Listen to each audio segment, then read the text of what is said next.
there's a choke point. Being till you break from the pressure, that's a no joint. Remain unsolved like a cold case. I'm cocking the aggression, that's the workplace.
我以前来过西湖，但是坐游船是第一次。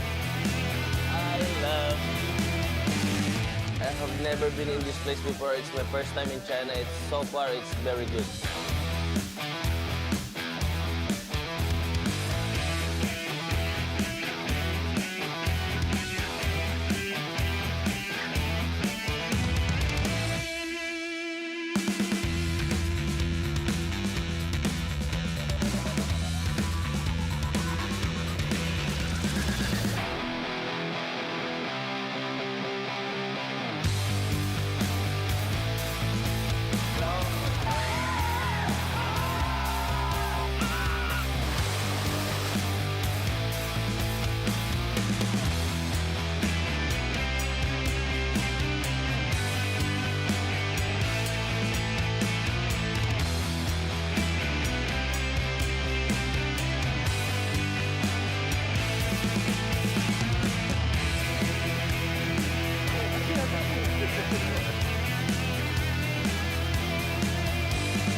And the flash is absolutely on point there.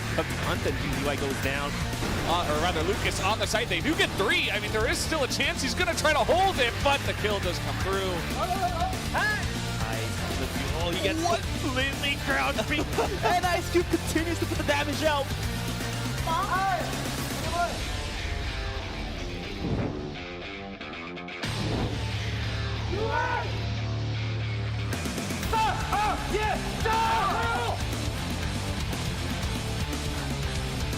Now staying on top of the bomb site, still trying to tip the head and somehow gets a double kill to hold it down. All down to his KO being a 1v4. He can't do so. And Evolution Tower, they're going to lose YH first, and Mino's going to come from long.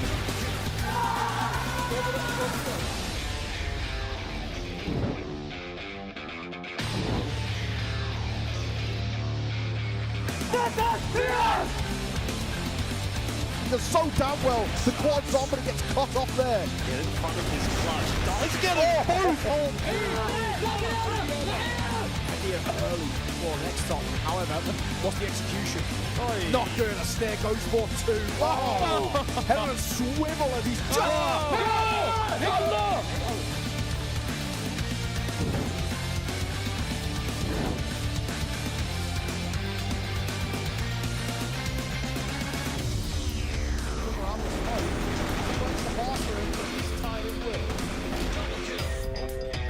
Yeah, it's like, guys, what? no! Guys? Hail Mary into the bomb site. That phase straight down one quick 4 angles.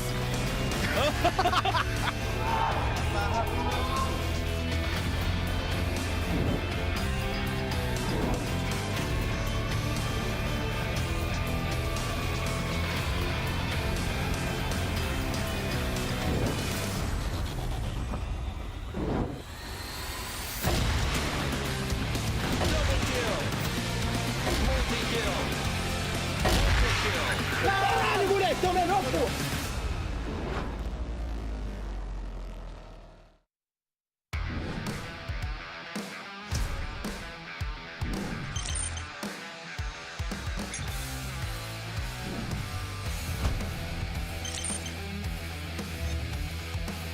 rồi, DB kết thúc rồi. Bên kia không thêm luôn. Còn dây leo. Đặt ra hai cái đầu đến từ bông kêu bị bóc, không tranh cùng về và cái giá phải trả. Kéo là trên cánh A. Hai người đều biết vị trí của nhau.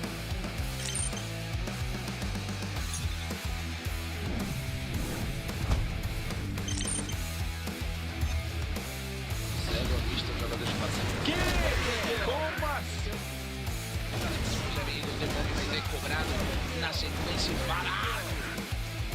Pra acabar, volta apenas um.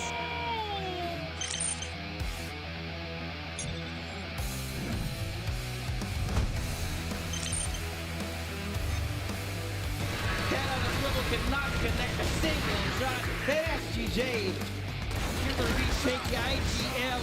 So good right now.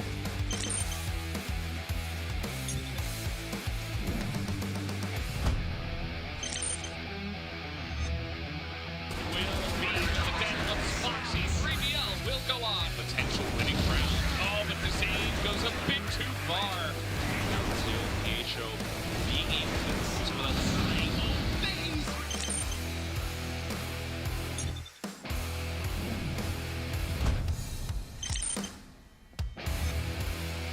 Focus up a little bit. Now a good spam. No, he's gonna hunt. He is absolutely gonna hunt. Why wouldn't he? It's famous.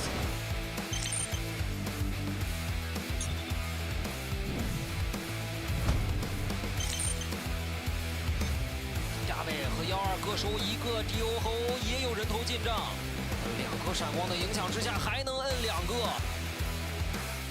门烟一封，这边殊死一封，连秒2人，这边是一个残血炸火点 KOA， 血量也不是很多，恭喜CHENGDU！原点的一个比枪，两个人同步拉点，硬汉拿下了16的人头，可以恭喜一片。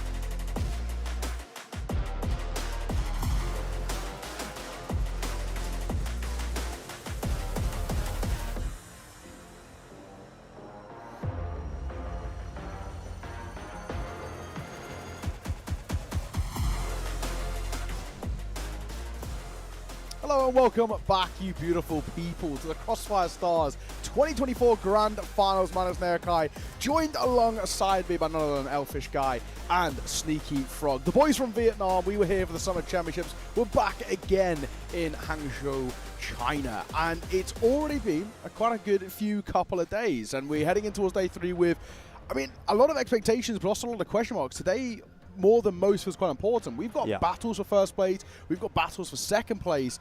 Today actually could decide how a lot of these groups actually even end up being. Yeah, most definitely. Before we get into that whole discussion though now, we've got a few things we need to sort of get out of the way. Before we start, we would like to thank Smartgate Entertainment for hosting this wonderful tournament, and also a special mention to our partner Tencent.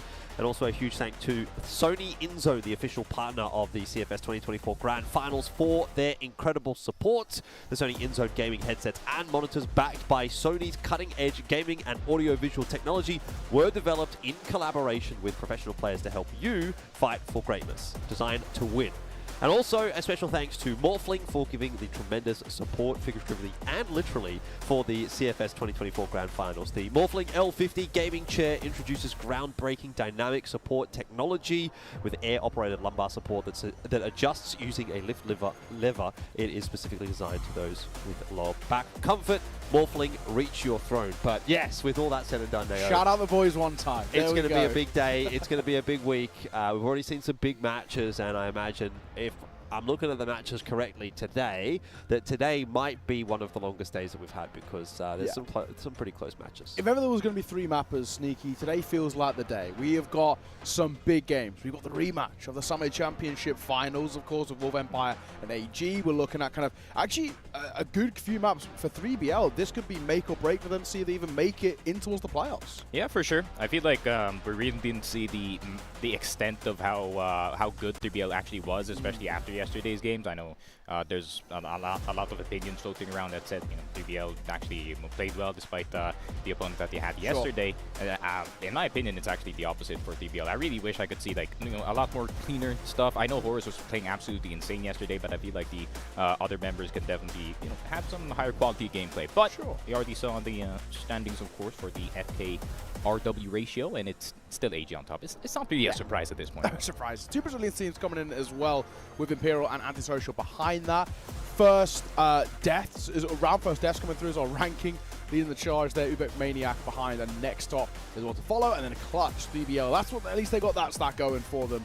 But I think what Sneaky was talking about, especially for us, we've been doing the West League all year long, and yeah, for 3BL, it wasn't the level that I wanted to see. I feel like we were missing a key few players for me. We didn't see enough out of Snare, I think, without a shadow of a doubt, but actually didn't really see enough out of Snake and Slayer either. It really felt Horus, who is generally speaking not the numbers guy in the team. He's an experienced figure and somebody who brings a lot of stability, but he's not meant to be putting up a lot of these numbers. The fact that he was maybe is a little bit concerning. Yeah, I don't know. I take a similar kind of a viewpoint. I think there was definitely flashes of what we had hoped to see from 3BL. That's really the big takeaway for me, was there was definitely moments where they looked like that team that we would have expected from them on this kind of a stage. But maybe a bit of a slow start. I mean, at the end of the day, like you say, clutches are good, I guess, to have that as a statistic in your favor, but ultimately that also means that you're not kind of winning the rounds cleanly, you're not winning them fundamentally, and you are having to rely on the clutches somewhat. And I think that was a key factor for 3BL that actually did allow them to kind of stay alive in that series, was their clutch ability. Had that not been the case, that actually might have ended up being a 2-0 loss, and that was like almost potentially your entire run done at this year's CFS. So a couple of things to fix up there for 3BL. Wasn't a terrible performance by any stretch of the imagination, but certainly going to need to see them hit a different level if they want to make it to playoffs, if they want to be a real threat in those playoffs as well. Absolutely. Speaking of threats as well, players who have been absolutely flying so far throughout this tournament, and Sneaky, I think it's safe to say, no surprises with any of these names at all. Number 1, arguably the best player in the world right now as well, and playing like it. Shui, not too far behind him. Eagles, Ryuzao, ZY. These are all names that are absolutely no shock to any of us. Yeah, for sure. Especially for the part of Do. I mean, despite being such a young player, right, at the age of like 2021, I mean, he's already gotten at the top of the, at least at the top echelon of CROSSFIRE competition. Granted, he did get second last year, but I feel like for like a 20-year-old, that's pretty much fine. Like getting second place, I mean, if the experience is there, you're almost there. You were there. You just need to get to the finals again and do it correctly that time. But for Jue, I mean, that's Jue's the main reason why they have the highest FK RW ratios ever, because his entries are really just opening things up for AG here. Yeah, absolutely. It's good to see as well Imperial keep that level. We saw in the Summer Championship, and I gotta say, I'm maybe a little bit disappointed with what we saw out from Imperial, in the sense that Vasco went a little further. Imperial, for me, felt like they underperformed. So good to see they've come out towards the tournament and looked super strong.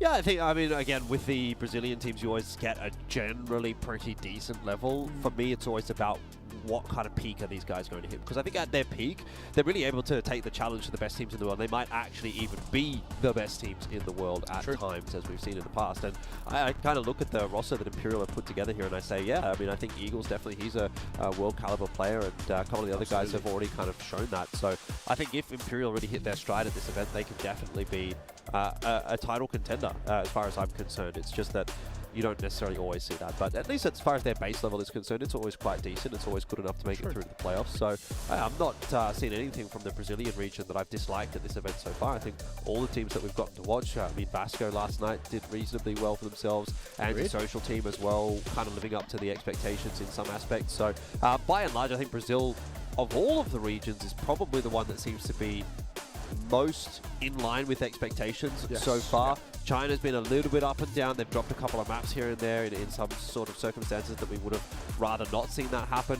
And then, you look at Vietnam as well. They've definitely not been up to scratch. For sure. West League, some questions being asked. Definitely Philippines.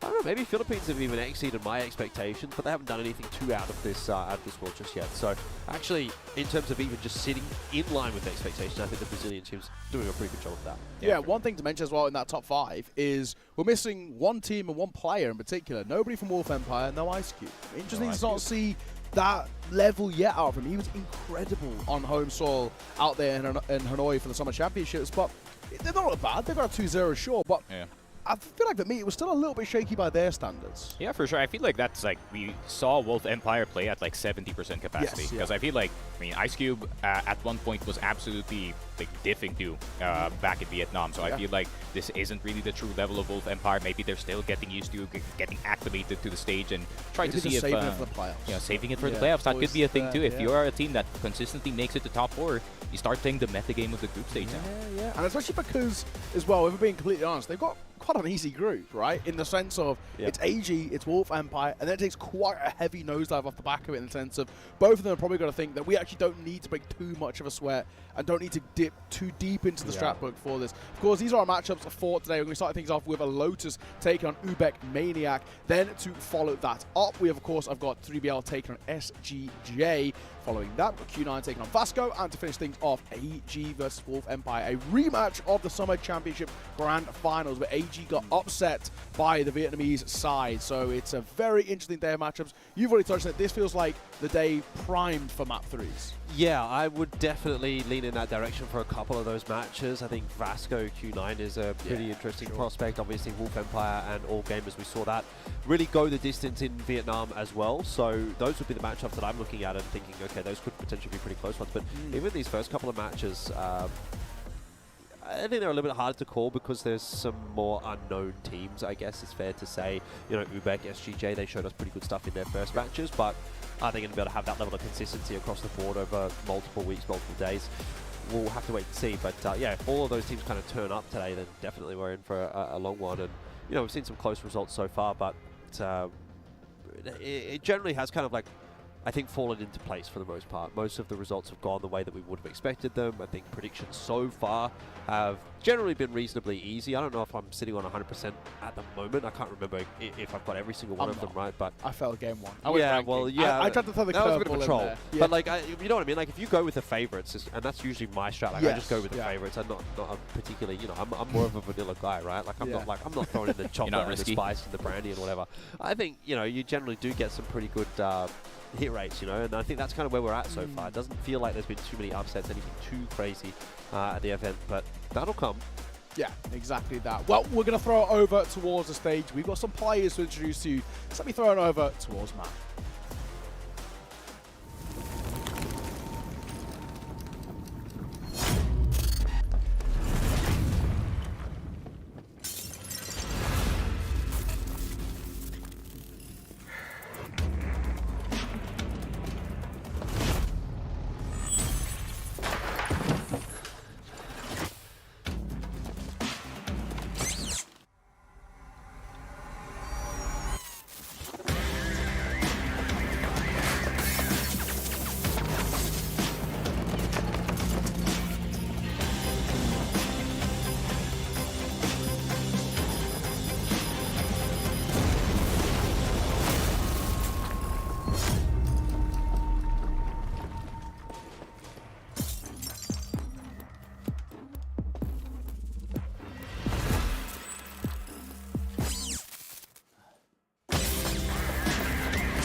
Crossfire Esports fans all around the world. I have the honor of being your host, Matt Andrews. We're live from Hangzhou in China. Welcome to day 3 of the CFS 2024 Grand Finals. We've already seen intense matches, great energy from players on this incredible stage, and that's all in the first 2 days. Some teams have shown their class. Some teams have gained new glory and fame. But of course, half of our 16 teams have left this stage with disappointment after their first loss. All of our teams have played one match, so the standings of our groups are starting to take shape. But will those groups continue to meet your expectations, or are we about to mix things up a bit? Well, let's find out together and unlock the future! We will turn our attention to 2 emerging forces in the world of Crossfire Esports. 2 newcomers ready for their second match here at the CFS 2024 Grand Finals. Who will get that sweet and vital victory? Let's bring them to the stage. Meet our first 2 contenders for day 3.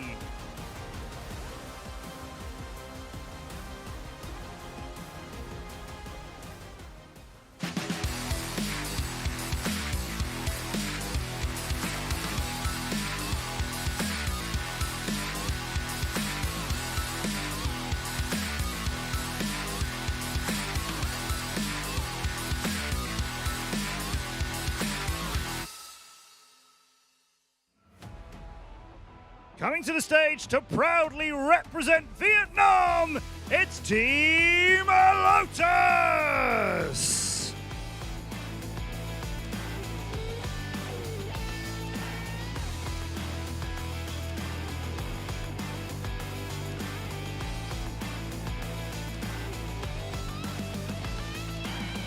And now let's welcome their opponents.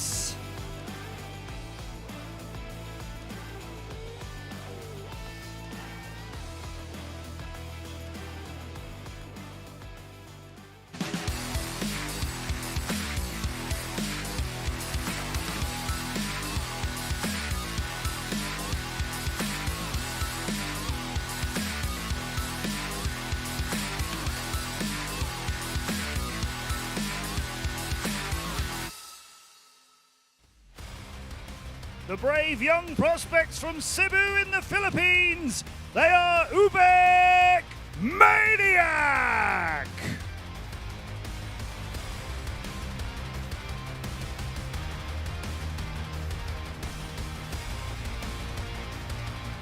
Team Alotus, they're looking for their first win. UBECMANIAC are hungry for one after they narrowly missed out yesterday. Good luck to the teams as they unlock the future!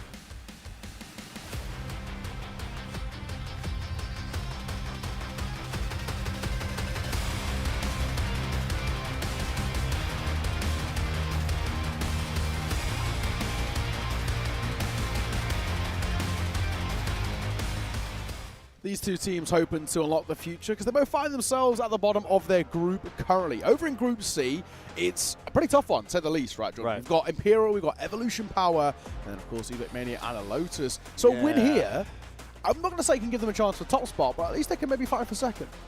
Maybe. I mean, I'm going to be honest with you. I think this is the battle for 3rd place, really. At the end of the day. I did the math. It's possible.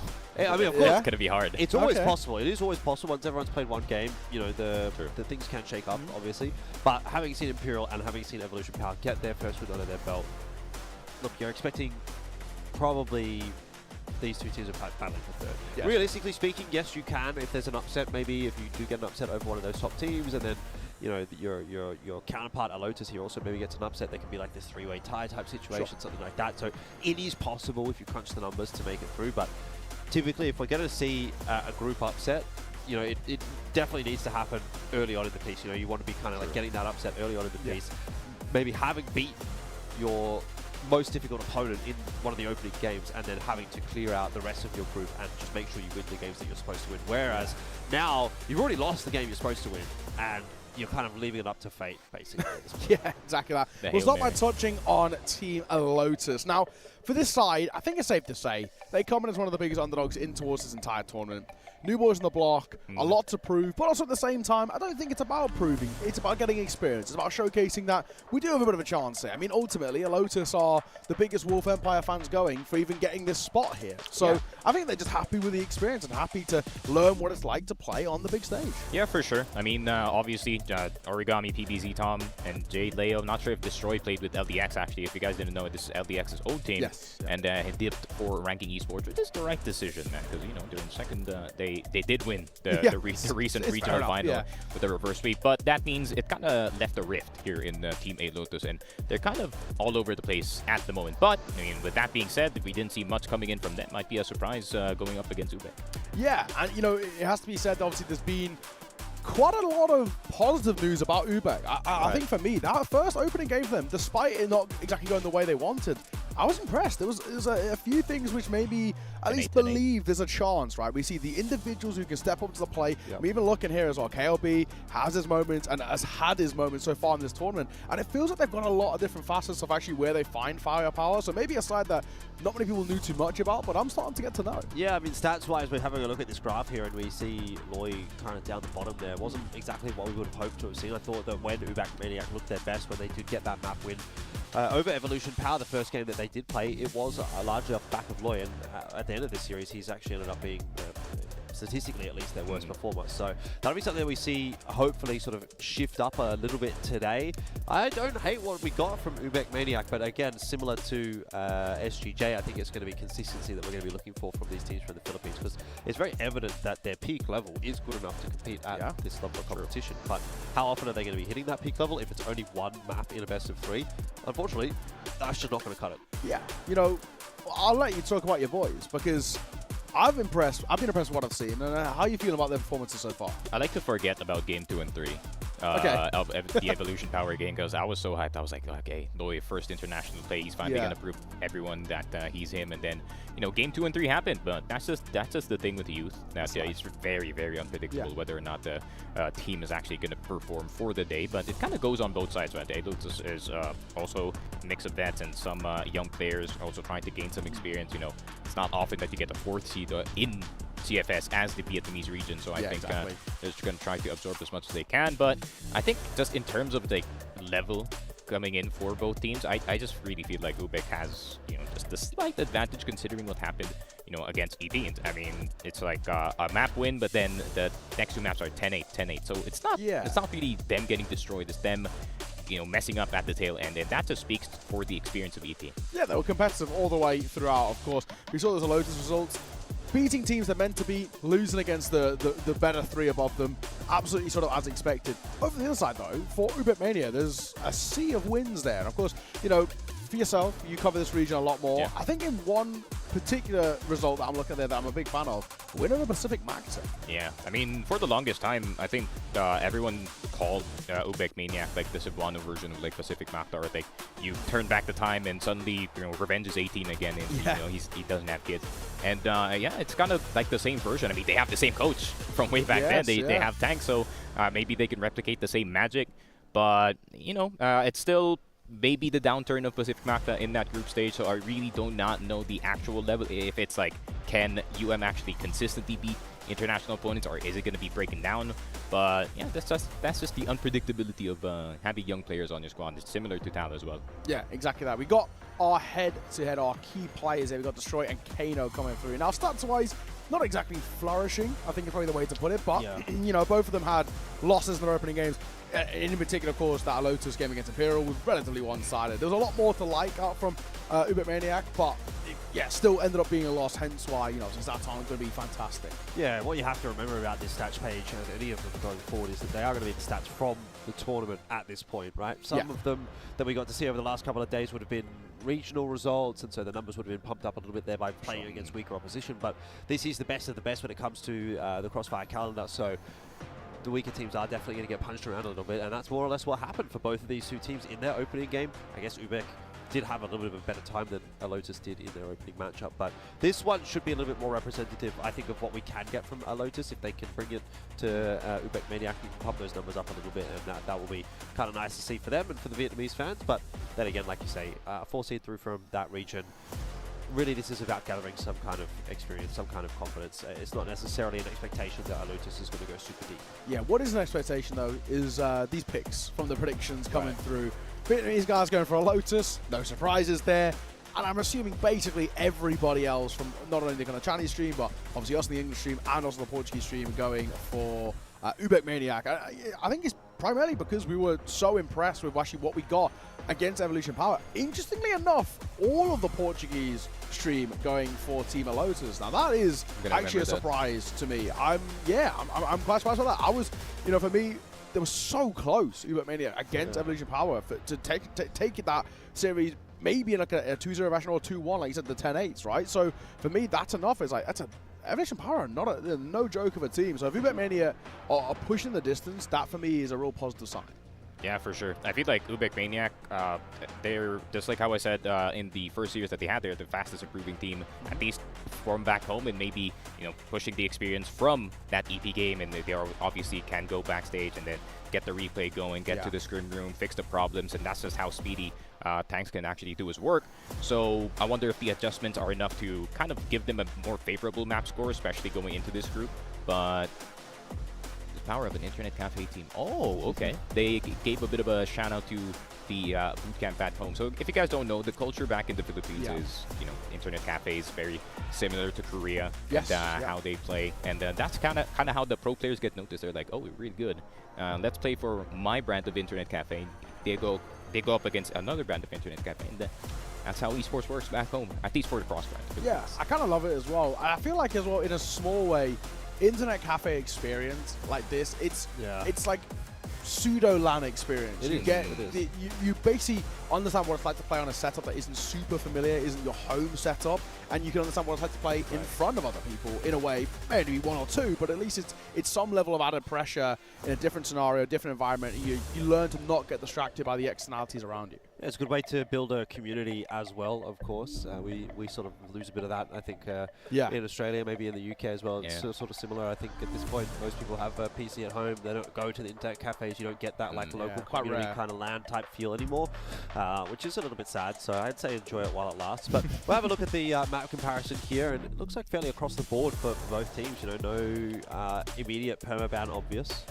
Yeah, if UBECMANIAC wants to play safe, maybe they do want to avoid compounds, and they do have barely any experience on that map, and obviously it didn't go well the last go at it. I think despite the volume of games that they have on Black Widow, they can definitely go up against them. Ankara is going to be very interesting because I have no idea if they're going to decide to actually just ego pick Ankara, because UBEC is also capable in that map, but at the same time we're talking about the Vietnamese team, and when it comes to Vietnamese teams, Ankara is kind of like their home.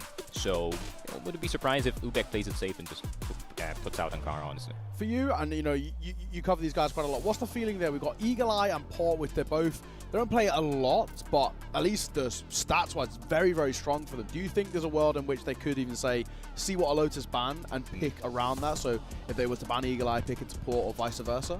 Yeah, I think it kind of depends on what the goal is for the side of UBECMANIAC, right? I feel like if you want to go ego pick, for sure, pick Ankara, but if you want to make this team as uncomfortable as possible, maybe you could float the Port in the map pool. Maybe they can go Black Widow, but it's those 3 choices, honestly. Maybe they can even go Mexico, because I feel like it's actually only Wolf Empire and Ranking actually play that map very often, and Alotus and Next Up, they don't actually touch that map at all.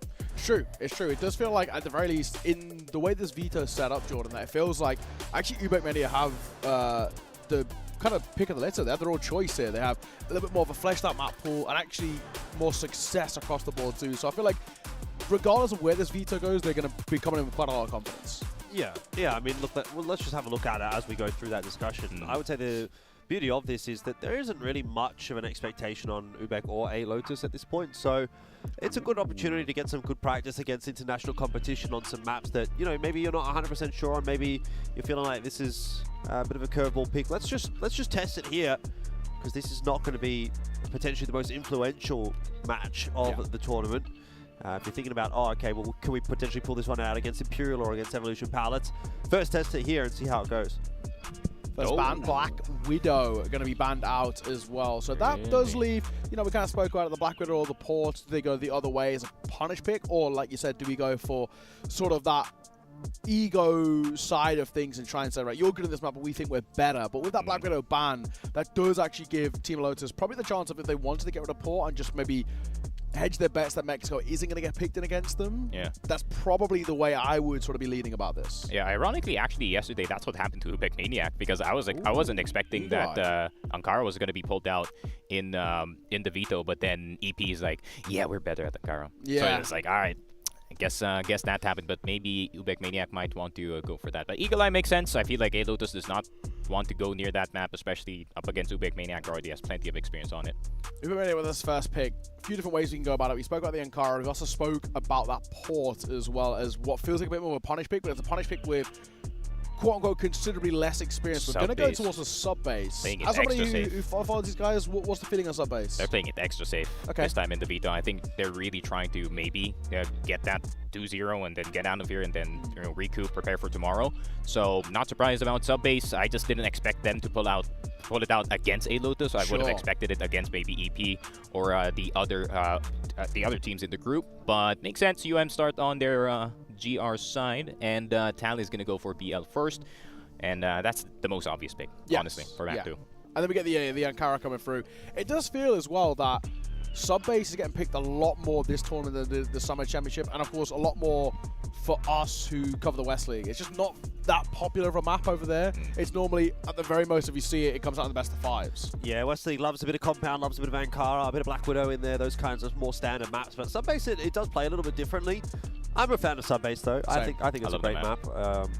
You know, you talk about how there's some different maps, definitely. You know, Mexico plays differently to standard, sub-base plays a little bit differently to standard.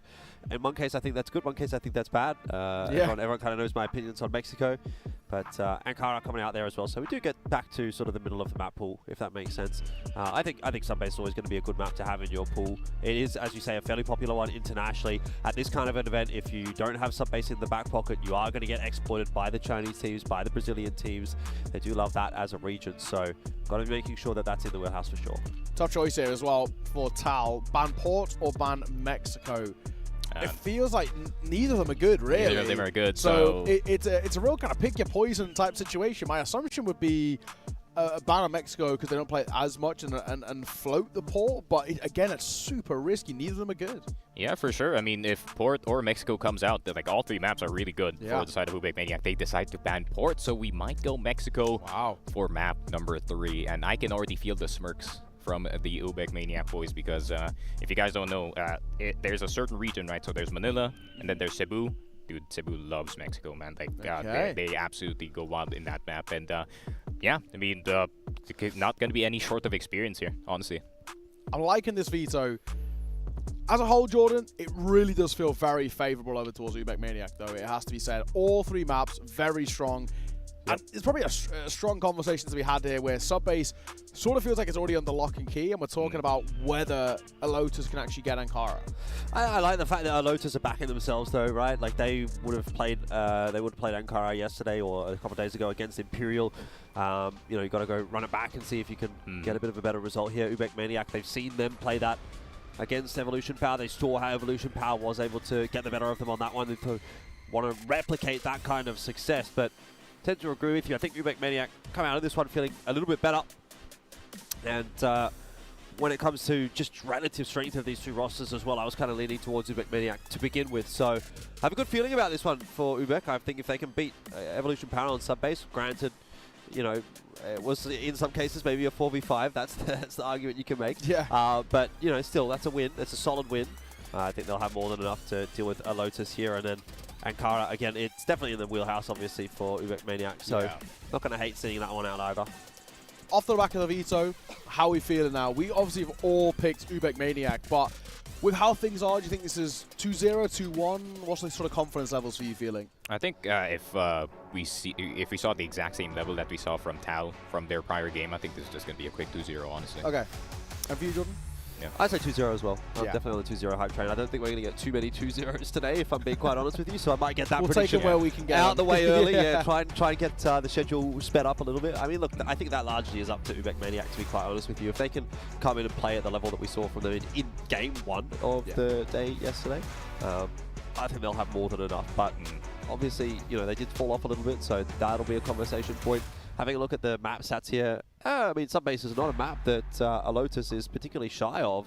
I get quite a lot there in CFVL, but a little bit more GR-sided for them, so have to keep an eye on how their GR side goes. If they do well on the GR side, maybe there's a discussion to be had, but if they're only getting, you know, 3 rounds on that GR side, then that'll be problems. Yeah, it's the classic argument as well, because you've got a Lotus with a lot more reps under their belt, but a lot less success. So it's sort of, what do you want? Do you want more success, less reps, or vice versa? And it feels like UBECMANIAC, who are super confident in their style of play, with the success they've had, even though they don't play as much, I think they're going to be too worried. I think fortunately for UBECMANIAC, right, I mean, we're going back to the Pacific Mapta point once again. Pacific Mapta is also really good on sub-base. Obviously wanted, I think they did win on sub-base against Wolf Empire back in Vietnam, so they're not going to be short on experience on playing high-level sub-base, right? And SGJ also does love to foray that sub-base map. But yeah, I'm a bit worried about the statistics for Alotus, not gonna lie, because this map is not that GR-sided anymore, especially after the changes in the smokes, and I can't really see the red name anymore through it. And yeah, I mean, it's just, I'm just worried for the side of Alotus, man. You cannot be super reliable on your GR side in sub-base, especially with the amount of setups that you can do, the amount of lineups that they have actually. If you guys do not know sub-base lineups, they go through the mountain and into control room somehow. It doesn't make sense, but you know. Yeah, it does this thing. Everyone's like, it's a Lotus starting, is it BL side start for them? Was it? I can't remember. I can't recall. Yeah, I'm not 100% sure, but even still, regardless of whether they're starting BL or it's second half, they have to come out the gates absolutely flying if they want a chance. And that in itself puts quite an inherent risk on your early rounds. You really have to set the tone at quite a high level. And the issue is that we know that UBECMANIAC are not a side who are shy to get started towards games. We know they're super confident out the gates. We know they have a lot of their kind of own understanding of how quick they want to play this, and that's the thing that feels like it can catch off a Lotus, unfortunately. So it's going to be tough, but either way, we're about to get live into our first game of the day. It's Team Alotus taking on UBECMANIAC.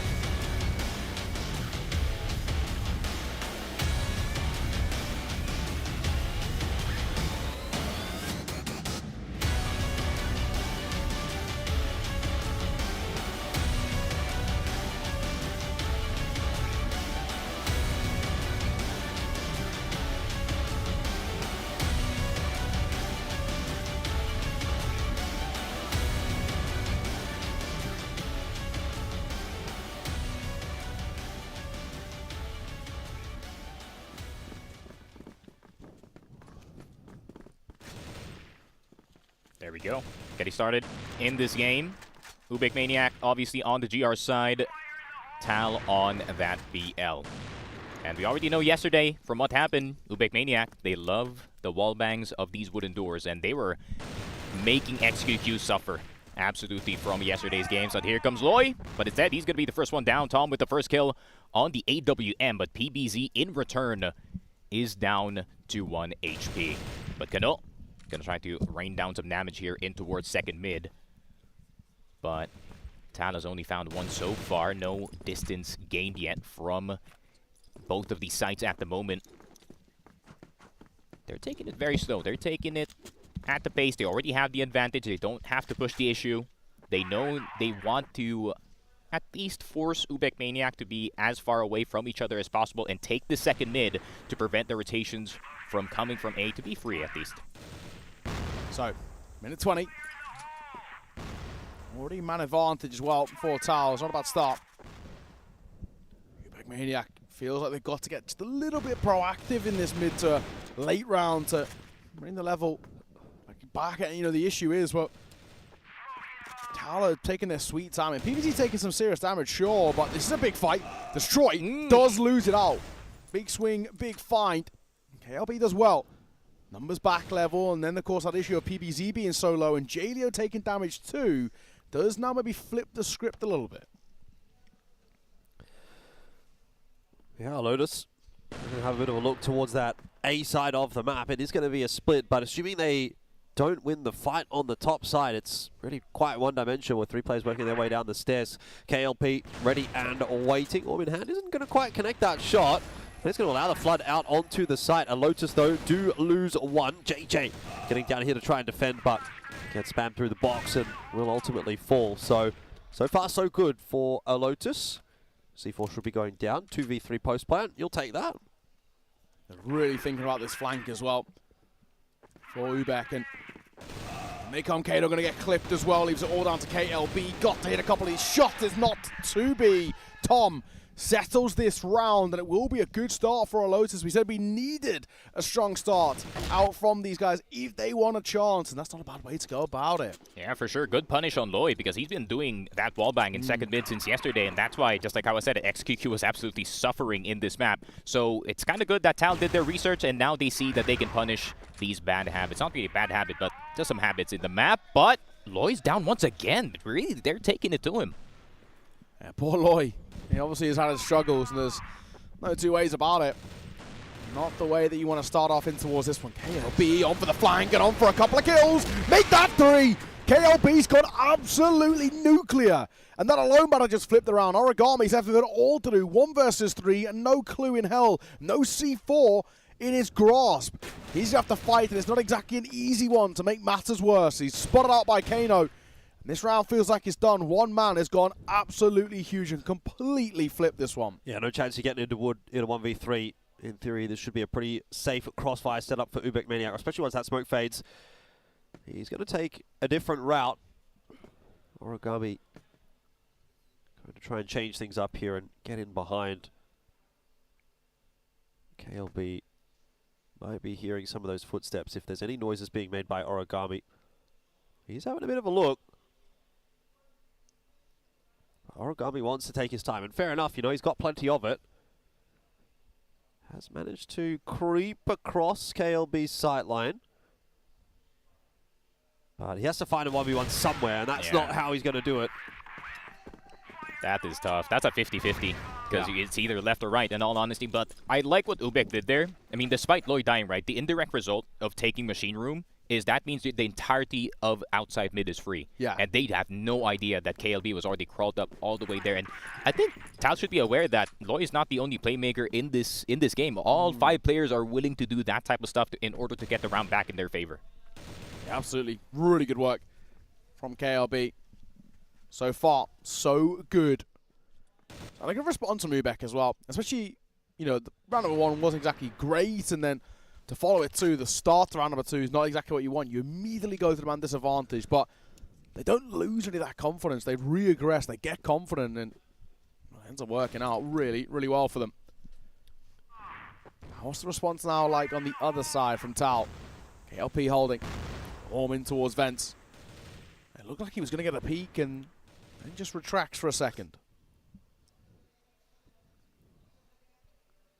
Oof, that's a hard angle to check, honestly. If you are in the Vents position, if you are going to check from that BL side, if Destroy is actually going to go through with this, not going to have the best time, but obviously slow crawl in towards that second mid area.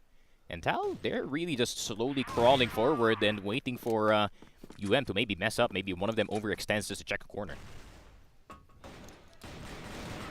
Well, bit of a off timing there for UBECMANIAC, but they don't really get punished for it. The shots maybe not quite connecting for Alotus initially, but amends being made.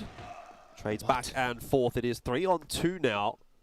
JJ is quick across into the B side, and KLP finding himself a 1v1 duel as well. C4's now been dropped. Origami again into the 1-on-1, into the clutch. Couldn't get it done in the last round, but this one certainly much more doable. 1 versus 1, like you mentioned. Definitely a world in which you can sort of make this one stick. KLP taking a sweet time, but there isn't a hell of a lot of time as well. Tal have got to make a decision, and for Origami, feels like he's going to go for that plant towards B. C4 goes down. Now that'll put the pressure on KLP on this rotate. What angle does he take to try and fight? Origami might even just meet him as well in this left-hand side of the room. Could be an interesting one in this 1 versus 1. He's just sort of snuck past. Nade in hand, and it does get dropped in towards the room, but Origami dips away. He's buying time. He's playing with the clock, and it might just work in his favor. Swinging towards backside could be everything, and a bit of damage dealt. Colt pulled out. He goes on high. The movement is so good, but he just couldn't quite hit the shot. He had it. He had the parkour. I was right then and there. I got excited for zero reason, but no. Taking a look at the replay from the prior rounds, actually that could have went either way. In all honesty, it was a good reaction from KLP, right? He, as soon as that B take started, he just crawled straight into vents, went for the flank from the passage player.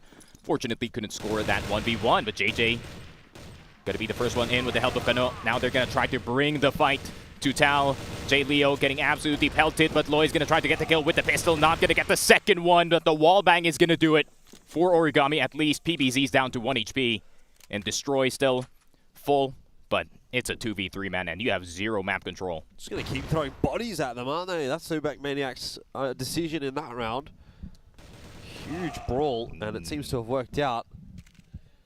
UBECMANIAC going to take that one for sure. PBZ doesn't have much of a chance here. It's a 1v3. He's got no HP to play with. The Fate timeout, maybe?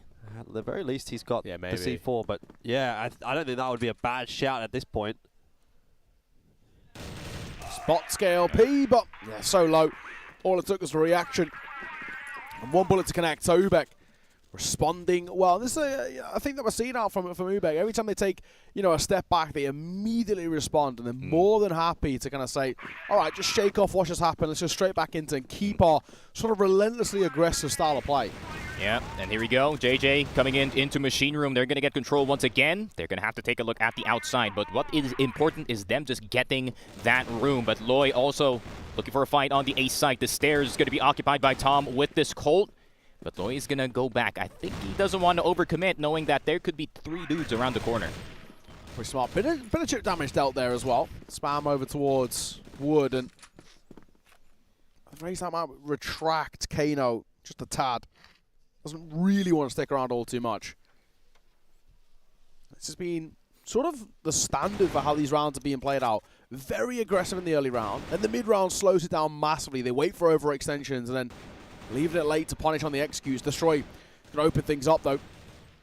KLB getting caught. It's quite a big scalp to find. He's obviously had a lot of importance so far. It's a great flash, but it doesn't do enough of the G. Hey, can't get the second, though. It's labored on the spray. And Tal doing very well to give themselves the numbers advantage. Tom going to get caught. PBZ and J Leo are both so low. Oh, this is I was going to say a risky choice, but it could have been a good one from Loy.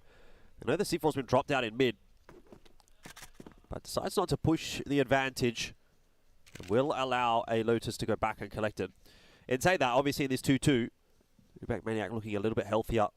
So PBZ and J Leo will have to be clean with their shots. You're going to basically be requiring headshots from here on out if you want to win this round.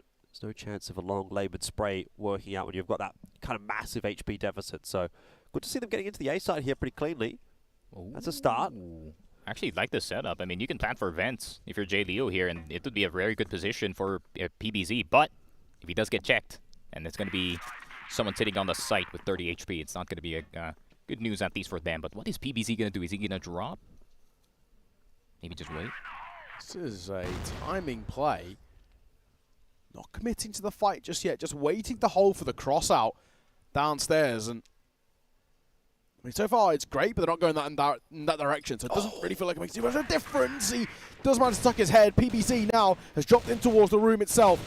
But 1 versus 2, and it feels impossible for him, and it is UBECMANIAC going to respond and take a lead. Back-to-back round to them. Pretty important. Yeah, got to be conscious about this as well from the behalf of Alotus, remembering that they're a little bit more GR-sided on this map, so as long as they can maybe post 3 or 4 on this blacklist side, we could consider them still in the discussion. For sure. Oh, but Tom, once again, they're really trying to take the fight to Tom here on the outside. They were punishing Loy earlier, but they're like, all right, I'm going to call my homies with me, and we are going to fight tooth and nail for Wood's control. But is Tom just going to back off? I think they should just wait. I think Alotus should just wait. That's all they have to do, man. But the smoke delay is going to be crazy. Yeah, so now, smoking towards Wood, that'll slow things down. Bit of spam there, in all fairness. Does catch Tom on the retreat out. Loy just being a nuisance, right? He's not running away with rounds, but he's just making his presence known enough that it is just forcing Towel to make kind of read decisions of sort of how they want to start these rounds off.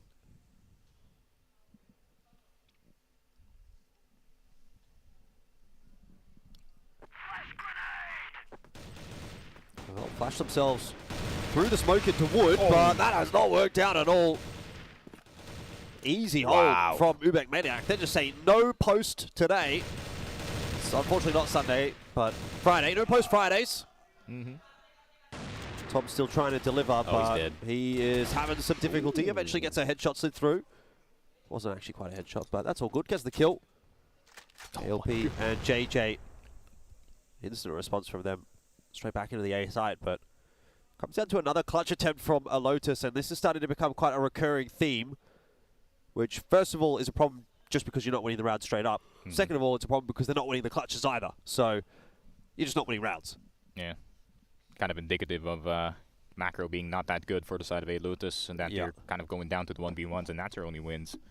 But, I mean, Tom being on 1 HP, KLP, he's not going to risk it. He's just going to pull out the Colt.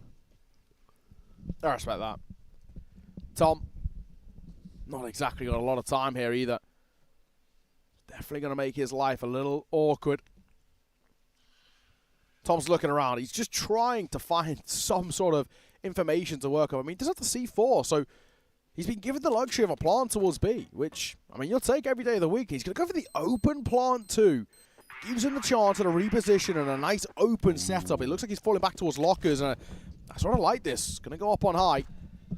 Oh, he does get spotted out, though. I'm going to make it a little bit harder. First, fight on towards KLP, not successful. Second chance as well, dropped there by Loyan. Tom, it's a nice effort. It's a plant of the C4, but it's not enough. Yeah, I think it's kind of obvious that Tom wasn't used to the pacing of UBECMANIAC here. As soon as that C4 is down, you can already see KLP insta go into jail and try to get darkroom control as much as possible. But then he saw a very, very thin pixel of the last player, and he did get some damage in. So Tal once again gonna try to see if they can take machine room, but it seems like no is the response, but they do get 2 in return. Patience does pay off for now, but Loy still gonna get destroyed, but Tom will get 1 in return. It's just trade after trade after trade, and now it's all of a sudden down to JJ in a clutch situation. Yeah, this isn't easy at all. Tables have turned. He doesn't really have any information to work with either. Well, let's see if maybe UBECMANIAC can show Alotus how it is done. JJ with the opportunity here to clutch. It's typically been Alotus in these 1-on-2s. But it would be the final nail in the coffin, I think, on this map for Alotus if JJ was able to complete this clutch. It's not going to be an easy one. Time ticking away from him. That bomb planted and nice shots through. Prevent any kind of shenanigans. So Alotus hang in there for the moment. Yeah. Tom getting loud as well. Good to see. Tom playing extra safe, honestly. Yeah, getting fired up. I mean, I feel like Alotus really do need this. They need sort of, you know, a bit of kind of personal inspiration and bit of energy. Yeah, they've realized this is by far game over in this sort of a matchup. I mean, obviously they come in as the underdogs, but doesn't mean that it's a foregone conclusion. They can have a showing here. Colt, not going to be good enough. They're not going to respond as well. KLB going to try and rotate back in around that side. Origami was the man he was focused on, but he gets swung upon by Tom. It's really scrappy, back and forth. These are how these rounds have been playing out. Left down to a very quick 2 versus 2. Bomb not yet planted though, so there is that benefit for UBEC. Got the time to play with here. See if they can put a bit more pressure back on Alotus. They're going to give them some space. JJ backing off. I don't mind that call from Alotus. They're going to try and isolate some 2v1s. They do a pretty poor job of it though. The spacing wasn't great there from Tom. Does end up winning his 1-on-1 at least.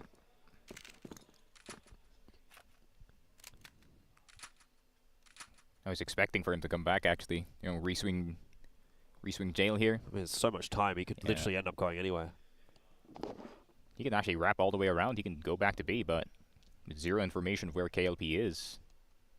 Maybe just going to be an open plant for that A site. He does have the benefit of the surprise here for Tom. So where is KLP going to come from? I mean, that's the question. Tom's sort of asking to himself. He plays now up towards stairs. He'll spot there's no one here, so A lot of information being gathered by him. Now spots him trying to dip away. HE going to be thrown as he banks around the corner. The re-swing and the find. So confident from Tom. Backs himself in that head-to-head, in that engagement. And does it work? UBEC get caught off guard once again. Maybe, I mean, arguably for UBEC, the one thing letting them down, maybe a little bit overly aggressive.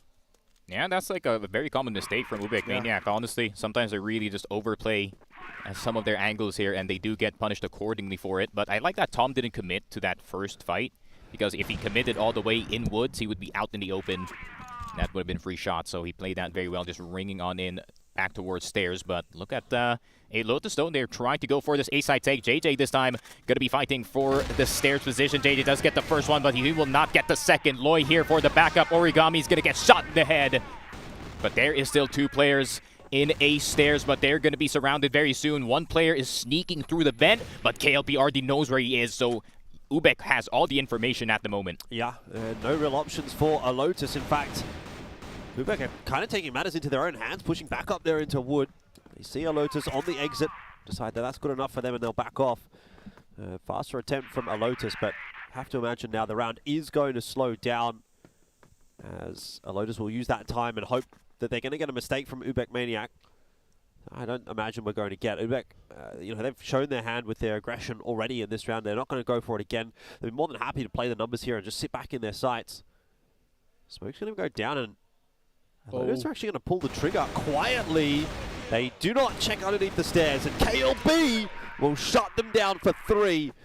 Nice highlight round to finish off the half, and UBEC will take the lead, 5-4. I can't believe he gets completely overlooked there as well. And the fact that he then gets 2, and then the no trade. It's just, it feels like a bit of clustered and lack of comms, it feels, unfortunately, there. They're like, huh? There's still a guy on stairs? Damn. Not a single person cleared it. Oh, yo, what are these stats? BLKD 1.21 is crazy, actually. Oh, but Tom? Oh, Tom? No one was watching lockers for him? No way, Destroy. Gotta cover your homie. But KLB, Kano, they're gonna get the first 2 kills. Tom will finally get KLP, but Tom does get JJ as well. Good sniper work. But can he get KLB? Does get him with the pistol instead. Oh, wow. Easily could have been a disaster, but Tom, he clutched up. He's doing well. There's that GR strength, though, on display from Alotus already. Onto their more favorable side of this map, and it just looks so much cleaner there. Absolutely. I mean, Tom is looking so solid, so reliable. Felt like he was super isolated in that part of the round, but it was a fantastic job. 15-6 he is for now, and another opening kill going the way of Town. Unfortunately, it's once again on Loy. Always seems to be the one getting caught by it. Jalio might reaggress. Actually, spots on nothing, so Smoke going to bank off the wall over towards top stairs, and I don't give them all the control they need. They'll double smoke it. Yeah, double strength. Yeah, I'm assuming that was just completely unintentional. Yeah. But nah, 2 smokes is better than 1, mate. Yeah, exactly. True. It's just weird. I mean, this is not really what I expected coming in from Loy. Especially, he did change his role right before this, but he's acting like the entry at the moment, and it seems like Kano is more hanging back more than anything.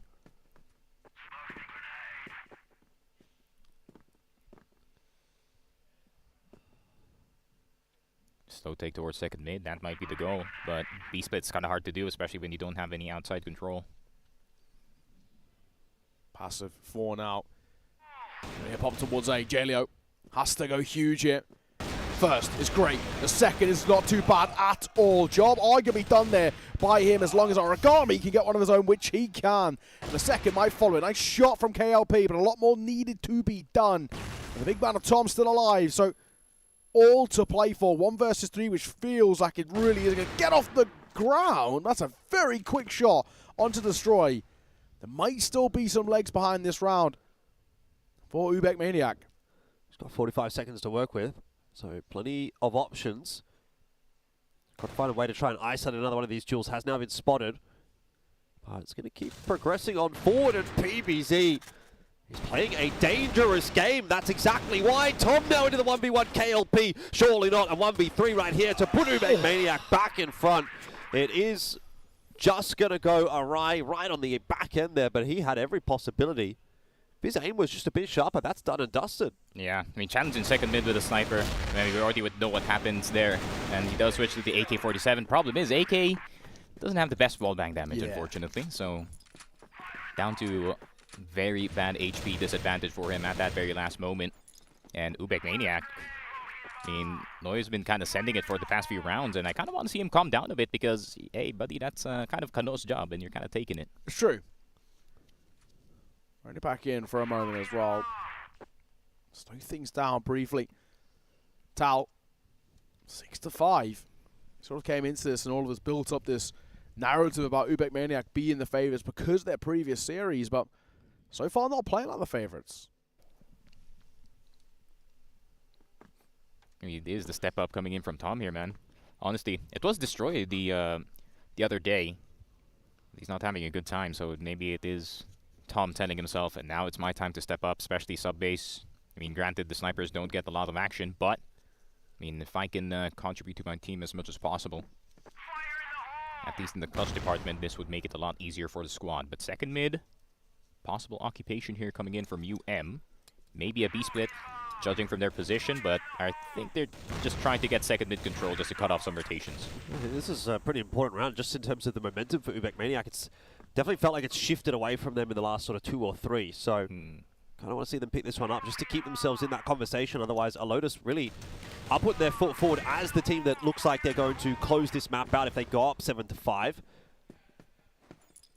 UBEC have been forced away from a couple of offensives so far, but they have been given an opening pick, which will make this round a little bit easier. Jelio can only get himself one, but Tom is going to be the difficult one to get past. Lands a nice shot, brings it back to 3-on-3. KLB, big spray, getting the job done from the vent, and that is UBECMANIAC keeping it close, keeping the conversation going. Yeah, this is very similar to what Magda actually does in sub-base, right? They actually take 4 players in towards stairs, and then ZYK, you see him crawling through that Vents position. I'm glad that they applied it to this game as well. Especially Vents is very important because you can get so much information from second mid, from control room, and get all the rotations going with all the footsteps that you can hear. But Kano going to try to have an attempt at PBZ, but they're just going to back off for now. Tom, still having a really good game for him individually. 17-7. Fragging. Yeah, got to find a way to shut down him. That is priority number 1 in this very close game. I think the side he got kind of Destroy struggling to really get off the ground. In all honesty, 4-12. He's just a little bit more out from him. It's not as drastically bad over towards UBECMANIAC, but I guess on the other side, they don't have a player who's running away in the numbers department too. So it evens out, hence why we're at the scoreline that we are. 6-all. On UBECMANIAC's pick, they're still struggling to get this over the line. They're definitely feeling more pressure than we probably initially expected. Oh, here comes the lineup. That is for stairs, 1000%. No, it's actually for the front of the site. So that actually blocks defenses. So PBZ is not going to have any vision of anyone coming down if ever they do decide to pull the trigger now. But it also could be a fake here, actually. They're slowing things down massively, aren't they? Jelio's still playing up towards the stairs. The opener is going to catch Destroy. He still struggles to have a rough game. As KLB does well, and he gets a lot of room now to work with. Tom. Misses his time on the cross, but hits a great shot. That is so quick. Under pressure, will get caught on the trade. Origami, things aren't going to last too well for him, and PBZ and Jelio left in a tough 2 versus 4. And as that C4 goes down as well, that really feels like it's hard to set this round in stone. I can't imagine this one working out, having to push their way back through a smoke into jail. Going to be a flash tossed in there by PBZ. That's going to give away the intentions. Everyone from UBECMANIAC going to be looking in this direction. You're just not getting past that. Yeah. Honestly, very well played. Very smart play coming in from UBECMANIAC. Straight up faking A. Obviously, going to have a hard time taking B if you only get lockers. So instead, they're going to go for the full B split, spotting everyone in heaven. And I like that someone that was actually actively challenging Tom from that jail position because that's very powerful with the AWM. So good on Loy. And Loy once again taking down Origami. PBZ and Destroy will get both KLs, P and B. So it's a 3v4 immediately at the start of the round. Yeah, that's tough. Very aggressive in towards Machine Room. Destroy isn't going to get cleared, but he honestly probably should have done better there. I feel like we needed at least one more out from him. Still puts it back into a 2 versus 2 nonetheless. Felt like a really good opportunity for Tal, maybe squandered. Yeah, but Tom is still alive. True. So he could definitely turn the tides, especially he's holding that second mid, but he has to decide which angle he has to take. He can't be looking at 2 angles at the same time, especially when you're going up against UBEC.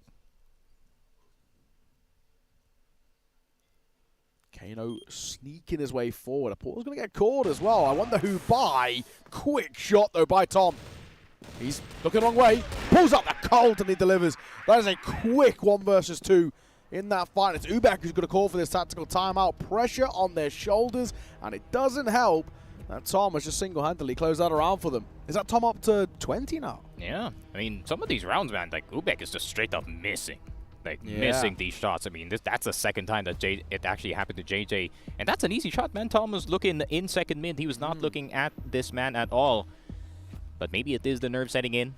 Not so sure. Maybe it's subverting their expectations. Obviously, they knew that they are the favorite in this series. But now, with a bit of fight ongoing coming in from Team Alotus, maybe they're now feeling the pressure.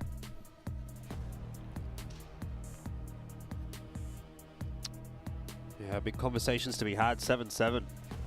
It's really just been back and forth, hasn't it? There's no consistency out of either of these 2 teams, and that's not going to bode well for you going anywhere deeper into this tournament. Right now, it kind of feels like, you know, you're separating the boys from the men, really, when you're watching some of these matches.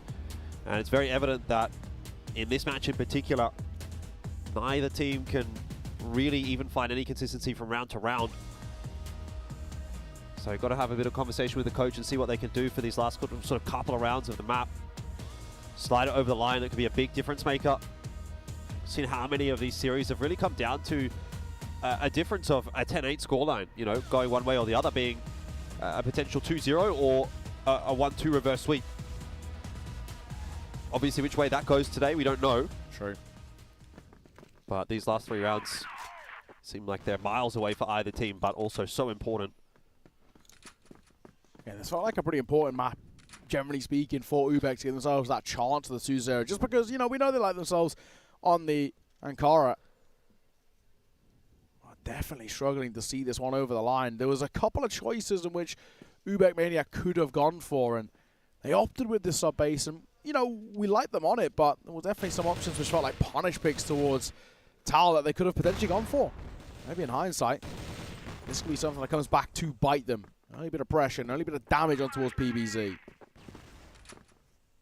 Yep, this Woods control for now. KLB gonna try to look for PBZ here, and he's already crawled up all the way. So if PBZ jump checks Vents, he might actually just fall. He's getting tempted. He's jumping up on the box there. Could be a very important fight. KLB waiting his time. PBZ and waiting to see whether he actually goes for the peak. It seems like the answer's going to be no for now.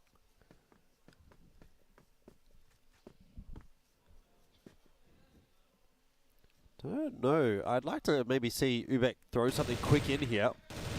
That might be the go signal for them. Just try and trade down. You've got that wolf pack set up. You've got 4 players filtering through from the same angle. You cannot be stopping right here. Kano clearing it out. That's going to be the A side taken. Good start here for UBECMANIAC. And this is 4. This is tough. I mean, Destroy's super low. Oh, I can't believe KLB actually fell back from controller room. I think he could have just held that, actually.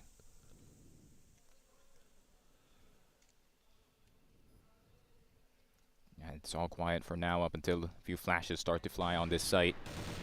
Nades are going to start to fly. Loy does get destroyed on that stairs position. Tom going to try to go down, but obviously spotted out in the open. Took a while, but still. Kill goes in the way of UBECMANIAC. It's a bit of a second mid push, and then the Vents player coming in for support. I mean, the players on stairs, they had no idea what happened. Yeah, it's true. 2 more rounds, what UBEC need. Getting close. They've been really made to work with this, probably more than they expected. And a lot of it feels off the back of Tom. But in the end, ultimately, who cares? If you get a win, you get a win. And that's all that really UBEC are looking for. Yeah, Tom got to be getting a bit frustrated at this point, thinking, what else do I have to do, guys? First shot not going to connect this time around, and yeah, it's really Nades. Not going to work out for him this time. Plan's going to go down 5-on-5 retake. This is not a good setup at all for Alotus. They don't even really have control of any of the retake avenues. They're going to have to clear out wood first here as well. That is going to take them some time. Time that they don't have. It was a hugely quick plant. And UBECMANIAC might be going to 9. I like this call, though. They've conditioned them on these slow rounds. So they're throwing a quick one, and it might just catch them off guard. C4 is already ticking. They've just got to buy some time, and it might just work. Origami does get the trade. KLP doesn't need to peek, but he's going to opt for it nonetheless, and that could end up costing them. The time is close. I think he's fine. I think UBECMANIAC. I don't think he does have it. Yeah. Oh my god. Honestly, I was so surprised that the KLP's actually opting to fight there. All he had to do was actually tuck his head around that corner, but in the end, it doesn't make too big of a difference. Round 1 off the clock itself, and it all comes down to that very, very quick decision to plant. Well, prioritize that. It's exactly what I was saying in the last round. I was thinking, like, UBECMANIAC, if they throw something fast in here, I don't know that Alotus are going to be really prepared for that. I mean, we've got 3 players that are really struggling to get frags on the board right now. 8-14, 6-13, 8-15. You send a bunch of guys running at those 3, right? You're just not really going to get much value out of that. And even then, they went into Tom, who's 23-9. He misses 2 shots with the orb, and it's like, all right, well, now you have the site. So, great call from UBECMANIAC. They're going to slow things down now, but the damage is already done to Alotus. They feel like maybe they've already lost this map, and it's just a case of making sure it's signed, sealed, and delivered, and that's what this round is supposed to be for UBECMANIAC. Yeah, best rifle on the board as well. For Alotus already down. Definitely not what you want to see. That's the man is actually helping Tom, supporting him as best as he can. Already dropped out, so I need a bit of a Tom masterclass here, it does feel. Yeah. Oh, he unscopes the worst time too. He doesn't look too happy. It's like it's getting progressively worse here for Tom and UBECMANIAC. They're just going to go on the other side. Last round, actually, the only team that I can remember pulling off a 5v5 retake on A side is Imperial. But we're talking about Tal here. But Origami punishing Loy for not checking the corner. Destroy on the side of the site. Destroy will get the headshot. Origami as well. And it seems like the other riflers are stepping up this time. KLP with a 360 on the Colt. And he's going to try to hit the quick scope, but it's not going to be on the dot. He's going to have to get to Origami on the pillar. Hides in time and calls his friend to get him out of that situation. And Tal, hey, they got themselves in a very interesting spot here, man. Yeah, if there's one thing you can be critical about UBECMANIAC, it is that the aim hasn't really been on point today. I think there's a lot of rounds we're looking at here where they've got themselves into good positions, but just whiffing a lot of really critical shots.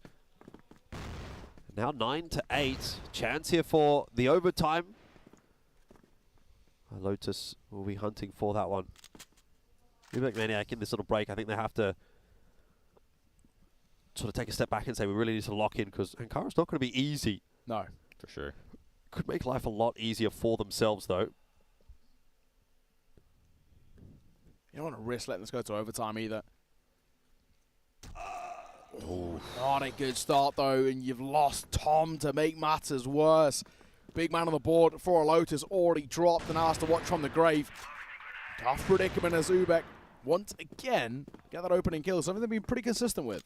Yeah, I like that cheeky bait there from Kano, because I really feel like Tom was actually locked in to just get Kano out of that corner, trying to see if he can get the cross, and KLP got the freebie right then and there, so he goes straight into Machine Room, try and get another long fight, but KLP gonna make some noise in Machine Room, and PBZ doesn't have any idea that they're already at the gate of second mid, but there is still one player on the A side. Very heavy presence, more in B, honestly, but KLP, he will get destroyed.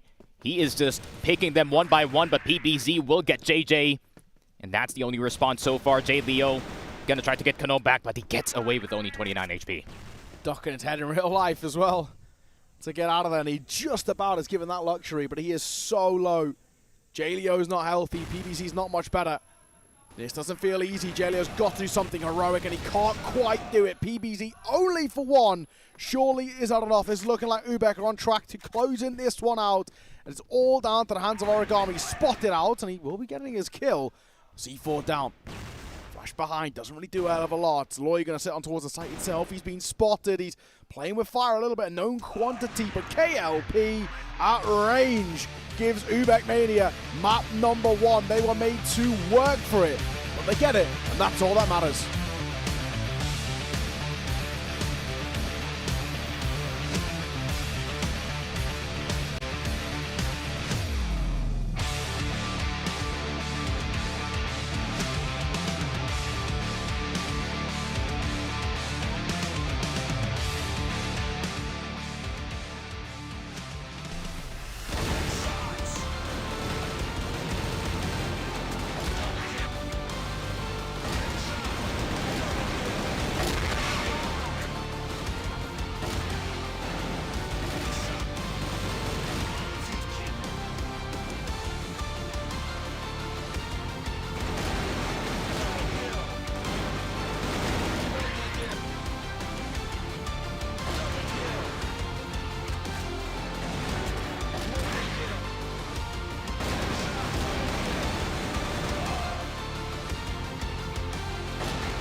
Well, it didn't exactly come easy. UBECMANIAC will get map number 1. We said there was a multitude of choices of where they go for map number 1. So they pick sub-base, and it was a lot harder fought, I think, than they were expecting. Yeah, for sure. I mean, some of these rounds were just UBECMANIAC straight up missing shots. Yeah. Like, just like you said, man, the aim was a bit of a question mark today, but granted, KLP, they did get some good rounds. You know, JJ did get that big flank, I mean, KLB as well. But, yeah, the aim, just the aim quality of that entire game. Even on Alotus, man, in all honesty, some of them are just straight up missing easy shots that they're right in front of them that anyone can hit. Look, to be fair, I think you kind of have to expect that coming into a game like this. What we're talking about is the 4th seed coming through from Vietnam. So you get pretty damn deep into that region. And, you know, you've got... look, let's be real, Philippines is not exactly a huge region as far as the strength of CROSSFIRE Stars is concerned either. Like, they're not up there in the conversation with China or Brazil or even maybe Vietnam at this point. So it's not exactly the big hitters necessarily of this event going head-to-head. But yeah, it was a very, very, very messy game. But I think, you know, both teams can go back and look at that one and say we could have done a lot better there. There was every opportunity for Alotus to close that one out, no doubt about it. But then again, for UBECMANIAC as well, they'd be looking at that and thinking, man, we only just won our map 10-8 again. Yeah. That's just twice in a row now we've seen them play on sub-base, and they've only just won 10-8 on it twice in a row. You need to be having cleaner maps than that if you want to go deep in an event like this. Yeah, one man who didn't struggle, of course, KLP. And on the other side as well, Tom.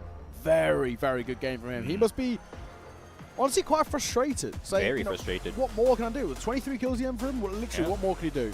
I mean, all I'm saying is PM should be nervous. Yeah. Right now, PM should be very nervous because that roster spot, if LDX saw, his old friend, he's kind of fragging, kind of maybe need an upgrade in the roster at the moment. But, I mean, Tom, you got to give props to Tom, man. He really tried his best, like 23-9. Rest of his teammates didn't really do nothing, and you can see it in his face. It was evident in his face that he is absolutely pissed off that his teammates are performing like Problem is, like, are we going to see that Tom again on Ankara, right? True. And if we don't, then what? What then happens for Alotus? Who's going to step up? I don't know that you can necessarily expect him to run away with multiple maps like that and carry the team. So, going to have to be a bit more of a team effort here from Alotus if they want to get this one over the line. Again, Ankara is a map that pretty much everyone should be able to play at this point. You know, it's such a sort of staple of the map pool. Almost every region plays it. Every region has it reasonably up there. You're never going to really be able to hide Ankara. So I don't think either team necessarily too concerned about going into this one. But yeah, I mean, we definitely did see a bit of a drop-off yesterday from UBEC when they did go on to Ankara, and there was arguments to be made that may have been as a result of a pickup from Evolution Power, definitely, who looked a lot better on map 2 than they did on map 1. But don't want to be seeing that same drop-off from UBEC, because I don't think that they can afford to drop off here at all. You know, they're not in a position where they can get this done at 50%. Yeah. That much is very much evident, because I think they were probably, let's say, 60%, 70% here in this game. Like, it could have definitely been better from them. But if it drops off any more, I mean, you're really running into trouble at that point, and Alotus are going to be sort of circling like sharks in the water. Yeah, for sure. Especially like the implication, right? If you don't get the 2-0, your chances of getting out this stage is like slim to none, right? So they gotta get it done in the second map. And what should happen here actually is I hope to see not the same Loy from game 2 and 3 from yesterday, because yeah, it was a 10-8, but if Loy just played just slightly better, man, I feel like they could have actually gotten that win against Evolution Power. So hopefully, they maybe woke up today, got a good breakfast, got some reps in on the TD, but I mean, from map number 1, from what I saw, it's got to be the strategy, because it seems like the aim is all over the place at the moment. Yeah, we can think at the very least as well is that we saw kind of the statistic that I brought up just a moment ago there, and it's the same argument once again. Alotus, a lot more reps played for them, but considerably less success, where at least for UBEC, they don't play it as much, even nearly as much, but the BL side in particular, very good. 75% win rate on the BL side, that's no joke. Yeah, I mean, you're working hard, definitely, if you get 75% on the BL side, but I don't know, that's definitely something that you can kind of look at and say, well, that's domestic competition. Sure. And this will be a very different kind of a ball game. Maybe not necessarily against the likes of Alotus. Sure, stylistically, you might be going up against a bit of a different team, but I don't think Alotus is that far ahead of UBECMANIAC or ahead of them at all, just in terms of their relative strength. Let's be real. But deeper on into this tournament, they're going to go up against, if they go deeper in this tournament, better teams. Are you expecting 75% win rate against the likes of an Imperial or an Antisocial or a Vasco or any of these teams? That can be a bit of a statistic that can lie. You don't want to dig too deep into it, because they're in Crossfire, we know this from the West League, there are some gimme teams, you know, if you go up against a team that's like number 8 in your region. Swap Gaming, for example. Well, yeah, I mean, last season, that's sure. But, you know, you do get like, you know, 9-1.5 or something like that. You're like, okay, well, we'll just take that, I guess. Like, that's not what you're going to get at this level of competition. But domestically, you might be able to beat up some noobs, basically, is kind of what I'm trying to say. Inflate those stats a little bit. You're not going to do that here. Yeah, it's very, very true. And I think especially now that we've seen in 2 separate games for this UBEC side, once against where they're the underdog and another one where they're the favourite, i.e. here, and where both times they sort of struggled for different reasons. It struggled at closing out a game, as we saw just there, and then struggling to reclaim a bit of form and score against Evolution Power. So for UBECMANIAC, it feels like we're never seeing them take things easily. They're always really having to struggle to get maps and victories across the board, and potentially that can give opportunities for Alotus. Yeah, it actually could. I mean, the amount of mistakes that they did in Game 2 from yesterday, it's actually the exact same map as well, right? Ankara for map number 2. I feel like there's a lot to punish for the side of Team Alotus, right? There are some rounds where you can, if you have the right read on UBECMANIAC, right? You obviously saw their regression already. They go second mid, and then they push into the base of the enemy, try to pressure them from there, but obviously they got punished hard yesterday for playing like that, so maybe they're going to try to replicate it today, considering, you know, Alotus, sometimes they do like to take it super slow, and, you know, you can't be super slow at least all the time, especially on Ankara, and especially Alotus, you really can't give them opportunities to test things out. Does this strat work? Sometimes you have to just go on their face and just deny it from, you know, the beginning. Yeah. What's the vibe check feeling off the back of that one? We all went with the 2 zeros, UBEC, but it was, it wasn't exactly easy, and that does slightly concern me. I mean, I've got no reason to change, I guess, you know, like they did get the win, but it's not the kind of result that makes me look at that and go, yep, easy 2-0, guarantee, lock it in, I'll bet my house on it. Like, doesn't reaffirm the confidence, does it? First of all, I don't have a house, so we're lucky about that. I haven't got much to lose, but I'm not super confident at all, is kind of what I'm trying to say here. I don't think UBECMANIAC looked fantastic, to be honest. I don't think Alotus really looked fantastic either. I think this is a coin toss. You give me a coin, I'll toss it 100 times. We'll probably get a 50-50 result out of this matchup. It just seems to be kind of that way. You know, are we going to get to see Tom do what he did again? Is he going to be able to have a little bit more room space to work with on Ankara? And is that going to be enough then to maybe get them that one extra round that they need to push it into the overtime? Once we're in overtime, anything can really happen. This matchup feels pretty impossible to call. The only reason I'm going to stay with 2-0 is because I have no reason to change it, but you know, you've got to bear in mind we are moving on to Ankara, which is Alotus's map pick, so obviously you'd be expecting, if all things play to plan, there should be a bit of a drop-off for UBECMANIAC. You don't want to be picking a map that you're not going to win on, right? Like, you pick the map because you think you can win it. If everything goes to plan, it should be 1-1. That's how every series should go. It should be you win one map, we win our map, then we go to map 3 and decide who's better. That's kind of how a best of 3 should work. Obviously, you have discrepancies because certain teams are just inherently weighted better than the others, and that's why you end up getting 2-0s. So I guess it is fair to say maybe in a matchup like this one, which is in theory pretty close, you know, maybe a 2-1 is a little bit more realistic, especially based on what we just saw. It's like super close. Like, how do you reasonably look at that and go, yep, that team's definitely better than the other team, they're going to 2-0? Like, I don't think you can do that. I think that's cap. The only hypothetical that I can talk about, which would be the advantage for UBEC, is if we don't see Tom play at that level. Even if we get like 70% of that level of Tom, I actually feel like they've really struggled just because, man, it was rough for Alotus outside of him. We'll have to wait and see. We're heading to map number 2. It's Ankara coming up next to see whether Alotus can answer back.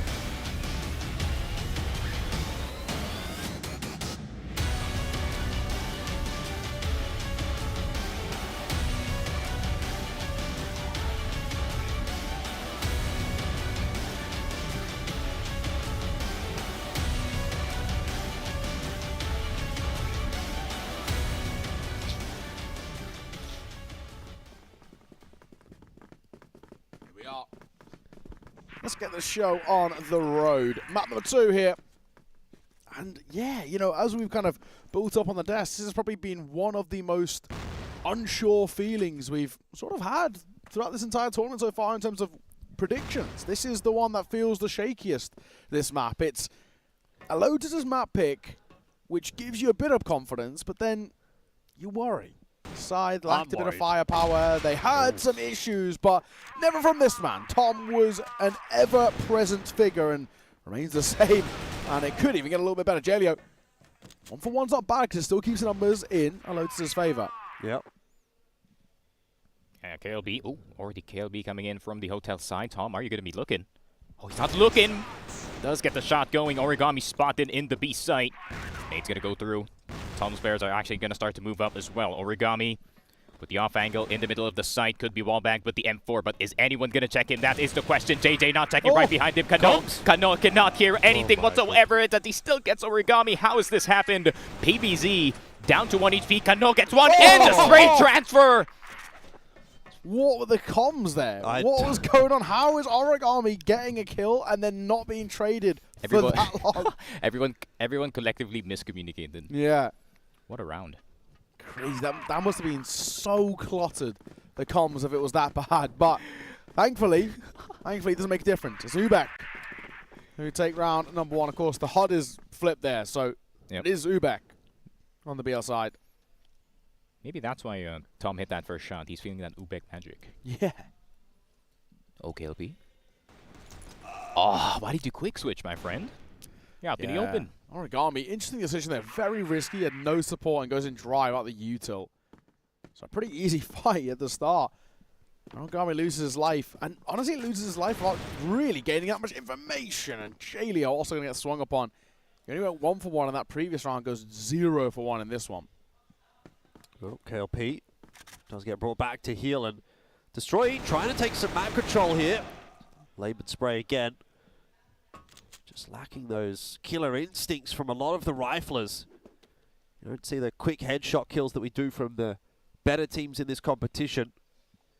Nonetheless, the job is being done once again by UBECMANIAC. This is the perfect start to what you'd like to see on map 2. I mean, look, when we're considering map 1 was tit for tat, right? It went 1 you, 1 me, 1 you, 1 me. It was like everybody's sharing's caring, you know? Yeah. We all get to have a round. Everyone gets to have a round. If you can start with like 2 or 3 in a row before the exchanges begin, it just keeps your head above water a little bit, keeps you, you know, treading above water. There's no pressure on you necessarily. You just think, okay, as long as we keep this 1-1 going, then we're fine.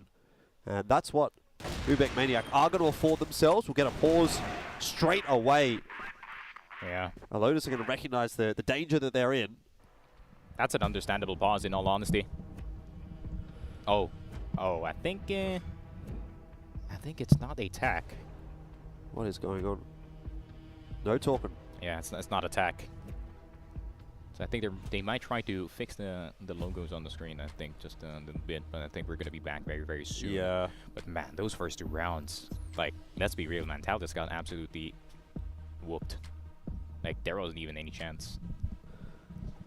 Yeah, I mean, those were pretty decisive rounds from UBECMANIAC. Maybe they've done a bit of homework overnight, looked at their anchor from yesterday and thought, well, we didn't do too well against Evolution Power, but it's Evolution Power. Hey, and it's a 10-8 too. I mean, the benefit of going 10-8 against, like, a really good team, like Evolution Power, right?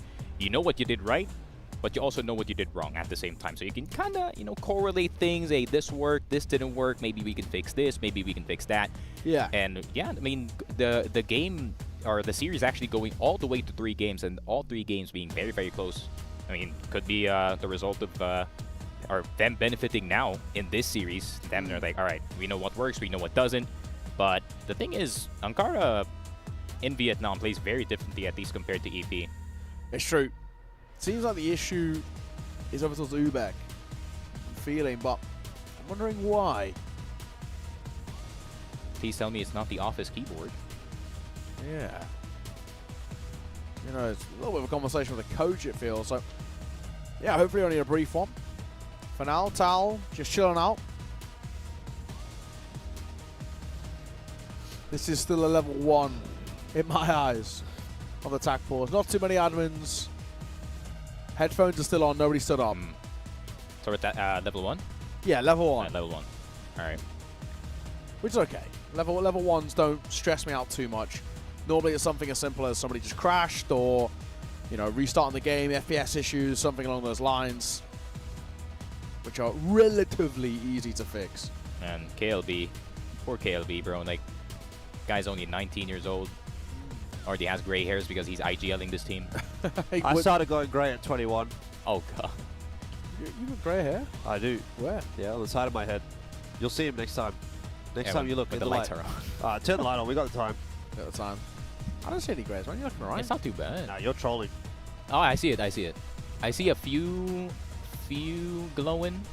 Looks like, you know, it's... They're actually quite a lot. Selective highlights. Yeah, it's like, you know, like Doctor Strange? Yeah. It's kind of the Doctor Strange vibes. It's not that bad, but it's kind of like grey on the sides, and then I haven't lost any colour on the top. You're thinking about, like, just a little box dye job? Nah. No? Silver Fox, mate. I reckon that's kind of cool. Yeah. Yeah, it's kind of a vibe. I think it would actually match you. I'm all natural, baby. All natural, baby. There we go. No tats, no piercings, no box dyes, no nothing. Lot of Botox, though. Well. And a serious BBL going on that's over right, here. mate. Yeah, look at me. There it is. Don't get a body like this. I like natural. I'll tell you that for free. Yes, sir. I have thought about dyeing my hair, though. Like, actually. But I've thought about dyeing my hair like a weird color. Yeah. Like, I actually very nearly dyed my hair like silver. Sort of. I think what's the best example? There is one player here with silver hair. I can't remember who it is now off the top of my head, but kind of that like not grey but silver. And then silver blue. I was gonna do it, and then I was away on a holiday with some friends, and literally I was a day away from doing it. We bought it as well, and then I got offered like a pretty big gig, and I was like, "Oh, fellas, I would." No, you can't look like that. Yeah, I would, but this is like, you know, a big gig, and my first time working this said big gig, and I was like, yeah, I feel like I should go in looking somewhat normal. Yep. Roll up with a bright pink comb over, man. That would have been sick. I mean, UBEC got the coloured hair going. I mean, most teams in some way have at least one or two players of at least the story behind that is so funny. Go on, what is it? They're already halfway committed. Everyone said yes, but then JJ and KLB backed down at the last second. Oh, poor. That's just not it. So he just left. Left KLP with red hair for no reason. All right, well, back in. I think it suits him. It's a short pause, but honestly, looking at that one, you probably not happy with that as a pause timing for UBECMANIAC, right? Like, they went up 2-0, two really decisive rounds, looking fantastic, and then all of a sudden, pause, slows down their momentum. Double arm setup coming through for Tao. See if it works. Gonna have a quick round. They clear the corners. Oh my and they do so well. On towards top side, Origami has to go huge there. There's just too many angles to look at. A lot of damage dealt, yes, but honestly, already in that 2 versus 4, this feels very difficult indeed. They've got a bit of Utah to work with. The C4 will go down momentarily, and this feels like it might already be done and dusted, even though there was that pause that could have iced them out. They do the right thing for me, which is immediately off the back of any sort of attack pause, go quick. Yeah. Try and catch them off guard. Last man, Jaleo, known quantity. They don't need to face him either. They can just let the C4 tick down. Great response from UBECMANIAC, isn't it? It's exactly what you want to see. Well, they've got to make sure that they convert this, which they do. But it is business as usual so far. And maybe Tank's happy. this is the UBECMANIAC that we're a little bit more used to seeing, or we were hoping to see on that map 1. They missed out a little bit. I think they were a little bit off. Did enough to get it over the line. What a call, though, out of the tech timeout. 5-man entrance rush A. Yeah. No one went vent. Not a single player went vent. And I feel like even the guy guarding on the right side of entrance was surprised with the amount of players that they had to face. But J. Leo, exactly what EP did yesterday. Bit more of a mid-aggression. But Tom does get JJ, but KLP is still alive, so they still have the sniper option. Pop a shot through the smoke isn't bad, with the sniper on the other side does a good job at responding. Origami, he definitely had his issues throughout this series so far. Not exactly been lights out by any means. And, you know, we kind of spoke about it. We need a little bit more out of that rifling core. Origami, Jaleo, and Destroy all have to find more form if Tao want a chance. They're already down to 3. Definitely not going to help. KLP trying to hold for rotations. He's just backing towards Hotel. C4 goes down. This is a similar scenario that we were in last round. The second that bomb goes down, it just puts such pressure on towards Alotus. Oh, yeah, I can say Lloyd could be in trouble there. They will catch him, but quick fights go in quick succession. And he's PVZ with all to do. Solo should be dead, and is. Seen off. UBEC are loving it now. Yeah, 4-0. Map that they're a lot more used to, in all honesty. Seems like was just a bit of nerves in some days, but I feel like maybe they got a bit of motivation. They're like, hey, we can finally close out games. Let's play our own game here Just to warm up. I feel like for UBEC, they're such a confidence team, and because it was so back and forth in that map number 1 to start things off, they just never really got a chance of building up that confidence. Yeah, I mean, Origami's getting folded like 5 kinds of way, man. True. Like, it's absolutely insane. Big. Start things off by KLB, gets his kill, and gets out. Doesn't stick around, doesn't allow for re-aggression or a trade. And he waits for some support. It's the right way to play it. Mm-hmm. Not overplaying their angles anymore. To be fair, KLB is the assigned hotel taker here for his squad, so he finally does get it. And, I mean, it's Tom of all people, so it's up to Jay Leo on the sniper this time. Ooh, big miss. Big miss. Not sure that he would have survived even had he hit. So it's looking much better for UBECMANIAC. Spacing's great. And one of the biggest issues that we spotted in the first map, which was that aim, I think has definitely been rectified. So, yeah. Right on, UBECMANIAC. Looks like they're going to go up 5-0. I mean, half the map potentially already done the way they're going right now. And it's been in decisive and quick fashion. This has kind of gone, it's like winding the clock back. It feels like, you know, I'm casting 2016 CROSSFIRE again. Yeah. It's very quick, these rounds, though, honestly. UBEC are not pulling any punches, and well, Alotus realizes they've called for attack pause, and understandably so. They're under very early. They're under a lot of pressure. I mean, this is, if we're being honest, this is tournament life on the line now. Yeah, I feel like it's a bit late. In all yeah, honesty, honestly, I feel like they should have called it like 3rd round, 4th round, because they just got destroyed. Yeah, like 5 times in this first half. So not much you can kind of go off of if you're a Alotus series. True. Like UBEC just had the absolute read on them. So maybe they're going to try to get the last 4 rounds, but it does give the benefit of having tanks talk to his team. Alotus, man, they just disappeared all of a sudden. And this is the theory that you had, right, Jordan? Like, what happens when Tom is not here? They look like a shell of themselves, don't they? It's tough, man. It's tough getting back into this first half, especially knowing that you can't get the lead anymore. Yeah, it's true. Yeah, you're fighting for a bare minimum of a 1-round difference. I mean, that's never good for the confidence, and some tough conversations to be had for them. And we're on the flip side for UBEC. I mean, nothing really has to change. If anything, it's for Tanks. He's sort of relaying to the team and saying, right, boys, more of the same. This is fantastic. Yeah. There's nothing I need to change. There's nothing I would sort of edit in terms of what we've seen so far. Just continue doing what you're doing. I mean, the best thing he's probably got to reinstill to them is actually these quick rounds for us and these quite aggressive early portions and these fights that they're taking are so beneficial. We've got to keep the pressure on. We don't want to allow Alotus to sort of reset in that sense. That's true. Tanks probably just told UBECMANIAC, don't get complacent, or in Tagalog, wag kayo makampante, basically. And yeah, that's the right call. I understood that. Buzz. Yeah, that's the right call in all honesty. I mean, just like you said, right, they have overconfidence issues from time to time, and this is the right place for it, right? They're up 5-0. How many languages do you speak, Sneaky?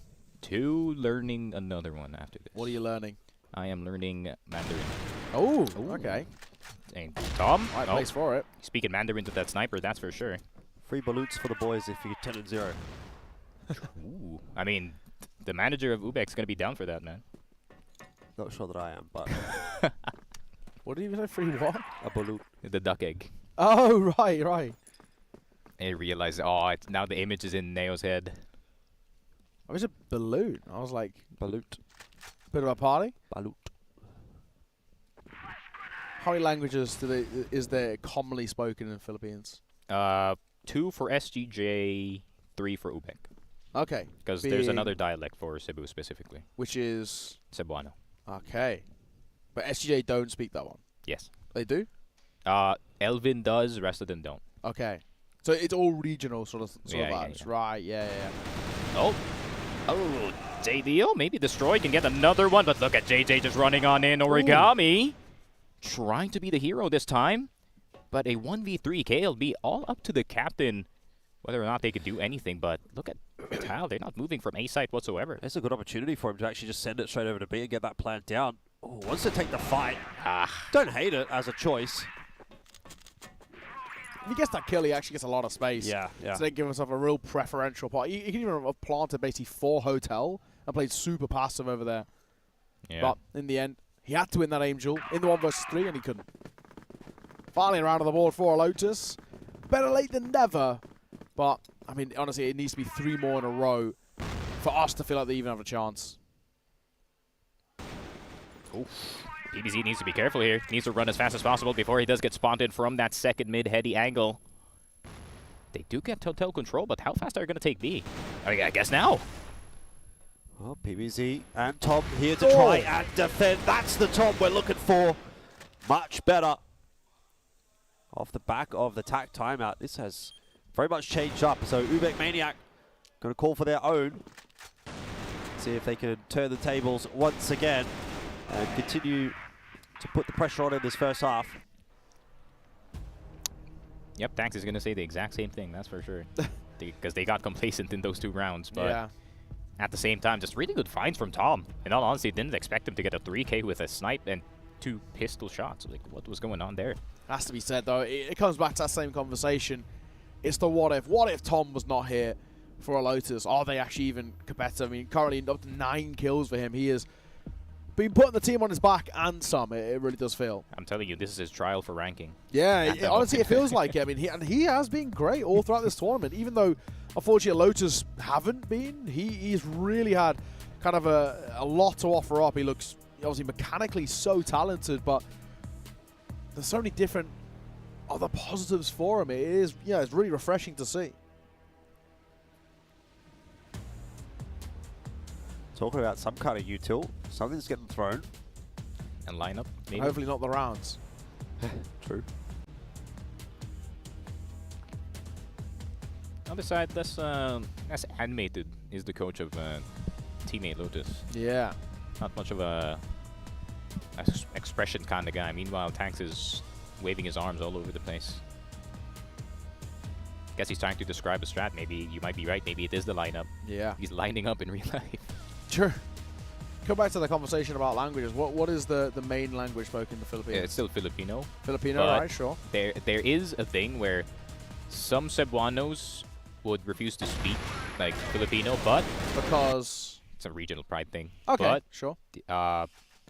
Most of Cebuanos that I know, at least, they speak Filipino, especially UM, because they have to play with us in pubs and stuff. Do they come to themselves in Filipino though, or are they in Cebuano? No. Straight up Cebuano. When you say Filipino though, are you talking about Tagalog? Yeah, Tagalog. Yeah. Right. Yeah. That's the official term, but Yeah, these guys from the UK not very cultured. What's the similarities in languages between other countries kind of nearby?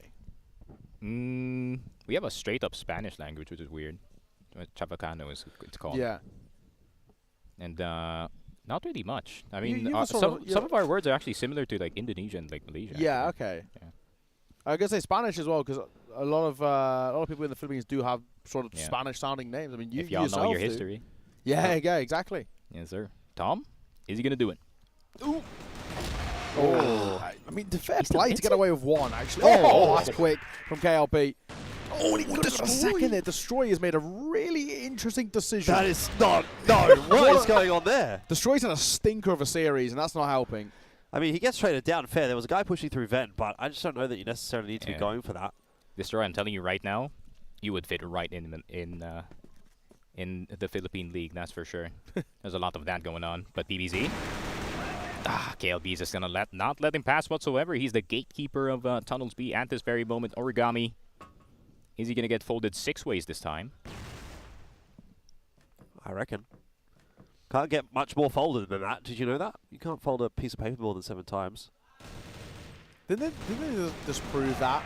Yeah, that was with like a football field-sized piece of paper and like machinery equipment and stuff like that. Try and do it with one of these A4 pieces of paper right here, and I guarantee you can't do it. Yeah. But yeah, if you get one that's above a certain size, it has to be like gigantic. I remember watching a Mythbusters episode. It was a Mythbusters episode, and they had like a... They were in a warehouse, weren't they, doing massive factory warehouse type thing.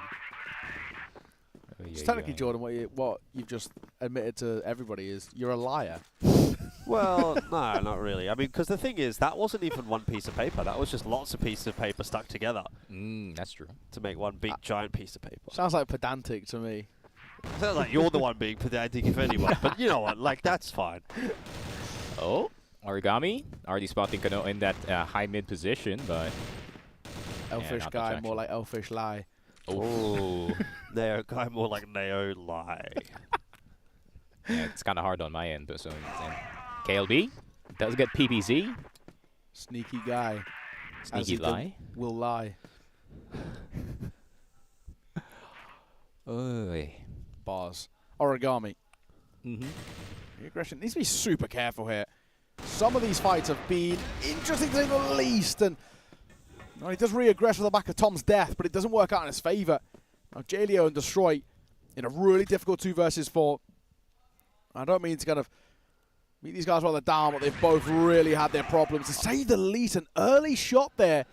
And he preemptively shoots, which loses him a life. Back into 2 versus 2, but good re-aggression from Loy.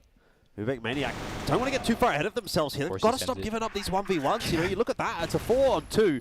They thought it was a foregone conclusion. It wasn't quite, but in the end, still locked in 7-2. It should be enough, right? It should be enough, surely. I was sending like a mental message to Loy from all the way here. I was like, please do not drop down, man. Like, this is not the end. But that's a very Loy thing to do. And There's just no take need for that as well. It's one of those things. He's in like a what is essentially an unclearable position. Loy is literally the definition of he's gonna take the fight to you. Yeah. I just don't want to see UBECMANIAC rest on their laurels, right? Like, they had a great first half there, but even at the back end there, you can start to see them getting a little bit lazy. KLB, though, anything but. I love this from UBECMANIAC. They just throw a massive spanner in the works. You get one, but guess what? That's not the only player on the flank behind. JJ is farming, and UBECMANIAC are steamrolling with that momentum. They are hunting for that 2-0. Teammate Lotus, welcome to Filipino Crossfire. Yeah. Relentless aggression. And, you know, we've definitely touched on this a little bit with this UM side. It's great when it works, and it's really uncomfortable to watch when it doesn't work. Thankfully, it's the former, not the latter. They've been looking great here on Ankara. It does make you think, though, against a slightly more disciplined side, it would work better in their favor. Opening kill, though, will go the way of Alotus. Okay, no, he can't catch Destroy. First time of asking, second time does well. And the Colt taps down incredibly. Will he expect the second? He doesn't. But it still should feel like it should be job done here, you would say. Kana re-aggresses, does well. 1v1 now, though, and PBZ is on for the chance, and he can pick up that C4. KLB's been good on this map, though, I'll say. 12-5, so pretty reliable. Needs to get active, though, before this becomes a post plant. If he can get halfway over to A before the plant goes down, or at least clear out B. He knows that the A site is where he's got to be headed. But yeah, he's still pretty far away, so he's going to have to take his time clearing things out. And the longer that he waits here, I mean, you can't really afford to wait here, right? You need to go because there's so much of the A site that you now have to clear. PBZ could literally be anywhere. He could be wrapping in the mid for all you know. So he's just got to be quick. He's just got to take the fight. Got to back yourself here, or go for a tap defuse, right? And pull the play out to you. Spots out PBZ. He's going to hold it. No, he's not. PBZ for the sweep. We'll keep it alive for Alotus. So low as well, PBZ. One more bullet, and it would have been enough, but not this time. So Lotus stay afloat. Not out of the count just yet, but really kind of monumental comeback needed from this side. We haven't seen a comeback of this sort of caliber so far. No surprises.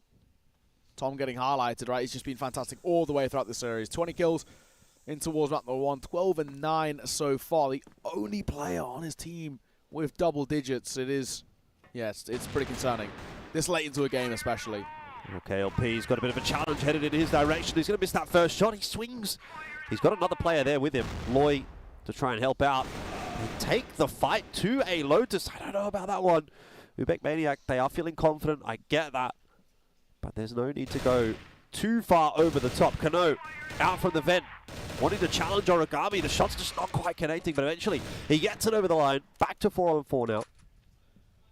Thing is, we don't need to stick around here with Volcano. We need to probably just reel it back in. I know he wants to try and back himself up in this fight, but he's so low. Maybe JJ just sort of fall back and say, sure, crossfire off each other. 4 to 4 KLP. Orm dropped down. So that can be collected by that Bogdan's Law and all the rest. Kano, he had a chance. He does miss. That's unfortunate. He re-aggresses, and he finds an important one on towards Tom. It might be enough, but it still makes it look a little scrappy. Barreling in towards the side. Jaleo, will he clear up close? Doesn't do a good job of it. Second time of asking well. And KLB got to really lead by example, trying to tap away at a couple of heads. Looking now to spot some toes. Going up the stairs. He's looking for that last player. Destroy. Spotted. Destroy. Dropped. KLB, talk about leading by example. That was brilliant. Right. These UBECMANIAC blokes, they don't know any chill. It's like, you're 10 HP and you're going to go for a triple repeat after getting the kill that you found. That's Kano for you, man. I cannot believe that. The kid is not afraid to push forward. I think the Maniac in the name is a little bit true, but UBECMANIAC look like they want to close this one out quick and clean. They're going to go for an aggressive A-side push. They've got a couple of members outside A-Long already. They picked up 2, and I don't think this is going to be lasting too much longer. Alotus done and dusted. That's 10-3. UBECMANIAC lock in map 2 and secure the 2-0.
Well, try as you might, Tom, he did try, but it just was not enough to put the team on this back. Alotus take their second loss here for Group C, which, unfortunately, for being honest here, that might be game set for them, making it forward in towards the players. Yeah, it does. I think you are right. But it's one of those where they came into this as about gaining experience, and UBEC showed their experience. A very good performance, especially on their opponent's map pick. Yeah, I think the only way that this could still potentially work out for Alotus would be if Evolution Power would beat Imperial, and Imperial would then go on to beat UBECMANIAC, and everyone would be 1-2 at that point. Yeah. If UBECMANIAC then went on to beat...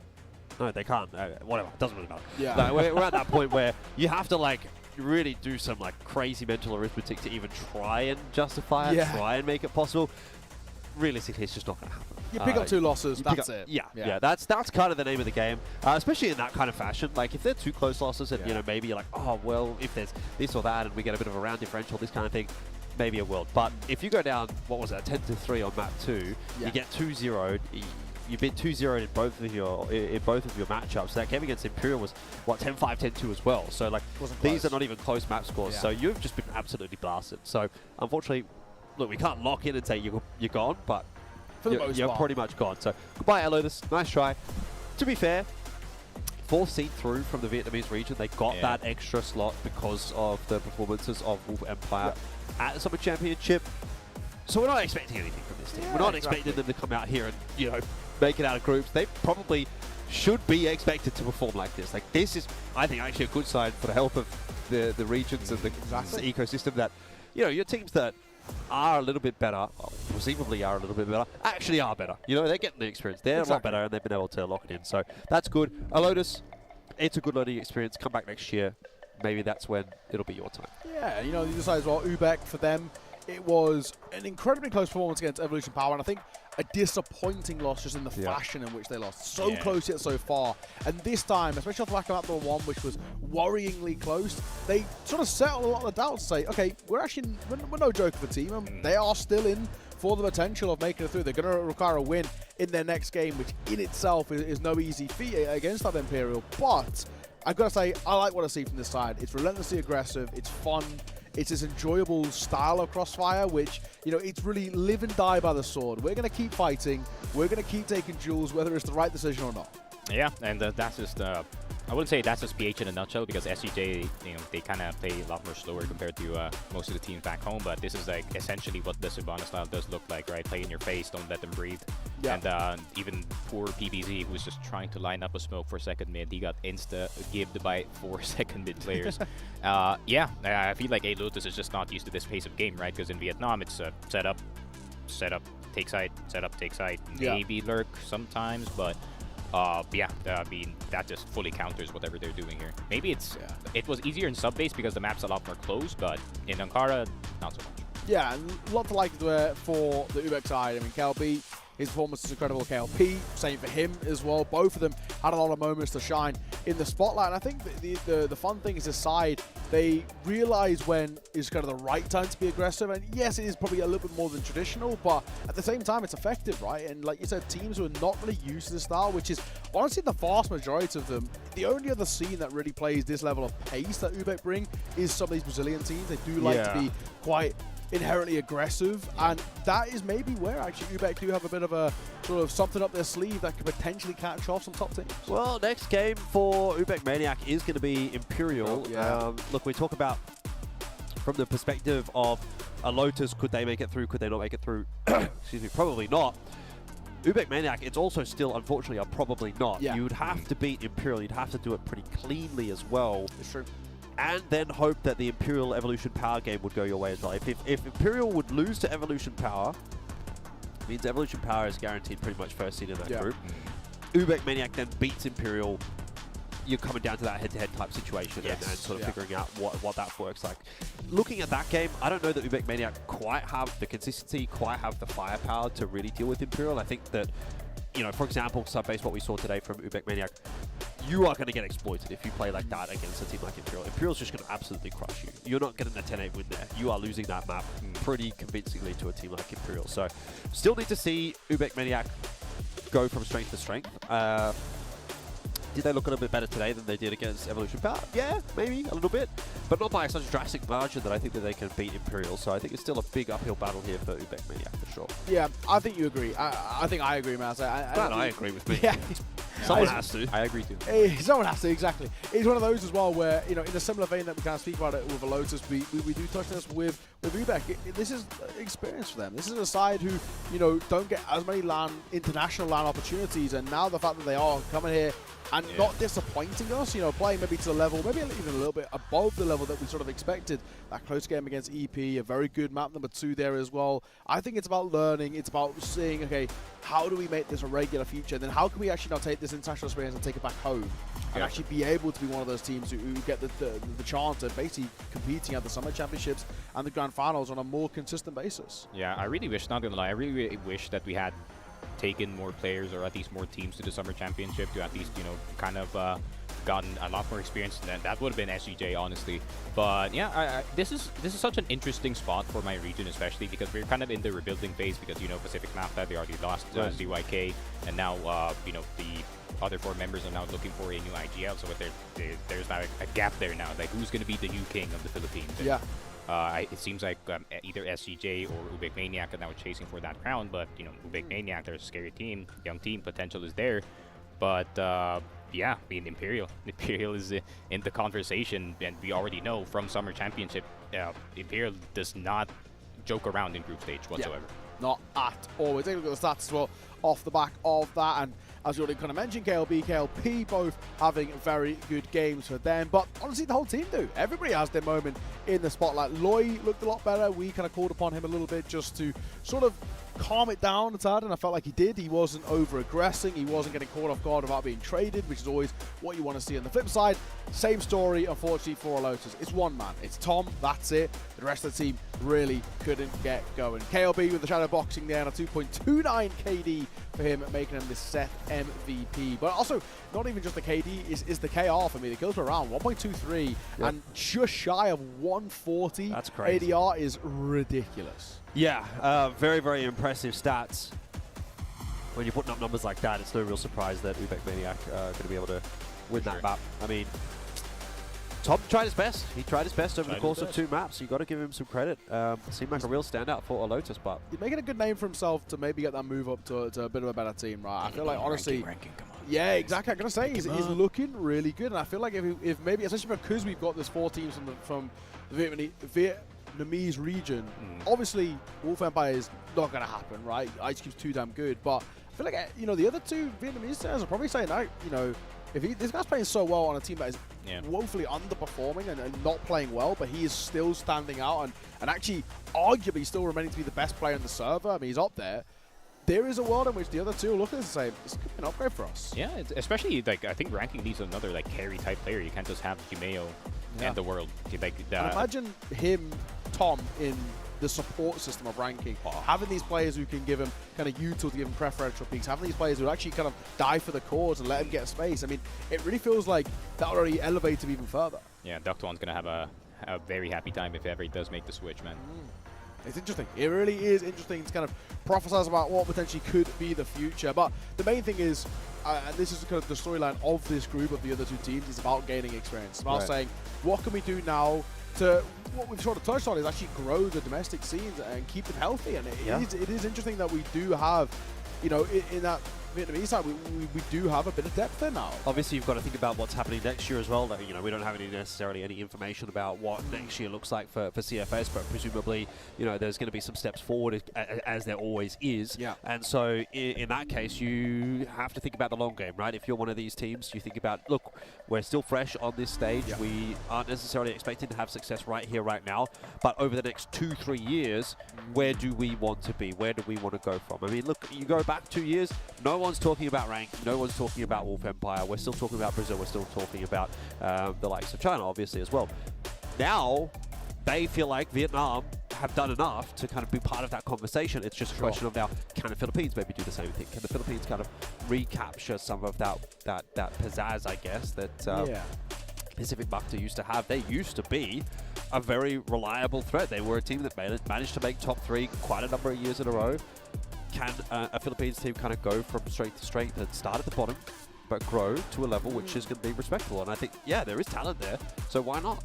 Yeah, absolutely. That is spot on. We'll be getting an interview sooner rather than later, because Kevin was the MVP. I think that is him on the stage. I don't know, my eyesight's not good enough. The translator finally. Yeah, that'd be good.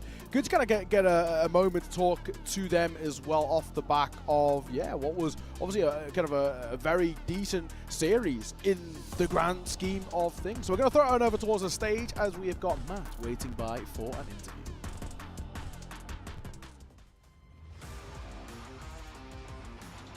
We have our first winners of the day, UBECMANIAC! KVB's our MVP. Well, that was a quick finish. Wow. Many people thought this would be a closer game. A lot of us thought this would be 2-1. How did you win so quickly?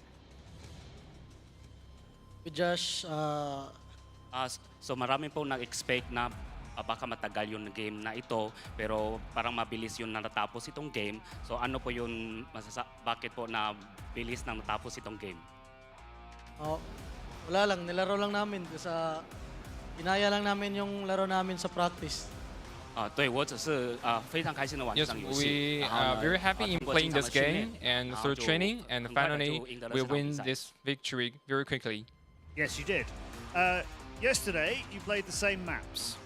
So yesterday you played sub-base, you won 10-8. This day you win 10-8. Yesterday you lost on Ankara. Today 10-3.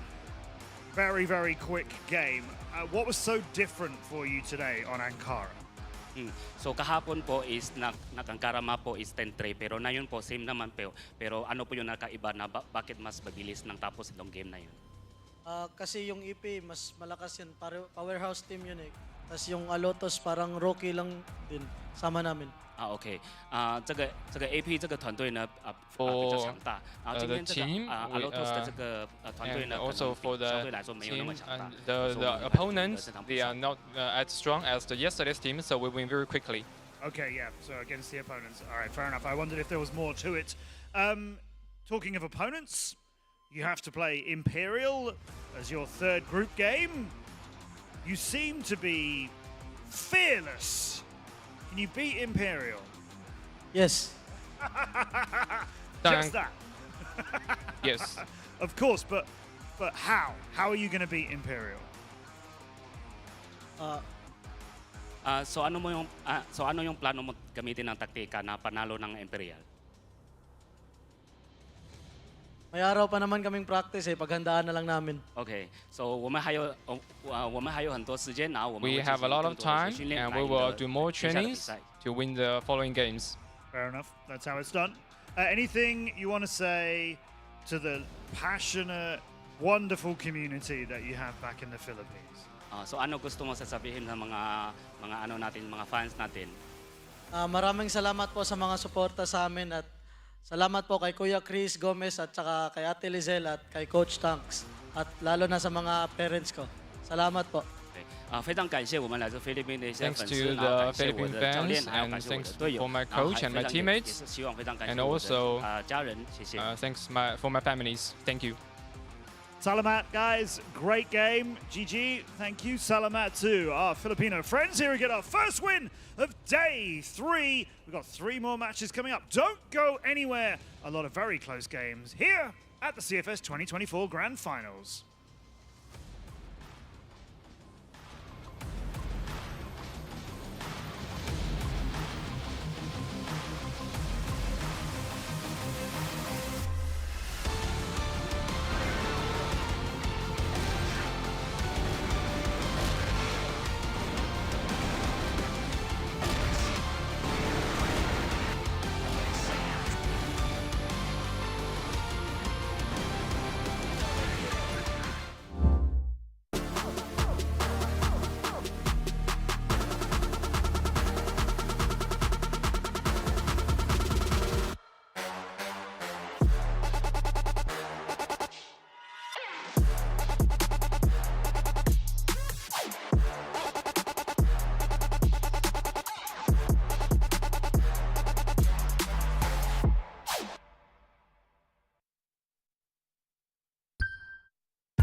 أنا اسمي محمد محروس، عندي 24 سنة، بدرس كمبيوتر ساينس في الجامعة العربية المفتوحة.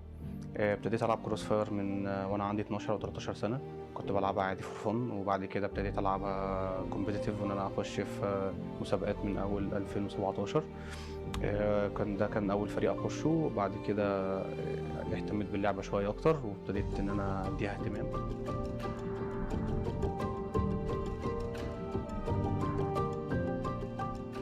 أنا اسمي بينجوين وكنت كابتن فريق 3 بي ال السنة اللي فاتت. يعني أنا عرفت حورس من 3 سنين، كان عندي مكان في الفريق، كنت بدور على لعيب زي حورس، شفت إن أنا ممكن أقدر ألعب معاه، اتكلمت معاه قلت له لو أنت عندك فرصة إنك تقدر تلعب معانا، هو رحب بالموضوع، بدأ يجي معايا. كان علاقتي بيه مجرد لاعب في الفريق، أنا كنت أنا كابتن الفريق وهو كان لاعب عندي في الفريق. طورت العلاقة بيننا بصراحة وبدأ الموضوع يكبر بيننا، بقيت أتخذ حورس كصديق معايا ليا أكتر ما هو كان لاعب معايا في الفريق. يعني بصراحه حورس المينتاليتي بتاعته ساعدته جدا ان هو يخش في الاجواء بسرعه. كان من اول، انا فاكر اول سيزون جدا حورس بدا معايا يلعب، كان اول سيزون كان يعتبر احسن بلاير موجود في الفريق، كان احسن واحد بيبقى بيساعد الفريق، وكان اكتر واحد بيفتح، كان اكتر واحد عايز الفريق ده ان هو يتقدم. فصراحه المينتاليتي بتاعته دخلته في الاجواء. فاقل من اعتقد 6 شهور كان حورس اسمه بيتقال على كل المنصات العالميه لكروس فاير انه واحد من امهر واحسن اللاعبين اللي وجدوا في الميدل ايست.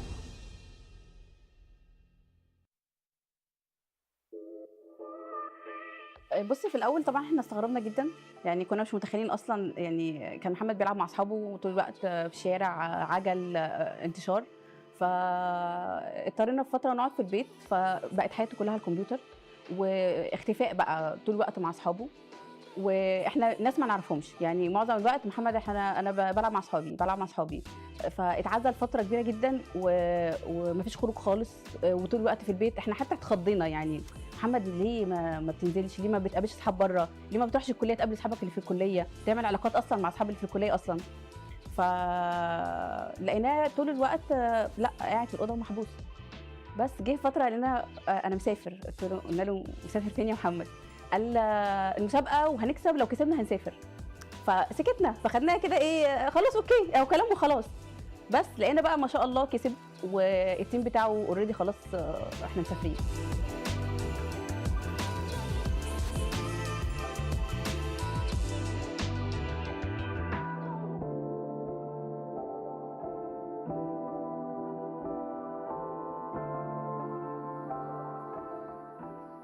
خلينا نقول ده تمن القعاد لوحده، تمام، وانعزاله في وقت من الاوقات، لان في اوقات ما كناش بنشوفه باليومين. اقفل الباب، خلص لعب، نام، وخصوصا في الاوقات اللي بيلعب فيها مع دول مختلفه معاك في فرق التوقيت، تمام. فممكن يكون بيلعب مثلا الفجر، فخلص نام، فاحنا في الوقت ده صاحيين عادي وهو نايم. بعد كده عنده دور او لعبه تانية او بطوله تانية، ففي اوقات كتير ما كناش بنشوف فترات. زي ما قلت ده احتراف، والمجتمع خلاص تقبل الشكل ده من الالعاب، فبالتالي بقى ليه سبونسر، بقى بيقدر مدى مهارته للعبه، وبالتالي ابتدى لما بيخش مسابقات يكسب، فبالتالي بيبقى ليها مردود مالي. وده زي اي العاب رياضيه عاديه، زي كره القدم، زي السله، زي الهاندبول، واحد. علاقتي بحورس على مستوى صداقه او مستوى الفريندلي يعني قويه جدا من زمان، او هو اول واحد كلمني في الفريق، او لما جينا نستارت في كروس فاير. والله حورس من النوع اللي هو متعلق باصحابه بشكل جامد، فاحنا بعد السنه اللي فاتت لما قدمنا بشكل كويس سيزون 1، لما بدأ بعد كده كان هو محتاج يلعب، يغير التيم او انه يلعب مع ناس قريبه منه فاهم اسلوب لعبه والكلام ده كله. فلما استارتنا بالتيم بتاع السنه دي كنت متوقع ان هو هيكون من افضل اللعيبه على مستوى العالم، واوريدي احنا حققنا حاجات كويسه جدا السنه دي مع بعض. سافرت 4 مرات، مرتين في كوريا ومره في الصين ومره في فيتنام. كل مره رحت ما حققتش اي حاجه، كل مره بروح ببقى اطلع نفس المركز وبيبقى من ضمن اخر 3. انا ما حققتش لسه حاجه، هو مستقبلي في اللعبه دي بالذات ان هو عايز اخد الخطوه اللي بعد كده. انا كانت اول خطوه ليا ان انا اكسب دوري، تاني خطوه ليا ان انا اسافر، تالت خطوه ليا دلوقتي ان انا عايز احقق حاجه في السفر. هو نقطه ان انا اسافر دي خلاص بقت بالنسبه لي بقت ممله، ما بقتش زي اول مره، لا دلوقتي بقى عندي هدف اكتر ان انا احقق حاجه، اللي هو يبقى مثلا يكون اول فريق في الشرق الاوسط كله عملها، مثلا ان انا اطلع من التوب 4، ان العب في السيميز، لا ابقى توب 2 وتوب 3، ابقى حاجه اللي هو ما بقاش على الستيج العادي، لا ابقى قصاد الجماهير، ابقى قصاد المين ستيج كله.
Hello and welcome back to the CFS 2024 Grand Finals. We just had one match that ended quite quickly. We had Team Alotus falling there to UBECMANIAC. I am Valdez, with me is Sneaky Frog and Bench. Sneaky Frog, you have swapped sides, but you're still with us here for the next matchup that is going to, once again, it's going to have SGJ up against 3BL. Any thoughts on this series coming up? Well, I like that I don't really have to take a look at the schedule anymore to know if I'm casting or not. It's like, oh, Philippine team's playing, I'm on it 100%. Makes sense. But yeah, I mean, SCJ, honestly, been not too bad of a showing in their first series. I mean, granted, it was a 2-0. It's still a close game in between the two maps, and especially up against a very hard opponent. I mean, they're looking good. They could be performing similar to UBEC today. Yeah, for myself as well. Although I believe most of us except Sneaky there has picked 3BL to be the prominent one to come out on top. 3BL's performance yesterday was underwhelming, to be honest. So I think SGJ has a pretty good shot at possibly sneaking a couple maps here and there. I mean, if they do find 2 maps, they do win the series. So we'll have to wait and see what happens. But we still do have 3 more matches to go for today. Yeah, you know, we're going to get into 3BL versus SGJ, and then we're going to have Q9 up against Vasco, and then, of course, All Gamers up against Wolf Empire. So in terms of the matches we have today, it feels like the second half definitely has a couple of the top-tier, you know, really strong teams going head-to-head in their group. A lot of the favorites from their groups trying to vie for that first-place seed, no doubt. This one, as you mentioned, Bench, you know, 3BL was kind of struggling yesterday. SGJ were looking pretty good, even though they did take a loss. I feel like this one might be closer than a lot of people are expecting. Yeah, for sure. I feel like people really underestimate how good Antisocial Team is. Despite being the 3rd seed from CFBL, that's still realistically the 2nd best region in the world. And yeah, you still got legendary names like LKK, you got Gokin, you got ADRF performing out of their mind in their series against SGJ. So, I mean, you have 3 players who are already tenured in the international stage. It's going to be not much of a problem for them to beat SGJ, who's kind of had a bit of a stint outside of the international stage. Well, we do have our 2 teams ready to go. Let's introduce our players on the stage right now. Now we bring the champions of some of our regional finals for their first collision on our stage. Let's call them up. Here we go. Welcome to teams.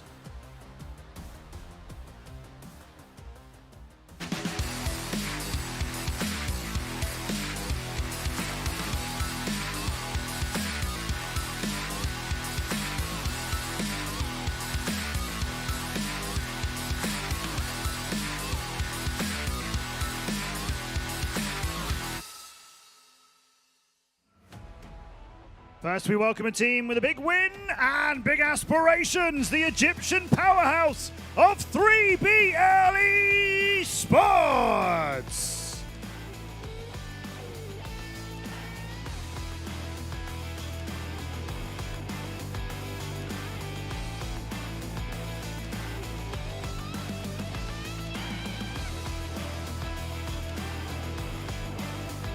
And welcome their opponents.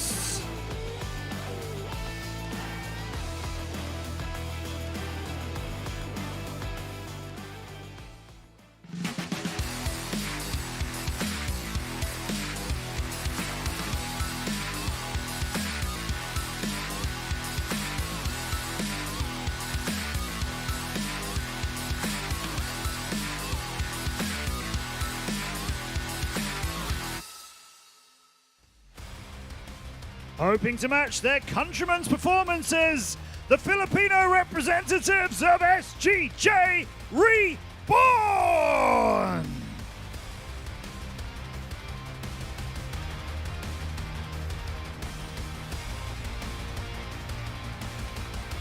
(3BL versus SGJ, Egypt versus the Philippines. Who will rise above? Here in Hangzhou, let's go and unlock the future!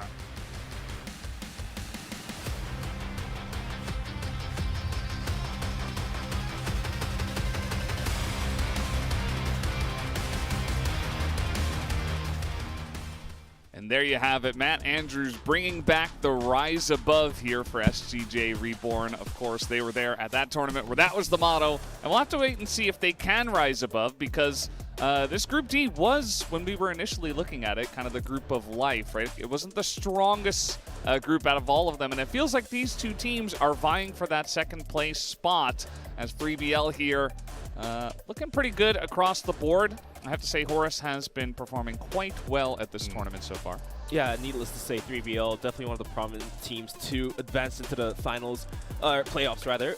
Although they did have a slow start to yesterday, they were still able to juice out that 2-1 win. Although they did drop a map, I believe it was because mostly they're not fully warmed up since coming to their first matches. But today, things might just be as different, as they are fully warmed up and ready to go. Yeah, the stats, like you mentioned, Horus absolutely playing out as nice snare, as well was dropping some quick crouch shots, so to speak, from the boxes in some way, somehow. This team still able to juice out 2 maps away. Yeah, for sure. I mean, I was actually surprised that 3BL actually lost Subbase in their series up against Next Top. I was like, oh, this is a map that they already played prior.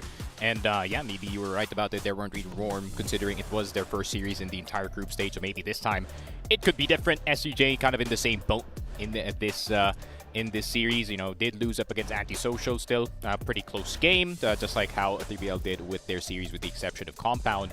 But yeah, I mean, obviously the statistics, we still do have Elvin performing well, KSA playing out of his mind as of recent, Yobib, you know, that's the usual for him. Yeah. He always is high on the stat book. But yeah, we just need a bit more from Keller, man. I feel like if Keller performs as expected, then SGJ is not really going to have a problem against 3BL. Yeah, I mean, on paper, you know, you're talking about how it was first match, and also Antisocial was looking really good. 3BL had a easier opponent on paper. I think this could be a very close match, as we do look at the regional finals for EUMENA. 3BL, how they were able to make it through. They are still the best team from EUMENA. They are that first seed coming through. They defeated LCK in the finals at that regional finals, and they are a very strong team. But again, that first map that we saw, that Subbase, that was definitely kind of giving us odd vibes, as we're not exactly sure where their form is at right now. Yeah, and looking at the history here for the side of SGJ Reborn, it was actually a funny circumstance that we have had back in the Philippines, because everyone's like, Magda beat SGJ Reborn at the start of the group stage, and then UBECMANIAC beat them too. Everyone was convinced that Pacific Magda and UBECMANIAC were going to be the ones getting sent here in Hangzhou, but all of a sudden, Pacific Magda won Subbase choke later, and they are out of the tournament, and they have entered into Hangzhou, and cherry on top as well, they got revenge on UBECMANIAC in the finals with a reverse sweep. But yeah, 3-2 wasn't the easiest of advancement they had to make. 3-2 was, it had to come down to the wire basically, but True. Let's go take a look at our key players. Of course, it's going to be Horus versus Yobib. 1.23 on Yobib. Yeah, like you mentioned, this guy always puts out some consistent numbers, but the key question is, can his teammates provide for the rest of his teammates? For sure. I mean, I'm still convinced, of course, Yobib being the best M4 player in the country, so I mean, kind of expected that he can really, he's just really natural with the weapon, so you're going to see him rocking that this entire time. I mean, the rest of the team, and once again, it's up to Keller, man. It's up to Keller whether or not he can kind of step up to the plate, because he has kind of disappeared in that first series. And not gonna lie, man, Horus is an interesting player for me, because he kind of validates my playstyle of just, you know, going in and fight whoever is in front of me. And it's been pretty effective so far up against Next Top, but if you guys can see the correlation between the game with UBEC and Alotus as well, that Vietnamese teams don't really do too well up against like straight up aggression, and I feel like Horus was really at home in that series. Yeah, he definitely was, and you know, at the end of the day, Next Top, they weren't really the best opponents. You know, we were definitely watching a lot of their play and saying, hey, you know, we're not so sure what they're doing here, as even on the Chinese side, that has been mostly kind of across the board on the same page. This time around, we have 2 guys going for SGJ.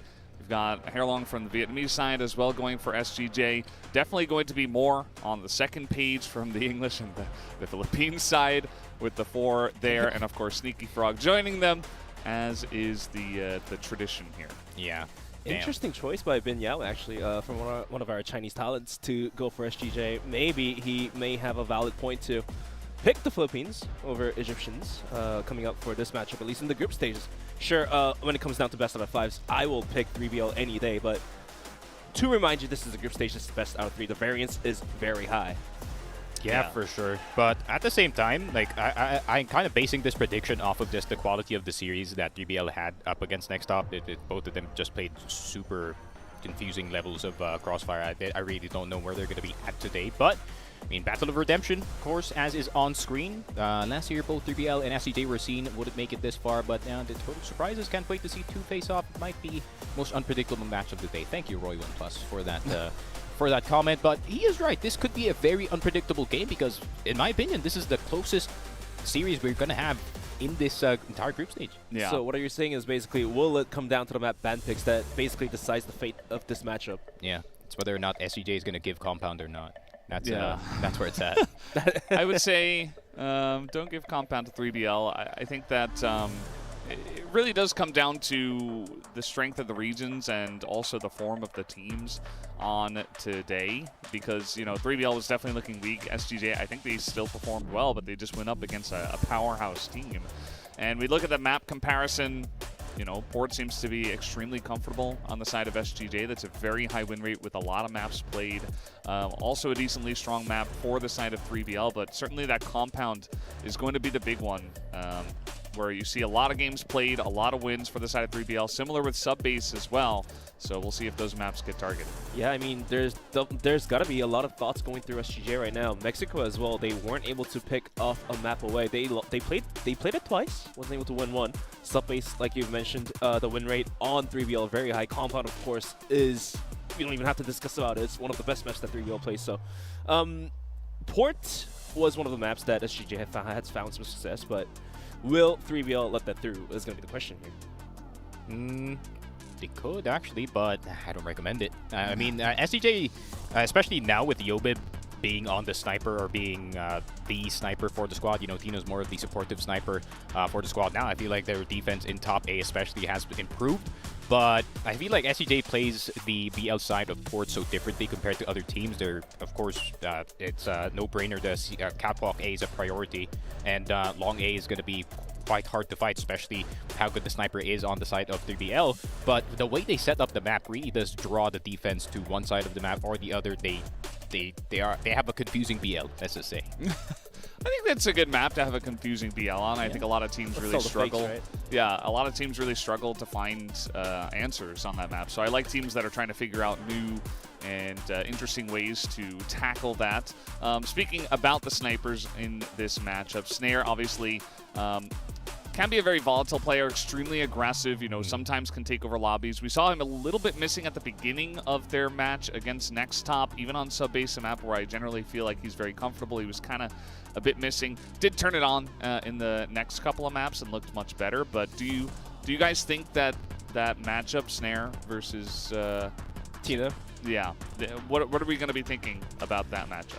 I mean, of course, Snare has to be the upper hand here, but I guess it really just comes down to whether can Snare come online faster than expected, because last night it took him some time. Let's put it that way. It's all about the rubbing the ball's head for luck. All about family. That's been the way. So we are here in the map ban pick, and SGJ do get that first ban. Are we going to see Compounds? Are we going to? Yeah, yes, that's a no-brainer. Okay. I mean, that's like your guys' Ankara at this point. It's like, yeah, that's the equivalent of Vietnamese Ankara or Filipino Black Widow. It's like CFWL's Compound, because LCK, Unknights, GV to an extent. They also play that map. Would it be surprised if Port's going to be banned out? 3BL.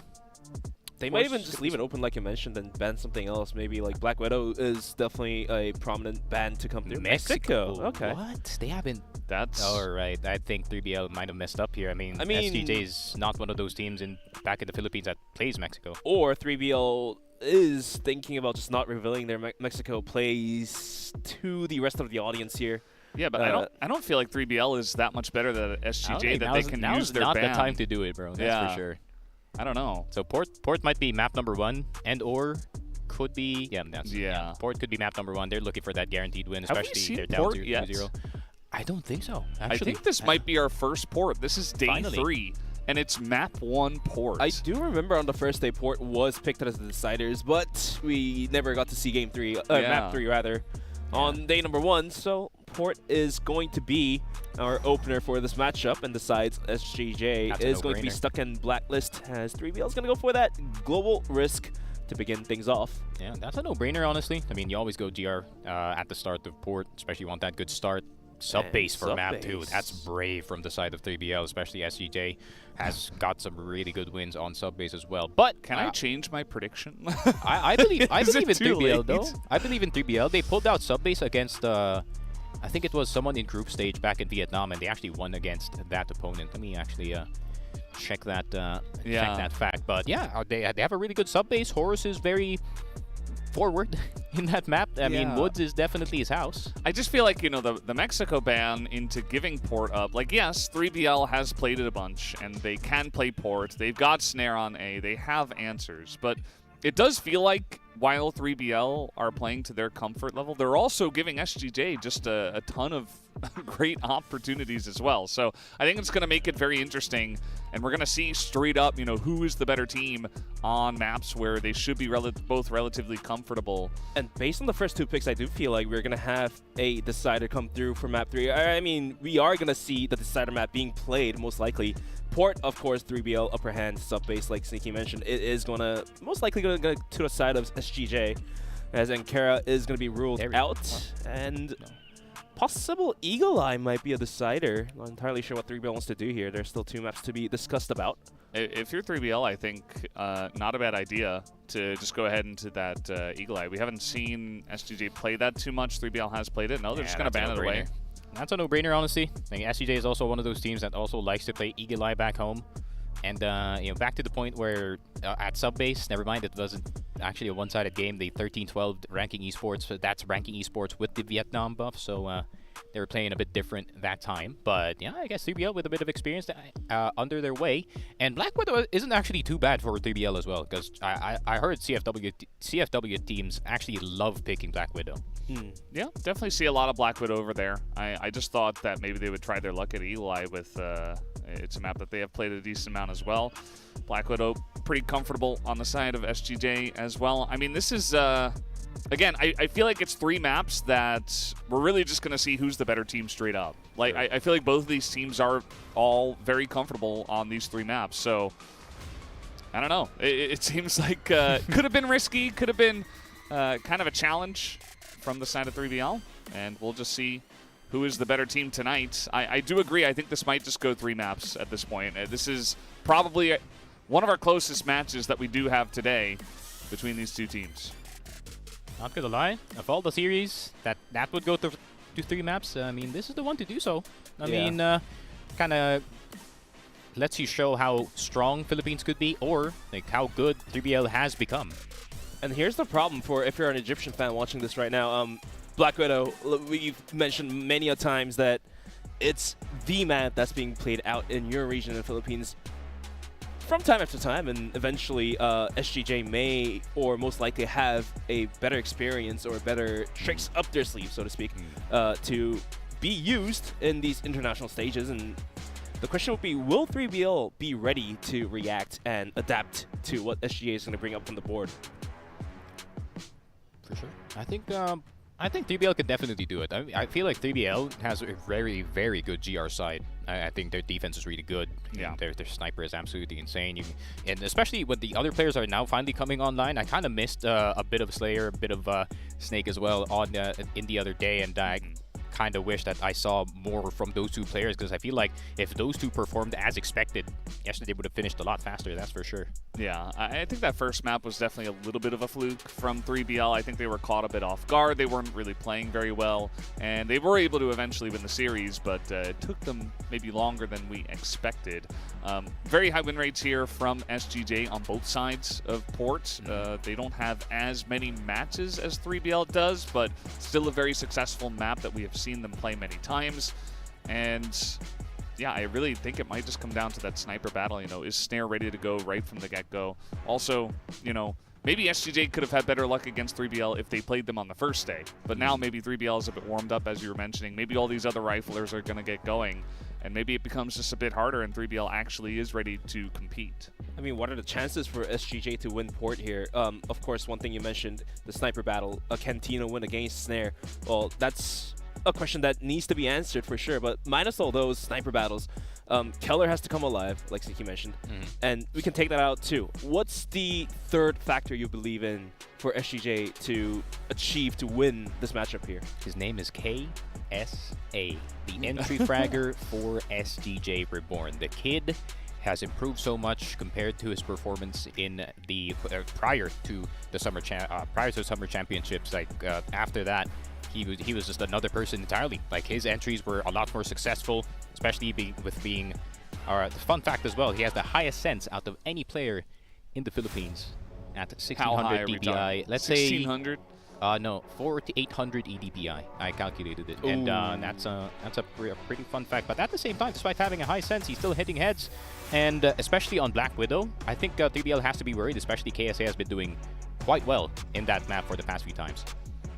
I mean, that's definitely a very important map to be good at entering on, especially if you're going to be hitting B many times. This is going to be an interesting one. I still kind of stand by my idea earlier where I'm like, can I change my predictions? Can I change my prediction? Because I don't know. Like, sorry, the OAP has been already put out, so yeah. that's it might be a minute too late here. But yeah, coming down to it, talking just a little bit more about the sniper battles, I feel like Snare will play the free roaming around type of role. We've seen him do that from time to time. He would pop out from a bomb site and try to get a couple kills by the Nook, and the next round you see him running into the machine room with the AWM and then somehow pick up 2 and fall back out without dying. So yeah, 3BL, I feel like their playstyle for this map on ports is going to be a bit more fluid in a sense, and for SGJ, for them to hold on to the aggression that 3BL is going to provide, as they're going to be starting on the global risk side. What are they going to do? Like, Sneaky, this is a question to you. Will Tino be able to hold down the aggression down towards A on top of the bomb site, or will he start playing middle and the backside just a little bit more to be more conservative, be more passive, or not? I wish I could answer your question, man, but even I don't know what Tino is going to play like today. Like, is he a dice roller as well? He's a heavy dice roller, my friend. Sometimes he drops 20, sometimes he drops 1. So hopefully we do see 20 today. 20 is a tough That would one. make it more fun. Yeah, make it more fun at least. But Tino he usually just lets either Keller or Yobib just play top A if he can't really hold it, honestly.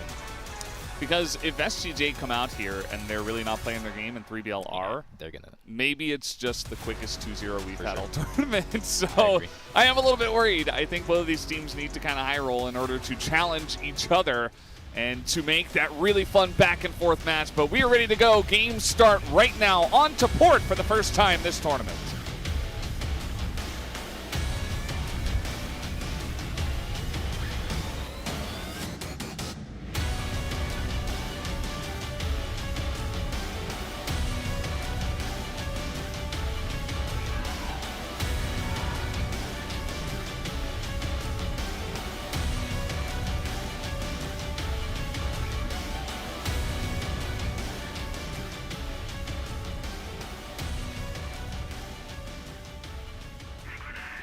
We're live at port. Map number 1 for this series.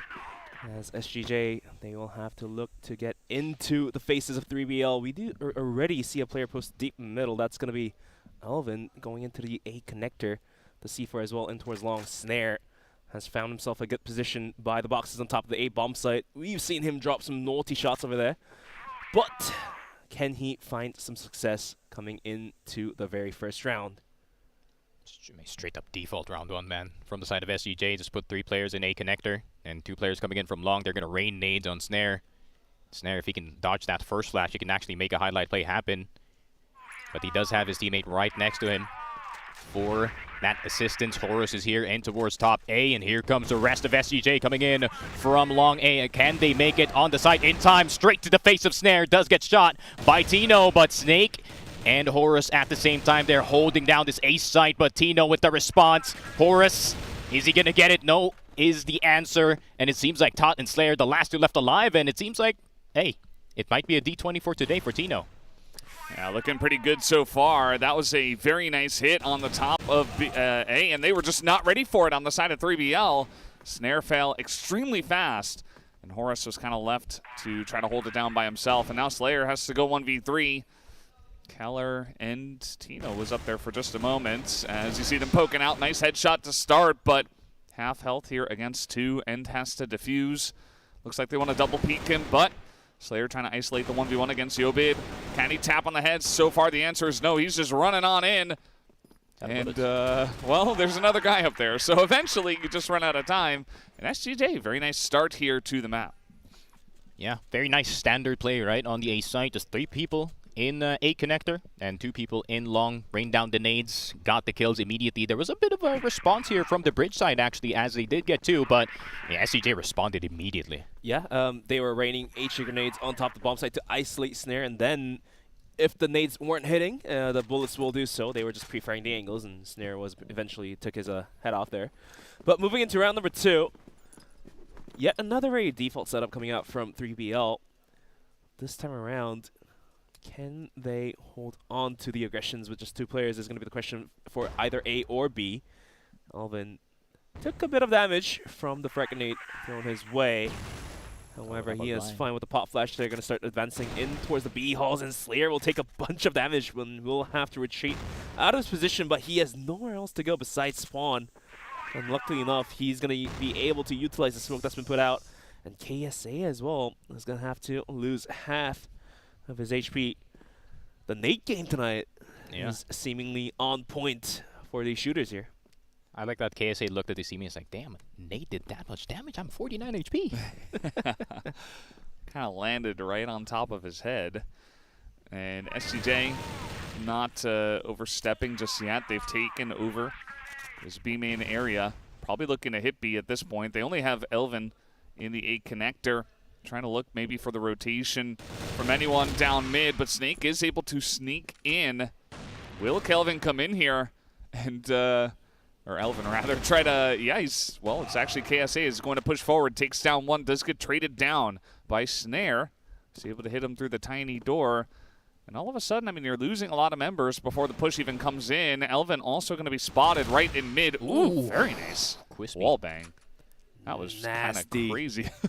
Absolutely nasty, but Snare did and was able to find his first kill coming into this map, and maybe that 1 kill is just enough to get him warmed up and get going. In the meantime, the C4 is rotating in towards middle, thinking about it, setting up a flank down towards B, or are they just going to rotate out towards A? Snare's going to hit that shot. Tino will go down, and then SGJ is going to lose their sniper in the process. We do have Horus sitting on top of the A-bomb site to hold on to it. Oh, why would you go down? Oh, he went down, but it worked out. The C4 is dropped to Elvin at risk with just about 10 HP up his sleeves with the pop flash. Re-swing is going to be Horus, and that's going to be a clean headshot. 3BL is going to be able to find the tire. It's going to be 1-2-1 for the rounds. Yeah, that's what I get for questioning Horus, man. Like, he's the man who gets all the risk and does get all the reward with the drop down, but bit of a hectic round from the side of SGJ. Nades were flying all over the place. They couldn't get the entry in the B site, couldn't get anything done in mid.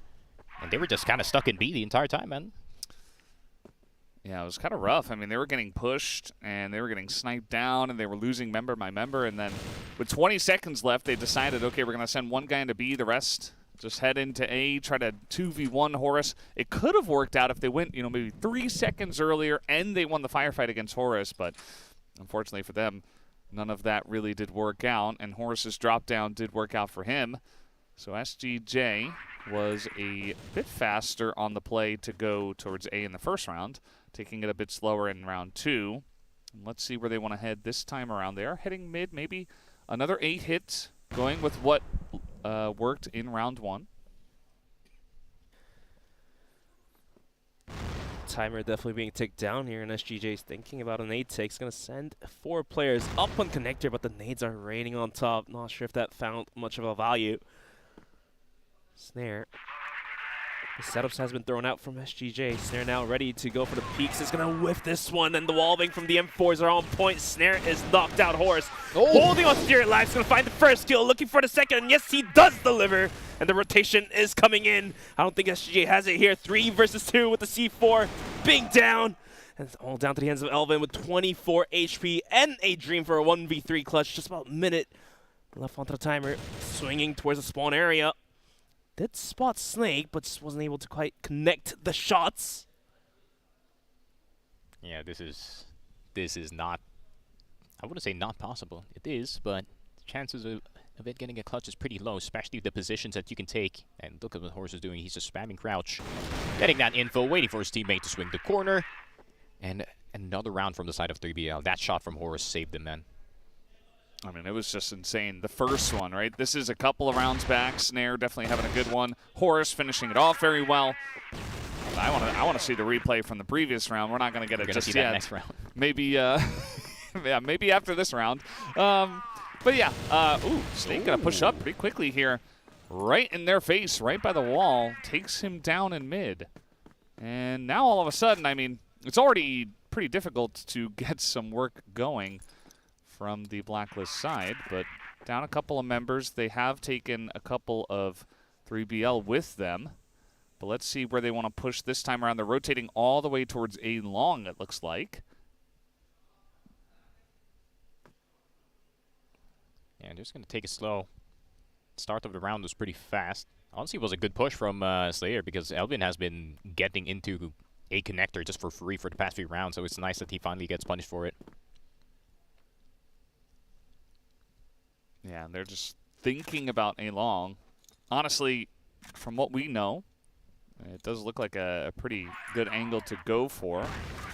KSA maybe going to get some work going himself, but it's pretty difficult to do that into Snare. You know he's probably going to be on the back of B, but obviously just a distraction tactic as they do make their way into A. But now with 2 members on the A side, 3BL will look to retake this with 3. I mean, the might fake just be able has been to. sold. Horus did rotate out from the bomb site, allow for the bomb plant to proceed. But like you mentioned, Valdez, the retake is now on, but Yobib equalizes back down to 2-on-2 with a quick headshot. Snake, I think he's been spotted out as Tino continues to jump. Oh, definitely now. The feet has been seen. There it goes down both players for 3BL, and SGJ is going to continue to catch up as we're now tied at 2-on-2. Man, well played. Knowing their priorities, Yobib, he says, I got spawn in bridge, you got long, my man. And that they did, and that is just what you expect from Yobib, especially from a top 8 position, and he's required to, frag out a bit. That is going to happen eventually. Already 6 kills in this game. Most normal Yobib scoreline. Yeah, 6 kills, 4 rounds, and 2 of them already going to the Blacklist side of SGJ. This is not good news for 3BL at all. Even 2 rounds on BL is already big. It is pretty huge, and it's so early on, too. Oh, parkour? Are they going to parkour it? A lot of flashes, and yeah, they're just going straight down the middle. Tot kind of left a bit alone, and he's going to be taken down. And just like that, it's 3 members of 3BL taken out. SGJ just rolling over them now, as even Slayer going to lose his 1v1, gets hit from behind. And all of a sudden, SGJ, a flawless Blacklist round. They're making the Blacklist side look strong on this one. Snare looks a little bit uncertain as to what exactly happened. Just about the right time for 3BL to call for the tactical pause. Yeah, I think now is the time for a timeout, right? I think back and forth, you need to break it, especially you're the ones playing GR side, and Tino Magic is in full swing in Hangzhou, my friend, and it seems like 3BL losing Snake at the start of the round is not good news, but Slayer's going to get one in return, and it just so happens to be Keller. Poor guy. But yeah, 3BL is going to go for the double setup. Slayer put it to a good use. Found the kill. Now towards B long, it looks like, as the poor guy, Keller, is going to lose his life for this round. Ooh, counter boost from Horus. That's going to pay off dividends, as Alvin will be knocked out from the lobby. And the rest of SGJ kind of tucked up towards the spawn area. I'm not entirely sure which direction they want to guide this aggression towards. I mean, it's a 4v3 indeed. Still has some flashes and smokes to work with. They can isolate one bomb site and try to have the man advantage there. B seems to be the choice for SGJ as they're now slowly entering into the connector. Honestly, I don't think it's too bad for the side of SGJ. The only person really realistically that can stop this play is Slayer. Problem is KSA does have that AK, so Slayer will have like 2 seconds to escape, but Yobib is also right here. So that wooden box is not going to be much protection, so Slayer has to hit this first shot. We'll have to see this utility. Does it land? The answer is no. He's going to take out KSA, who does at least get some room, but now it's 4v2, and the rest of 3BL, the squad, is rolling up. Yobit, though, nice shot onto Snare. That's a very important kill to pick up and give themselves a better chance of lying this bomb down. Need to take this underside. Yeah, Yobib's so low as well, and yeah, Tino's going to go down. It was just a little bit too much to ask for. 3BL getting a couple of big picks early on, especially Slayer going on to the AWM. That double AWM setup here working out pretty well for them. And there you go. Here's the replay. Wow. The first flick of Horse, that's out of his mind. So how did he even hit that on the head? Sometimes 4x3. 4x3. It's just the key. 800, 600, baby. That's where it's at. Stretch Black Bar. Well, Stretch regardless of that, it's going to be Tino to pick up Slayer to begin things off, and somehow SGJ is going to full send it down towards middle. Todd has nothing to do about it. He goes down, and all of a sudden, Snake as well being knocked out leaves only 2 players to be there, but Snare will start to answer the questions by taking down Yobib. Now looking towards the B-bomb site.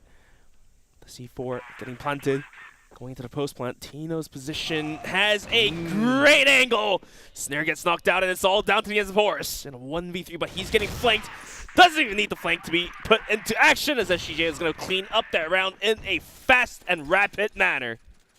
And Tino is on fire. Tino is on fire in this game, but at the same time, I love that SGJ is using the parkour, because you can kind of parkour around a connector in those very small ledges to its fullest extent, just to pressure bridge over and over again, fully knowing that Snare doesn't really like to play bridge a lot. He's more of a top A, maybe B side player, but now they realize that, oh, their best player is playing on the sides itself. Let's probably go mid and just pressure, maybe wrap around, maybe choke one side of the map. Yeah, and you know what, Sneaky? This isn't really a strategy we see very often in West, I feel. You know, I've seen the Brazilian teams do this a decent amount of time. Obviously, SGJ seems very comfortable with just parkouring straight down the middle. Yep. But in terms of watching Port and West League in a regional finals, I think we saw it maybe once or twice. Yeah. This kind of strategy, but we've already seen it twice. CFWL. In this one Listen to me. You have to learn it. It's important. It's literally the test whether or not you're a good player back at home. If you can do that, then you're a good player. I mean, makes sense. It's a very effective strategy because SGJ are just kind of rolling over them. You talked about rolling 20s on the D20. We've got Yobib up there, we've got Tino up there, and that's kind of all they need. And as a team, they're executing well together. And Elvin is going to continue to poke and prod, going on his own expedition, so to speak. And he's going to find himself coming into the B halls. But yeah, SGJ picking up 4 on the blacklist side of Port. That just might be enough for them to pick up this map. One of the more lopsided maps, perhaps. Yeah, that's why you guys did notice that the volume is not that high for SGJ in Port. So everyone kept banning it back home. Yeah. No one wants to play SGJ on this map, that's for sure. Yeah, and even though the volume was low, their win rate was like almost 100. Yeah. So very obviously good at this one. The AK not doing much to that box. Horus going to be taken down. Snare left alone. Does pick up 2. Trying to desperately keep this map alive for the team. And they're able to shut down the pressure down mid. And it looks like 3BL, a couple of slick shots from Slayer. Looks like he wants to show up today, as Keller also trying to do the same. Really nice flash straight in his face. Snare going to just shoot him down. And 3BL, they're going to give themselves a chance. If that round went to SGJ, maybe just call the map and go to the next one because 5 rounds on blacklist, you're struggling. Absolutely struggling if they do drop the last round of the first half. But here we go. Let's see if SGJ can continue on with the lead here. If they do end up picking up 5, we are looking at a very good situation for the Philippines region. Todd going on the mission, and Slayer's going to be the one to find the kill as they aggress out towards B. And the rest of SGJ is kind of gathered just in towards middle. They're now going to have to go for a reset and see if they can recover some ground out towards B. Horus swapped to the M4 after he wasn't able to shoot the guy through the box on A long. That's me for real. He's not. Oh, okay. He went back to the AK. But the logic there is like AK if you're confident, M4 if you just lost the last gunfight you had. Yeah. He's definitely more of an AK player, is Horus. But yeah, just going to swap back. And it's pretty interesting. 3BL getting pretty aggressive with the angle out there in B main, able to pick off Tino, who's one of the big guys right now for SGJ. I do wonder about 3BL's Blacklist side on this map. I would, as we've said many times, their GR side is stronger in general, and this map is no different. So worried about that for them, but at least maybe setting themselves up for not a terrible position moving into the next half. SGJ with some overflash is going to send it down. Slayer whips that shot, but Taunt responds with the spray down. He himself gets knocked out as well. The bomb side is compromised. And look at Keller's position. He is deep in middle. Can he find some success? Or, Snare is going to peek into the angle. The answer is going to be yes, but he is not going to be able to pull the trigger there. And now has to reposition and is quick to be traded out. Down to a 2v3 for the retake. Bomb timer. Just halfway ticked down. Yeah, this is good actually. The retake curve, nice from the side of Yobib, but there is already 2 players on the site, and both of them are gonna go down. It's very fast reaction from SGJ. They lost B house, that means they're gonna have to retake curve, and then they defend it from there. Well played. Yeah, Yobib, pretty insane maneuver. I mean, a lot of players would just run straight in the snare scope and just die. But the movement was great, able to just get in his face, take him down, and there was just no pressure from behind them then. And they could easily, with their M4s, just fire down on the rest of the members of 3BL who were coming from main. And now SGJ, you're moving into GR port, and you've already got 5 rounds. Yeah, that was a solid first half. That was a very solid first half. And now they're going for the counter boost on towards A connector. Just trying to pay off revenge, rather, for what 3BL has done to Elvin. Elvin himself, who was knocked out last time around, is going to be the one counter boosted, so let's see if that works out. But yeah, I was expecting some early aggressions from SGJ on the global risk side, but besides that counter boost, I really don't see much of a posted up positions there, rather playing on the back sites. It feels like that way. Yeah, I feel like SCJ is really one of those teams back in the Philippines where they like the slower way of things. That's why I do draw the comparisons to them and Imperial. You're like playing a slow game in a fast region, but it's still very effective, right? Mm-hmm. So another question would be, does 3BL have the caliber to break through the defense that SGJ is about to provide here? SGJ, they show and prove that they are able to break through the defense of 3BL. And now the sides has been changed. The table has turned. And looks like 3BL is setting out for a B take. That's a flash. Flash. Smoke. With a pop flash, they're going to send it out. Let's see if KSA has it. He gets one. Quickly traded out. Yobib as well gets knocked out. And it looks like it was a clean take. And all of a sudden, Slayer in middle with a Colt's going to find a kill of his own as well to make things worse. Down to the ends of Tino and Elvin on a 2v3 retake, although Tot he himself is down pretty low. Snake at half HP.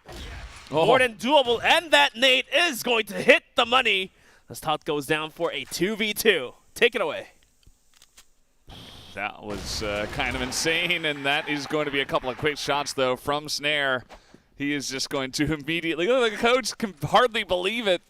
Gets the fist pump out. Snare is not happy just yet, but I think Snare knows that they should have not won that round, that's for sure. Because like the only reason why they actually got there is straight up pure misses from Yobib and KSA on the site. That would have been a different story if they actually hit it. Because the flash was actually good. Like everyone was blind on the side of 3BL. They just couldn't find the shots in time. Yeah, it was definitely a labored entrance into that site, and it just wasn't met with enough firepower. Here is Elvin once again boosted. Will Horace spot this one out? He is going to hop forward immediately, just gets taken down. Bit of damage into the legs of Elvin. Yeah. That's got to be the biggest trap in this entire map. Like backwards hopping, going into a connector. Yeah, I mean, there's not a lot of maps where you can counter boost except ports, A connector, and possibly subbases vents as well. Yeah. Well, eventually, Elvin, like you mentioned, does find some success finally. Last round, he was counter boosted as well, but wasn't met with any greetings. 3BL is going to try to clear this angle out. Elvin did not pull out in time, and looks like he's going to get more kills. Does get one more before going down, so the damage has been already done to the side of 3BL. Snake. Good thing he got out. Playing with fire. He got out in time. Dodges the nade. And Todd's about to have some damage towards his way, and he himself is gonna walk away, just brushing it off with no damages being inflicted. And now you're down 3v4. You don't really have a good entrance towards either of the sides, so they're just gonna go straight underneath mid. Snake extremely low. Tot is going to trade it back. And still now 2v3, not the easiest position, but Tino, he's going to drop the shot. And the now wide Slayer, swings. yeah, just able to get in his face, and they're on top of the A site here. 30 seconds left. Sniper available for Slayer as well. There is an opportunity, but take a look at Yobib coming in from behind. Tot was not ready for that. And now Slayer's got to hit 2 massive shots. Otherwise, this one might just be going the way of SGJ. I mean, he does get the C4 planted. The timer is now on his side, but with 20 HP on a Dream, he does whiff the quick scope, and that's going to be it. As SGJ is going to start leading out with the defusal. It's going to be 6-5 on the scoreline. And 3BL mightily struggling to keep up here. Yeah, that was actually a shot for them to actually win the round. I mean, they already got Tino down. Top A position is theirs.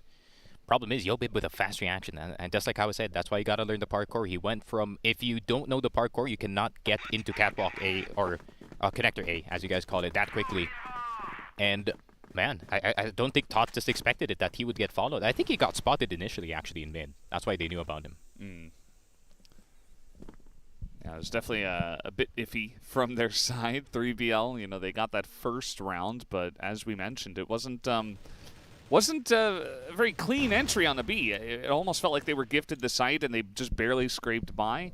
The second round afterwards was much cleaner from the side of SGJ. So now you can see the tensions, the frustrations begin to rise on the players of 3BL. Even just some words exchanged back and forth. You know, they're not yelling at each other, but just trying to figure out how they can do it better. But it's in the middle of a map that's almost about to go the way of SGJ, your opponent. So it is pretty rough as 3BL looking to head towards A with a very big stack and connector.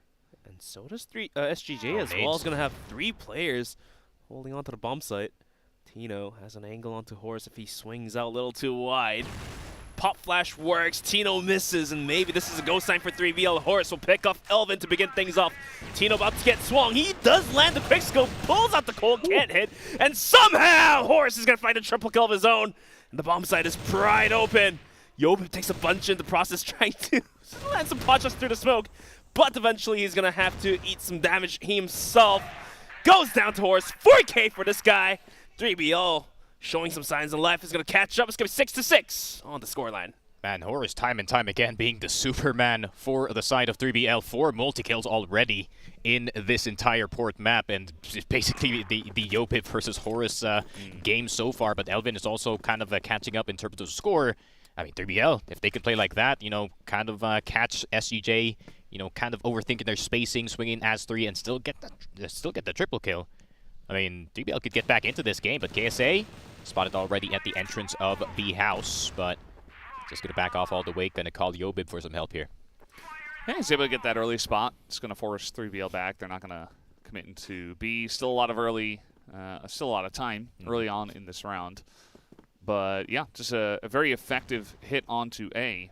And, you know, we said it. If both of these teams are playing at their top form, and I wouldn't say they're both 10 out of 10 right now, but if they're both playing decently well, we're going to have a fun back and forth match. And so far, that's what we've seen. Oh, Elvin still gets Horus here, and that's a big kill. That is a big kill with Horus already gone. Rest of 3BL have to figure it out by themselves, but the failed long push plus the nade on Snare, that's going to hurt him. Yeah, you know how we were always, or most of the times, we'll shine the light onto Snare. Oh, he hits that, goes for the second, just wasn't able to adjust his aim there. Down to a 3v4. But yeah, going back to Snare and Horus, you know how we usually always shine the light on Snare, but it looks like Horus is going to be pulling a lot of the weight here. KSA tucked by the boxes. Does 3BL realize his position? But the wallbang comes through. That's coming. That's going to come in handy. That's just a check. And yeah, that's why you wield DM4 on maps like Port, where there's a lot of boxes that are penetrable. Yeah. Keller? He wasn't spotted, actually. He's Big already all the way flank. up here. I mean, they got here pretty quickly. I mean, the bomb was just planted. Are they going to expect this quickly? The answer is no. Keller is in on top of the site, takes down 2. It's Snake against Keller, and Snake will take him down. A close one, but Snake, getting pumped, is able to hold on just barely. Man, down to the 1v1s. I mean, I really thought that SGJ had that with the amount of damage that they done on the site, but there's always the clutch factor for the side of 3BL. 7-6. How have they brought this back all the way? I mean, it's time and time again where it's just the 1v1s going their way. I don't know how has that happened. Horus is going to lose about 53 hit points as the nade landed right by his foot. However, all right, the timeout is on. Not entirely sure which side it is. Snake's gonna open up the round, and Snare will get a drop onto. Oh man, down to a 3v5. Looking for a frag. Was he open? Indeed, he does hit the shot through the gap. Snare will go down, but the damage has been already done to the side of SGJ. As you do see a big rotation out from A in towards B halls, as 3BL is getting ready to send it down towards B, where KSA having a slow day today, 5 kills. Can he hold it down by himself? He does have a reinforcement. He has a good angle. Snake swings in, gets 1, gets 2, gets 3. A quick spray down for a slaughterhouse. Oh my god. Horus, the last one alive, can't do much either. And SGJ is going to tie it back up, and we're moving into the tactical timeout. Called by SGJ. Was this needed? They still need it, honestly. Yeah, I mean, not gonna lie. Yeah, they still it's a you killed my triple spirit, kill, man. Snicky. Yeah, I mean, to be fair, despite the 3K there from SGJ, from KSA, I mean, you could still kind of spot that their defense has kind of been iffy at some spots, especially mid. I mean, time and time again, they're getting punished with the parkour that Snare is doing that time. So that means, Snare, you are good, at least in the region of the Philippines, my friend. You can see how mad the coach is. This is not... Oh, yeah, that's his default mood. Yeah, like they just... default mood. They just had a firecracker round where they just, you know, got the 3K, huge spray on B, and he is not happy. You know, one spray is not going to win them the map, especially when it is this incredibly close. So still a lot to go over. We've only got a minute and a half. This is their one timeout. 3BL still have theirs, of course, so... Yeah. But then again, as we just saw on the screen, 3BL's coach is very underwhelmed, and I think he's very confident that his team's is going to be able to take this one down. I don't know, man. It's so close. 3BL are still on the blacklist side. It's not easy for them to get 2 rounds here. I mean, are we going to look at an overtime then? Could be. Would be our first. Could be our first. First port, first OT. First Sounds OT, spicy. first golden round? I'm down for that one. 3 golden rounds? Ooh, not for sub base. That's a tougher one to ask. Let's make it 12-12. So at least it's like a 50-50. But if you think about it, like when we cast Valdez, Port was one of those maps that it did get driven into the golden rounds from time to time. It's one of those maps that does happen.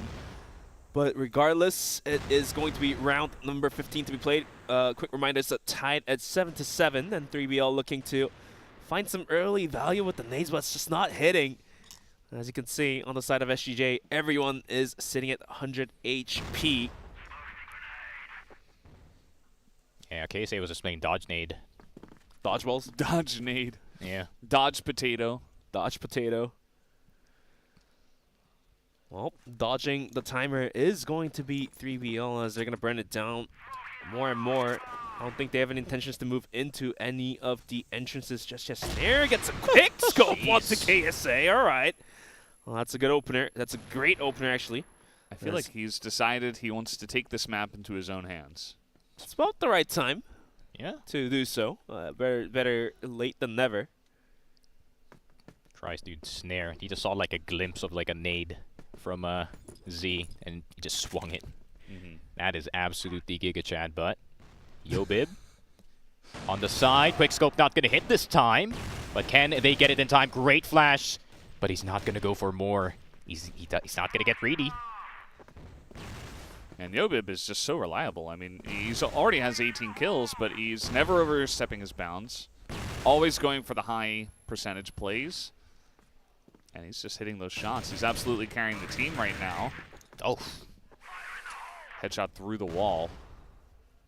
Alvin, just a little bit unfortunate. It's going to have to lose a bunch of his HP.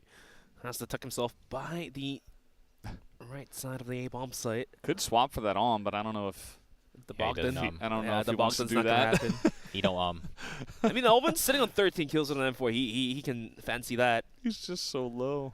But the C4 has moved in closer towards B. Bomb site. Yobib trying to hold this one down. Has to go for the reload any moment soon here. He's getting swarmed with the Colt out. Can he hold it? The answer is no. And now Keller being tested.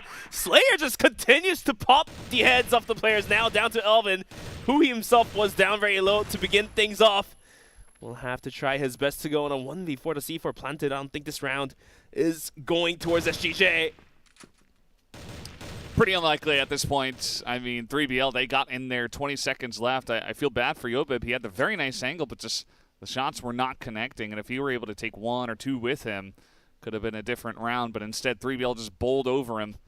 And Elvin just going to take some time to talk to his team. Definitely the right call here. There's no chance. Yeah. The good old FIFA timeout. There we go. 8-7. 3BL now with the lead this time on BL. It seems like Horus is a lot more comfortable on the second half, actually. I mean, I can kind of see it because his playstyle kind of, you know, is made for BL. And man, this is, it's like SGJ is having a hard time holding that mid position, and it's getting punished time and time again. But at the same time, Snare, I don't know, he's woken up fully in this game, that's for sure. Yeah, he doesn't have like crazy numbers or anything like that, but he's certainly decided right at the end he's going to be going for these crazy peaks. And this time wasn't even that crazy, just holds the angle, KSA checks it, and now the B site almost just entirely open. Slayer going to get the kill in mid, and this is falling apart for SGJ. Elvin does get the one, picks up one, does Yobib. But now trying to come in here very fast. Tino going to get punished for that one. It's 3 versus 1. Elvin is just alone. And 3BL, they didn't even plant yet, but they have total control of this B site. Gonna use the ledge to try to go for the peaks, but Horus has been hitting the shots, and he'll find one more indeed. And 3BL, after somewhat of a failure in the first half, did give away 5 rounds, but looks like they're just gonna be able to spring right back and find the 9th of their own. Yeah, I mean, it's been a nightmare for Keller trying to hold mid. I mean, Slayer every time just gets in time and time again, and Snare with another opening on KSA. It seems like they're kind of using Horus as like human utility. He's like, yeah, check this corner. Oh, no one's there? All right, I'm going to check the other corner. Pretty good at it, yeah. Here comes Snare. Just let him W, right? Yep. Snare's just, okay, he's on the bridge. I mean, he's in, and this time around they played a little bit passively, wait for him to overextend, and then punish. So not bad. Yeah. I expected this kind of pace from SUJ. I was just... They're just absolutely forcing some angles unnecessarily. Wasn't half bad. Keller. Ooh, Slayer. Barely gets on catwalk before getting spotted out. For now, down a member, 3BL. What are they opting out to do here? They're going to rotate out from middle, send it closer in towards B. I mean, they have found much of a success on towards B bomb site, so the tendency is for them to linger around it. But SGJ must have adapted to that as well, is my guess. Tino has a better position. He does have that risky one, but if he hits it, he will find the opening frag, but he misses and will have to fall back to the backside.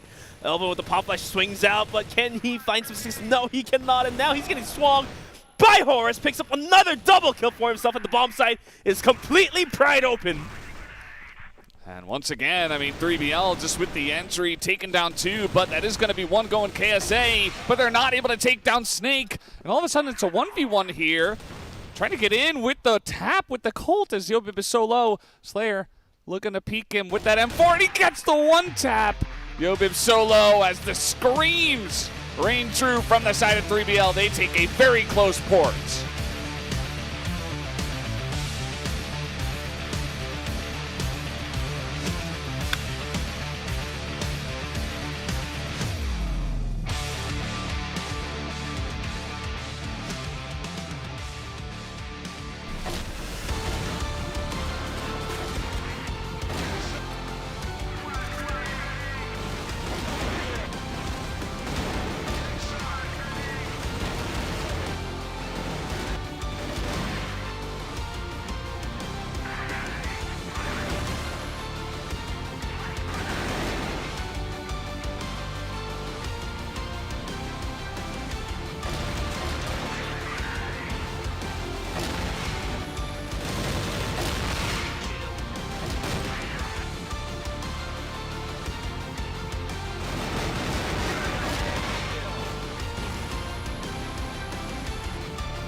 Map number 1 of Port, the choice of SGJ, but the win going the way of 3BL as started off really good for the side of SGJ. I mean, they were looking great from the Blacklist side. They actually got the extra round from their side. They were up 5-4. They move over to GR, and then all of a sudden, it's almost like 3BL began to find holes in their defense. Their attacks from the BL side were very strong, and it just felt like SGJ were not able to hold up. I mean, I feel like 3BL put out more consistent numbers throughout the team. I mean, we're about to have the set summary any moment soon here, but basically, no one really fell behind. Snare put out like 15 kills. Don't look at Top's numbers. Everybody else was great. Everybody else was great, but 4 for members the were side all of pumping. SGJ, it did feel very differentiated a little bit. Big numbers, Elvin, of course, can't leave him out, but for the rest of his team, Keller absolutely slow day to begin things off, and maybe that just have costed SGJ their map here. Yeah, for sure. I feel like KSA and Keller kind of slowing down in this map is not really giving them any benefit whatsoever. I mean, Tino kind of slowed down in the second half as well, but that's kind of expected. You know, I have the excuse, I'm the IGL, I can kind of slow down, but can't really afford to slow down if you're KSA and Keller, especially you're holding important positions in Port, man. You're holding B-house entrance, you're holding mid if you're Keller. And you know what happened in this game? Slayer just kept on attacking mid time and time again, and he's just absolutely owning Keller in that spawn position. And Horus is going to get the MVP, well-deserved. The man, the human utility, as we like to call him now. Human utils that can actually shoot and get a 4K, get a 3K, round after round. So he can do everything at this point. Yeah, I mean, the numbers were crazy for Horus, but even beyond that, his clutch potential is very high, and I'm not just talking about like 1v3s at ends of rounds. I just mean like as the stakes get higher, you know, we saw this in regional finals as well. He was performing really well. They're definitely better than we saw from just the regular West seasons, but as the stakes get higher, the guy just gets better and better, and every time it gets close, he's like, no, I'm just going to put the team on my back. I think definitely very well-deserved MVP this time around. Support was the choice of SGJ. They lose that, and now we go to 3BL's choice of sub-base. Yeah, like you mentioned, I feel like Horus is that big game hunter. And in the region, he does play in a more quiet manner. He doesn't put out those big numbers. Of course, he's always consistent, but coming onto these international stages where a lot of things are on the line, he will put out the numbers. And let's go take a look at the map data for sub-base. Definitely one of the more favorite maps for 3BL, hence is why they picked it. And yeah, tell us a little bit more about how SGJ wants to solve this one out. These stats are very Filipino, actually. BL across the 60% line, and then their GR is kind of low. To be fair, the meta back home for sub-base is the map has become a lot more BL-sided more than anything, because I think the teams kind of figure out how to get into the sites a lot easier with all the new names that has come out as of recent. So yeah, I feel like 3BL does have the upper hand in this one. I feel like SGJ's sub-base does have its iffy moments. You know, it's going to take, Keller getting back into the swing of things, KSA finding more opportunities here in sub-base, but, confidence is kind of been shot after from what I've seen in Port, not going to lie, and that's me saying it. Yeah, the Port was rough. I mean, it started off great, and I feel like it's just kind of unfortunate for SGJ that, they got to a point where they felt like, oh, we can actually do this. We can beat them here on Port. And then maybe that pressure got to them, or maybe they just weren't doing their jobs from the GR side. It was definitely rough, and 3BL were excellent there to close it out. So the one thing about sub-base, though, is in terms of the stats over this year, yeah, it does look like 3BL are heavily favored over SGJ, but we did just see Next Top, a team that we didn't necessarily rate very highly, take down 3BL. It was 10-5 on this map. Was that just a fluke from 3BL? Were they still just warming up? Is Next Top, do they have the next level understanding of sub-base? Or do we see a chance for SGJ actually to once again, if they watch that map of Next Top versus 3BL, maybe learn from that and have an answer for them going into this sub-base? I mean, the results from yesterday cannot directly translate into the aftermath of today's matchups, but yeah, going back to what Sneaky was mentioning, BL side would most likely be the favorite for the side of SGJ, but here's the key factor. They're going to have to start on the global risk side of all things for sub-base. They did, in fact, choose global risk, I believe, to begin sub-base. So are they thinking about just picking up 2 or 3 rounds and then switch over to Blacklist and start swarming, storm the wall, or are they going to maybe pick up like 4 or 5 rounds and then try to, you know, maintain the dominance in that manner.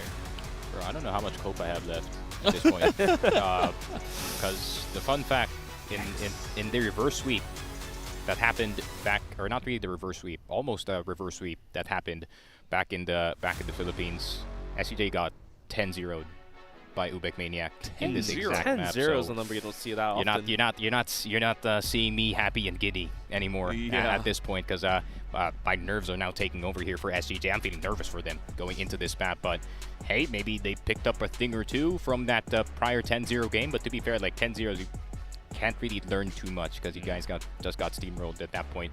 But I mean, SCJ has had their run-ins multiple times with Pacific Macta, obviously a team that also is really good on sub-base, so hopefully they did their homework, or else they're gonna risk drowning and it's a 2-0, and that's their chances getting out of group stage. Just like that. Yeah, and I feel like at this tournament specifically, sub-base has been played quite a lot already. Seems like a lot of teams have been favoring this, so perhaps there has been a lot of scrimming going on this map. Maybe teams are comfortable, and perhaps SGJ is able to glean some information from those scrims and from the other teams, and maybe use that to improve their sub-base. Otherwise, this might just be a quick one, because I'm kind of leaning towards 3BL had a little bit of a fluke against Next Top. They're obviously a very strong team on this map in particular. I think starting off on the Blacklist side will be just fine for them. And we're already hearing the cheers behind us. I do wonder if SGJ can kind of just brush off what happened and try to forget about Port and move on to sub-base and make a miracle happen. I mean, do you still want to change your predictions, Valdez?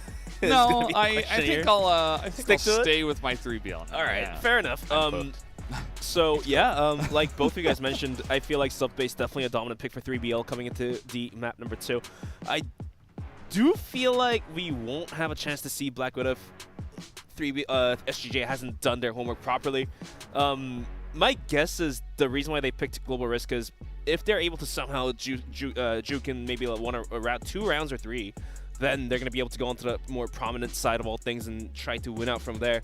But that comes with a condition, a prerequisite of winning actually 2 rounds on the Global Risk side, where they haven't found much of a success in their own region as well. So yeah, big questions to be asked here, to be answered here by SGJ. Yeah, for sure. I mean, I'm so scared of Horus in this map. That's for sure. I mean, he can just get as much map control as he can, especially in Machine Room. I mean, Snare is definitely online, and that's going to be an interesting fight here in second mid and in towards Woods in those tiny windows. And I wonder if Yobib is actually going to go back to the sniper and try and see if he can actually if he can actually go head-to-head with Snare instead of Tino. Maybe Tino could be the guy on the A side, kind of just anchoring with the sniper. There's a lot of changes that need to happen here for SGJ in order to have a successful map, because I already seen 3BL on their BL side in this map, and it's not a joke whatsoever, man, but they can do. But then here's the thing, sub-base is the map you don't necessarily see the armor shine all that much because of the map is big, but the angles that you can take are very close quarters, so to speak, except the middle double doors, where at the same time the riflers can just pot shot through it, and we've seen Almers just going down to the wall bangs yesterday like 5 times in a row. So not entirely sure if SGJ wants to go for the double let Yobib wield 1. But for the side of 3BL, like you mentioned, Horus, we've seen him go on the XM a couple times, I believe, in last year's regional finals, get counter boosted into the vents and found some big success and was able to come out alive. And the same thing could replicate here 2 years later in Hangzhou. Yeah, he could do it if he wants to. If he wants I feel like to. he doesn't even necessarily have to.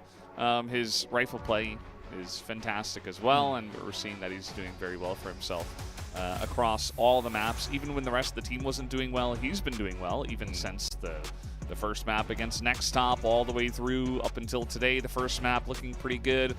And, it was like kind of Horus versus Yobib, and then Snare got online, but we never really saw anyone else kind of reach that level on the side of SGJ. And then the rest of the team was definitely favored for the side of 3BL. So I feel like as a squad, SGJ might just need to step up in a big way to match the level of 3BL. But we are done talking, we are done yapping. Let's get on to sub-base for map number 2.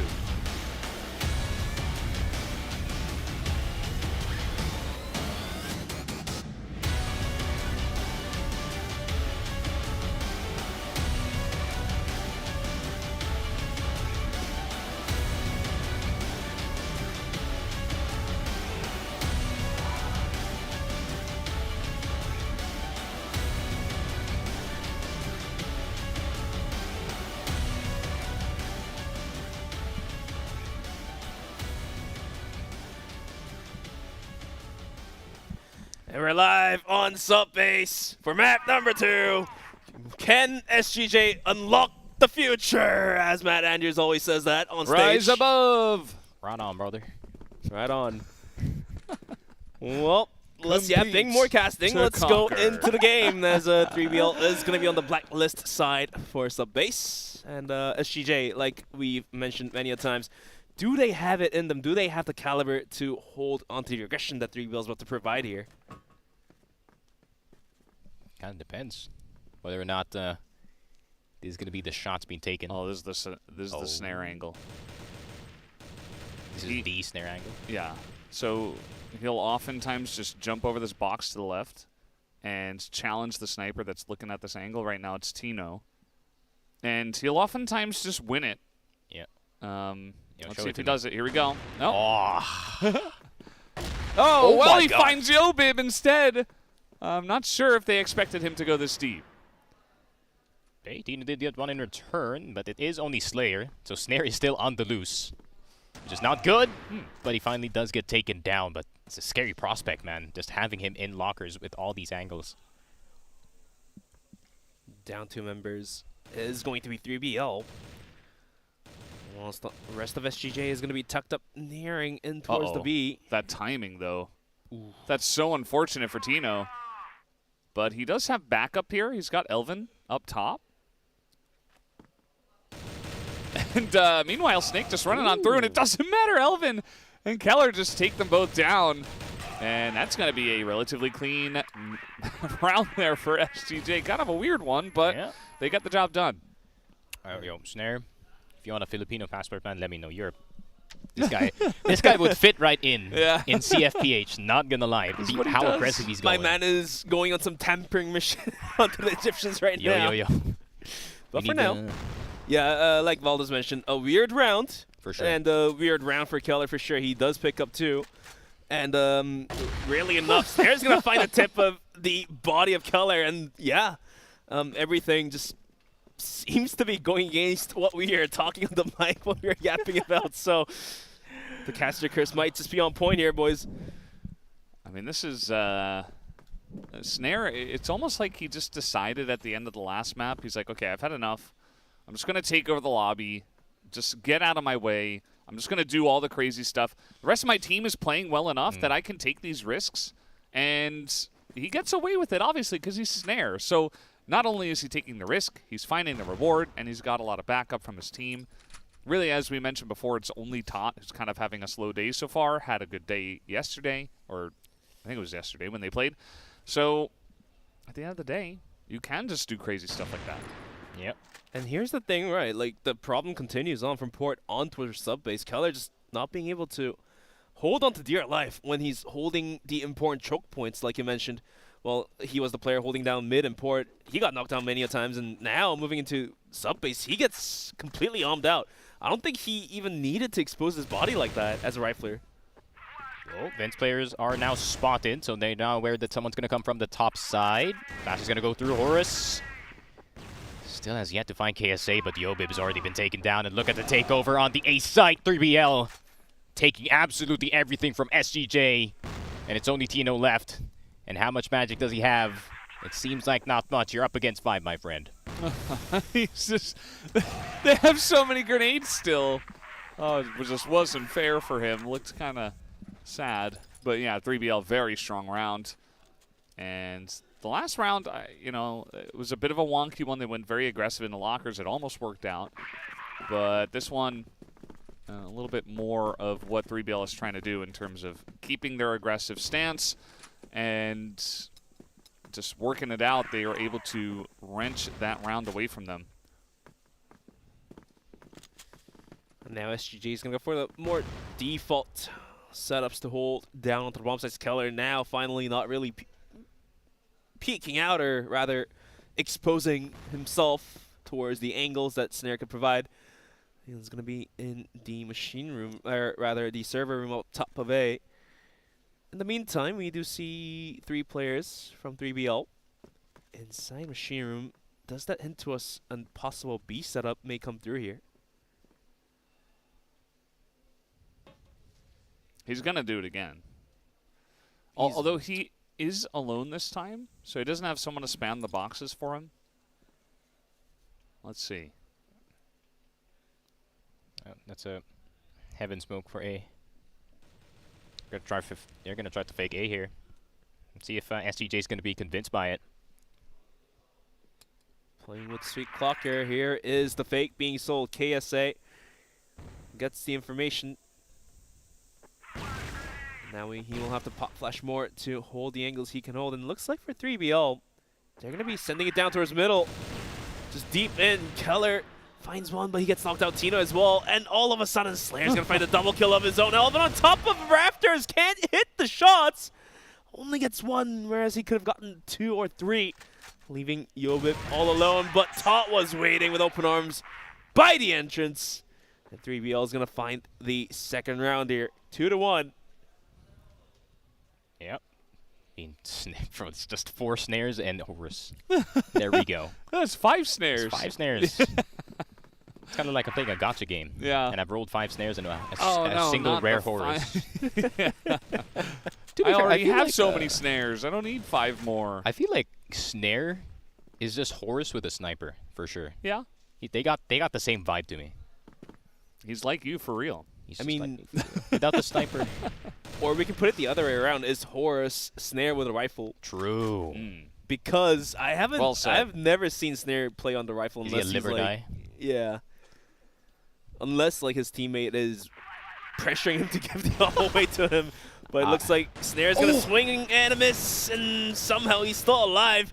Going for some more pot shots. Keller almost being taken out there too. Just 2 more bullets left into the chamber. Elvin looking to swing. Snare will cross paths and move in towards heaven. Yeah, I wonder if he's gonna back away. Yeah, no, he's never gonna back away. I'm telling you, man, this guy's Filipino. He's running in. Oh yeah, he just does this. He's got some backup too. And finally he will go down. Now Snake moving through the doors, takes a bunch of damage, but they're trying to take over a computer here. Yobib coming in quickly. Might not expect this, but Todd does get down the stairs. Oh, Snake! What? Okay. Okay, well, it's almost like they didn't even notice. Snake is like, must have been a wind. Yeah.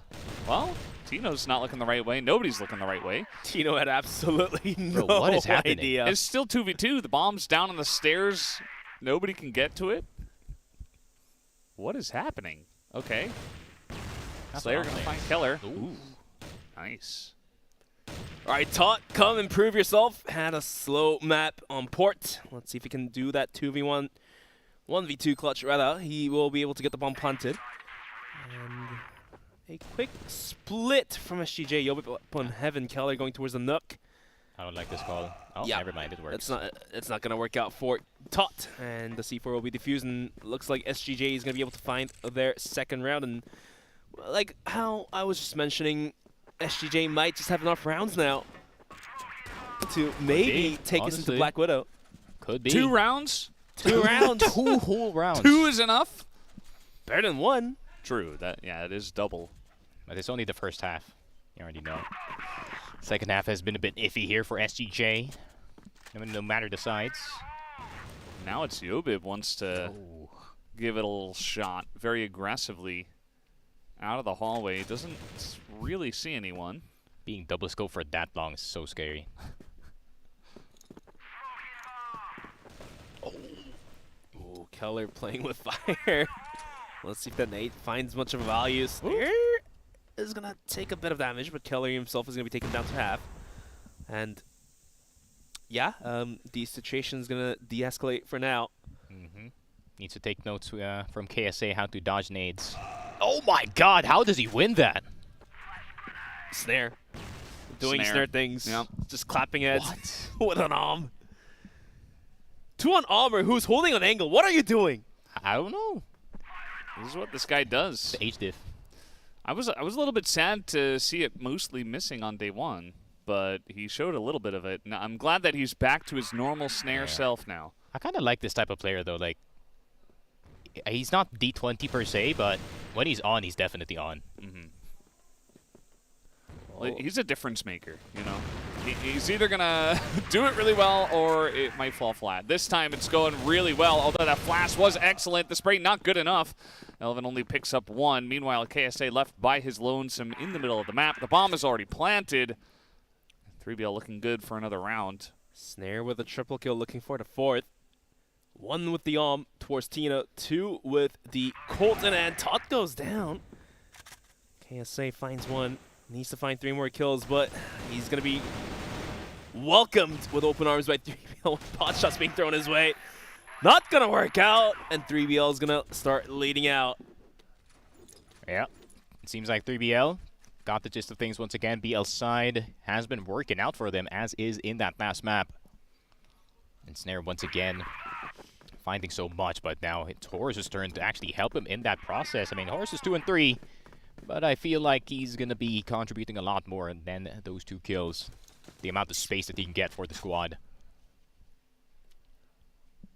8 kills already on Snare. I mean, he's practically wiped out half the lobby by himself. You can see him smirking too. He knows. Speaking of creating space, I feel like Snare is one of the best at it. With a sniper too. Especially, especially when he gets help from his friends. But sometimes he just likes to send it. Tino has backed up a little bit. He's on the back of the A site this time. He's like, okay. I mean, in retrospect, I think in terms of creating space, Keller is going to knock out Slayer in the process, and looks like 3BL is going to send it down the Nook. Tino waiting in a different position this time. This is going to get one. The drop is onto Horus, looking for the second, but Snare is just so damn good. How does he hit that? And the bomb side is completely swarmed over. However, another player goes down to the nade. That's going to be Snake, and now top down very low. Any bullet will do justice on the foot. And he will be swarmed. Snare with a second kill, holding on to the deer bomb site. Eventually he's taken out by Yobib. And SGJ will catch up. We're tied at 3-3. Here we go. Held it down on the site. Granted, Tino did get taken down instantly, but the rest of the squad did get something going on that site. Take a look at the replay from the prior rounds. There it was. There it went. But 3-3. There we go. Yobib. I wish that the snipers on SGJ would be a lot more active in the map, but Tino is not much of an active sniper. He's more of a holder, but if Yobib can, find a few more of those, maybe it would be a back-and-forth game. Yeah, it certainly does help that he's able to pick up this weapon and get a bit active, get some of those early picks before we see the very nice executions from 3VL actually come to fruition. Here they go once again, trying to push down the stairs a bit quicker this time. But still Tino on the back of the site. I feel like they have to get some utility in his face. He was able to hit the shot the last time around, but this time he is not, actually. A Snare's going to take him down. Keller also goes down to Snare. Just still at 100% health as well, looking for more. Sees Yobib, not able to hit the helmet off of him, but now Todd is holding down the site. KSI trades one back, but Horus and Snare. Horus does go down, and a chance here for Yobib to pull off a miracle, but Snare still alive with full health. It's going to be a difficult task as he tries to rotate around. Snare sitting a 4.0 KD. Eventually, 3BL will pick up another round thanks to Snare just practically wiping out half the lobby once again. The kid is just good, man. Like I'm at the loss for words as Snare is getting away with half of the scenarios that he is getting away with. But if it works for the side of 3BL. Reaction time test. Already failed? About 300 MS. He failed it twice. Yeah. 3BL do this sometimes where they just kind of run down the stairs. It's my favorite strat. And then they just run back up the stairs. And then they go second mid. Oh. Yeah. So quick in here, Yobib. Third reaction test. Doesn't really see them. They're already in. Elvin dropping from the ceiling, but the rest of the team is able to try to help this one out. And already in the corner is Yobib, able to get a double kill. And they're not able to root him out here. Snare is still alive, and he's got Tot as well. Snare catching the rotation. And now it's a 2v2. Ooh, that flash. That's going to make things much more difficult, although KSA also has to back away. And now Tot is in a better position to either spring or lurk. Snare trying to duel here is going to whiff the shot, and now Tot's going to get taken out as well. Oh, boy. There you go. Simple 2v2, just face to face. Whoever just hits the better shot at that very moment. But a good reaction from the side of SGJ though, that they retook jail, even if they had to run through that smoke, get a bit of risk going. You know, Elvin dropping from the ceiling, despite dying, still got information for his squad. And I like the swap that Tino is no longer anchoring the A site. Instead, he's going Darkroom. He's going to be more available for some of these angles. Definitely got to provide for your team. We're tying at 4-4. Just a triple more rounds to go. If SGJ wants to go into map number 3, we'll need to pick a 5 more. Last round of the first half. Let's see what 3BL wants to do here. Horus seemingly quiet on 2 kills only. Snake has 3. And Slayer's got 4 kills. Yobit, right for the pot shot, wasn't able to connect on towards Tot, who was on the complete other side of all things. We got one guy in woods here. It's Tot, as you mentioned. Snare, he's getting in there. I mean, you can't stop this guy. Maybe you get him 1 round, but he just comes right back. A couple of kills will go the way of SGJ, and now it's only Slayer. Nearly taps on the head of Keller there, but now has to take this 1v2. Not an easy ask as he tries to. Slayer, you man! psycho. Oh, he hits the headshot, and just like that. Oh, he's going to miss it, and there it is. SGJ able to get the drop on him. KSA finds the angle, and there you have it. 5-round wins on the Global Risk side. Not half bad for SGJ as they move over to Blacklist. There we go. I mean, 3BL kind of turning down a bit by the tail end of that first half. It was more just pure fights from either side, turning into 2v2s, 1v2s. But Snare. Reaction time task number 2. There was a smoke, so he only missed 1. Oh, jeez. Oh, he's going to keep on going forward. His name is Horus, and he's going to press W. There it is. Tino, KSA ran away. They are afraid of this man. He's got 14 health. He's like, who else is here? Let me see. 14 health? That means I'm still alive. Yeah. Better than 0 for sure. Snare does get needed a bit, but already advantage here to 3BL. Smokes middle. Yobib. Looking through the gaps here, see if he can hit any luck shots through the smoke, but apparently that's not going to be the case here. Timer being played down by SGJ after losing a player. It looks like they're going to walk it in the smoke, in towards middle. Snake has nothing to do about it. He will get knocked out by Yobib. Down to a 4v4. Bit more map control given, and somehow Yobib hits that onto Snare. And things are turning sides right now for 3BL. They're going to be down another member. I mean, Tino and Yobib, these 2 Almers just hitting incredible shots, but Horus, he's still alive. He still has 14 health.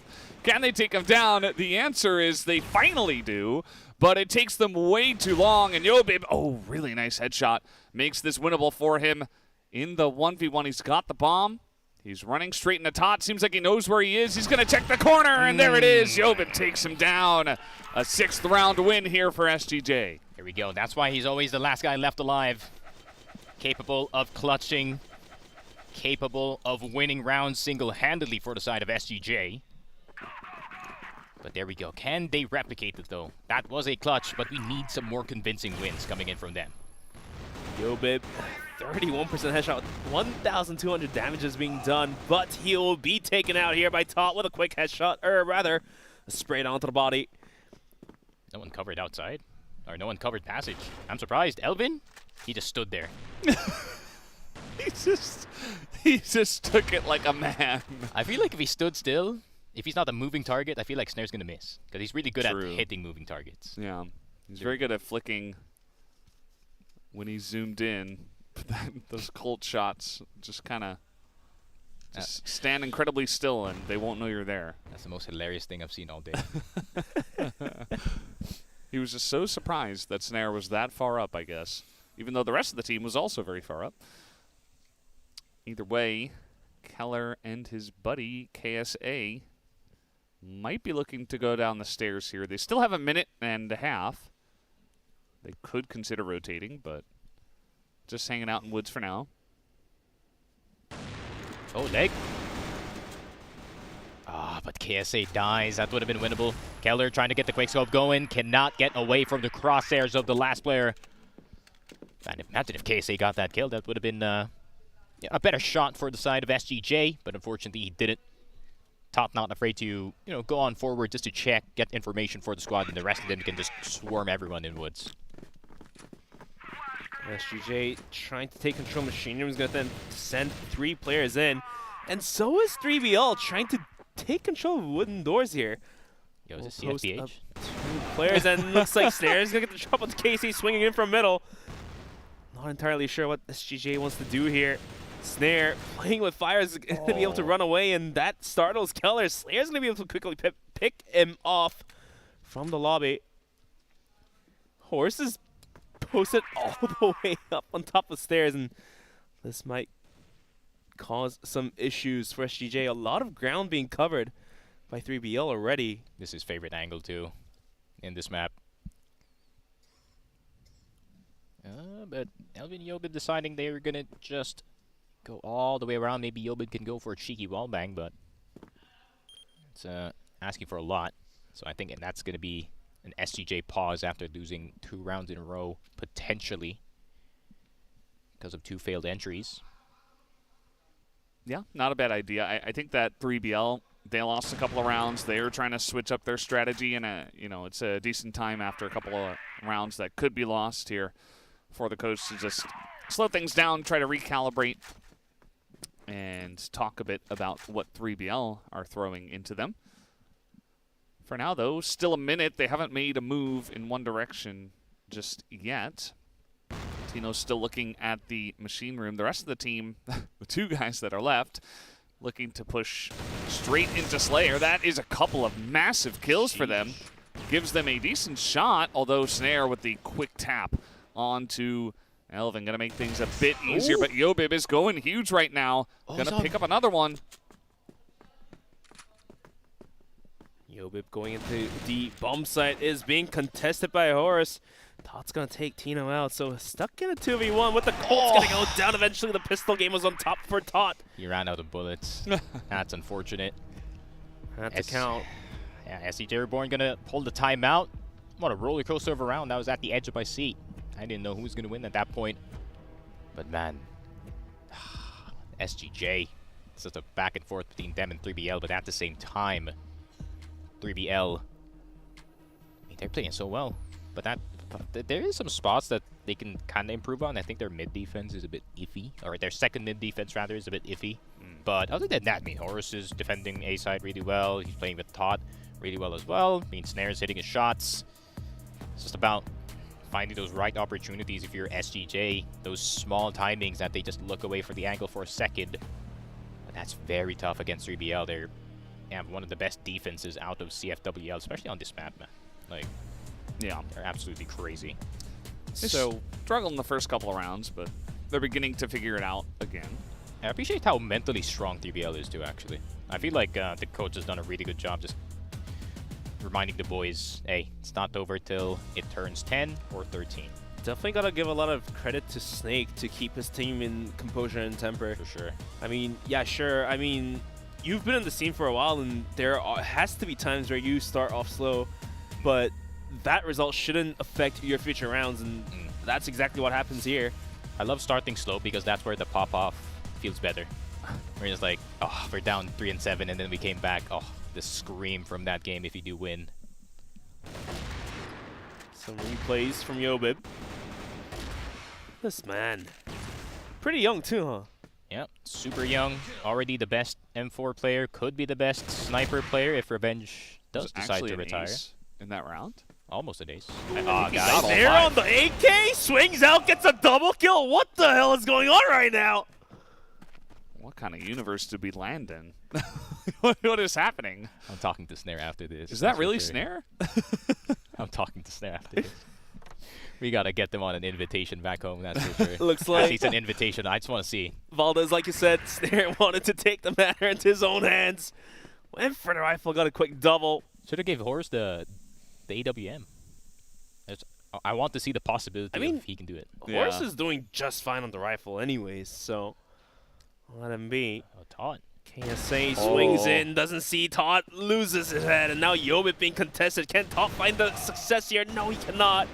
But a 1v3 is going to be a little bit tough for this guy. Has the M4, like you mentioned, best flank. M4 player of the region, but it's Horus. The flank is on. He's pressing W, and he found him. Nicely done. Horus has got to be... Look at this guy. His playstyle is like... how do you say this? Snare is smiling. Horus's playstyle is like sleep paralysis demon. He's just randomly behind you. Yeah. He just kind of like teleports in. You're like, what the hell? Nothing personal, kid. Where did you come from? Snare, he's got 20 kills in 13 rounds. As we move into round 14, 3BL also taking the lead once again. Todd playing a lot better too, 12 and 10. Yobip's not far behind. He's on 18 kills and 9 deaths. So the two top fraggers trying to carry for the team. Seemingly Snare's just a little bit better here. SGJ does have control over Machine Room now. That one round where Snare just swung out wasn't. And he's back on the sniper, just like nothing happened. Just like nothing happened. That's not Snare. The moment Tino peeks, this might cause more trouble for SGJ. Ooh. He pre-fired 100%. Yep, he knew it all along. Down goes is going to be Snare, and maybe this is around SGJ finds the tie. I mean, there's a decent shot for them. They take out Snare. He's the guy with the big majority of the kills. Rest of the, I mean, Tot and Slayer are putting up some decent numbers. Need to work on getting into B passage, that's what I'm saying. But Horus, once again, the presence on the other side of the map, and is this going to be SGJ just running on into the A site? Nah, they're going to keep it patient, but, I mean, Snare and Horus, those are the two scariest players already gone. But Todd is still alive. Snake coming up big. What? Now the bomb's down in a little bit of an awkward spot, but there is some smoke there. KSA as well by himself in lockers. Todd trying to hold that down. Keller very low at this point in time. This is still anybody's round from here. We got 40 seconds, and they need to hit the A site from here.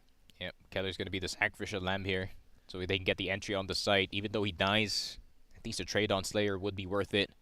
Timer is very thin, less than 30 seconds. They will have to give it a go sign any moment, but if anyone to hold the bomb site, it's going to be Slayer. He's going to hit the first one towards KSA.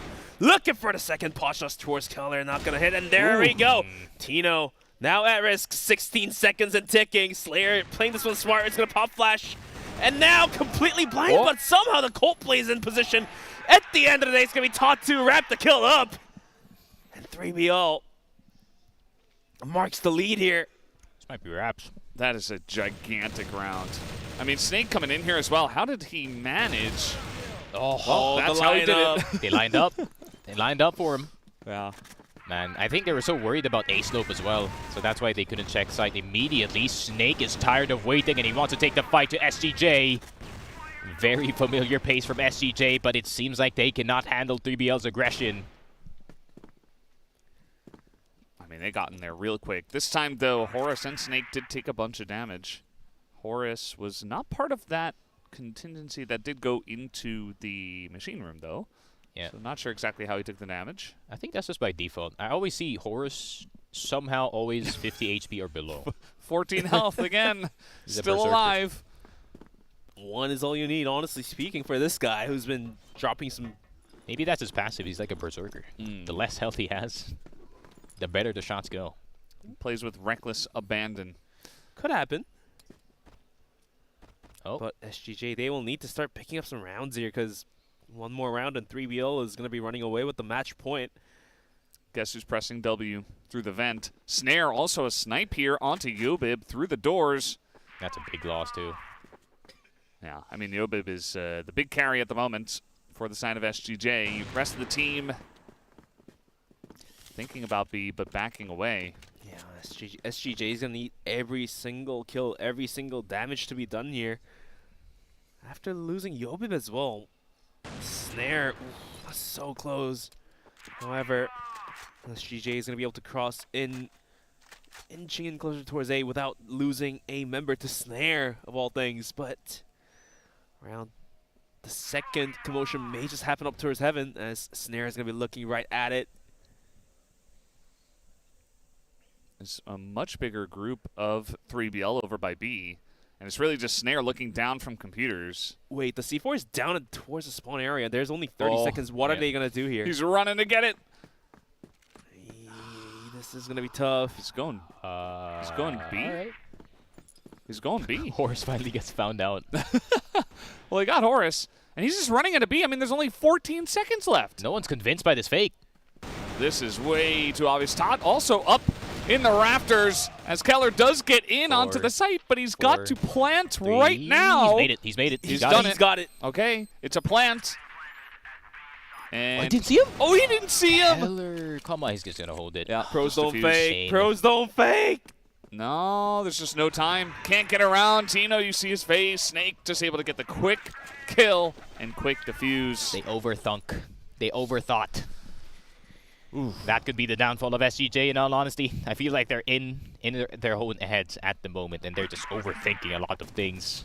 Didn't have to go for the fake, man, honestly. Reminds me of the end of Port a little bit. Yep. Just at the very end, trying to do a little bit too much, and it's not working out for them. 3BL just staying consistent, and now the match point music has begun. SGJ officially at risk. Trying to keep the dreams alive is going to be Elvin taking Horus. Now, why is Horus there? Because he's Horus. He has to push. He has to wait until he's low health to get the Berserker passive. Yes. This time around, at least the C4 is on the Obib. And they do start to round off nicely with taking Horus down, but Snare is still alive. Todd is still alive. Slayer is still alive. Ooh, Todd barely dodging that bullet towards his head. Is going to be contested and eventually going to lose the duel here. Bomb site has to be held down by Slayer here. Otherwise, he will... Okay, he does find the gap. Will take down Tino. Snake as well will add on to damage, and Snare as well will find the drop. Yobib still alive. Snake, oh, he's reloading. He's got stuff out of his pockets, and that's going to be the end of him. Snake just able to take that down. He's standing on top of the C4. It's all up to Keller, who's only got the 10 kills at the moment. Snare still alive, full health with a sniper. Keller wants the one shot, but Snare, all he's got to do is take it. Oh, he's going to drop it. Doesn't hit it, but there it is. Snare eventually able to get the job done. That is a couple of massive back-to-back maps here, and a win for 3BL in a 2-0.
at the end of the day, it does end up still being a 2-0 victory over to the side of 3BL. 10-7 on port, 10-6 on sub base. If you look at just the 2-0, you might assume, oh, that was a one-sided affair, but I kind of feel for SGJ, you know, a couple of matches where they just fell a little bit short. They're obviously a very strong team, but the competition is just so strong here at CFS Grand Finals.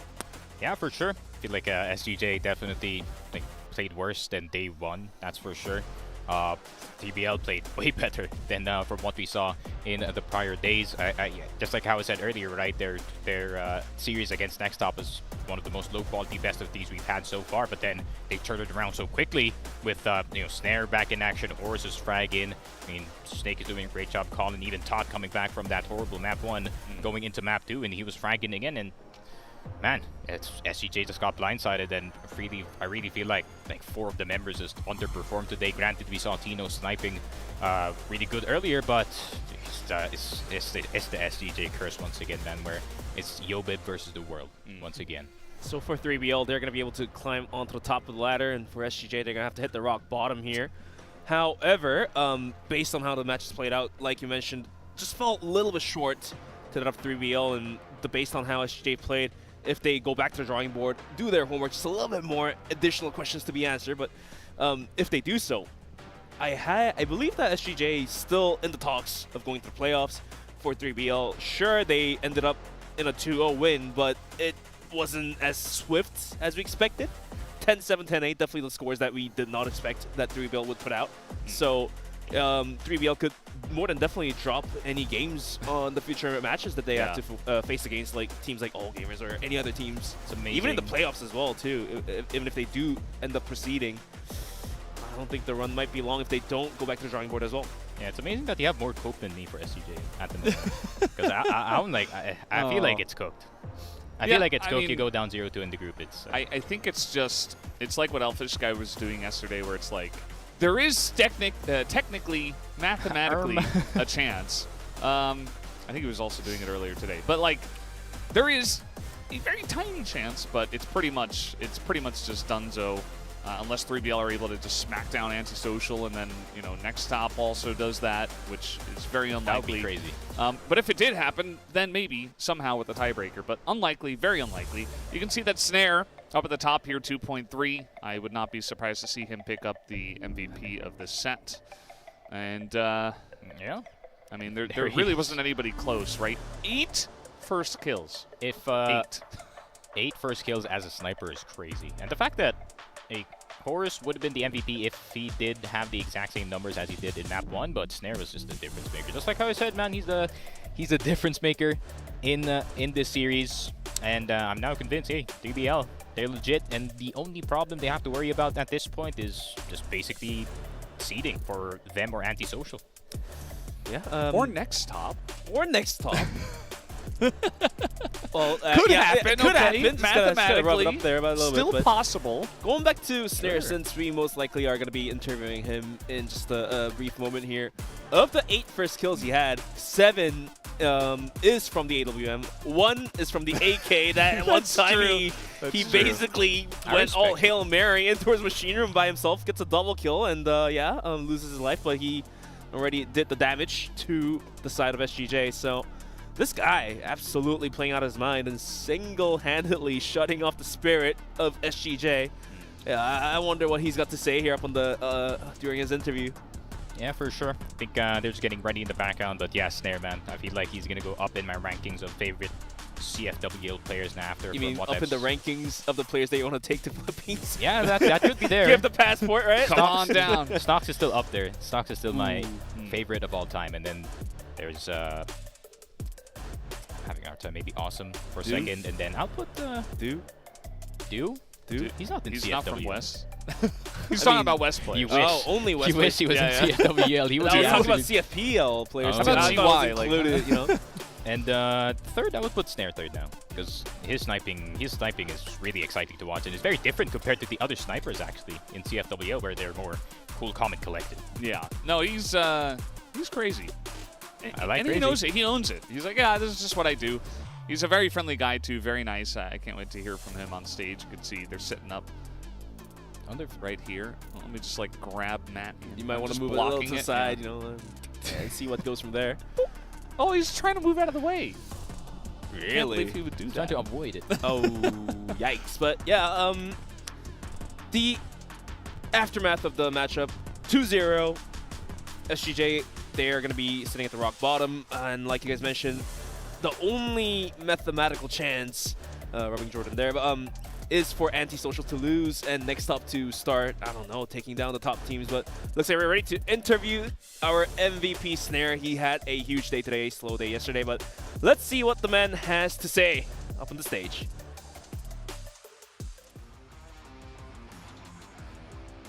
I have a happy guy on the stage with me. 3BL Esports getting their second win. Snare getting the MVP of the whole match. Snare, that was awesome. Well done.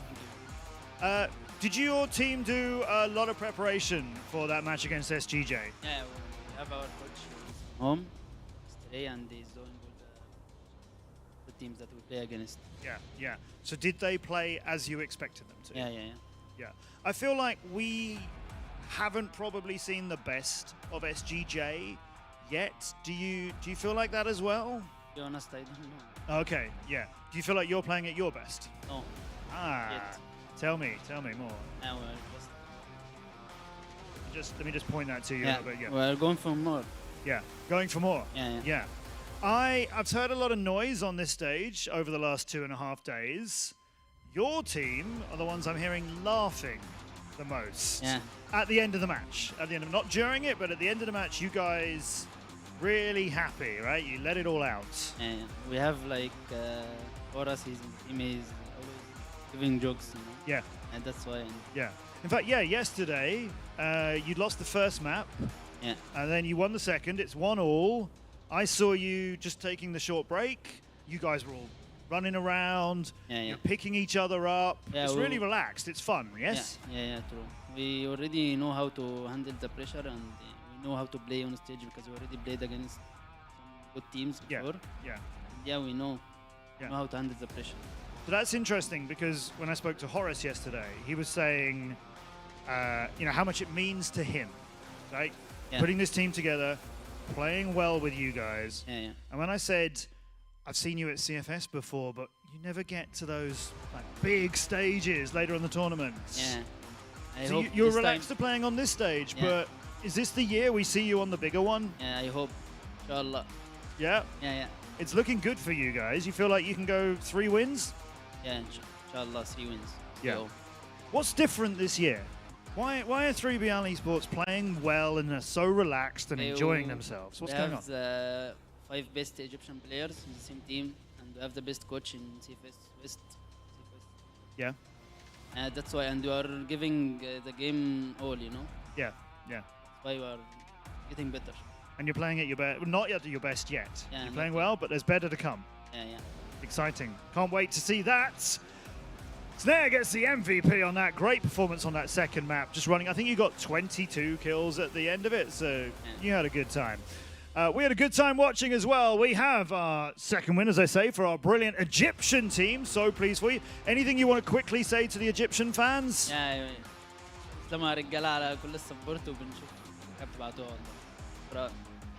We will be seeing you again on this stage for your third match, but don't go anywhere as our third match of today is coming up next, and we've got 2 teams coming up who both have a win in Group A. One of them, like these guys, are going 2-0 next.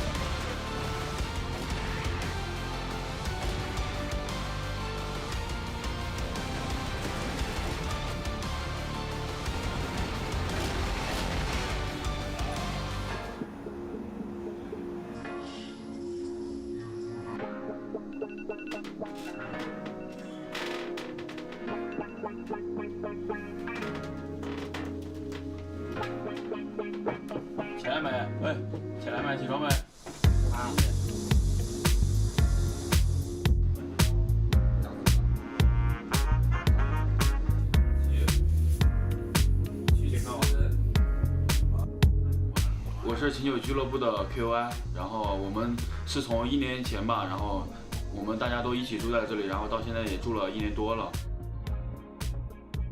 我们队伍氛围还是比较和谐的，然后其实私下里我们除了比赛，我们私下里的关系都挺好的。然后我觉得 QI 在我心中是一个特别重情重义，然后内心特别善良的一个人。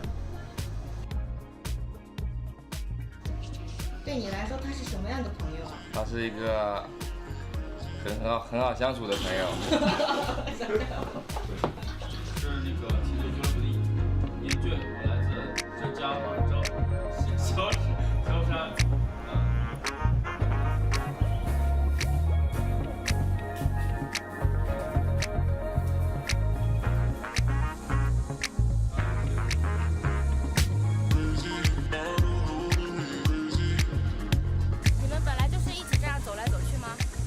对，因为我们每天都上班来嘛，因为我们离得比较近，也就走个几分钟就到俱乐部了，所以基本上都是走路来。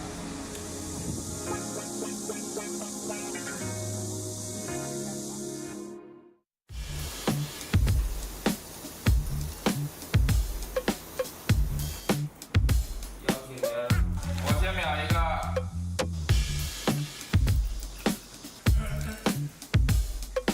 左半条区，左半条区。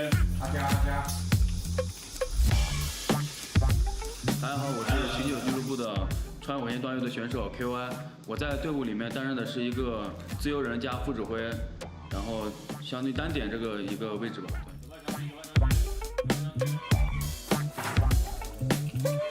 当时我们有个民间比赛嘛，那个叫百城联赛，然后当时跟队友，然后一起约到线下打那个去网吧打百城联赛。然后当时一起打比赛的过程当中，认识一个队友，然后他说就是有那个幸运选拔赛嘛，然后我们一起报名了，经过层层选拔，然后最后留了下来，签了合同，然后当了青训选手。164，是的，你这边拦在半路上了。KY 这边的双杀，看看优势可能就是我，会玩的枪械种类比较多吧，然后可能有时候打的比较灵活，加上灵活又有一些鲁莽那种感觉，对，所以说有时候爆发力特别强，然后基本上枪械都能用，不会占枪，所以说这可能是我的优势吧。我先秒一个。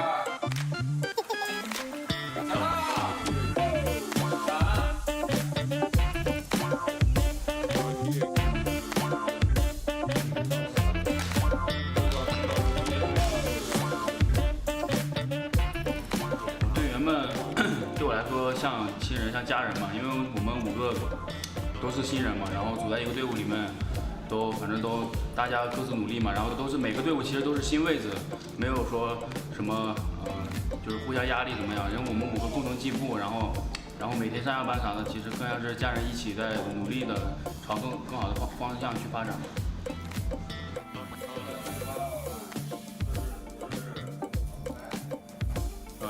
感谢支持我，还有支持我们的俱乐部的粉丝朋友们，然后也谢谢大家一直关注和支持我们，也请大家一直去相信我们，去支持我们，我们一定可以拿到更好的成绩的。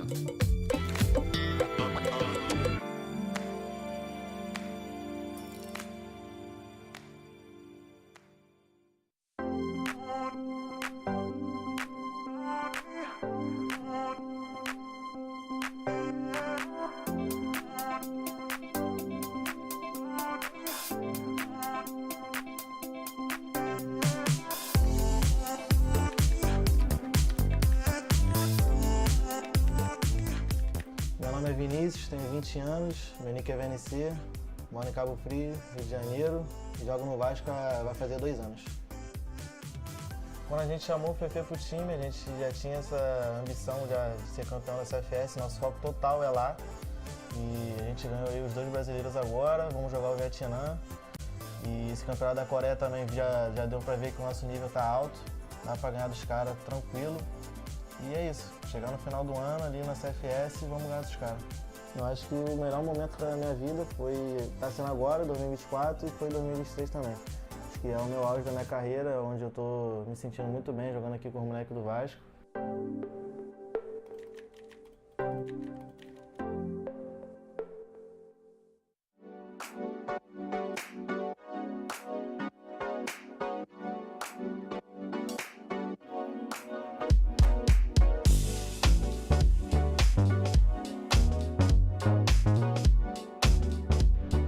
você é garoto dócil, sempre foi menino com muita atenção, com muita força de vontade, determinação. Ele começou a dar pouco de preocupação por ficar trancado muito tempo dentro do ambiente com o computador, até que nós fomos ver que era jogo. Ver um moleque fazendo o que ele gosta, né? Ganhando o dinheirinho dele, escolheu a profissão, sempre botando na cabeça dele que é uma carreira muito rápida, né? Tem que investir o dinheiro que ganha em alguma coisa, que é o que ele já fez. Torce bastante, vibra, onde ele estiver, sempre vai estar junto. Pô, ele comia jogo, só computador. Dormia em computador o dia inteiro, a noite toda, saía, chegava e estava no computador. Então, tipo assim, totalmente mérito dele, trabalho dele, suor dele, tudo mérito dele realmente. Sim, meu pai, minha avó, meu irmão, minha família toda sempre vai nos jogos, sempre tá lá gritando, comemorando, tudo. Quem tá lá já viu. E é isso, o apoio deles pra mim é excepcional. Mandar um abraço para todo mundo que torce de verdade. A gente vai jogar o Vietnã agora, tentar garantir mais uma vaga pro Brasil e no final do ano ser campeão mundial.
Welcome back, as 3BL do a very good job of now booking themselves into that top spot in Group D. We avert our attention back over towards Group A with a banger. This is the battle for first place. This is essentially to decide who is going to be finishing #1 in the Group A. It's Vasco taking on Q9.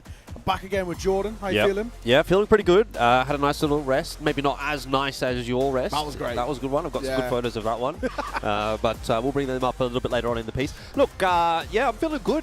We've had 2-2-0s. We've had two pretty clean matches. I think now, though, it's time to get into the meat and potatoes of the evening, really. It's crunch time. This is where things get pretty interesting. We've got Q9 Vasco. After that, we've got AG Wolf Empire. And realistically speaking, for Group A and B, those should be the battle for first place in those groups. So we're expecting some pretty good matches here. We're expecting some pretty close matches. And I think this is the game where you just leave it all on the table. Yeah, absolutely. If we're being realistic here, Benj, we're talking about what is, of these remaining 4 teams, Q9, Vasco, AG, and Wolf Empire, this is, first of all, playoff guarantee teams, but actually all teams that you can make arguments about making deep runs into playoff, deep runs in terms of semifinals or further.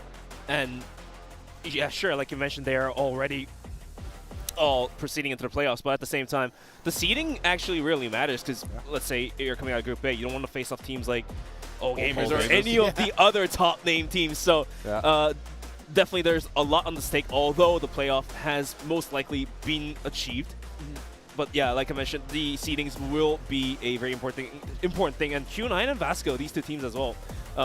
Sure, most of the casters and most of the talents most likely have picked Q9 to come out on top, but based on how Vasco played yesterday, they have a really good shot at actually coming out on top 1. It's true, and I think as well, this is something that I felt like I sort of learnt my lesson with at the Summer Championships. Really not to underestimate Vasco. This is a side who I think more than most actually play up to their opponent.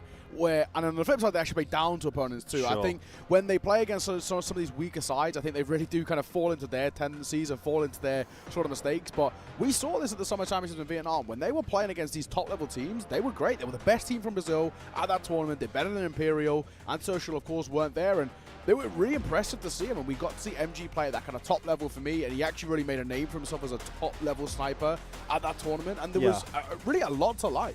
So we'll have to wait and see how this one goes. We're going to introduce you towards the players over on the stage. Let's throw it on over towards Matt.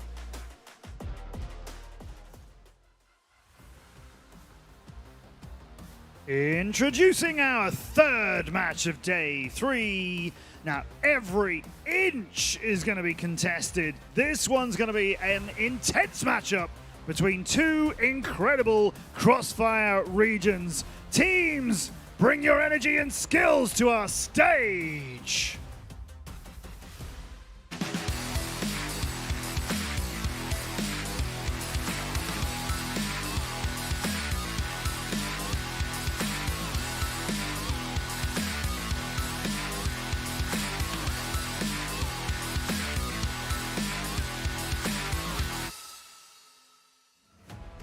Please welcome China's Q9 Club!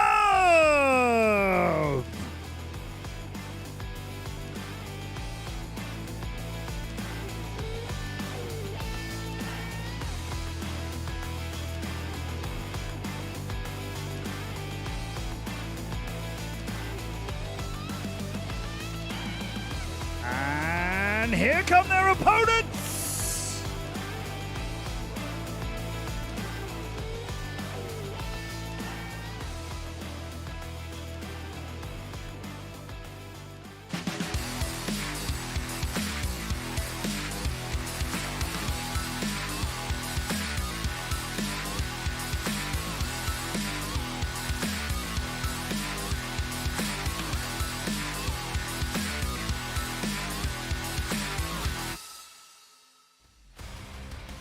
Welcome, Vasco Esports!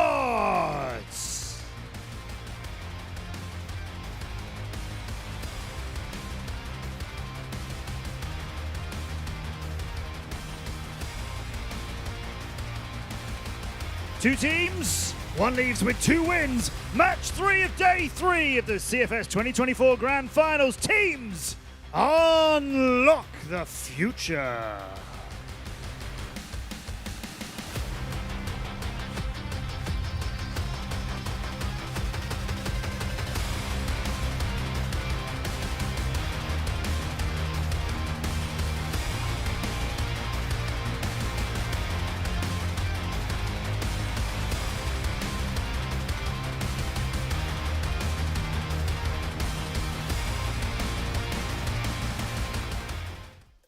Well, of course, Vasco and Q9, as we were kind of talking about, vying for that top spot here in Group A. An interesting position that we're in as well, because I still think there's very strong debate on both sides. Q9, of course, are a side that weren't at the Summer Championships, but kind of replaced the clipped wings of Baisha, I guess you could say, and then Vasco on the other side, it's about sort of reclaiming that spot at Summer Championships where they were the best Brazilian team, but recently, domestically, haven't so much been. Yeah, it's kind of a battle of who can actually reach a higher level, who can reach a better, not expectation, so to speak, but what's the potential for both of these two teams, I think, right? We've seen both teams do good things, and, you know, in particular, Koi yesterday or a couple of days ago was really the standout for Q9. In saying that, they did drop a map to ranking, so, you know, we saw the good, we saw the bad, I think, from Q9. So it's, you know, a little bit to read into there, and I've always got a little bit of trepidation when I'm looking at a new team on the block, right? Not to say that Q9 is a new team, so to speak, but, you know, they haven't been at a CFS finals in quite a while. So I think, you know, it's a bit of a step up, whereas for Vasco, they were here last year, they were there at the Summer Championship. They were there at the Summer Championship last year as well. So they've been playing these kinds of international events for a good couple of years now. And it does feel like finally they've sort of settled on this vibe. Like there had been some roster changes throughout, you know, the last 12 months or so. But they've actually put themselves in a good position here. Feifei coming in, obviously. And like you mentioned, MG, I think, really a standout for this roster. But Action's doing well for himself. Silva's, you know, pretty solid, generally speaking, as well. I think they've just generally got quite a solid roster across the board. You can get firepower from your sniper, from your riflers. You've got good endgame leadership. You've got a team that's been together for quite a while now. You've got experience. So there's a lot of ticks in the book for Vasco, and it just feels like what we're really waiting for isn't so much will they do it, it's more of a when will they do it. Yeah, exactly. I mean, there's something that Valor spoke about a little bit yesterday that is worth bringing up. I really think VNC is coming towards his own. This is a player for me who, when he first came onto the scene for Vasco, did look a little shaky, looked a little weak, wasn't quite comfortable, I feel like, in his roles, but has adapted well to this team. I've been enjoying what I saw of him yesterday. He did look really incredible. So we'll take a look at the results for Q9 Club, of course, recently, of what has been going right and wrong for them at times. A couple of best-of-1 losses, but for the most part, we don't read too highly into best-of-1s. It's wins like the 3-1 over Baisha in that lower bracket, which is pretty massive for them. And of course, all the way throughout, you know, talking about King Zero, 3-2, and then 3-0 over Evolution Power. So these are pretty notable wins. Yeah, definitely was able to come out on top for those best out of fives. Best out of ones, you know, there's a high variance. You may lose or you may win. But at the end of the day, Q9 wasn't able to come out on top. Let's go take a look at the regional final results for Vasco Esports. Had some losses here and there. They did lose to Antisocial and Imperial, but at the end of the day, they're going to be the ones on top for now in this current group stage. Yeah, exactly. I mean, it is a little bit concerning, the disparity, I guess, you get with Vasco, where it's like internationally, really solid best team from Brazil from what we saw at Summer Championships, but then when you go home, you're losing to actually what is the third-ranked team in that Antisocial. So I guess it's more how much do we want to read into it. I don't think it's that bad, though, just because I look at the Brazilian team as having, Brazilian region, I should say, having quite a bit of depth. I think that, you know, the teams that they're losing to are actually genuinely good teams. You know, this is not as if you're going back to your region and losing to, like, just random local teams. Like, no, these are actually also all international caliber teams that are kind of vying for the top position in Brazil, but also putting up decent results internationally as well. So they do get tested quite nicely. We've got Silva and Koi as the matchup here. I think that's a little bit of an interesting one. I'd probably rather see MG maybe on this graphic up against Koi. Lopsided. But yeah, I mean, they've kind of done Silva dirty a little bit there. It's all good though. Like we were saying for Vasco, a team that has quite a lot of depth. So there's any number of players that you can look to kind of step up and have a solid performance, which is I think what they're going to need tonight against Q9. But I definitely don't think it's impossible for Vasco to get the win here. And even if they don't get the win here, the group probably should still be comfortable to get through from, and then we'll start to see what they can do at the playoffs. I think the big difference on what we've seen so far is where for Q9, it's been a little bit of a one-man army type vibe of how good Koi has been. On the flip side of Vasco, there's actually a few different outlets of where they found firepower. I think Feifei as a caller is actually really solid too. So there is maybe a difference in terms of the approach for both of these two sides. Vasco obviously inherently a very aggressive side. They're going to want to take aim duels up close. Q9, we know, are meticulous in terms of their style of play as well. We get our predictions coming through here. Q9 across the board for the Chinese and the Vietnamese stream. In particular, the Chinese stream, no real surprises there. Obviously, kind of back in what is maybe she's the favorites, but also kind of, you know, back in the boys as well. I mean, by all means, not trying to hype Vasco up here, but sure, mostly all of us except Sneaky. But yeah, going back to Vasco, this is the team where once they're warmed up, they do have the caliber to take down onto the top Chinese teams. And like you mentioned, it's they find answers to win the rounds and win the matches by the whole team kind of giving it a team effort. You see VNC popping up yesterday, and from time to time we see Action clutching up, and even IGL Fefe putting up some huge numbers as well. So if they are able to continue on with the trend today as well, then we might be able to see Vasco take down Q9. Yeah, absolutely. I mean, just for myself personally, my reasons for going for Vasco here, it's a two-parter. It's I know the level we can get against Vasco against good teams because we saw it at the Summer Championships, but also I was a little concerned. I mean, there was a real strong world in which ranking could have beat this Q9 side. I mean, they were pretty close to doing so. They, Q9 ended up reverse sweeping, but there was a couple of shaky moments which didn't fully give me that confidence. So that's sort of my two reasons to why Vasco. But for you, what's the feeling? Why Vasco over Q9 for you? I mean, it's for all the reasons that I stated a little bit earlier on. I think there's a lot of positives that you can look at with regard to Vasco. Good team chemistry, good team cohesion. They've been together for quite a while now, and we've seen good international results from them with this exact roster. They've gone from strength to strength. Every time I've seen them, they've looked better at these international events. You've got a good roster of players that can all step up on the international stage as well. It doesn't really feel like there's anyone that kind of lags behind. We don't necessarily have to look at one player and say, you need to be the guy. Pretty much everyone on that team can frag pretty well. I was somewhat critical of Feifei in the past, when he was Imperial, but I actually think in this Vasco roster, he seems to have fit himself into a bit of a better role, or bit of fit for him, and so he does well for himself as well. So I think a lot of positives there for Vasco, and I just think they come from a strong region as well. On top of that, we also saw some susceptibility from Q9 in that game against Ranking. So, look, Ranking might not be able to exploit that, but I think Vasco's good enough of a team to do it. So, it might be a bit of a punt. This might be a bit of a 50-50 matchup. And normally, like you say, I go with the known favorite, the known quantity, which in this case I think would be Q9. But every now and then, let's just throw something a little bit different in there. I've gone for what I would consider to be an upset in this matchup. Yeah. But when I go for those kinds of upsets, I'm not like choosing the game where it's just impossible. You know what I mean? Like, this one I actually do think it is possible. I do think there's a decent chance. If Vasco plays well today, they can definitely beat Q9. Yeah, absolutely, of course. Frontline kid, as I said there as well, Koi caught himself that frontline player and he backed it up. And they're going to look towards that. They're going to need Koi to step up because we know the level of the firepower of this side. We all know just how good Vasco can be. They're going to require a player like Koi to really step up as well. I think we have a video to bring you in just a second of sort of what has been the road so far for both of these two teams with, of course, Q9, their opening game against Ranking. It didn't start great, but ended up pulling off that reverse sweep. But, yeah, still were made to work for him. Yeah, I mean, Koi, this is a... he just holds that W key, doesn't he? He's very much the front runner. He's kind of like the point man for his team. So, hope to see if that can continue here in this game. But he's got a very important role to do. He's got to try and shut down MG and keep himself bringing those good, solid performances across for Q9 today. It's an interesting clip there, has to be said. We're bigging up Koi and then he whiffs. I mean, that's just one mishap, and at the end of the day, he was able to provide for his team 2.3 KD. Yeah. Sure. So, yeah, he was able to just put out the numbers, minus that one clip. Yeah. It's an interesting one that we've decided to choose. Of all things, right? It wasn't me that picked it, I'll just say. Something tells me that was not the clip we meant to use. Quote-unquote frontline kid with an arm and the Colts. Yeah, it was, that was a rough one. PM got a lovely double, though. We'll give him his credit where it's due there as well for him.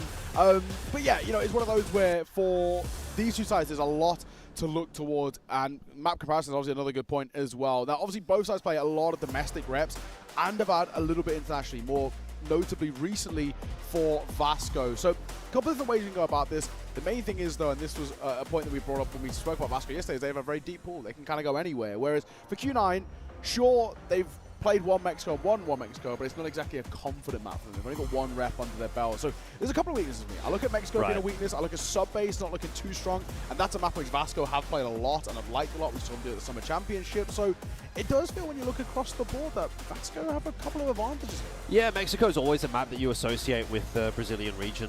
Typically, they do have quite a strong Mexico. You can even see that in the stats there from Vasco. So wouldn't be too surprised to see if that one ends up just being the ban away by Q9. But like you say, it leaves a lot of doors open here. I mean, sub-base definitely looks like a pretty good option if you're a Vasco in this regard. Port definitely as well. You've got some strong snipers on that lineup. Black Widow. Yeah, a few maps that do look like they're quite solid for Vasco. But again, you have to remember that when you're looking at these stats, Q9 is playing in the best region in the world domestically. Yes. So their stats are going to be deflated a little bit.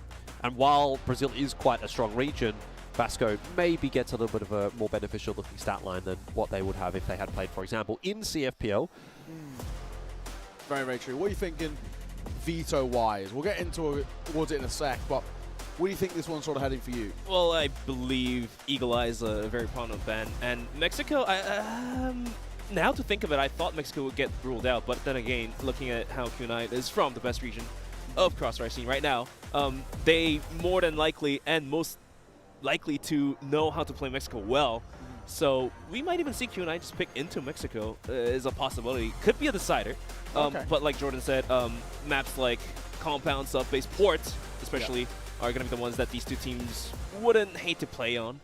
Ankara, I think Vasco want to veto it out just because Q9 has accumulated good data on it. Yeah, and I do think as well, Ankara's always just been an incredibly strong map for China as a whole. It's basically the map in which AG sort of started their dominance on, and have always sort of really strong-armed other teams. It's a map everybody knows everybody plays, and AG make it look so good, and Q9 have obviously played so many reps against them domestically that they're going to have a lot of kind of little bits to say, okay, that's how AG do it so well, we can kind of bring that into our own play. So I do wonder how Vasco go about their ban here in particular, of where they try and make things feel uncomfortable. Yeah, well, we just have to wait and see really at this point. I think that's kind of the big takeaway. The discussion's kind of been had, and it's now just waiting until we get into this veto. I don't know. I mean, I think Q9 are going to want to come out the gate strong in this as well. I mean, Vasco's a team that if you do sort of unsettle them a little bit, I think there is definitely a degree of resilience there, but on a stage like this one, maybe that starts to crumble a little bit. They do have a lot of experience, to be fair, but this is the biggest stage in the world after all. Yes. And I think you can throw that back on the other side for Q9 as well. Actually, in this environment, Vasco, they are the ones that have kind of got the leg up on Q9. They've been here before. Q9, on the other hand, it's been a little wild. So maybe some nerves, maybe some jitters.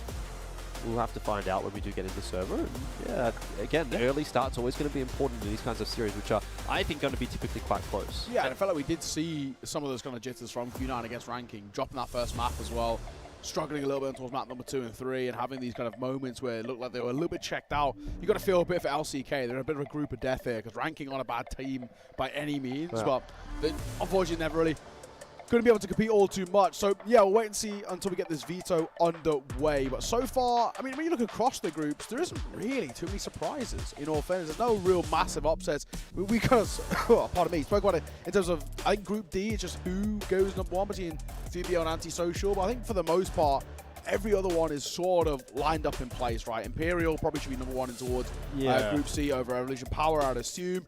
AG Wolf Empire, of course, that game after this is going to be a pretty good indicator, but I always feel like as much as Wolf Empire beat them at the Summer Championships in that grand final, AG, never discount them, always have strong groups as well. So I feel like they're kind of normally the place to lean. And yeah, in towards this one, of course, it's sort of split down the middle. Most of the English talent going for Vasco. And I guess from your side, what is the big win factors for Vasco and why you kind of feel like they've got the leg up on Q9? So weirdly enough, the Brazilian CROSSFIRE scene reminds me of how Brazilian football goes. Okay. So, you know, when the players get warmed up, get the hot hands, get the hot feet, they will really start to frag out. And I feel like yesterday how Vasco played it just might be enough for them to get it going tonight. Okay. You know, it's still in their hands. MG was hitting some multi shots, and so was VNC just swinging out wide from angles that he shouldn't be, and comes out alive with a double kill. Like, you don't see that happen all that often, and if that happens, it just might as well happen again today. It's a good warm-up series, definitely, for Vasco. Yeah, say, like LCK, they might be the weakest team in the group. They're not necessarily a pushover. No. They were able to kind of push Vasco in that first map, give them a bit of a run on the stage, 10-7.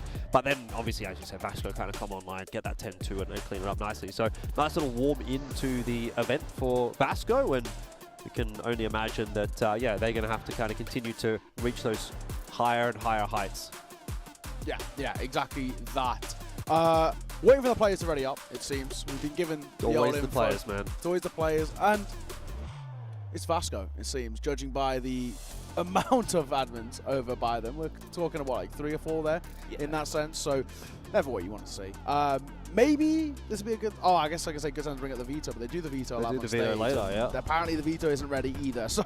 All right, well, it's some wild guesses. Good time to just waffle, really. Yeah. I mean, we've talked about all we can possibly talk about with regard to this match. And so we've kind of touched on most of the bases so far. if Port gets played as map number 1, Vasco has a pretty good shot at just leading out 1-0. I mean, I've casted too many Brazilian leagues that I know how capable Vasco is at Port. Especially got to give a lot of shout out to MG for being able to just roam around the map freely, whether it be Blacklist or Global Risk, and just be able to find the frags that he needs to find for his team. Yeah, I mean, MG is going to be a really important factor for this side. I mean, he is incredibly solid. And actually, I think probably didn't, for me at least, didn't see enough out of him in the opening game. I think for MG was, you know, it was okay. He wasn't bad. They still won. We still did okay. But MG is the sort of player who can actually be lights out, one of the best snipers, can really step up to play. And, you know, he probably wasn't sort of called upon, so he didn't need to step up in a sense. But I feel like in this sort of a series, this is where we've got to see that lights out MG. The same way that when we see 3BL do well, we have to call on Snare. We have to see him play at that top level. I feel like it's the same thing here. We've got to see MG play at kind of like 90 to 100% if they want to get this win over the line. Yeah, MG is definitely one of those dice roller players, we say. At least for my experiences of casting MG's games. Sometimes he does roll into a 1, and you'll see the IGL be not so happy at him. And sometimes he'll roll a 6, and he'll get an ace by himself. Yeah. Somehow, juices out 2 kills with an AWM and wraps it up with a Colt. In a single chamber. It's true. It is true. We're still waiting. Oh, yeah. What did Vasco do? Guys, what are we doing? I'm looking. Headphones are off. Yeah, that's level 2. Level 2. That's a level 2, guys. Level 2, guys. Oh, it's a level 2. Are we even ready? Doesn't look like we're ready. I mean, players are in the server, it seems, but then... Is that face on the other? I think so. Yeah, it is, with the glasses. Can't really see.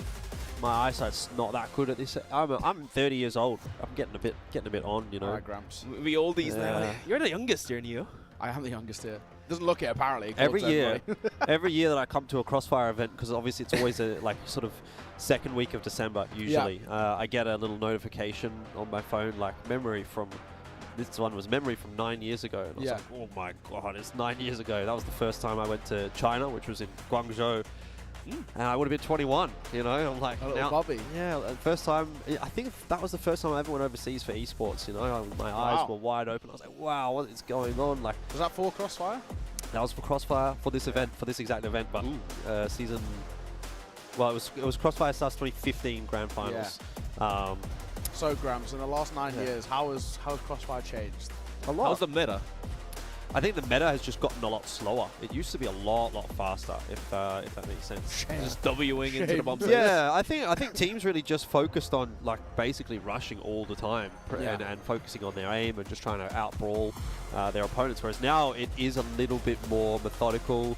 Util gets used, time gets used a lot more effectively. There's no doubt that the level of skill is a lot higher now than it was back then, and that's what happens naturally with the game as it starts to get figured out over the years.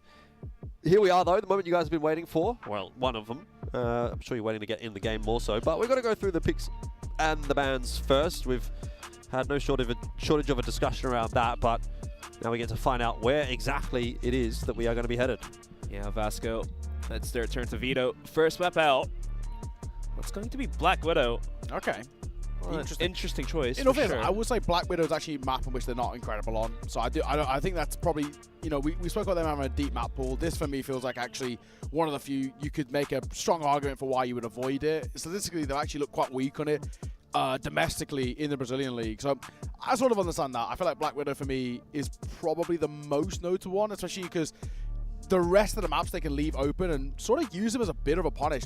I think the interesting ban is this ban of Q9. Where are they actually wanting to go here? Do we ban Mexico or do we risk it? They're actually going to ban Ankara. Now that is actually, to me, quite surprising in the sense that they have quite a lot of reps on it. They play this map quite a lot. Not always the most successful, but at least when you have that confidence, you can at least sort of normally float it. Yeah, the Black Widow ban was justifiable, but the Ankara ban does leave us scratching our heads on the table. But Vasco to pick. Let's see where they want to take the first game on towards. Like we were saying before, Port, a very good chance. Also, Compound is probably not going to be... Oh, Mexico! All right, we're spicing things up, and Q9 picks Eagle Eye, and we get to see the two of the most unplayed maps all of a sudden in game number 3 of the day. Yeah, I think it's a great pick, honestly, from Vasco. Mexico, seen him do it before at international events against really strong teams. I'm sure we'll see him do it again. I have a lot of faith that they're actually going to be able to win that map. Q9 looking to sort of backload the series. Eagle Eye as expected. But even in saying that, that's a map that we have seen from Vasco as well. Like, it's not out of the realms of their playbook either. So, pretty tantalizing prospect right here if you're a Brazilian fan. It's a good map as well, individually for MG. He is very, very solid. And especially Eagle Eye being played as second map, it does give some time for MG to get warmed up, in case he's not on Mexico. And Compound will be ruled out by Vasco.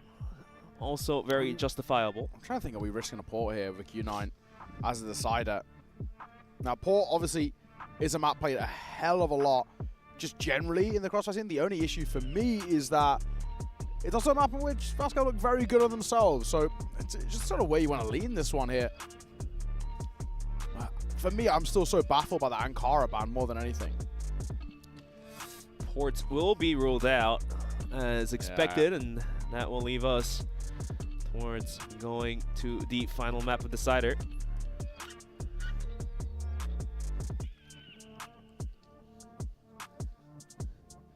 Sub-base.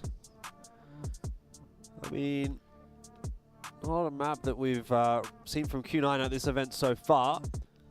But Vasco, yesterday against LCK, took them a bit of work to get that one over the line. It's true. Not super sure that I love that as a prospect for Vasco.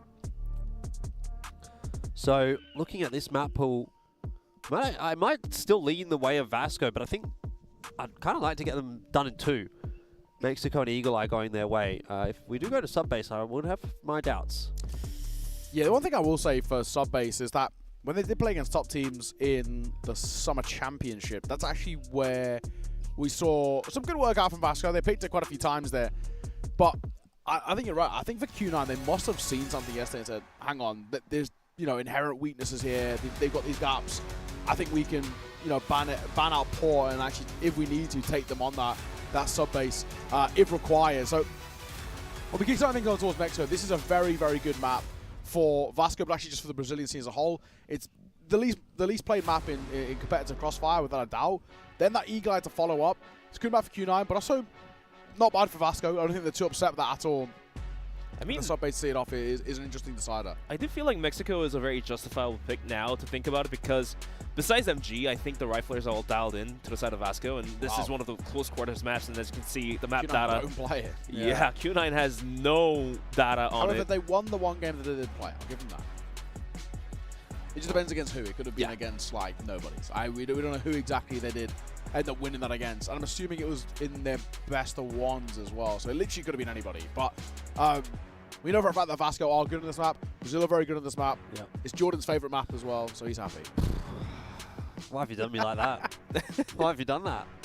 You can't just be dropping slander like that. Like, this is the main broadcast, mate. This is serious business. You love a bit Mexico, don't you? No. No.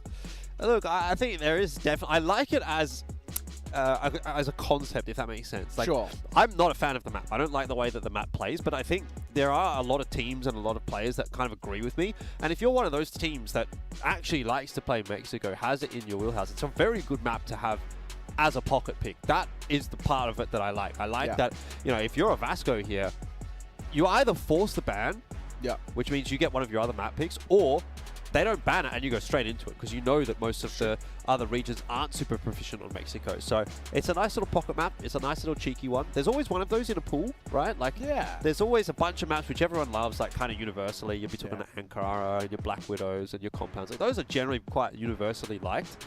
But then there's going to be those more out there kind of maps, and that may be your likes of Sub-Base, Eagle Eye, and definitely Mexico as well. So if you've got at least one or two of those in your pool, like if you can play Eagle Eye and Mexico, you're in a great spot. Yeah, absolutely. You can use it to punish. The only issue is, I think it's something we spoke about on the desk at some point where we were talking about when you don't have your fundamentals on the core maps, it can be a little tough against some of these top-level teams like your All Gamers, for example. But yeah, this Mexico is one of those where I do feel like Vasco gives themselves a good chance just to get an easy notch up starting towards this series. If in some cases, maybe for most of us, bar against the English stream and the Portuguese stream, where Vasco are viewed as the underdogs here, if they're able to get a 1-0 start, I mean, hey, at least it's going to put the pressure on and give them a bit of breathing room, and maybe even, like we always have to say with kind of these Brazilian teams, is get them fired up. They're a side, when they get confident, that's when they do their best work. Yeah, just like what happened yesterday, they were just able to come out on top 10-2 is a score you don't see all that often. So yeah, and yeah, Mexico, like you said, Jordan, definitely one of the maps that's like a trick up your sleeves. But let's see if they're able to win this one outright against Q9, because Q9 will start on the global risk side. Okay. Well, we're hearing now that there is a little bit of a tech issue. Classic. No way. What level is it? Did it escalate? Tell me when there's a Brazilian team playing, we've got a tech issue. Yeah. I could not believe that. That might be the first time that's happened. It's I wonder what it is. Why is it always the Brazilian teams? I'm looking at it now. It's a level 1, right? They must have some kind of funky config or some sort of weird like keyboard or something in the driver. Yeah, some just weird like, brand, right? I'm not doing it. Yeah, Not it doing must it. be. That's the only thing I can think of. But it's level 1. There's a few admins there. The headphones are on. So for the most part, it's a good-ish position to be in. I say ish with a loose term. I'm giving you the play-by-play as we go. Q9 are ready. They're locked in. They're wanting to get the show on the road. So are we, in all fairness. Yep. But it is seeming now the admins are kind of dipping and diving between the stage. So I have to keep you updated. Do have to apologise. I mean, there's nothing we can really do about it, obviously. Yeah. Just have to sort of wait along with you guys as well at home. I know everyone wants to get into the game, but sometimes this is just how it is, right? Like this is the nature of the competition on the live stage. It's not as easy to get it going as it is at home, because everyone at home has their setup. It's all sorted. Usually just works. Yeah. But you know, we've got people jumping in, jumping out, changing. You know, there's 4 different players playing per PC on the stage every day, and yeah. I mean, but hey, longer to wait, the sweeter the fruit. So we do get to see the 2 maps that don't get played quite often in the group stages, Mexico and Eagle Eye. So definitely, it'll be interesting to watch and cast, I guess. Sure. That's one way of putting it. I'm not too interested in casting Mexico. But wait till about 30 seconds mark, and there's the go sign. And yeah, exactly. The only issue that I found with Mexico is that it can be incredibly slow. Yeah.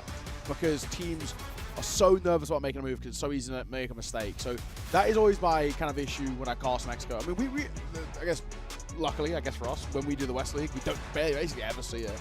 I think I've cast it once in the entire year that we've done the West League this year, and that was, I think it was TBI, just like randomly had it as like a 3rd map. I think it was like a floated 3rd map of some sort. But yeah, it's not a map that we see all too often in the West League. So you only get to see it really internationally, and then primarily, obviously, it's normally the Brazilian team. Brazil and China, probably not so much Mexico leaning, but Eagle Eye is, I think, more of a Chinese specialty. So that's where you kind of get those maps. I really like Eagle Eye. I find Eagle Eye, like, the reason I really like it is actually because in the West League, we see it primarily played by LCK, and it's very exciting because Spoxy's very good in it. Right. So that's always been my big thing of why I like this map quite a lot for me, is just like thinking about the highlight plays of snipers. I think Eagle Eye is always a fun one. But I think for me, I'd probably say my favorite map at the moment is probably Subbase. Yeah, I think Subbase or Ankara, I think. I'd probably say Subbase as well, Yeah. actually. I think there's just a lot of variety on that map. There's a lot of different ways that you can play. It's not a super slow map either. I'm just not a fan of these super slow maps. Like, I think that for me is kind of like the biggest problem that I have with Mexico, is that it's by default forced to be a super slow map just by some very, very simple util on the GR behalf. Like, it's not even as if they have to really work very hard for the map control that they have to get. It's kind of gifted to them. So you just cycle those smokes through that mid little choke point, and there's nothing the Blacklist side can really do about that. So you end up with these like very, very like drawn out rounds, 2 minutes long, where nothing's really happening, and then finally in the last 30 seconds it's just a massive brawl over mid. I think there's definitely a lot that can be done to maybe just open up that map a little bit and give a few more options over the Blacklist side. That, of course, is why it's so inherently GR-sided. So yeah, it's true. That's why it's a bit of a bold pick. Most teams don't like to pick it. It means you instantly pretty much start on the Blacklist side. So you have to really have quite a bit of confidence if you're going to pick into this map, and that seems to be the case, obviously, for Vasco. So credit where it's due. Just saying, guys, this is getting upgraded to a level 1.5/2 right now. We got 5 to 6 admins. Yeah, I mean, over towards Vasco. So this one's definitely escalating, and I think I can see a few more heading over. I mean, it was kind of anticipated because on the screen of the stage, The players were not in the lobby; they were in the waiting screen. So yeah, I was kind of expecting this to happen, but yeah, the delay, it should be sorted out any moment sooner or later. We'll have to wait and see. For now, Q9 and Vasco getting ready to get into their matchups. Mexico to kick us off. Eagle Eye followed up in the decider, being sub-base. And if Q9 can somehow just hold it down 9-0 on the first half for Mexico, we might be able to see a golden round happen, because I think Vasco has a good shot at taking all 9 rounds on their blacklist side. We can say whatever we want to say at this point. We're just waffling. Like, there's no real... Talk all you want. Anything can happen, okay? At this point, I'm done talking Crossfire. Let's talk. What have you guys had? Wait, what I will talk about, there's 9 admins on the stage. 9 admins. That's a new number. Yesterday we had 6. Q9. What could be so bad that it's 9 admins? Oh my god. How many admins does it take to change a light bulb?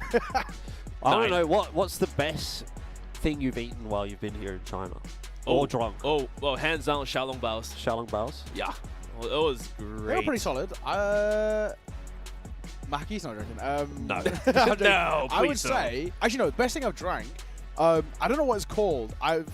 It was this, I got it on day 1, I got it 2 days in a row now. It's like this, we got it from the convenience store. It's in a metal bottle. It's just like a mango drink. Right. But it's like, I think we call it, in England we call it, you know when you get like bubble tea, you get grass jelly, which is just like, right. So it's just a fizzy mango juice with like boba? mango grass jelly. And it was like, in the convenience store. That's top tier. That's probably one of the best drinks I think I've ever had. Unbelievable so far. And then eating those like Japanese sweets that were like grapes. Oh yeah, they were pretty solid. Yeah, the fake grapes. Yeah. If you've never been to China, I think they're just a thing in Asia in general. But if you've never been, they're basically just an artificial grape. Like, think about candy, like that jelly candy kind of stuff that you get. It's like a really nice texture. They were like, it's like jelly. Yeah. But they're made to seem like a grape. Like they're squishy like a grape. And then they've got like a slightly tougher outer. Yeah, they've got like the texture of a grape, but they're just not an actual grape. They're just a fake grape. Yeah, it's a great flavored lolly though. The breakfast that we have at the hotel is pretty stonking too. Yep. Like there is, I was telling my family back home. I mean, it's a solid buffet if you think about it. There's like 100 options. Like Hotel's definitely banging. That's for sure. Yeah. And if you haven't, I highly recommend check out the pastry counter. How do you guys like the city of Hangzhou so far? Haven't seen much of it. No, I haven't had a chance. We do get a day off after the group stages finish, and that's when we get to go for some sightseeing. I've seen the view get a from my tour of window. the city. Yeah. I'm seeing a building get built real quick though. I'll say that. Yeah. Efficient in the building. Apparently, a friend of mine suggested me to go for a sightseeing at the West Lake. Yes. One of the most famous places in Hangzhou. Yeah. Haven't had a chance yet, but I'm looking forward to it. Yeah, Westlake apparently sick. There's some sort of like not amusement park ride, but it's like you go in a glass the London Eye, whatever you called it yesterday. Yeah, and you can like apparently I think it goes like all over the Westlake. You can kind of see the whole city. Apparently, it's really worth seeing, and especially at night because they light up the whole city with LEDs, and then also your glass little capsules, I guess you call them, also light up. So yeah, that's cool. We were even potentially tempted to go and have a little look to Shanghai as well. It's only like 40 minutes away, but also depends how tired. Is it actually a 40-minute drive or a 40-minute much longer bullet train? Oh, or fast train. Yeah. But also, might be even. Problem is, I have no idea where that train goes from. Like, it might be 40 minutes away from our hotel in this city where that train goes from. So then it's like, okay, well, that's no longer a 40-minute trip. That's like a 2-hour trip at that point. So I mean, give or take, Shanghai is worthwhile visiting. They have good food, good sights. I feel like Shanghai, like with most cities in China, I feel like if you're going to go there, you want to go there. You know what I mean? You're going to need more than half a day. Yeah, exactly. Yeah. See, I feel like if I go there to Shanghai and I go just for the day, I feel like I'm going to actually be left like unsatisfied because I wish I kind of saw. Since Neo, you're the youngest here and you do have a clear vision, how do you think the situation is going right now? 4 admins now. Well, you say that. There's actually about 5 off the stage just to the right conversing. So they're kind of dipping between, I think it's still about 9. 4 on stage, 5 off stage. Yeah. That's going to get sorted out sooner or later, but we'll figure out what will happen. Haven't figured out exactly what the situation is. We are guessing that it's a gear issue, but could be worse. Yeah, we don't know. We're waiting. I don't know anything, man. Yeah, we're chilling. As you can tell, chilling. there's nothing left for us to say. We have delved into the Alotus game as deep as we can go. How was your sleep last night? Terrible. Yeah, awful. Apparently. Terrible. I literally slept for like 2 hours. I don't know why. literally slept 1 hour because I had some rib pain and I had to hit the hospital at 7:30 in the morning. Right. I couldn't get to sleep till 5:30-ish, Wow. and then I skipped through most of my alarms. So yeah, I got like an hour sleep in, and then I was off for the game 1, so I got like I sneaked in like a couple of more hours of sleep, but yeah. In total 3 hours of not so good sleep. My body feels like it's still on UK time, which is basically flipped to China. So like I Yeah. wasn't tired at night, then when I got up in the morning, then I started getting tired, which is weird because we only had like 3-4 days here. Right. Yeah, but you need about a day per hour that you want to flip. So if you're flipping 12 hours, you really need like 12 days to kind of be on that proper schedule, and that'll be by pretty much the time we've gone home. I think I actually had a pretty decent night in comparison to you guys. You had a bath, right? I had a bath. Chilled out. Because I didn't do the last game of yesterday. I had a bath watching you guys in the bath. It was a good time. In the bath? Yeah, I was watching the game, just chilling, nice and warm and relaxing, and then I went to bed. But woke up half an hour later when I went to bed. Like I literally went to sleep straight away, and then I woke up and my nose was blocked. Yeah. So as I'm sure you can hear it right now, it's very nasally at this point. I have not been able to breathe through my nose for about 24 hours, and that's not conducive necessarily to great sleep, as I'm sure you guys would be aware. Yeah. So I did sleep, probably slept 5-6 hours, but I think it wasn't particularly amazing sleep. So hoping that tonight I'll go to bed and wake up tomorrow with no blocked nose. The hotel's AC does keep your throat and nose dry, so Yeah. pro tip for the travelers, wet the towels, put them on the floor, and it will help with the humidity within the room. I always just turn off AC. That's my that's my rule. Yeah. You don't get AC in England at all. So whenever I do go anywhere with AC, it instantly ruins me. So I always have a rule of turning off. But I guess for me, this is, pretty nice temperatures, pretty like cool. So I don't need to cool down my room too much. Back in South Korea, I believe it's around like negative 6 degrees Celsius. It's midwinter. So on the flight here, I had to wear a puffer, but here I'm fine with a windbreaker. That's how great the weather is in Hangzhou. And surprisingly enough, like Hangzhou is right by the ocean too. Like it's very close to the waters, and I don't know why the temperature is pretty high. Yeah, not too windy. It's pretty either. warm. Yeah, exactly. Apparently, some issues were getting fixed, is what I heard. But maybe I was gaslit into thinking that. I wonder what points they're delving into over on the Chinese stream. Would love to hear from them, but looks like it's not gonna happen. But yeah, it should go into the game any moment soon. Looks like we're gonna have to head into the break, as the problem is gonna need a little bit more time to get solved.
Hello. I think we're ready to get going. It's been a hot minute, and I don't know if I truly believe it just yet, but Mexico is going to be our battleground for map number 1. It is Q9 taking on Vasco, and finally I can say, welcome to game number 3 of the day.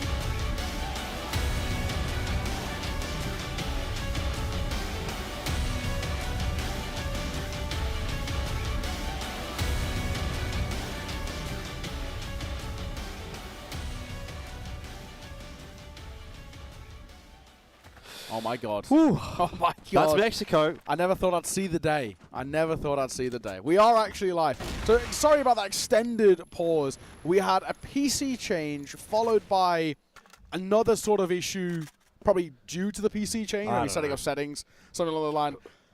Either way, changing a whole rig, as you can imagine, it's never that easy. Yeah, but we're live. Good decisive start though from Vasco. You would have maybe missed it if you blinked there. VNC just ran his way into mid. Was like, I'm going to take you out.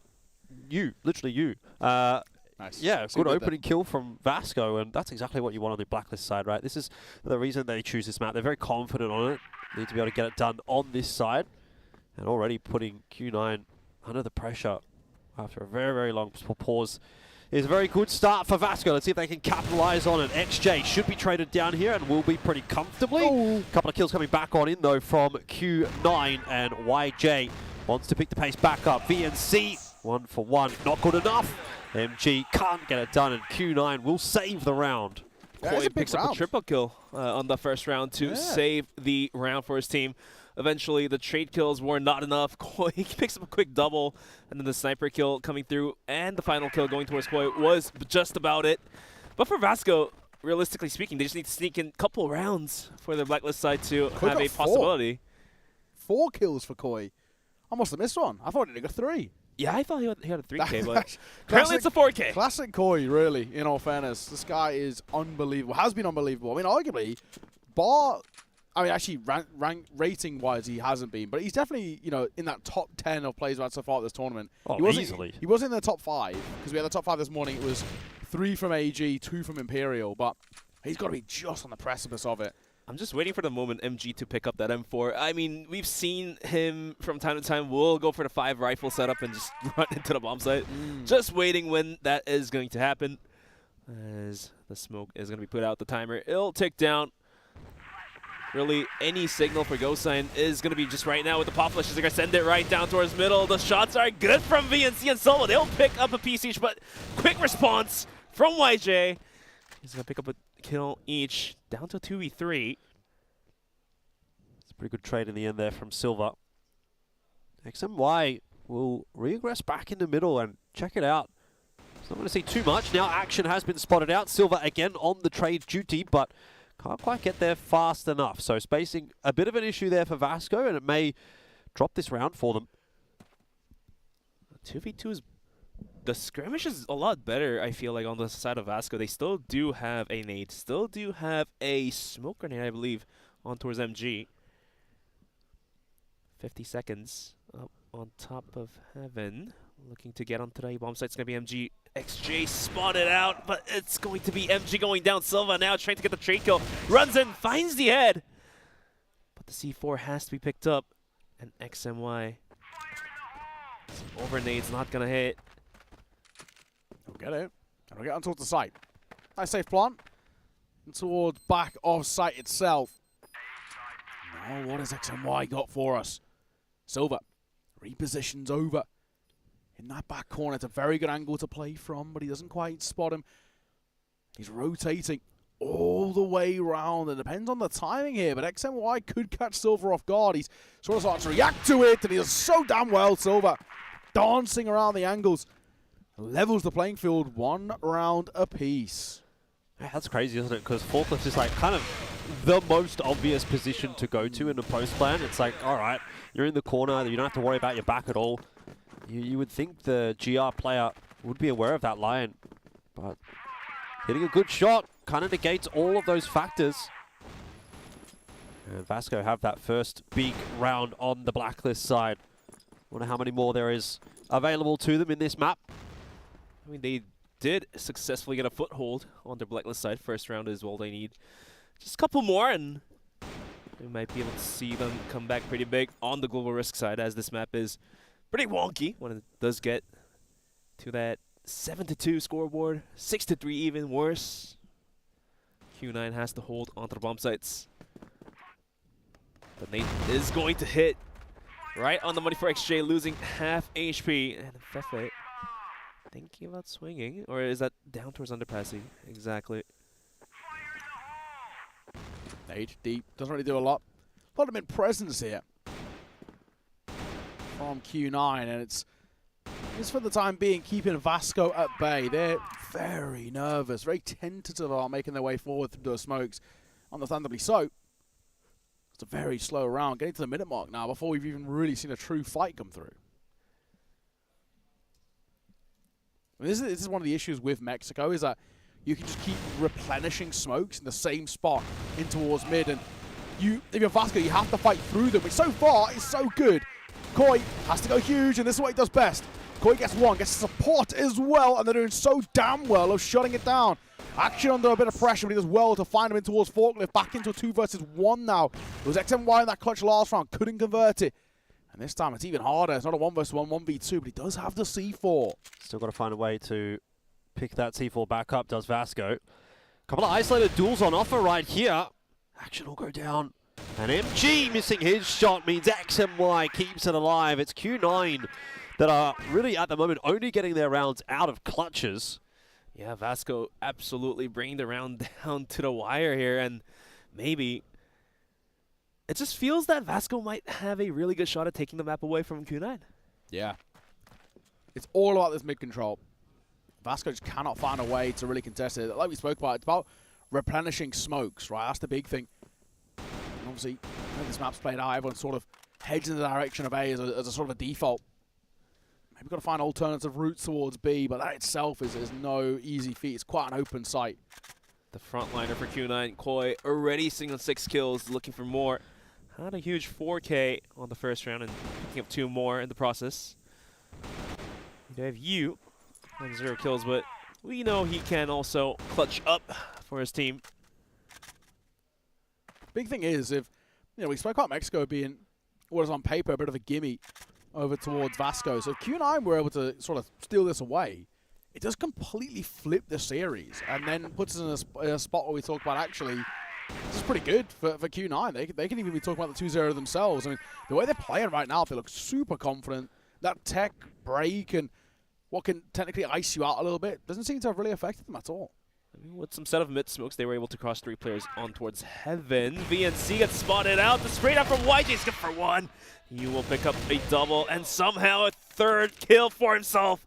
All of a sudden, Vasco, their aggression put to complete halt with the C4 down in no man's land. Action and MG has it all to do. That's unrecoverable, surely. It's probably the worst spot you can drop the C4, if we're being completely honest. Yeah, finally a bit more of a stable looking round from Q9. I've been a little bit concerned that they're really only relying on the individual clutch moments, but this one looks a little bit more locked in. Maybe having a little bit of difficulty cleaning it up in the end, but Koi's there, good trade. And Q9, I would say that's their first good round off the map so far. Yeah, they look great. There's a lot to like, actually, the way Q9 are playing. Obviously, this map is, I would say, generally pretty GR-sided in the way it is set up, just because of how mid-control is taken. And I think Q9 is doing a fantastic job to make sure that there's no doubts anymore. And was it when it was required about them in sort of clutches? Now, not so much. I feel like for Vasco, unfortunately, we do need to see them just be a little bit more proactive in mid. Like this, for example. It doesn't quite work out in the initial engagement, but the response is great. And XMY once again thrust into a clutch. This time, no chance. That's what Vasco needs to do.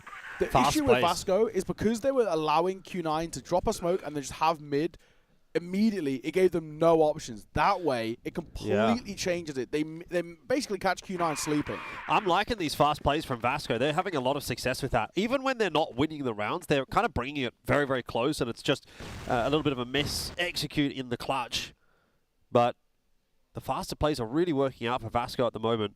Yeah, mixing up the tempo really keeps your opponent in check. In terms of timings, Q9 has to expect a fast push, a slow push, and if Vasco can somehow find themselves going in towards underpass through water, That's going to put Q9 in a worse spot for defense. But for now, Vasco successfully picking up 2 rounds in just about 5 rounds into the first half. Just might be enough. More would be better, but 2 in Mexico on the blacklist side, personally, I believe is more than enough. We'll have to see. This is going back to the rounds we don't like, though, as much out from Vasco, where because they're slowing it down, again, Q9, just keep replenishing smokes in through mid, and it does give them a lot of leeway here. This is a bit of an awkward angle. The fight's got to be good. 1-for-1 trade's not terrible. Good information gathering. The spam through, not exactly as good by Koi. There's a chance, though, to rotate back in. Action forced a little bit further back. C4 down, but recoverable. That's fine. It's a question of just where they want to go. A lot of options once you have mid-control this early on in the round. Looks like it might end up just being an A split. Couple of players in through alley. Couple in through mid to main. MG. I don't know if I want to see him leading this push with the Orm. He'll just back off a step. Got to keep our eyes on VNC. He's the one that's got the C4. He's kind of the key piece of the puzzle right here. Push is going to come through into mid. That re-aggression it has somewhat worked out. No trade back from Vasco. And now VNC feeling pretty under the weather. He's very, very low. You will drop. Nice headshot from VNC, but still does get taken down. Time becoming a factor here now. Vasco starting to run out of opportunities, and Feifei is miles away from that bomb. Good, solid round from Q9 in the end. It looked like it was set up for success for Vasco, but Q9 bounced back. We'll get fired up as well, right? The boys up towards Q9 are loving life. I mean, Koi in particular getting super loud, which is exactly what you want to see. You want to see your talisman, your front man leading by example and doing a very good job at it. And seeing Koi play this sort of level out the gates early is really, really scary for Vasco. I mean, I want to see whether we maybe even try and change it up with a bit of a B hit, but they just can't even get close to that site. I mean, Vasco hasn't really opted out to go down towards underpass. 6 rounds in, there's 3 rounds left onto the first half. Worthwhile giving it a shot. But looks like they're going to stick to going for the mid smokes and see if they can guide themselves in towards middle. Some over nades. The frag nades are not going to find much of value. Yu does lose about half of his HP. But yeah, last round, got to give a lot of credit to Koi for swinging out at the right moment, the right time. Was able to hold on to the aggression. Here's a second set of nades, second set of smokes, and looks like they're gonna send it down towards middle. Is it gonna be an A split? But you threw the smokes and a takedown VNC. I'm not a map creator, you know, but I'm thinking, see where the BL side can come out into that kind of first stage of mid, right, and there's no wrapping towards B. If there was an extra lane there to make it a 3-lane map, it might actually open up this map quite considerably, because we really just don't see kind of B hits at all because of that, because it's such a choke point, right? Yeah. So I wonder how much that would change this map. It's so GR-sided just because of how it's set up, because you can just basically stack over towards the A site and then react off the back of it. You get a quick rotate if you're on that GR side. I wonder how much that would change this map, whether it would actually flip it the other way. Nice shot, nonetheless, with the Orb. We can see MG getting into the thick of it, and now you under a lot of pressure as well. He's got to hit a nice couple of shots, and yeah, he needs some support. He has a player towards Forklift and doing quite well to respond, but Silver answers back, put an X and Y again in towards a 1 versus 2. Last time out in the clutch, he was good. This one a little bit harder. They don't have the C4, though. They've got to go back to mid. They've got to get it in 15 seconds and then get into the site. He's going to hear them. X and Y, if he gets his timing right here, this is going to be the round for Q9. A massive blunder from Vasco as they rerouted right back into him. And he perfectly timed the peak to line them up, and Q9, that's now the 3rd clutch for them on this map. And I think we're at the point now where it's starting to become a bit of a problem, right? If Vasco, you're going to pick into this map, you have to be converting your rounds. Yeah. Because you've given Q9 now the opportunity to actually win map 1 and do it convincingly so, even though they've looked a little bit shaky on this map. And Q9 is not the kind of team that's going to like let you up easily going on to Eagle Eye. It is true. It's getting to the territory as well of where maybe a timeout wouldn't be a bad idea either. Yeah, I mean, there's just only 2 rounds left, and gotta make it worthwhile. That last round, definitely a blunder. C4 dropped in middle, and that spray down was just so on point. Easier said than done.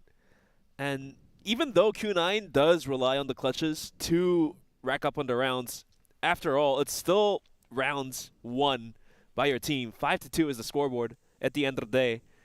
And if Vasco ends up dropping this map, then all things might just go wrong here.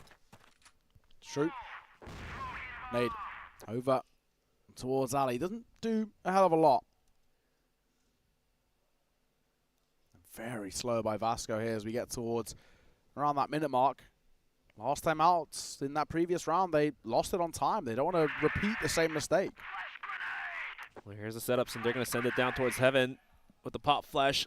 Leading the charge is going to be VNC, followed by Fefe. Yu is going to be on the response. Finds one, and now XJ on the bomb site tries to hold it down, but he cannot. Down to a 3-on-3 with the C4 deep in the bomb site. It will be planted. Going to retake action. Watching from the lurk. He's going to find 1 kill now, getting swung by 2 players. The nade is good, though, to take him out. Good smoke, though. That'll at least lock him out from that position. They've got to come through that alley. Could be a chunky nade there on towards Koi. He's half HP. IJ's not exactly healthy either. The pop flashing the way in, but a response of a flash from that of Vasco has given them time. XMY going to do well. Puts it all down to 1 man, and Silver can't deliver. Another big round for Q9, and I think now, fellas, we're getting to some quite dangerous territory. This is GR-sided, but it's not this GR-sided. Well, it's starting to push out pretty substantially, isn't it? I won't ever say it's over until it's over on a map like Mexico. I'm quite intrigued to see what Q9 is going to look like on this blacklist side, but you're really not leaving yourself with very much wiggle room for Vasco here. No. And honestly, this could have ended up being like 4 or 5 rounds on the blacklist side for Vasco if they would have won their clutches, or even just won 1 or 2 of them, but they haven't won any of them. And that is giving Q9 a massive lead now. Yeah, Koi, credit is due. He's looking great. Playing a lot of these high-impact roles as well in that mid-rotate. A lot of preferential fights. He's doing so well at isolating them. He plays that wrap in towards B, but he's so important as cutting off a really, really strong sort of choke point. And Vasco just cannot seem to overcome him. I mean, from history, a comeback has been made from 7-2. But if I was a Vasco fan, I would love a 6-3, or a 3-6 half rather. You'll take what you can get at this point. I mean, they still have to go for it. 4 players, deep and middle, will have to fall back for a bit. The flash is going to delay the push as the timer will be ticked down towards the minute mark. Re-smoked again is going to be middle. It looks like the waiting game is going to continue for now. Well, there's a lot of smokes invested by Vasco to get themselves out into mid safely. 1 for A main and 1 deeper into middle. Q9 are seemingly quite happy to allow them to have that space, though. Yeah. Let's double stack as well. Koi and YJ got you as well. This is a supporting element. Nice flash. Feifei could be in a bit of trouble here. 1 for 1. Isn't terrible. It's more the information gathered by Q9 about this timing. And speaking of, there's not exactly a hell of a lot of it to work with. 40 seconds or just shy of on that clock as Silver wraps back round. Where are we trying to finish here? It looks like for the first time we might even see a B hit coming forward. And XNY is here to meet them. Koi's taking damage, sure, but XNY's got to go huge. He spams through. First fight is exactly fantastic, and Koi is struggling to support. He'll eventually get clipped. And through the door, the spam will go. Again, 1-4-1. C4 goes down. Surely this one is unrecoverable. Surely this will be a third for Vasco. Just about 24 HP and a 1v3 clutch to be made. Can he deliver is going to be the question, but looks like it's going to be near impossible. Now that he made the pot shot, he gets caught out, action swings out, and we're going to be looking at a 6-3 half, as now Vasco is going to be moving on to the black global risk. Yeah, I'm still a little bit worried, I have to say. Vasco, for me, not looking as clean as they usually do. I think Q9 have offered up a lot more in this first half. Granted, we've already mentioned this is on that GR side where they do a lot of their best work, but I'm a little concerned. I mean, this first round here of this second half feels like it could actually be quite make or break. Yeah. First round of the half. Big one for Vasco. Keep them in the conversation or allow Q9 to maintain control.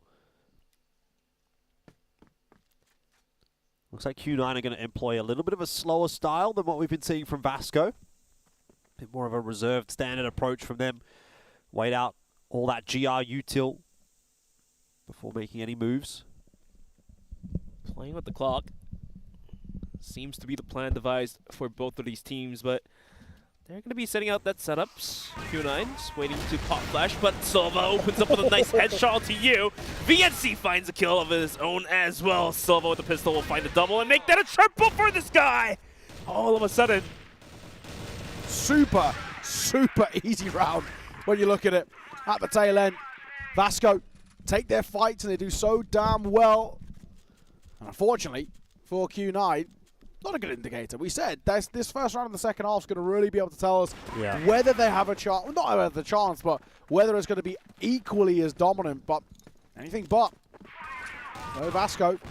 That's going to help the confidence a lot. I mean, all of a sudden that scoreline, it doesn't look too bad, to be quite honest. Yeah. You'd be backing yourself probably to make the comeback there from 4-6 deficit. Something like a 3-7 would have been a little bit scarier. That's why that last round of the half felt like it was pretty important for Q9, or getting the opening round of this half. But they've just missed out on that. So conversation does sort of get restored a little bit more towards the center.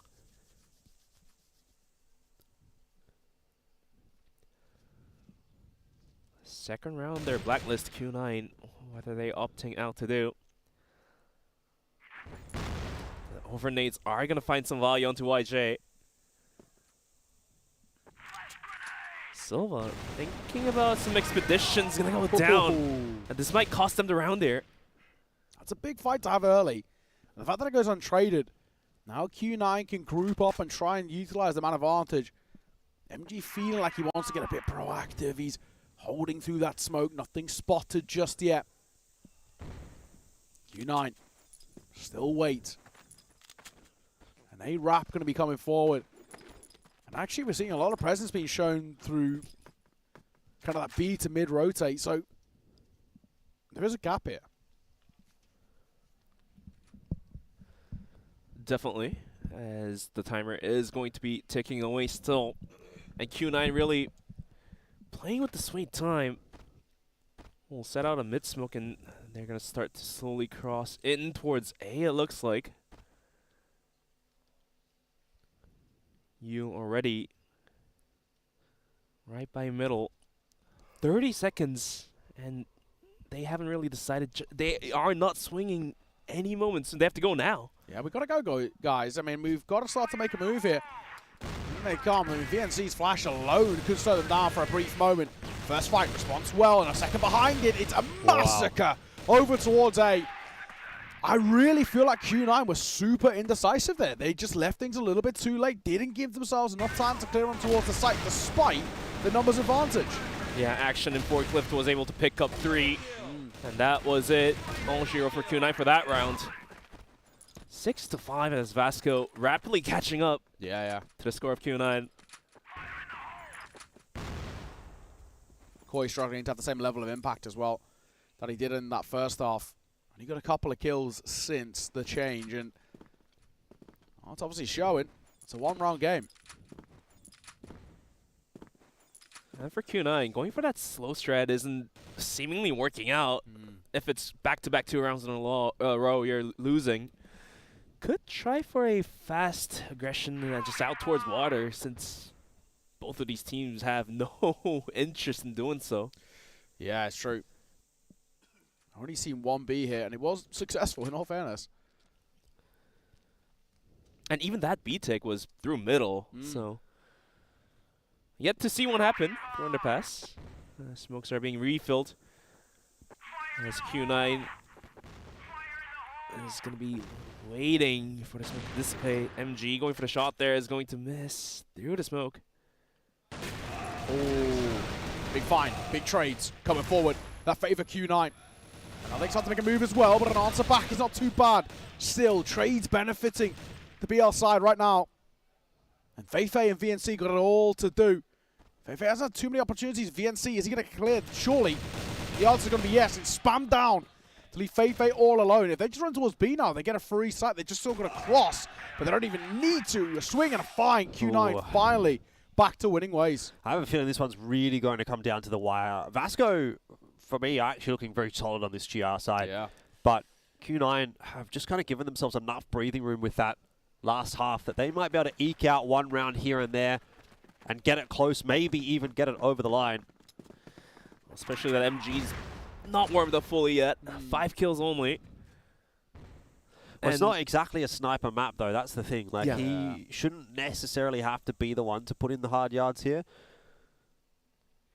But then again, towards the side of Q9, XMI has picked up 9, and he was the one to find the first frag, so to speak. Yeah, we'll say with XMY, though, he used the rifle in that entirety of that first half.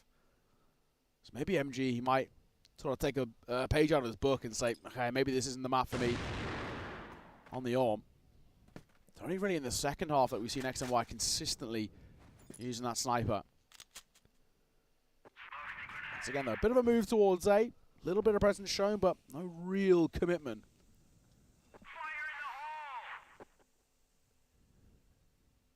MG testing middle once again. Last round he failed to do so, and him getting knocked out cost it the round reasonably. This round he does whiff it once again, and will back out without losing his life. Unfortunately, he legs Koi there. Pretty unfortunate. Silver to crack things open with that first. As we're heading towards 1 minute on that clock, and Q9 retreat once again. Looking timid here. These are the sort of rounds that really do feel like it gives us maybe a chance at getting some success forward for Vasco to keep this map competitive. I mean, the frag onto you might just have been all they needed to maintain the man advantage and maintain the lead into this round. We do have YJ posted deep in middle. Are they going to cross in towards B? However, we do have MG on the long angle. And surely he's not going to miss this one. Or otherwise. Right there. That is an insane pre-fire. That might even be a map-winning pre-fire from Q9. VNC can't hold on. Wow. That's a massive, massive, huge, big, mega round to win. Huge, big Throw mega. any kind of superlative you like in there. Insta pause being called there by Vasco as well. Wow, pressure is on.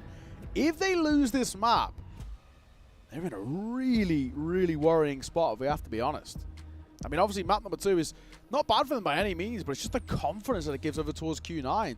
Hence why there's so much sort of on the line here with this Mexico. It's meant to be, in quotation marks, a punish pick towards Q9. A side that only played it once in the regular season.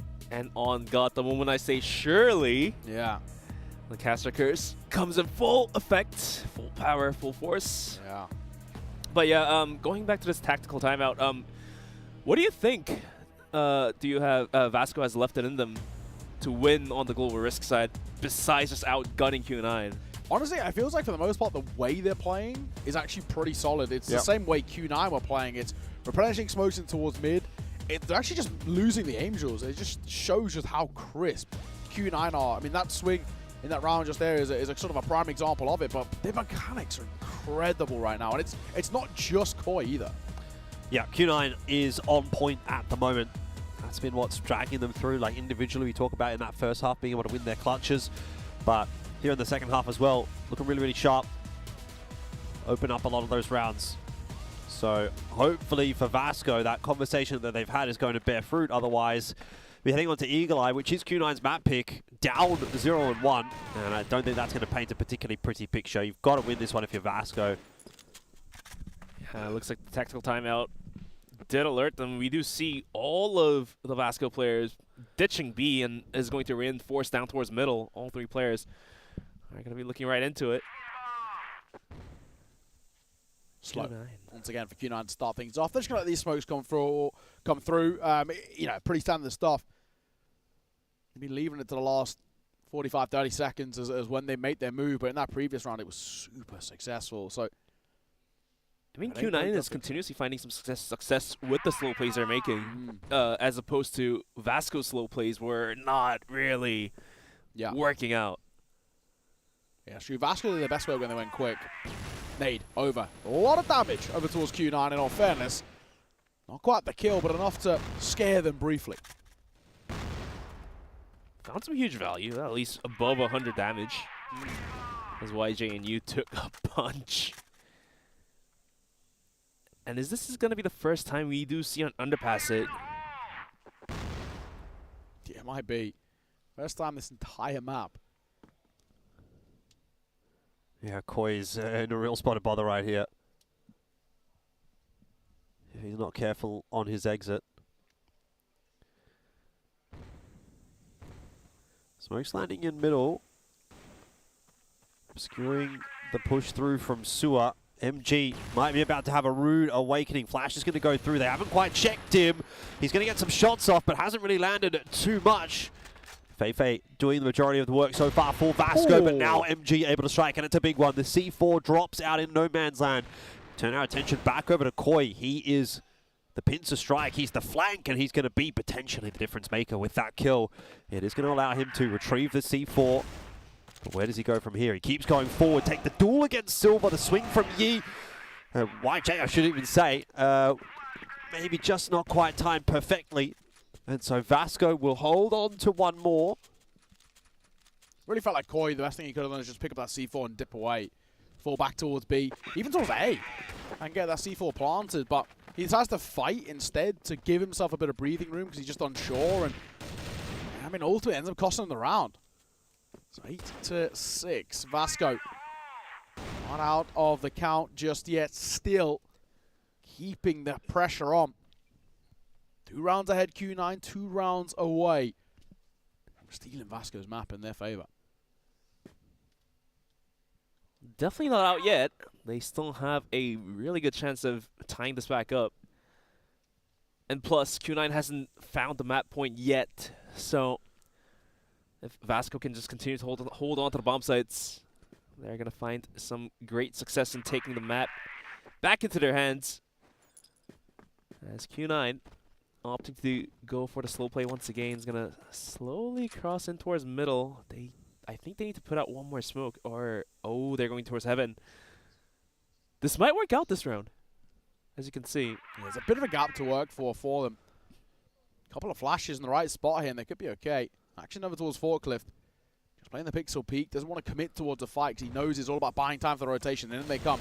Spotted them out. Yuto comes down. He'll chunk into a bit of a grenade, but the opening kill goes VNC's way. And Vasco doing so well. The response isn't bad. 2 versus 2. And something on the cards here as well. MG and Feifei got it all to do. The flank going to come forward as well. C4 still not down just yet. As Koi tentative, he's holding, waiting. He might be tempted to swing, but he jumps up on high. It cost him his life, and puts XJ in a really tough spot. He's going to find one kill to make it to a 1v1. But dead stuck in Forklift. I'm not entirely sure if he can do so. Well, not impossible that he could find an isolated duel here. Decides to go for the plant. Instead, it's a fake plant. He swings on the MG. Won't win the duel, and Vasco bring it 1 round closer. Not done yet. 1 round in it as well. Q9 struggling to close this out as his back-to-back rounds of Vasco off the back of their pause.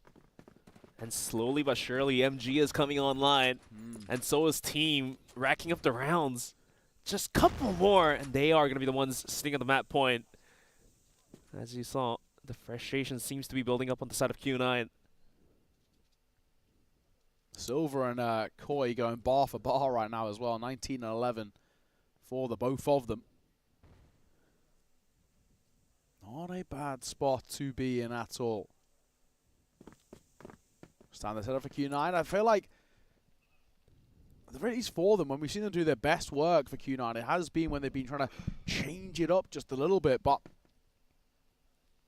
same default in the early round, and then they mid round to make that sort of reaction Only issue is they can't really do much of a mid-round until these smokes fade. Going for a bomb site with Heaven Take didn't work out. Let's see if they want to just straight up send it down towards middle, but the nades are so on point.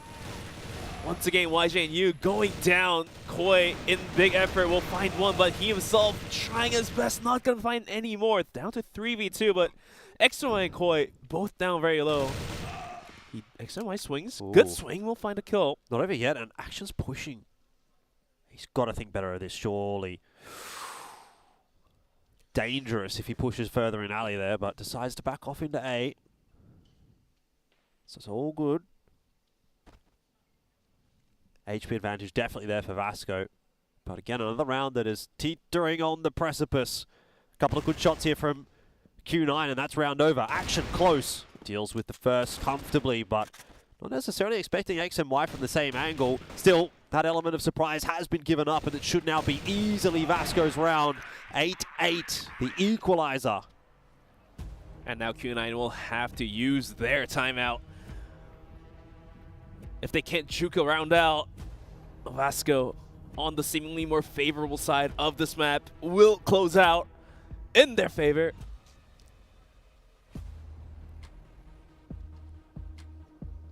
We thought Q9 could find some success playing slow, but seemingly Vasco has found the answer to stop Q9 from getting onto the bomb sites. Yeah, I really feel like Q9 is not adapting, not doing anything different. Every round has sort of been playing out the same these last three.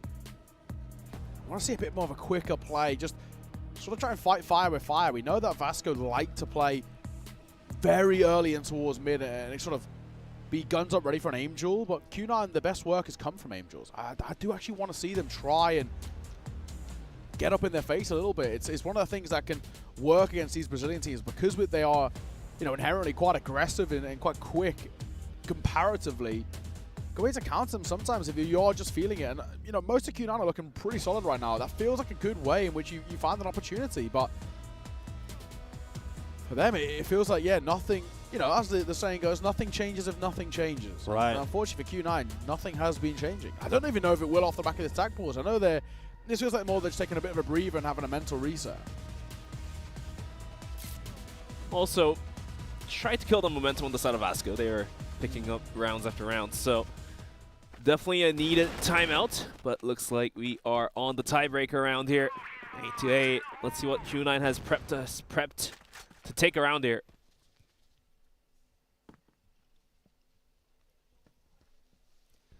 Once again, very slow tempo. Yeah, I mean, it would be very ballsy to come out with a fast play right here. That's what I want.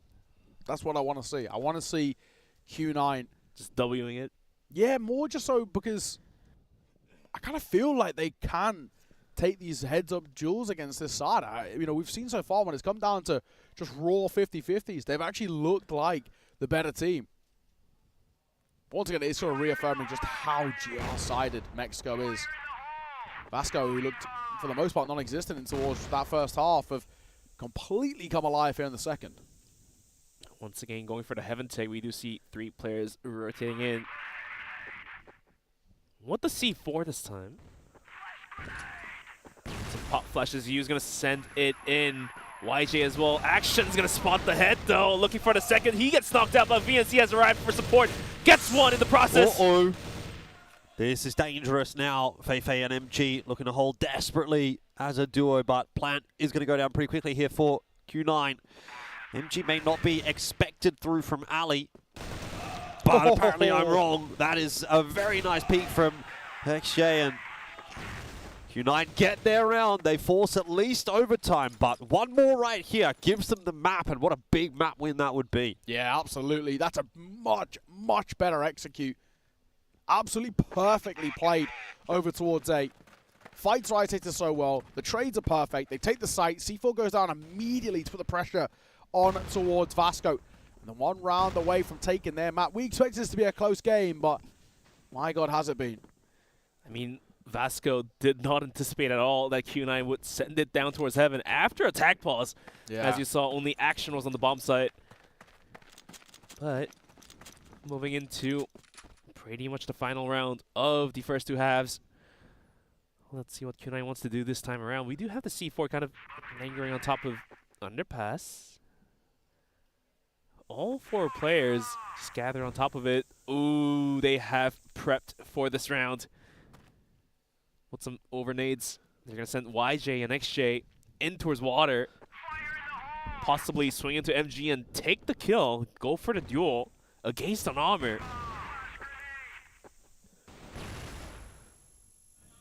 This is a ballsy choice from Q9. They've got to make sure they clear out MG this time. Last time they did this, they didn't clear him. This time, they're struggling to get the better of him. It might be Vasco to force us through to the overtime. Silver, Action, VNC surviving, and XMY is in the blender. He's in the middle of the big crossfire. Has managed to sort of negate some of that, but this is an impossible clutch, and so it is to the overtime that we will go. Yeah, MG just not being the thorn in the foot here. Was not cleared out in time, and he was able to find a double kill, one with the taking out the Colt, finding the second kill of his own. And Q9,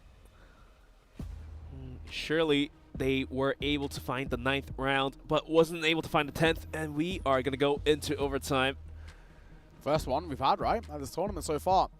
Absolutely correct, and this has a really good chance of going into the golden round as well. It does. Since it's Mexico. Yeah, and since, you know, with how GR side of this looked, Vasco go back onto the BL, and Q9 have to be really strong out the gates here. Wait, you know what? If Vasco's starting on the blacklist side, if we go into golden rounds, Vasco's going to be on the global risk. Yeah, it's true. Yeah. And that just might be the difference maker here. It is true. It's the if, but it sort of feels very, very plausible at the moment. DNC, made over. Through heaven, they're trying to fight up closer. They're creeping their way back, though. They're not committed. It was just a little bit of presence shown to make them a little nervy, but I know it's probably not the most opportune of fights. 20 kills onto Silva, 21 kills towards Koi. The top fraggers are really putting in the work here.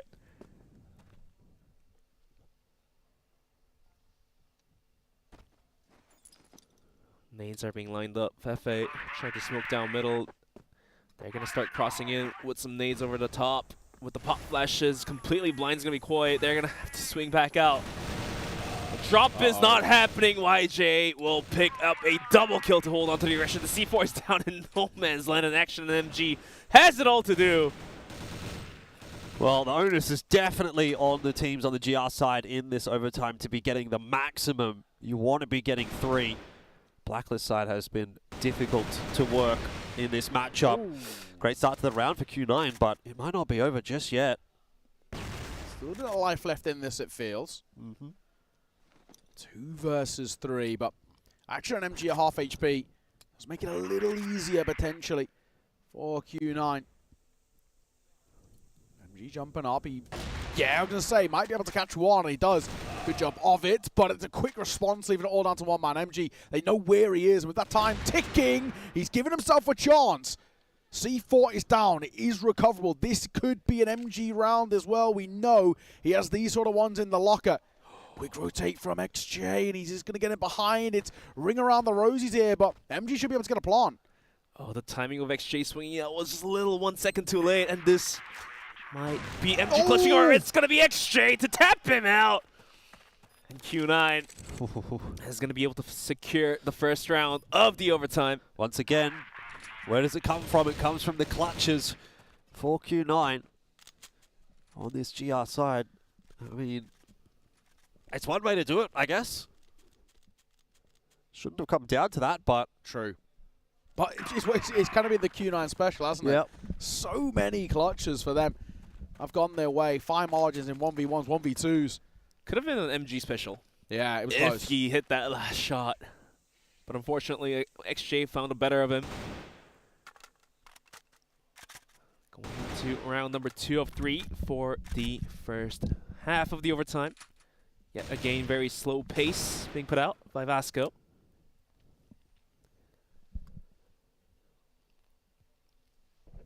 Conserving on their nades.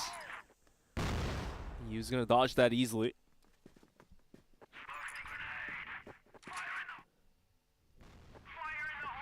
Again, quiet. Feels like a heaven pop it. For Vasco, Q9.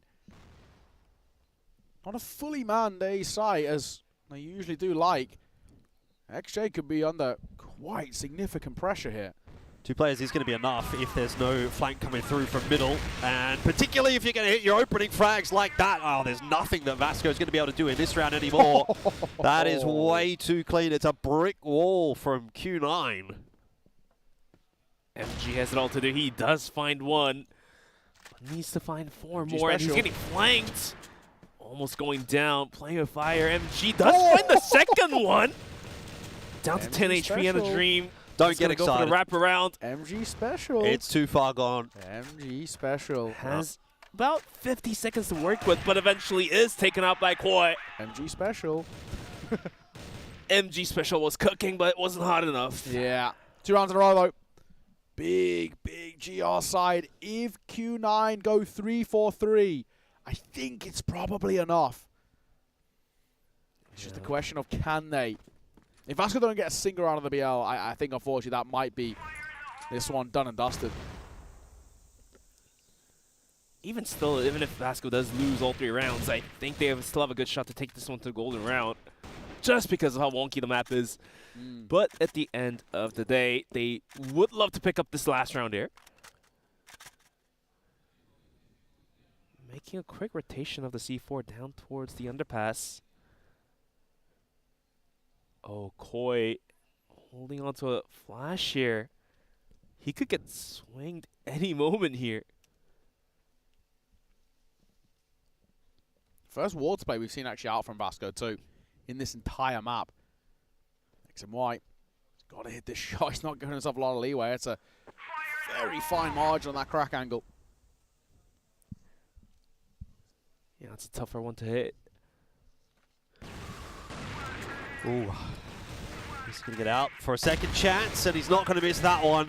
In fact, the rest of the swing does not come through from Vasco. They seem almost a little bit scared in this round, and that is going to get the better of them. It's allowed Q9 to set up the defense. Way too strong. MG just watching a merry-go-round in front of him between the doors.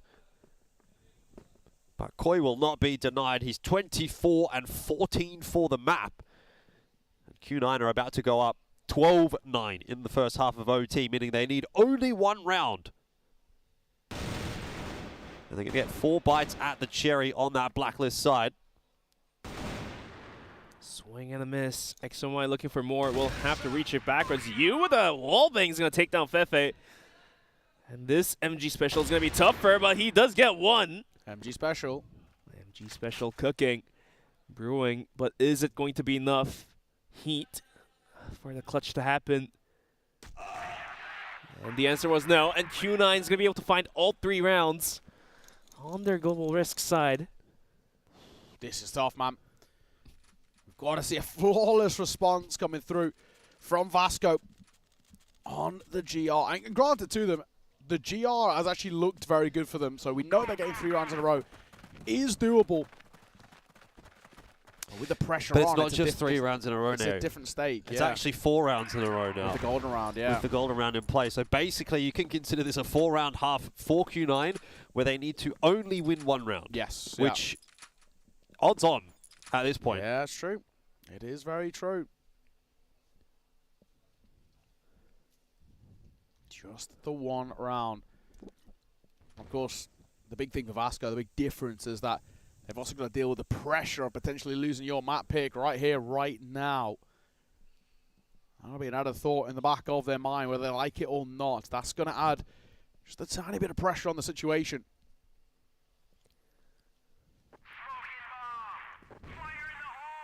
A quick reminder, if Vasco can pick up all 3 rounds, they are going to go into the golden round in the more favorable side.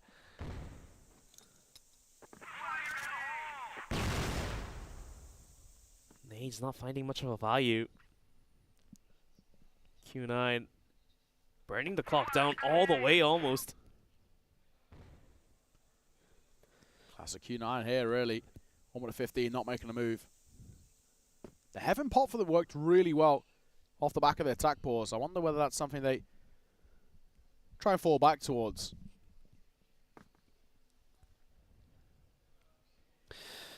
Quintessential Q9 blacklist round, isn't it? Yeah. Not a lot happening. Waiting that timer down. So we're just going to get tossed in here. Silver's going to try and get in front of it. Vasco want to fight for middle right here. Is that going to prove to be the correct decision?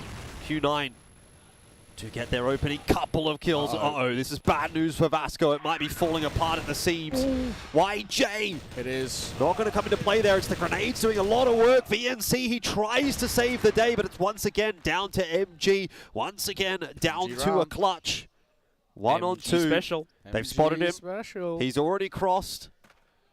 And B site will be the option of choice here for Q9. MG special. I don't think that. Too. Can MG finally cook one up for the special? The smoke doesn't help at all, but there's a pretty sizable gap on that right-hand side, which he could try and cater in his favor. Keeps his way forward. The double stack together. It's such a smart play as well here from Q9. Open plant, play off each other, know that they can trade well, and he's going to swing around that corner, and he misses. Another Q9 taking their opponent's map pick.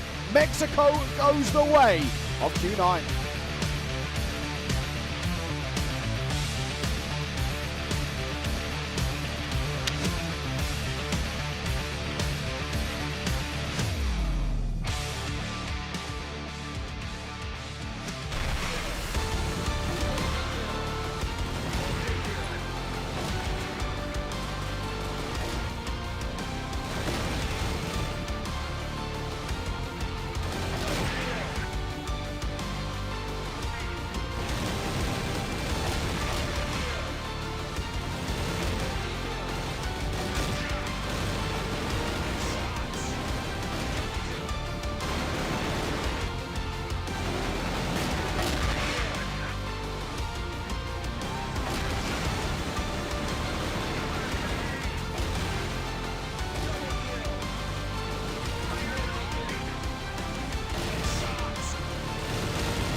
One of the most even maps of Crossfire we've had so far throughout this tournament. What a showing coming through from Q9 when it mattered most. Indoors overtime, they take Mexico, and now this really does throw a span in the works here, Jordan. Yeah, finally, some good Crossfire. I mean, I feel like we've been waiting all event long for something to really sink our teeth into. You know, we've had some close games, we've had some 10-8s, but some of them have felt a little bit flimsy. Yeah, you know, like more mistakes rather than good plays. In this one, it was really just two great teams kind of battering heads against one another, and ultimately Q9 do come out with the advantage. Has to be said, they got a little bit lucky in that first half with a few clutches going their way, but that's what I was saying going through those sort of first 4-5 rounds. Like, you can't be letting Q9 get away with this, because this is going to be a close map, and those 2 or 3 clutches that you give them is the difference between this ending up 10-7, 10-8 in the favor of Vasco and actually going to that OT and Q9 getting it together and winning it pretty comfortably. So a little bit of a mishap for Vasco, bit of a slow start, giving up a few too many opportunities that probably should have gone their way,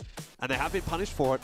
Now we have to find out how punished they are actually going to get, because this could end up being a really, really rough series for them in the end. Like, it could end up being 2-0, and at that point, everyone's going to forget about how close you made it on this first map. It's just going to be, that's a 2-0 in the books. Q9 go through as the first seed from this group. Yeah, and heartbreaking stuff as well for Vasco, because there was a lot to like. That GR side really had a lot to give, but unfortunately when it mattered most, it did sort of fall apart for me. Yeah, I mean, at the end of the day, Vasco is gonna drop the map they picked into, and now we're moving into Eagle Eye. But if we were to put the band-aids onto the wounds of Vasco, MG towards the end of the match was seemingly getting better and was hitting more crisp shots, so to speak. And Eagle Eye, because of the map being much wider, much longer, a lot more long-range battles. Do we think Vasco stands a chance in stealing the map away against Q9? I mean, before seeing MG come alive, it was like maybe like 20%, but now does Vasco have a standing chance in stealing the map?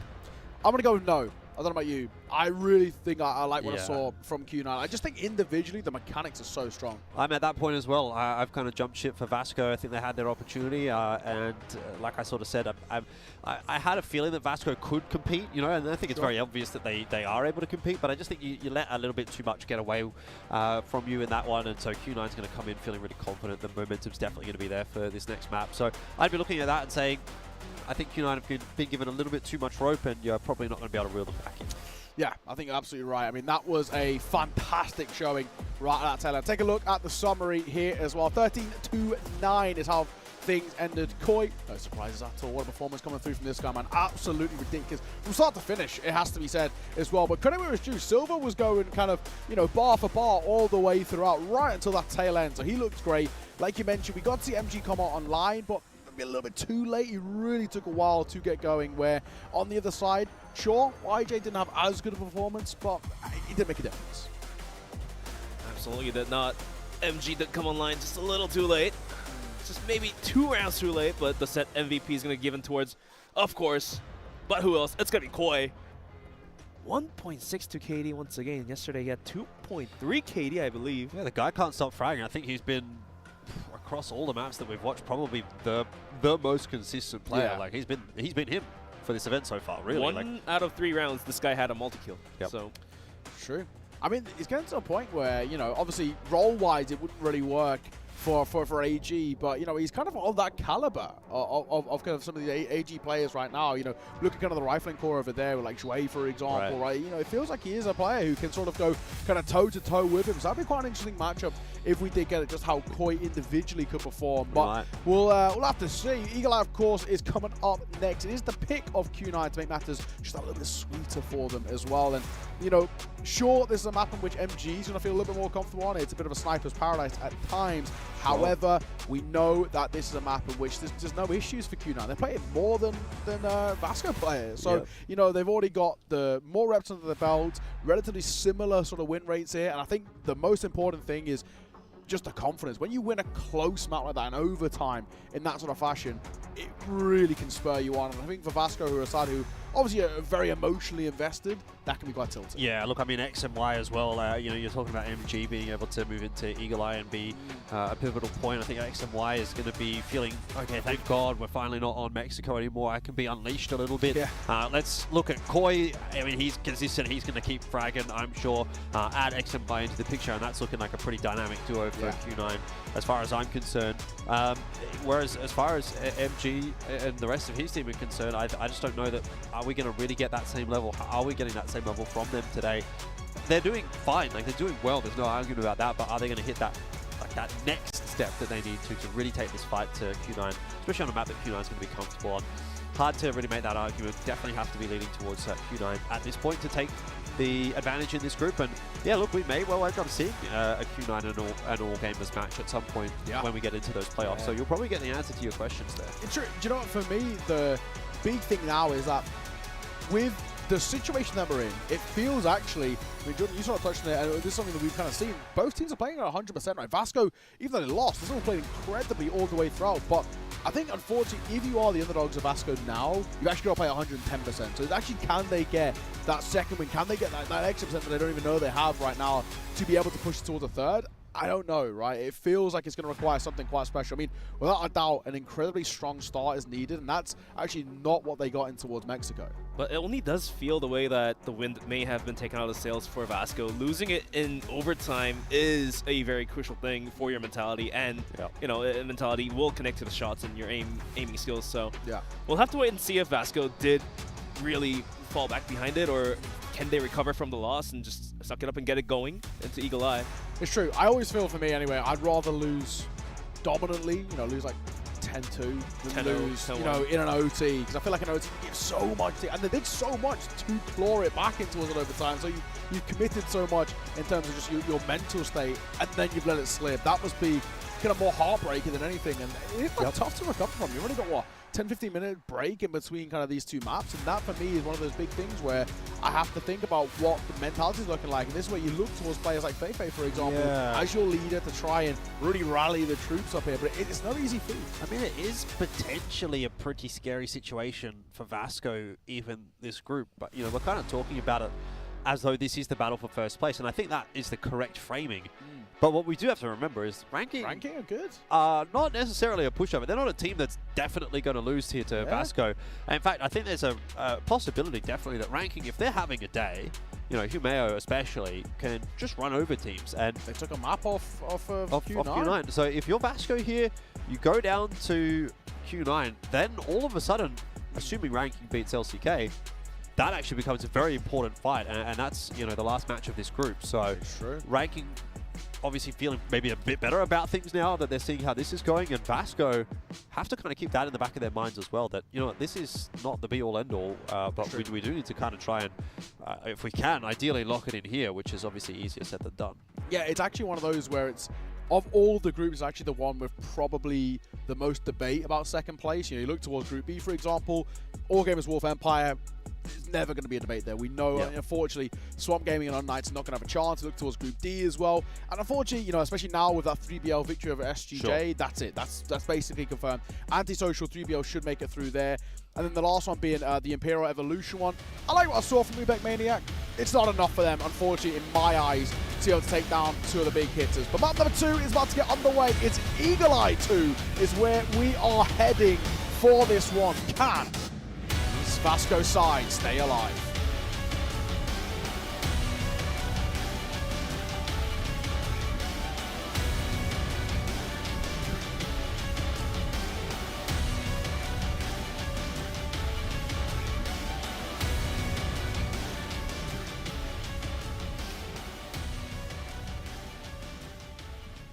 Rightio then, here we go straight on into the swing of things. It is going to be Vasco starting off on the blacklist side. Maybe slightly favored on that side of the map is Vasco, just based on the stats that we saw, but got a heck of a lot of work to do. And that's a technical.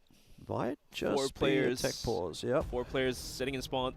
Looks like the round will be replayed, most likely, just because nobody has taken the damage, no utils have been used whatsoever. Yep. And you can see the tip of the screen there from one of the players. They have exited the game, so the lobby is going to be remade. It's all good. Better early than late. True. Better before the map starts than during. Yeah, for sure, for sure. Absolutely. Hopefully in a brief run. Was it over towards Q9? I think it's over towards Vasco, only because the Q9 players are moving in the lobby. I can actually see. Okay. Yeah. Yeah, over towards Vasco. I can see them now, the admins. Yeah. 4 of the players of Vasco were sitting in spawn, so yeah, we'll restart the game. presumably it's Vasco's having some issues, but we will have the lobby remade any moment soon here to go underway. Yeah, it shouldn't take that long as well. Gives a bit of time to chill out. So far, it's been a good tournament. It has. Basically, all the favorites winning thus far. No real upsets. I mean, there was the close potential storyline of an upset with that ranking game against Q9, but Q9 thankfully woke up in maps 2 and 3. See it now. Looks like, is it Feifei? I think it is. Not entirely I mean, sure. They're hovering around him on the camera, so it might be him who's taking it. It was his PC as well that got reset as well.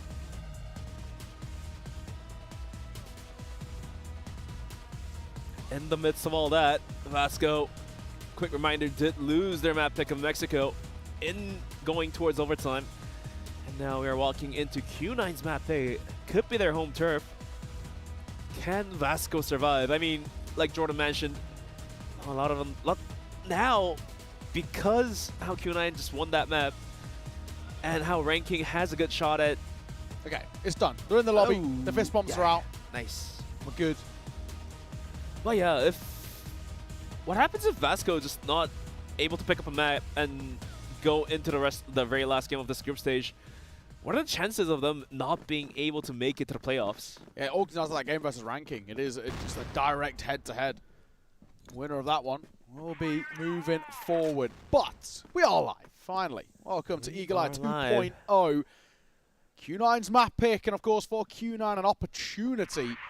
2-0 here against a very formidable Vasco side. I mean, that in itself would be pretty insane if they're able to do so. Double arm setup being delivered by Q9. Koi favoring one for his own as well. Now action going towards Hotel. Koi put that up into a good use. Fefe does go down. Double arm on Eagle Eye is really, really strong, and especially in the hands of none other than Koi. I mean, somebody's so prolific with a rifle, but you know, you give him the big green, you give him the scope, and he can make it sing. As seen there. We're expecting big numbers, of course, out from Koi, as we always do. And Feifei, of course, now has to sort of call from the grave. Big rotation being delivered by Vasco after testing the water out towards B. It's going to send it all the way down towards A. Uh-oh. That doesn't help. It's going to take down VNC, and XMI is going to continue to hold on to the angle. It looks like the position has been spotted. Koi does drop one more player in the process. MG show, once again, gets one, but gets swung from the backside. The flank is good. And Q9 is going to be able to secure the first round coming into Eagle Eye 2.0. Get fired up now. Q9, it's a really good round. It's a really simple round. Find the opening kill. Don't panic. Don't fluster. Don't over-rotate. They just sit up in their standard setup, and it forces a rotate out from Vasco, which leads to them just getting completely picked off. Simple, effective. You cannot complain. For Q9, there's big expectations for this team, and honestly, the way they're playing right now, I'm expecting big things from them. They have all the right makings to make this a 2-0. Big setups from Vasco, smoking both angles. Going to send it down towards A, but unfortunately for them, they do have 3 players of Q9 holding it down. YJ finds one, but gets traded out. U finds one, gets traded out. And MG will find the frag. And looks like Silva's going to be able to wrap the bomb side up, and double kill for him will be good for the round to be picked up. Wow. Bit back and forth again, maybe similar to the start that we got on Mexico. Yeah, I don't get the feeling that Vasco is going to be the kind of team that's going to go down without a fight, if I'm being honest here. I'll be expecting another close map. This was, I suppose, billed as the blockbuster, one of the blockbuster matches of the day, and probably one of the blockbuster matches of the group stage. And hopefully we're going to get that. I think the first map definitely delivered. Yeah, I mean, only 2 rounds in, Vasco's showing what they got, showing the caliber that they can go against Q9. One of the top teams in the Chinese region. Moving into round number 3, though, Vasco, after finding success down towards A, is going to think about aggressing in towards the hotel area of B. The smoke is going to delay the push. However, it's not giving away the intentions just yet. 3 players with the C4, too. Thinking about swinging, but Koi with the arm. This guy is deadly. Swings in, but misses. Eventually, it's going to be action to tap him out from the lobby, and this might be the opening frag Vasco needed to win the round here. It's a little bit of a whiff there for Q9. Puts a bit more pressure onto YJ on this bridge position to try and get some info. He wants to go forward, but has missed his window to grab a frag in doing so. So that leaves XMY sort of on an island here on the A site. And his objective at this point is to get one and survive as long as possible. But I don't imagine that that's going to be an easy task. As soon as he gets one, he's going to be flooded by the rest of the Vasco members. Still, he's been given a bit of room to work with here. Rotation coming through, and that is being cut off with ease. YJ will peg one back. U is still floating around the backside, but it's numbers advantage right now for Vasco. C4 going down. U going for some pot shots. VNC barely dodging those bullets. And the process, YJ did go down towards MG. Onto a 1v3 clutch. Mission's going to be U. VNC and MG down low. MG goes down. Well, U just needs to pick up 2 more kills. He's got to move quick, though. Feifei should be the anchor here. He should be the insurance policy. VNC will be spotted out, but he was low. And Feifei, of course. Nice and easy for him. Get the advantage for Vasco, prompting an immediate timeout from Q9. Quite an early one as well, in all fairness. 23 rounds in. That's a little, for lack of a better term, crossfire there from Feifei. We just waited to play contact. And it works. 2-1. I think for you know, for Q9, no need to panic this early on, but I think it's probably more for them, especially the coach, is just, you know, probably spotting a few things, just saying, right, we need to calm down just a tad. Should be fights being given over towards Vasco. We don't want to allow this side to snowball early in this game either. That too, and also it does pull the trigger away from the side of Vasco. The timeout rule affected it for a little bit because Q9, after finding success in the first round, did lose it back-to-back to have a 1-2 for the scoreline. And mostly, I feel like Q9 needs to put Koi back on the rifle. That's where he had huge success at on Mexico or on Compound yesterday. So let him multi-frag. Yeah, let him multi-frag. You miss it, first shot, you're pretty much a dead meat. You'll get swung by your opponents, but rifle, you can fight back, and that's where Koi has found much of success in the previous matches. But yeah, just about 8 seconds left on the tactical timeout, and we are about to proceed back into the game. 2-1, Vasco leading out, moving on to round number 4, that is going to be. Let him do his best work. Let's see, is he gone back in towards the rifle? I wouldn't mind it, but no, it looks like not. Sticking with that double arm setup. Koi backs himself, of course. Don't see the double arm as often for Vasco. Silver can pick it up, we've seen that before. Feifei also has some experiences on it. Yeah, a couple of moments where he picks up. It's more situational, I would say. And Silver's more a feeling. If he's feeling it in the game, he's like, yeah, why not? Koi is going to be looking down towards middle while XNY is going to be up on the A bomb site. In the meantime, Vasco's sending 3 players down in towards middle, but Koi is waiting with open arms, and he gets traded out by MG, and that's a favorable trade towards the side of Vasco. Agreed. Gives them space.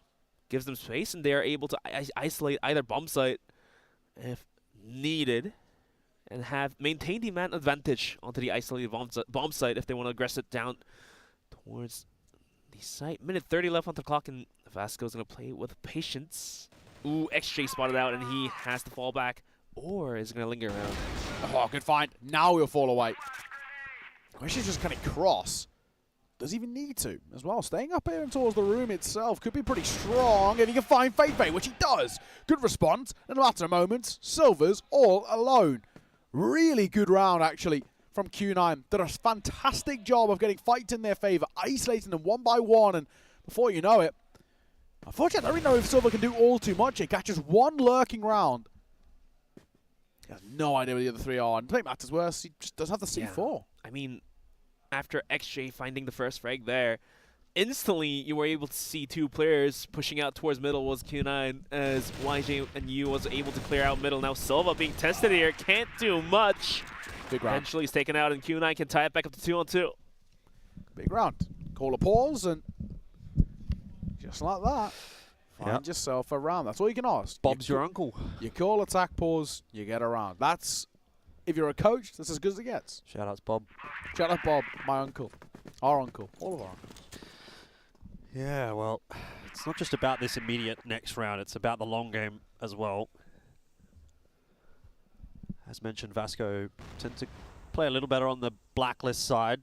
So they'll be looking for 5 seeks here. Q9 can restrict them to 4. I think that's not a bad shout, but it is definitely looking like a bit of a task.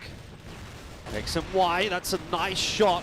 Sets himself up for a second one here. He's getting a bit of backup. Koi watching at the top. It's a bit of a mess, really. Feifei somehow been able to wrap in behind them. Cleans both up. This will be another round for Vasco, you'd think. Yeah, it's actually quite a scrappy round there, unfortunately. XJ got what feels like to be a pretty impossible task here. MG, missed shot. VNC, just jiggle peeking, not committing to the fight here. I mean, actually, he's running out of time already. I don't even know how he's going to get into a spot of making this one work for him. Nice shot, but he's going to tagged up once again. It's going to make things a lot harder. I don't really think it's too much of a chance, and doesn't really matter. The HE grenade sees it off. Vasco respond well. Like you said, they do a lot of their best work, it does feel, on this BL side. And if they can get 5, I think they're going to be pretty happy. Any more, cherry on top. That is true.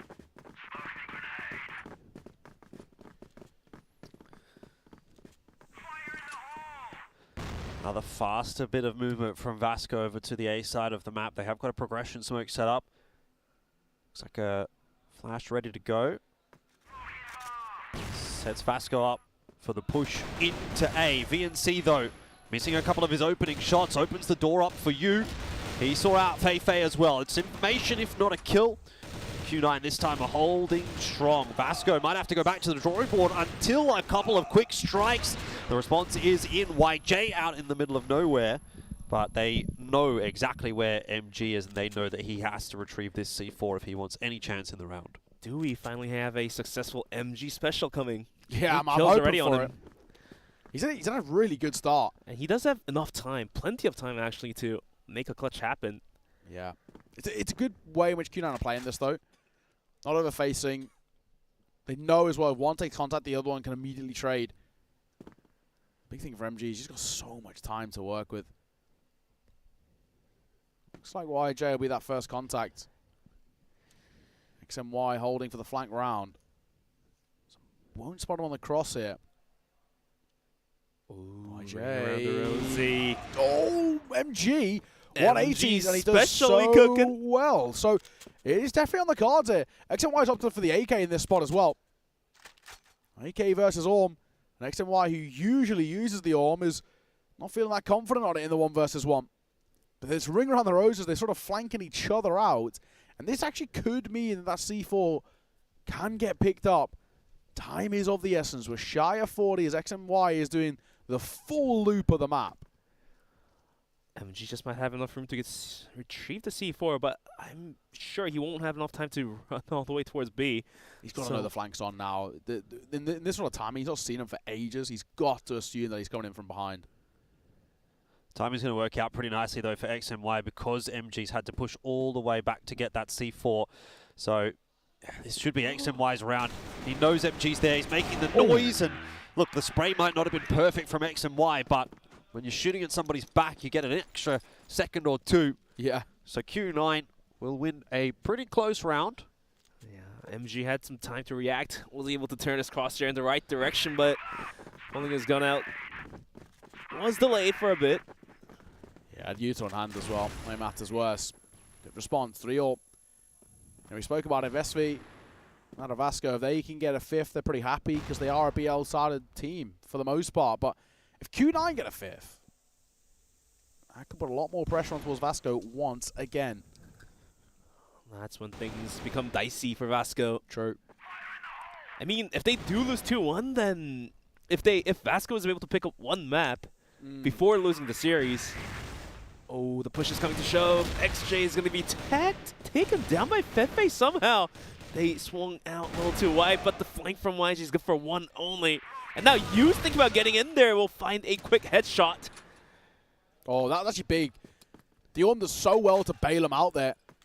And both Orms singing quite loud. I mean, already down to 1v3, and again, an MG special required. Couldn't do it last time, couldn't do it last map. Has the C4 this time. That's the one thing he's got going for him. Same amount of time, too, in a 1 minute 20 mark as his 1v3 starts. But it never gets going. Big round for Q9. I wouldn't be surprised if we did see some sort of a pick come through, in the sense of if we do see some sort of attack pause maybe, and Vasco really prioritizing this first half because it is so important to them. I mean, they're going to need every little bits and pieces of the rounds here for the first half, especially given that Blacklist is the more favorable side on Eagle Eye. Yeah.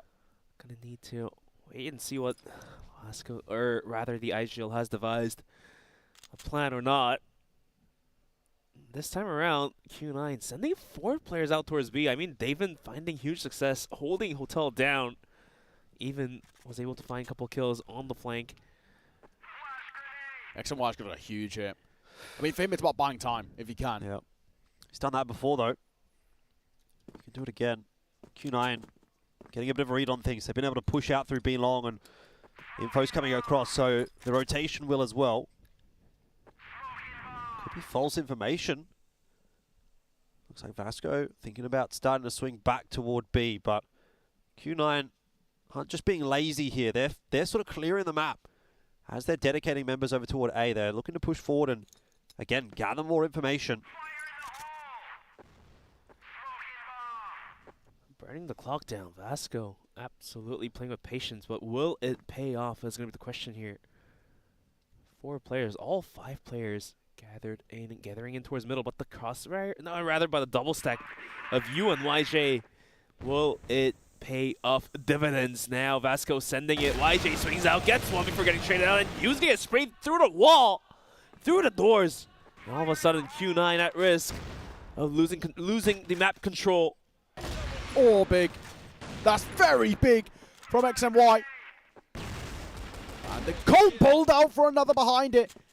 And again, MG special required. He's had 3 1v3s in the last 3 rounds, and none of which have worked. You and guys, this one will be exactly the same. You guys keep talking about this MG special thing, and I'm starting to think you might not get this joke. Okay, this might be an Australia-only joke, but this is starting to sound like a Rugs A Million commercial. All right, Rugs A Million, it's always on sale. Okay, there's always a Rugs A Million sale going on. So, Rugs A Million. Rugs A Million, yeah, it's like it's a rug retailer. You can buy your rugs there. They keep putting this sale on, but it's like, there's nothing really there that you want. MG special. I keep getting this MG special, but where is the MG special? I don't really see anything special about that at all. The English version of that is DHS. No, yeah, DHS, I think it's like a sofa shop. Right. They've always got some sort of sale on.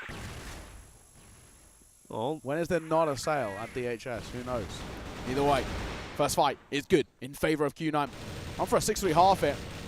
Do that on the GR side will be monstrous, and it's looking like it's going to be the case as well. C4 dropped, MG special required this time. Again, not happening. This MG special is not very special at the moment in this series. I'm just starting to wonder if it even exists. You know what? I feel like XMY's clutch there on towards the bomb site by himself, picking up 3. Basically took the wind out of the sail. Look at that. Collat to begin with, and the pop flash in towards the Colt, just gunning down Silva, who was completely lights out. I think Vasco's cooked here. Yeah. I think they need an MG special. Dear God. When the team needs him the most, I think MG? Honestly, Q9 are pretty happy. Yeah. With the MG special. Q9 are like, we'll take another 3 MG specials, please. We'll take a number 9. They ain't ready for the 9. They ain't ready for the MG special. When a real MG special happens, they ain't ready for it. What's like the next top move you guys are just doing yesterday? Just you wait. Just that wait. But this time around, we do have the sides switched, and it might just bring some new life into Vasco. Yeah, might allow for an MG special. Lovely. Koi. Waiting. Not committing to the fight just yet, but doesn't want to get caught. Oh my God, that was very close. Silva. Right idea, just couldn't connect the spray. This first round is of the utmost importance to Vasco. If they lose this round, I probably think they're actually done here. 7-3 feels relatively unrecoverable, and I think more importantly, it just would kill them in terms of their confidence. Koi, is he going to clear close right? No. Here's the answers. VNC starts things off well. Koi had too many angles to clear and not enough support. Not too many angles to support. Down a player's going to be Q9. Trying to scramble what they've got. YJ swung out a little too wide. I'm not entirely sure why he wanted to do that, but the timer is ticking down. Less than 45 seconds. XMY off timing as Fefe is going to gun him down. Looking for a second kill. Does take a bullet, but safe and sound he's going to be. And somehow XJ swings out and takes the head off of Fefe. Ooh, hang on. This round might not be over just yet. It looked like it was going to be at the 5-on-3, but Q9 have gotten into the B site. Getting a plant now as well. And if this duel goes the way of Q9, then it's real trouble. Silva wisely backing away. He's low, but he's still a factor that Q9 have to be aware of. He's got to allow MG and VNC to be the ones to lead this one from the front. So what you're telling me is the MG special might be required? It might be. Might be. Oh, the flank is good, and actually, great little isolation there.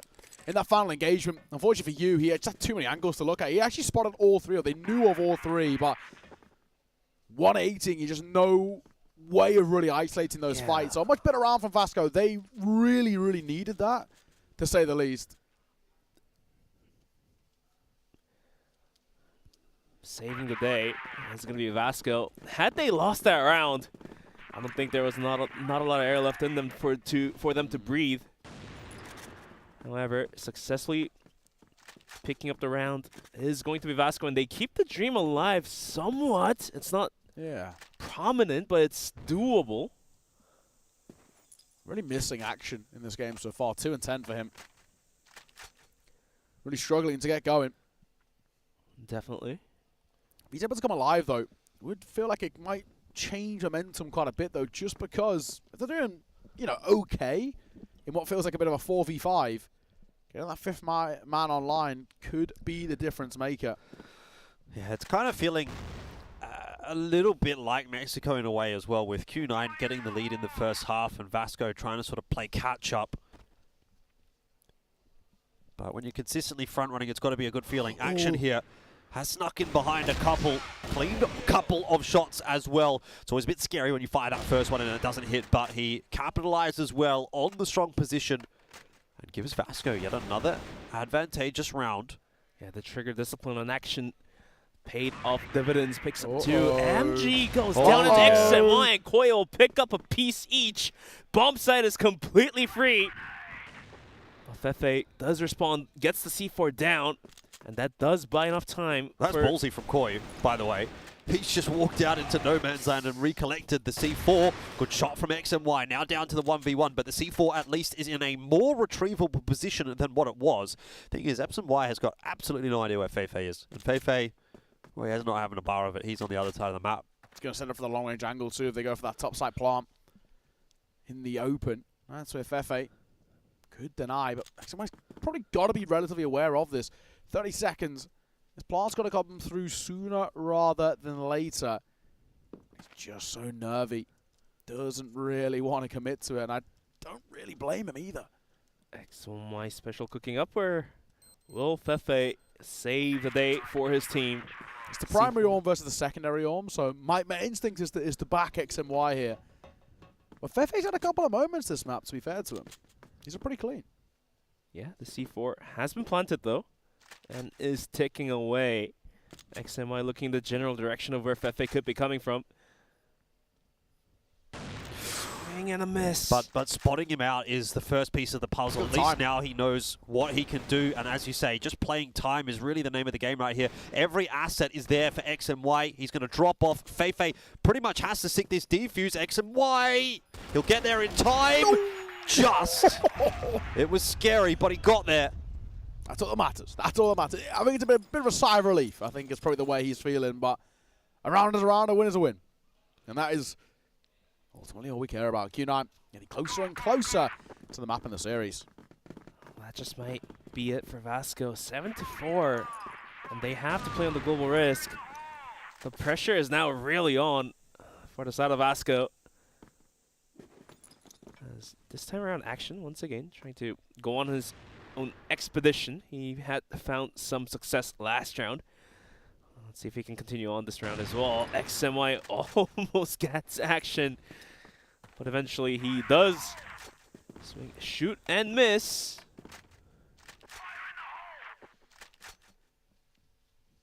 Ooh. Spots the pixels. Silva doesn't really want to take the leg shot, though, in all fairness. It's more probably just information for them, in all honesty. They know he's there. It's just about whether they can punish him. And yeah, a bit of a spam. Silva going to get out of there. They go for the nade stack, but actually Silva dips away in time. Might not even realize his leg was sort of betraying his position. Even might still be now. Q9 is going to send the rest of the players in towards A. Needless to say, VNC has to hold this one down. The setups are out. And MG Special is cooking up. He does find the first frag to open things up. Looking for the second. YJ deep in the bomb site. Can't do much. VNC tags him up, and Silva will find the piece as well.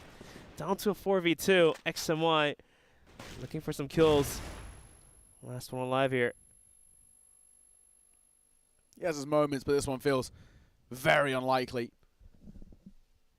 Potentially the one kill on towards VNC as he maneuvers, and here we go, he'll get that.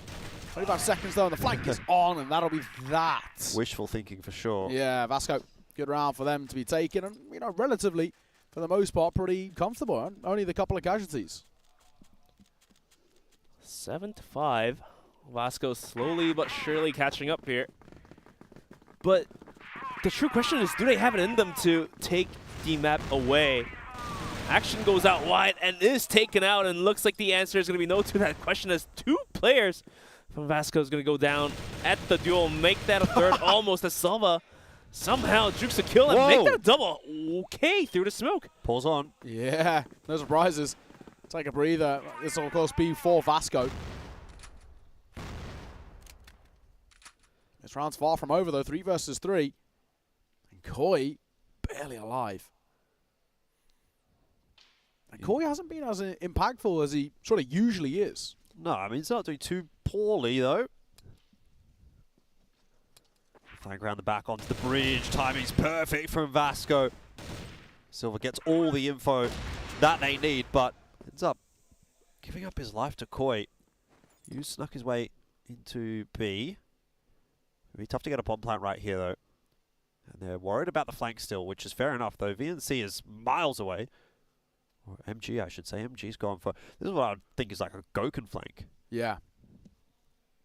He just wants to be in the 1v2 for the MG special. My favorite. That's cooking up once again in the pot. Probably stuck there, but put some water in it. It's fine.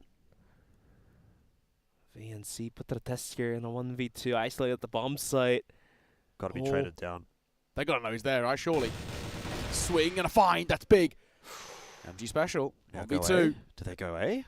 MG special They've with got a the time, nade. actually. They can probably rotate back over if they want to. MG's got a bit of a flank. He's going to opt to go on that long rotate. Cole pulled out, and he looks the wrong way. I'm not actually too sure. It looked like he was clearing back box, which is an interesting decision, because by that point, when you're that far forward, you would have already seen them. So, swinging a fight, and credit to Q9. They win that round out from what was a really awkward situation. 5v3 brought back to a 3v3, but they were so low. Both of them, 1 bullet away from death there in that 1 versus 2. I think, unfortunately, Vasco running out of opportunities here. I mean, in that previous moment in a 2v2, as the global risk, like, why would you not just give up the bomb site and just play retake as a 2-player? Yeah. I think that's, you have a better shot playing against any of the teams, really. It's just a fundamental, isn't it? Really. Yeah. And I definitely agree with you. I think the splitting there is just basically what you're asking for in that situation. If your splitting is, we need to get lucky with the timing. We're hoping to get lucky with the timing. We don't back ourselves in the 2v2. We don't back ourselves to, trade down or for someone to be able to sort of clutch it out. We're just hoping for a little bit of luck, and see the different approach, obviously, from Q9, where they group up together. They play confidently. They play decisively and proactively as well. They're the ones going hunting for those fights. So, yeah, too much greed there for the side of Vasco trying to go for the map control on a 2v2. Didn't work out, and now their backs against the walls. Lost the first map, about to drop the second one as well in the series. 8-5 as Q9 just needs 2 more rounds to just close the series out. And it only seems so doable right now, Neo. It does. I mean, honestly, they're so close. Very. And for Vasco, unfortunately, I really feel like they've had quite a few chances and they've just ran out of them. They've not been converting. As long as that feel advantageous, or anything that's a 50-50, it always feels like you've got to back Q9. Mechanically, just looked. An extra, what, 10% crisper, but it's enough. They've been close maps, both of them. Now, Q9 with the setups are going to start sending it in towards the A bomb site. MG cooking up a special once again. One's going to find the opening on towards you, but XMY is going to drop VNC. Action on the flank here. Gets 1, but couldn't find the 3rd. He does get a double kill, though, to make things worse for Q9. It's not over yet, though. I mean, Q9's still in the 2v2 here, and they have shown excellent ability in the clutch. They are cool, calm, and collected, and XJ will make no mistake. MG special. It doesn't exist, boys. Stop trying to make MG special happen. This is like fetch in Mean Girls. MG what? MG special. Stop trying to make fetch happen. Stop trying to make MG special happen. It doesn't exist. MG special. Wasn't there? Maybe, it's 9-5. Maybe the MG special is losing the clutches. Maybe you're right. I've actually just The caster curses are on point, I've isn't gaslit it? all of you, basically. The MVP special is losing clutches, it seems. He is... I guess I started the trend there. He's about 0 for 9, it feels like, in clutches, bless him. You know how I said slow, surely, and then, yeah, he whiffed the shot. But this time around, Fefe's going to hit the shot to open things up, and all of a sudden, all breaks loose outside hotel. All right, well, that was a very quick into 1 versus 3. X and Y, I don't really back him in this one. He has basically no information to work with. Moving up the ladder. Into a sniper's nest, and yeah, I mean, not really much you can do from here.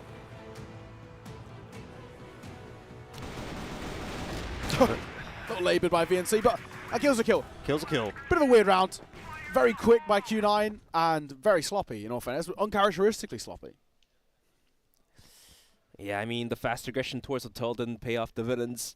3 players getting dropped from the side of Q9, and Vasco was able to win and secure the round, but they do need to do it 3 more times if they want to go into overtime. VNC posted out pretty deep out towards A-Long here.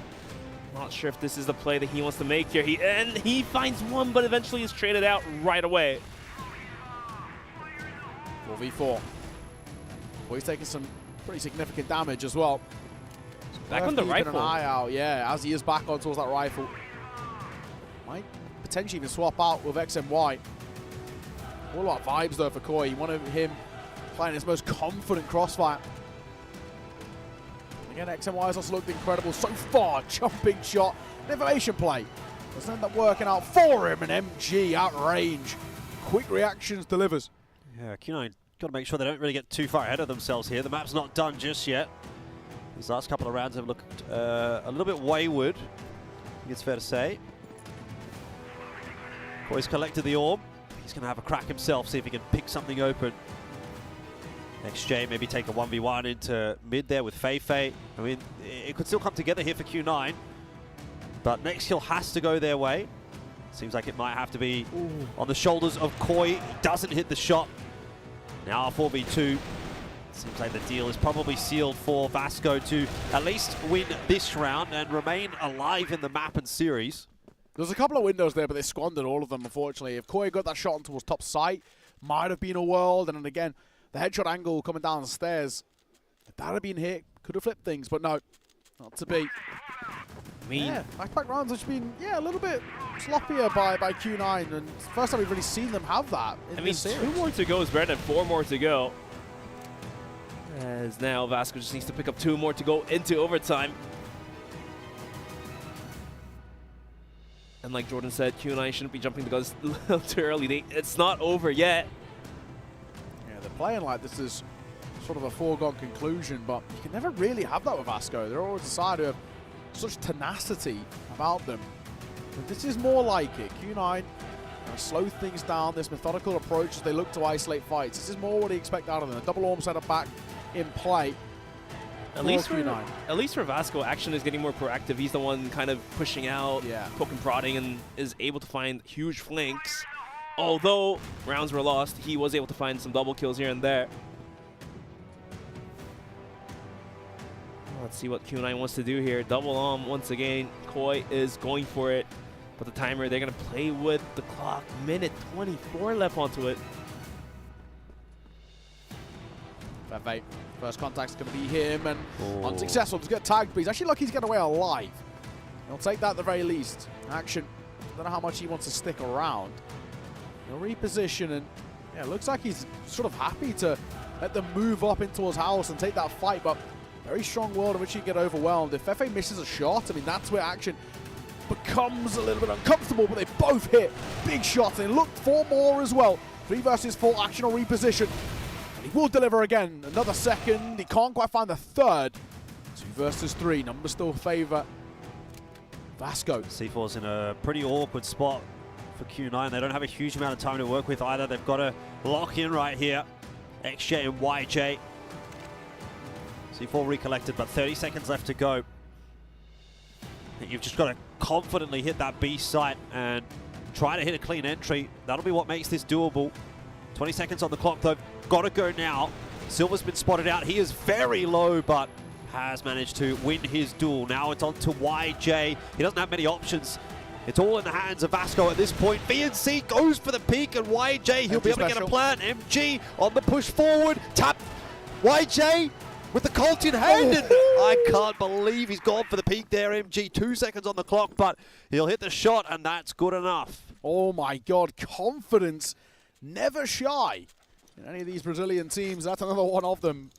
Very much could have gone wrong there for MG.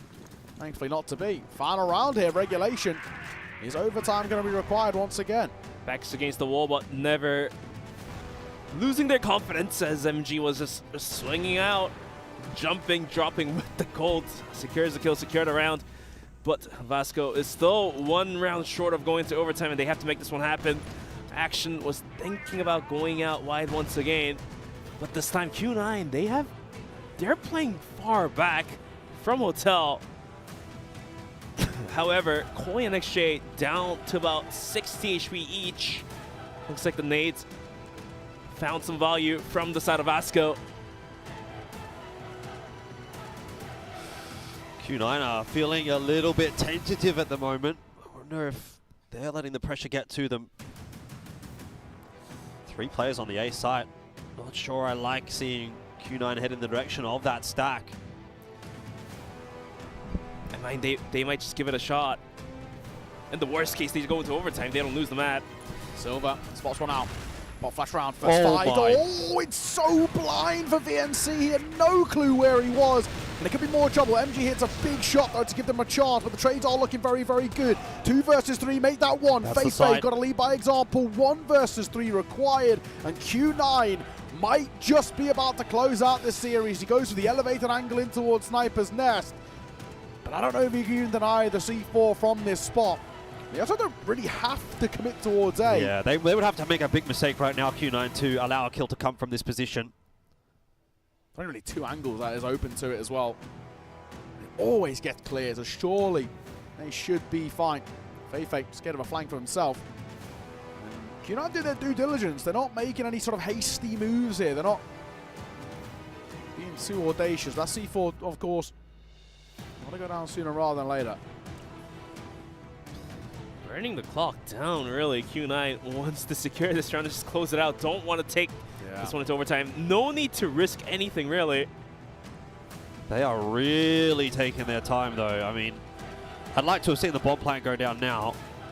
Come on, guys. All right, there we go. Finally.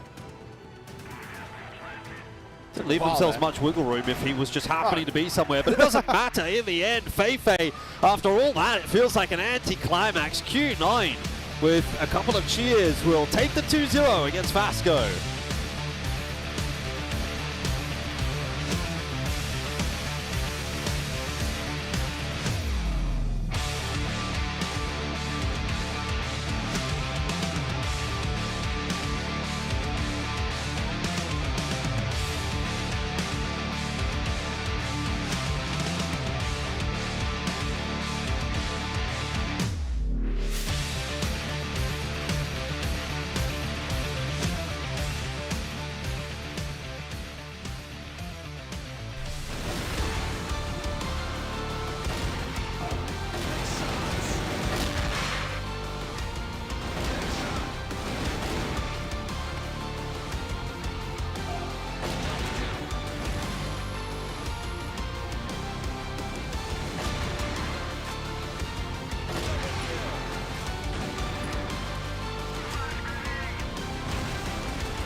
We were scared about them jumping the gun, but in the end, Q9 end up closing it out. 2-0 in the series.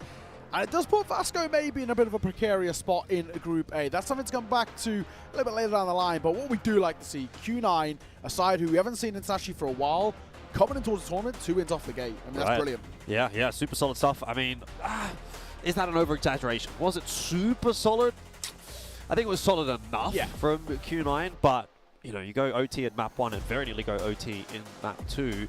That's not to say it's a bad result at all from Q9. I think Vasco's pretty reasonable competition, but you know, going into playoffs, they're going to want to bring another level. They want to get a little bit stronger than that. I mean, there were some hairy moments. They did have to get carried in a couple of instances by their clutch ability, so I think there's definitely still some improvements that can be made by Q9, but at least as far as group stage form is concerned, it's good enough. Yeah, they had to really lock in, especially at the end there. Let a few rounds slip away out of nothing. Maybe there's you know, conversation about discipline and all the rest, but for me, for the most part, I like what I saw from Q9. I think for Vasco, far from, you know, game over, I guess, in the group, but it definitely puts a little bit more pressure on that ranking game. Yeah, Q9, they secure their spot in the playoffs, and for Vasco, there's still one more game to be played by the rest of the group, and that will basically decide the fate of Vasco. But at the same time, Vasco not being able to take a map away from Q9, it does put them in a little bit of a risky spot. But at the same time, the round scores, they did bring this one to overtime, and they were able to go on to the 8th round as well for their own. So, yeah, they were able to rack up on some rounds, and that might just save their day. Yeah, absolutely. I think all in all as well, for me, one really good showing coming forward for Q9 is that they don't rely on Corey. They didn't rely on him in that second map, right? They had X and Y, who for me actually really stepped up in a big way, and I think he kind of sort of led by example. I think as a sniper, he was very proactive, he looked very good, and when Corey was having these moments of looking a little bit off, not off his game, but by his standards, this is a guy who, you know, we're sort of expecting him to have like a 1.6 KD bare minimum, you know what I mean? Yeah. So when he's only having like a I don't know, we can see now, I guess, so like 1.2-ish, something along those lines. Actually, not even. Quite actually ended up going negative. You might have really tailed off at the end there, but that's what we're saying, right? It's fine. X and Y steps up, XJ had his moments too, and this is good news for Q9, because off the back of game 1, it kind of felt like a bit of a one-man army situation. Sure, I mean, so long as everyone is contributing, that's kind of the ideal end goal. Kept talking about the MG special. I mean, he did okay for himself, but 1.45, it's just not going to be enough when you've got Action and VNC both missing, right? Typically, we'd want to see probably Action and VNC up around the Fei number, maybe even in the case of those two, perhaps a little bit higher than that, and Fei drop off a little bit, but that didn't really happen today. For Vasco in that final map, XMY is going to pick up the MVP. Well deserved. Cool, calm, and collected. He looks like a bit of a Chad. Bit of a Chad, yeah. Meet him at the beach. Nice sunnies.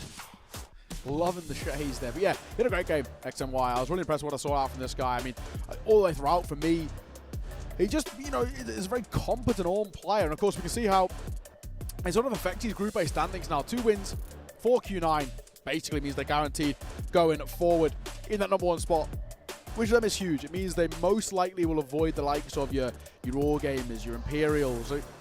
That, as you go, is how you make a deep run into those playoffs. So I'm not entirely sure if ranking beats LCK2. Oh, with the rounds, things could be changing. Okay, so it's not so much about that. It's head-to-head. It's if ranking beats LCK and then also beats Vasco, that's where it's going to be a problem for Vasco. Yeah. Like, ranking Vasco is now the interesting matchup here. We're expecting Vasco, you know, now having lost to Q9, beat an LCK to really just have to win that game against ranking. But ranking have a little bit more to do to kind of like make it even a potential chance for themselves. So there's something still to be said there that maybe LCK can cause a bit of a ruckus, a bit of an upset over ranking. But if everything goes as it should, which would be ranking beats LCK, then it comes down to, okay, can ranking now beat Vasco? And if that happens, then who knows? It basically is a direct head-to-head between ranking and Vasco if things go to plan, right? And that's the main thing. It won't really be as much about round difference. And right in saying it, especially in Vietnam, we kind of had a similar situation where it was head-to-head was the primary thing. Then round difference. Round difference only for kind of like split decisions with 3-way ties and all the rest. So for the most part, it does come down to that kind of final game in Group A, which will be very, very interesting. But I think for Q9, they've got to have a real sigh of relief now for them. Like I said, you know, avoiding a lot of these big teams heading in towards the early round of playoffs is huge, right? I'm not sure exactly if Group A will end up playing either, whether it's normally either Group A play Group B because they're on the same side of the bracket, or it's Group A play Group D because the opposite side of the bracket. I think it just depends on a draw. I think there's normally a draw. There we go. So, you know, either way, they're going to avoid what is most likely going to be. Well, actually, we don't really know between all gamers and Wolfenstein. It's just Seed 1 will versus Seed 2, but we're not sure which one. And it will obviously try to avoid... Actually, no, that's not even true. I'm pretty sure it doesn't even matter necessarily which region the teams are coming from. You can actually match up in the playoffs. There we go. So it doesn't matter if, like, you know, China takes first and second in a group. They can actually play against each other. Same for Brazil, obviously. Yeah. Although we're not really expecting maybe Vietnam to have 2 of their teams making through to the playoffs. But these things happen. never then know. again, Q9 did show some weaknesses in their Mexico and Eagle Eye already in the group stages, and of course the other contenders on the other groups have probably noted them down, and it looks like Q9 will have to also go back to the drawing board and do some homework if they want to fortify their defense. Yeah, it's very true. It's very true. But I think as well, a lot to learn from them. But pretty impressive for a side who haven't played international this year until this tournament. I like what I see. It didn't seem like they were at all nervous, really, in that game at all. They fired up all the way throughout. We always say as well, we like when people play against Brazilian teams and get loud back at them. And Koi in particular was really getting super vocal all the way throughout. So impressive stuff coming forward from this team. We'll be getting an interview as well sooner rather than later. It'll be interesting, of course, to kind of hear what the vibes are towards Q9 now, knowing that they kind of guaranteed through and sort of, I guess, probably what's next in terms of their prep for the next stages. It's just about locking things in for that first seed, of course, first of all, and then figuring out, okay, who are we going to be likely to play against in playoffs? Who might be a potential issue for us, and making sure they cross their T's and dot their I's. Yeah, exactly. Don't, as you could like to say, sort of count your chickens before they hatch type vibe in that sense. But, you know, it's not the end of the world for Vasco. They might still have a chance, but of course, forget all that for now. We're going to throw this one over towards Into on the stage. We'll see you soon.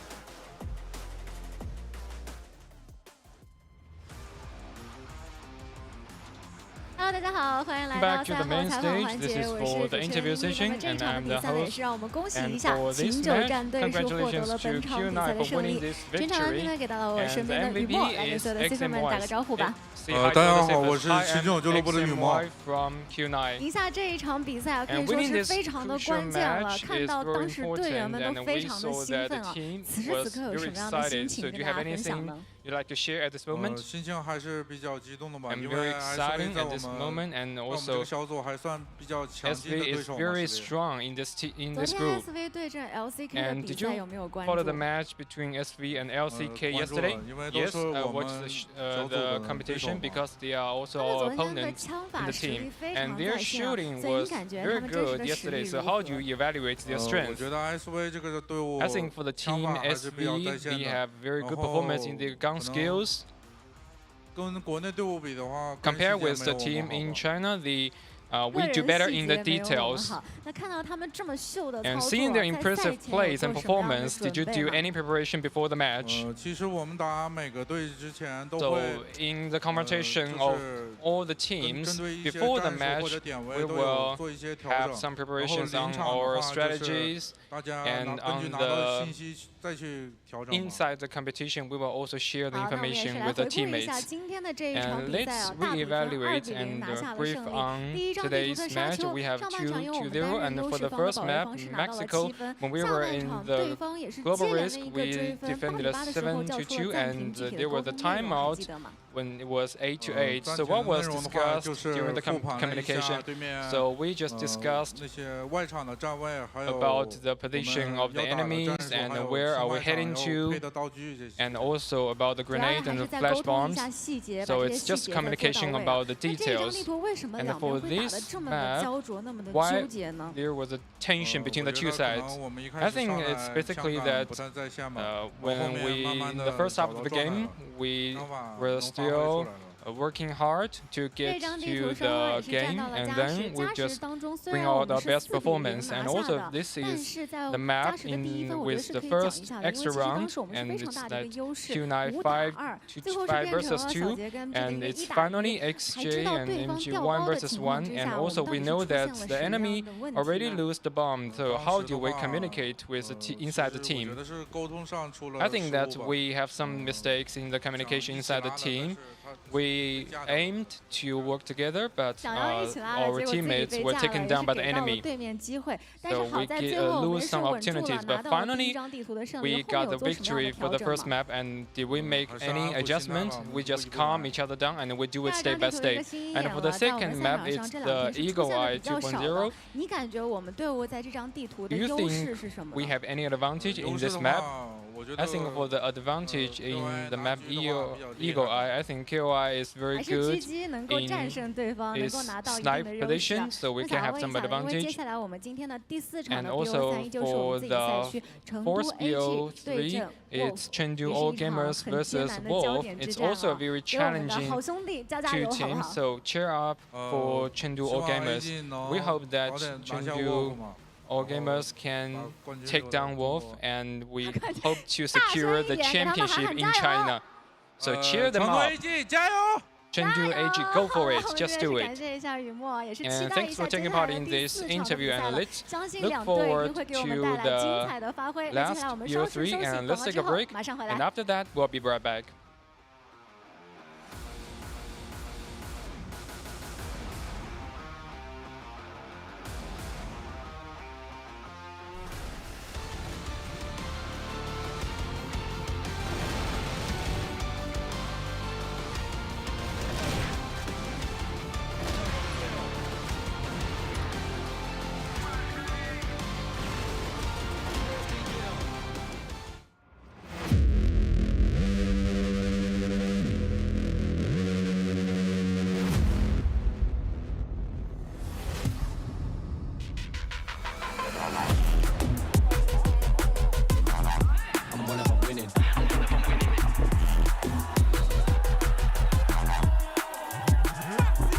Cảm nhận của em khi nhận được giải nhất danh hiệu chức vô địch là em rất là vui, và em không nghĩ đến là em giành được chức vô địch sau bao nhiêu năm em chinh chiến trên đấu trường quốc tế chuyên nghiệp. Đánh bại người Trung Quốc thì cảm xúc của em rất là vui thôi, nhưng mà đánh bại người Trung Quốc để giành chức vô địch thì em càng vui nhân ít 10 lần. Đến bây giờ vẫn còn vui.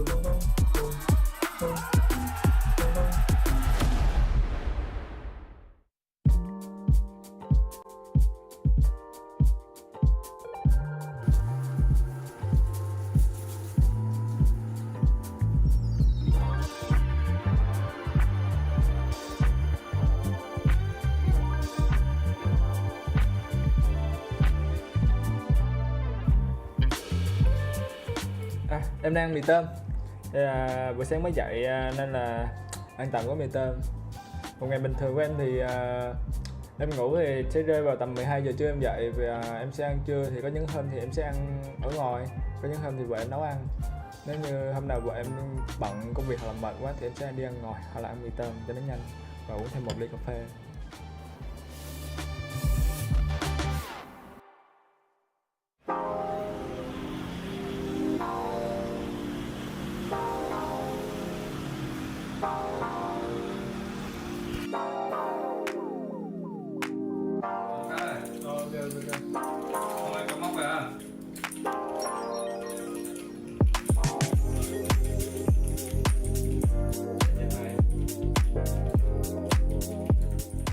Theo em thì ở trong game thì Lucas là một người rất là kỷ luật và chăm chỉ tập luyện. Còn đối với đời sống thì quan hệ với mọi người thì Lucas thân thiện và hòa đồng. Lý do để em đạt được chiến thắng và giành chức vô địch là team em 5 người đồng lòng. Dù có thắng hay thua thì chơi hết mình là được. Mục tiêu tương lai của em là vô địch thêm một cái CBF Grand Final. Bất cứ là năm nào cũng được, nhưng mà nếu mà hay nhất thì là trong năm nay. Và tương lai của em thì em sẽ muốn có thêm nhiều chức danh hiệu hơn, vô địch hơn. Định nghĩa của game luật kết của em đối với em đó là tuổi thơ và thanh xuân và cả tương lai của em. Lucas xin chân thành cảm ơn các fan hâm mộ đã đến nhà thi đấu Tây Hồ và các fan hâm mộ đã theo dõi team Boss Empire qua màn ảnh nhỏ. Lucas một lần nữa xin cảm ơn và mong rằng các fan hâm mộ luôn theo dõi team Boss Empire từ nay về sau.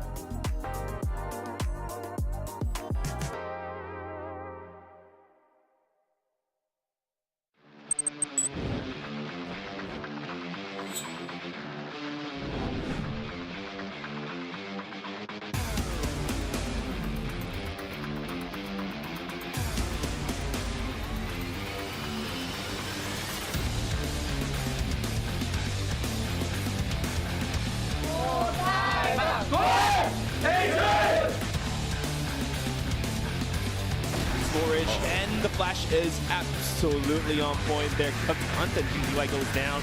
Or rather, Lucas on the side. They do get 3. I mean, there is still a chance he's going to try to hold it, but the kill does come through. Oh, he gets completely crouched. And Ice Cube continues to put the damage out.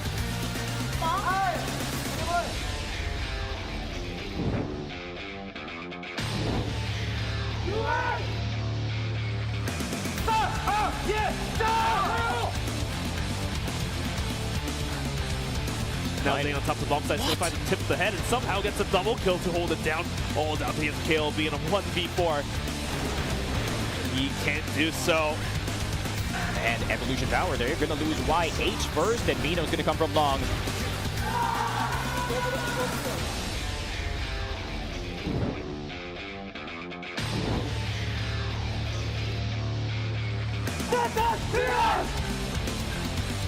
He does so damn well. The quad's on, but it gets cut off there. Get in front of his clutch. Let's get it! Both! Idea early for next top. However, what's the execution? Not good. A snare goes for two. Oh! Head on a swivel as he's just...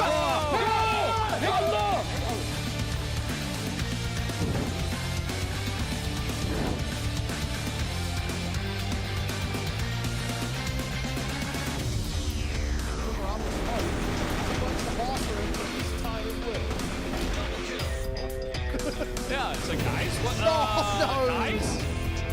Hail Mary into the bomb site, that face, straight down one quick 4 angles.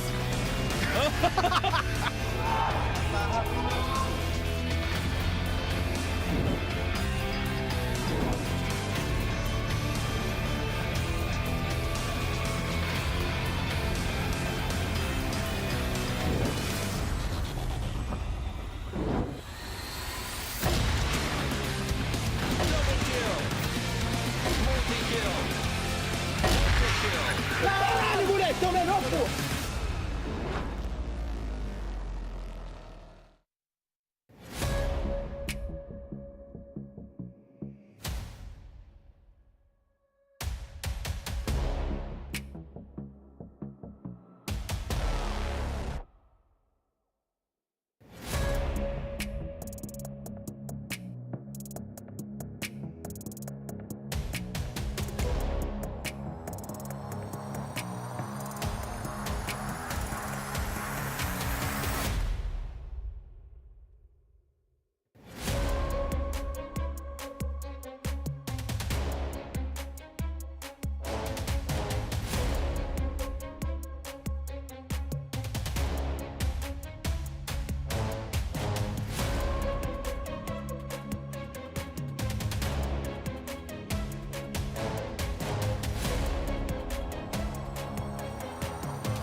and welcome back to the final game of today. And my God, are we finishing with an absolute banger. It is the rematch of the Summer Championships held out in Hanoi, Vietnam.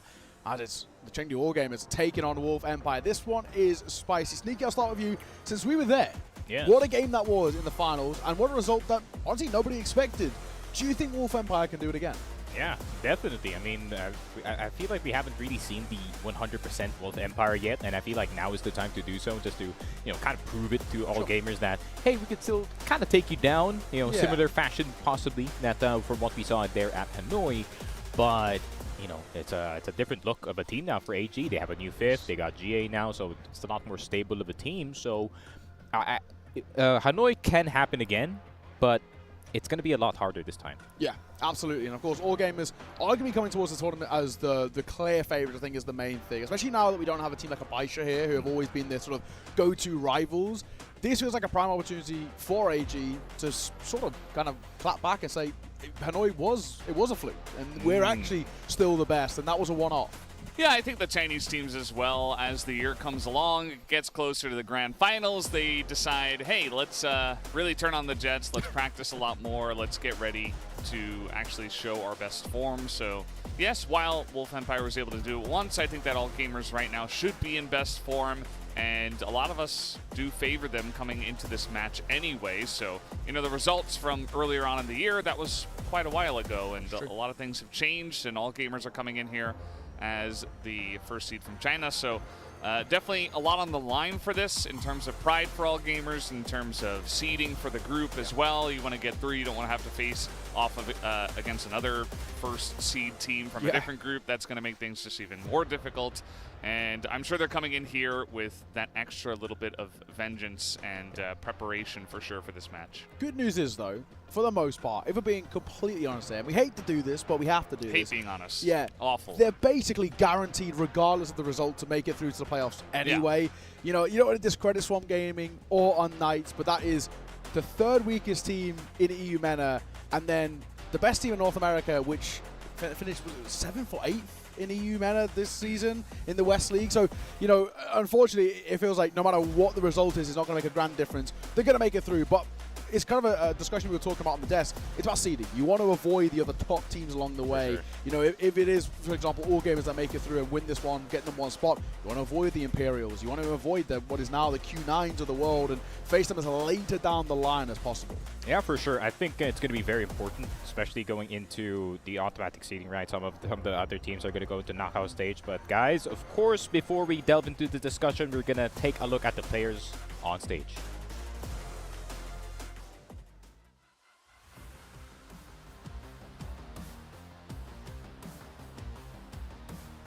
We've had some great games today. Here's the one we've been highly anticipating. The CFS Summer Championship 2024 Finals rematch. It's finally here. These could be the best two teams in the world, and they're ready to face each other on our stage.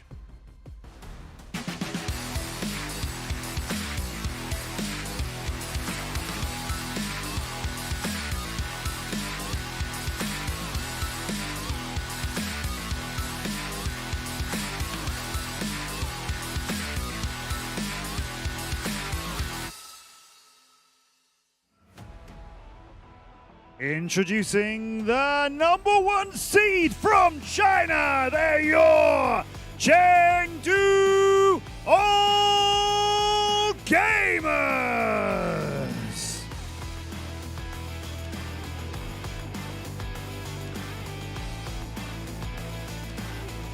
And now we welcome their opponents.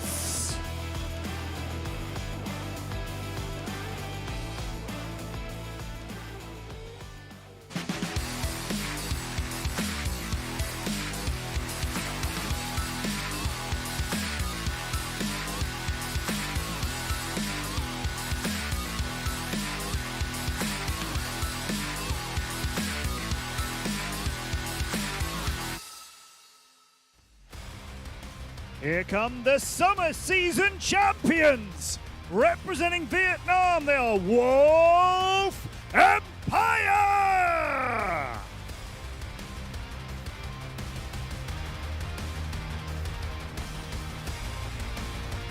This could be a preview of the CFS 2024 Grand Final. And all gamers, they will not want to lose to Wolf Empire again, particularly here in China. So hold on tight for an explosive finale of Day 3.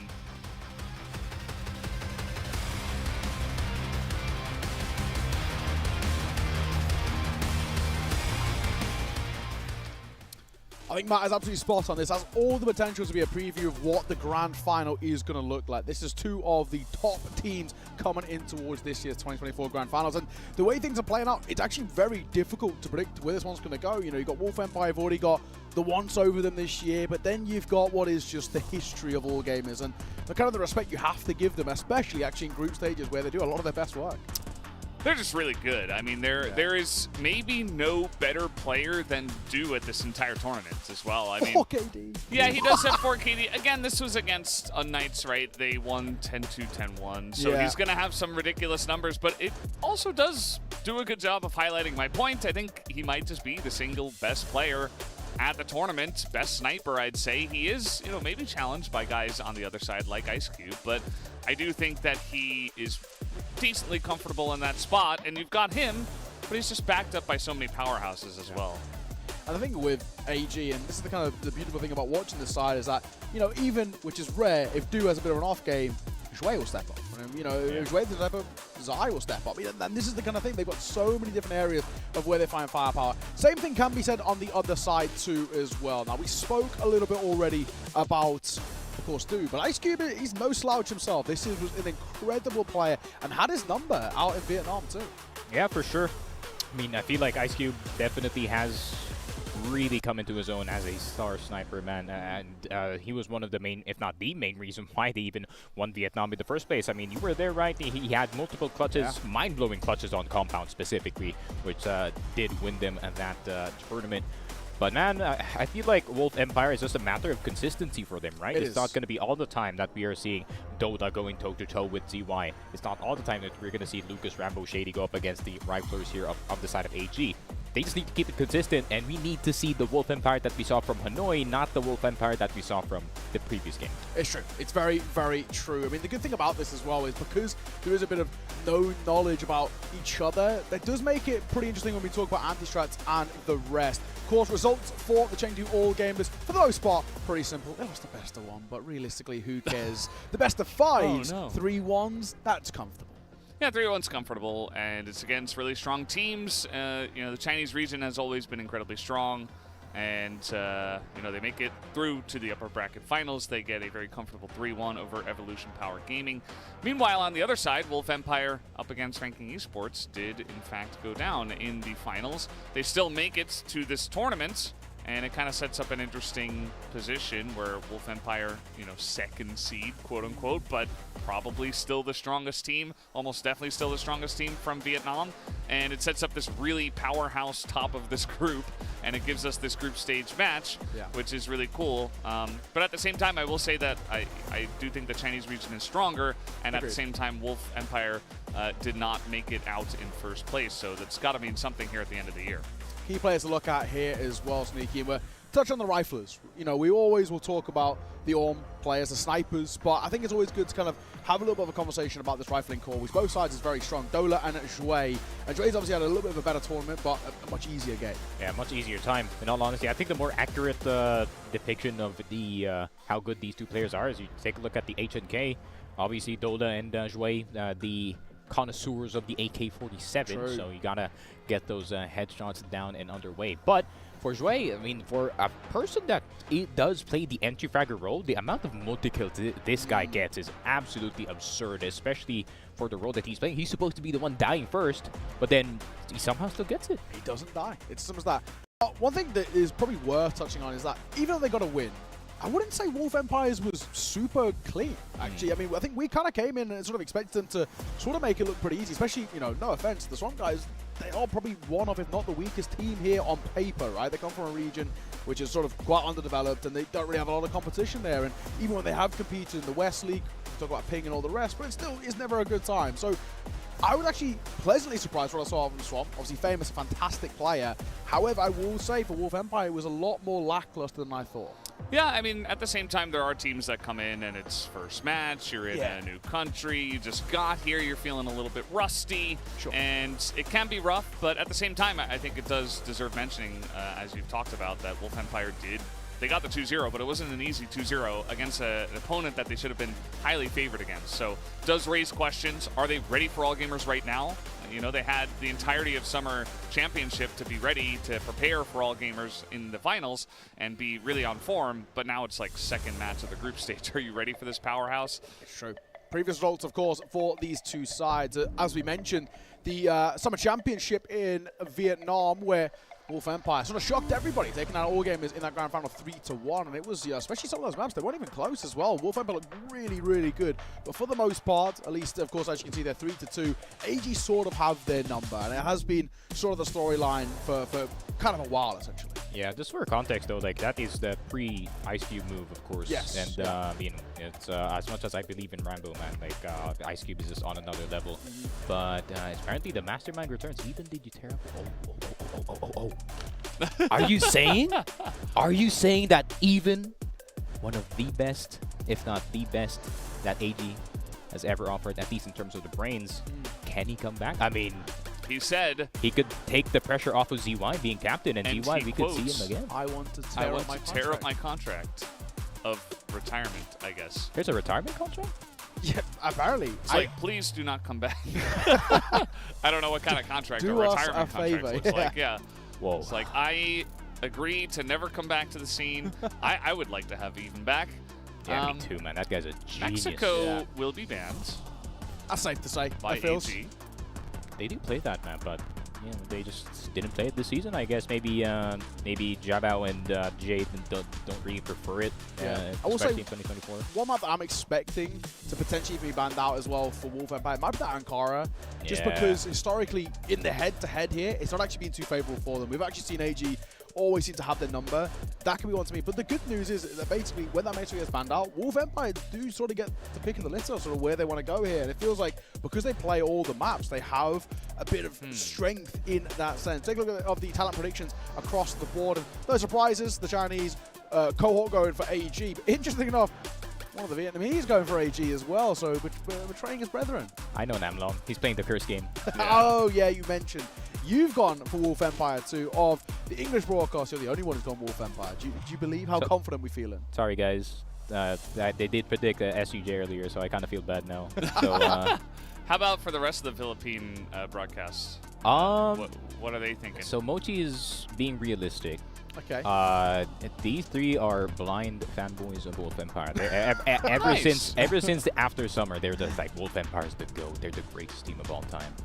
Oh, wow, that's a big statement from them. Fair enough indeed as well. But yeah, for the most part, people going AG, and I think it's safe to say and call them the favourites in towards this, even though we know that recent result, or not so recent result back in the Summer Championships. It's just historically, and if you look at the grand scheme of the scene, you're touching it. The Chinese region have always been basically the strongest for a long, long time, and expectations that AG are the favourites, not only in this matchup, but the tournament. Yeah, you know, I just lost my 100% prediction rate, actually. I went for Vasco, and that was a mistake. Yeah. Q9 were the favorites, I think, coming in, but I had this inkling, okay, Vasco's going to do it. Yeah. They got 2-0'd, and now I'm like, no, China number one. Like, yeah. They're just going to win. Why don't we learn? China number one. Yeah. I did get wrong on the last one, but I think this one will be definitely right. I don't know. I don't know if Wolf Empire can be ready right now. Like, I think there is a world in which they can beat All Gamers, and yes, in the Summer Championships that did all come together. It was like the perfect universe, the perfect timing, but I just feel like All Gamers are really on form, and they're going to take this one, but we'll see. Yeah, one thing to mention on the back of that Summer Championship, it did actually take quite a while for Wolf Empire to warm up in towards the tournament itself. I mean, even in the groups, things were still actually looking at one point a little bit shaky. We have the vetoes as well to bring you for this. So we know Mexico's a ban. What do we think the ban is going to be like on the other side for Wolf Empire? What are you feeling? I said Ankara, but what do you think? It's Vietnam. They're gonna float Ankara 100%. It's risky though. AG are very good on it. That is true. So if I was Wolf here, I'd probably ban Black Widow just to try and avoid. Oh, Eagle Eye. Okay, Eagle Eye. Okay, I see the vision. Maybe try and prevent a a either Du, Zhui, or a ZY masterpiece in that map. They have done that before, so AG is going to ban Mexico. That's a no-brainer. So this is going to be map 1. Is it going to be confidence? Is it going to be, okay, let's pick Ankara. Why not, right? Let's get back. Let's show them how good Vietnam is when it comes to this map. Crazy Black Widow. Oh, what? Black Widow. They So did lose that. Flow. They did lose that one Black Widow game back in Vietnam. It's true. It's true. They may be kind of just saying, we haven't really recovered off the back of that. It does leave that Mexico open. I do wonder when it gets picked or floated here. For Wolf Empire, it's still, inherently on this side, a bit of a risky one too. I have a feeling they're going to float it. I don't know. Yeah, Subbase comes out here. That's actually quite surprising. So I didn't think they would go Ankara against All Gamers. I thought Mexico would be floated, but Subbase, I guess out of the other maps that are available, it's like Subbase Port, Compound. You're not playing Compound. Yeah. Subbase, I guess. It's just like when you say Wolf Empire, you just don't think Subbase, right? No, not at all. Yeah. This is where I feel like AG, if they want to make a confident pick of their own, I would go for an Ankara. They've had a lot of success in this map, and of course in this head-to-head. So I don't mind it. There we go. Exactly. I think that's a smart call. They dominated them in Vietnam. I mean, it was a no contest. They just got reverse sweep straight off the back of it. So. Ankara Gamers. That was a Du masterclass. It was. My God. Exactly. He was absolutely running it there. That Subbase for me is really the spanner in the works. I'm expecting Mexico to get a second wave banned here then. Maybe even leaving that Port could be left, but I feel like I wouldn't risk it, especially up against Du. Oh, okay. Yeah, that makes sense. That makes sense. AG. Got about Mexico here, surely. I think we just see Compounds decided. Compound map 3? Yeah. That's what it feels like. Kind of sounds familiar here. Huh? Yeah, it does. Compound map 3. It does. It has to be a Mexico ban here, surely. Yeah. They don't play it. It has to be. They just sort of. AG has the opportunity to do the funniest thing. Yeah, they which could is ban Compound right now. There we go. Thank God. That sort of makes a bit of sense. Now, with that Subbase pick, what's the vibe check? Are we feeling? Is it a little bit risky now for Wolf Empire? I mean, Wolf Empire, it doesn't feel, like Sneaky was saying, like this doesn't scream Wolf Empire when you think about Subbase, but it is still a map that they have played on a decent amount to good success, and maybe coming into this one, they've identified that, hey, we've seen some weaknesses in All Gamers playing this map, and, it's hard for us to say exactly because I'm sure the team specifically prepared for this matchup in a big way. So maybe they're seeing something and they're like, hey, let's really practice our Subbase for this match against All Gamers, come out really strong where they don't expect it, and, catch them off guard.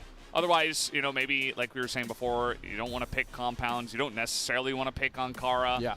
You could go Mexico, but not 100% confident. And at that point, it's like Subbase or Port, and you're probably feeling better about Subbase because you don't want to play Port against Du. So it might have just been process of elimination, or they have something really specifically prepared for this map, and they played it a lot in scrims, and they're just ready to go. That's kind of my read. Or maybe they're just feeling it today. Yeah. Subbase is the pick. There we go.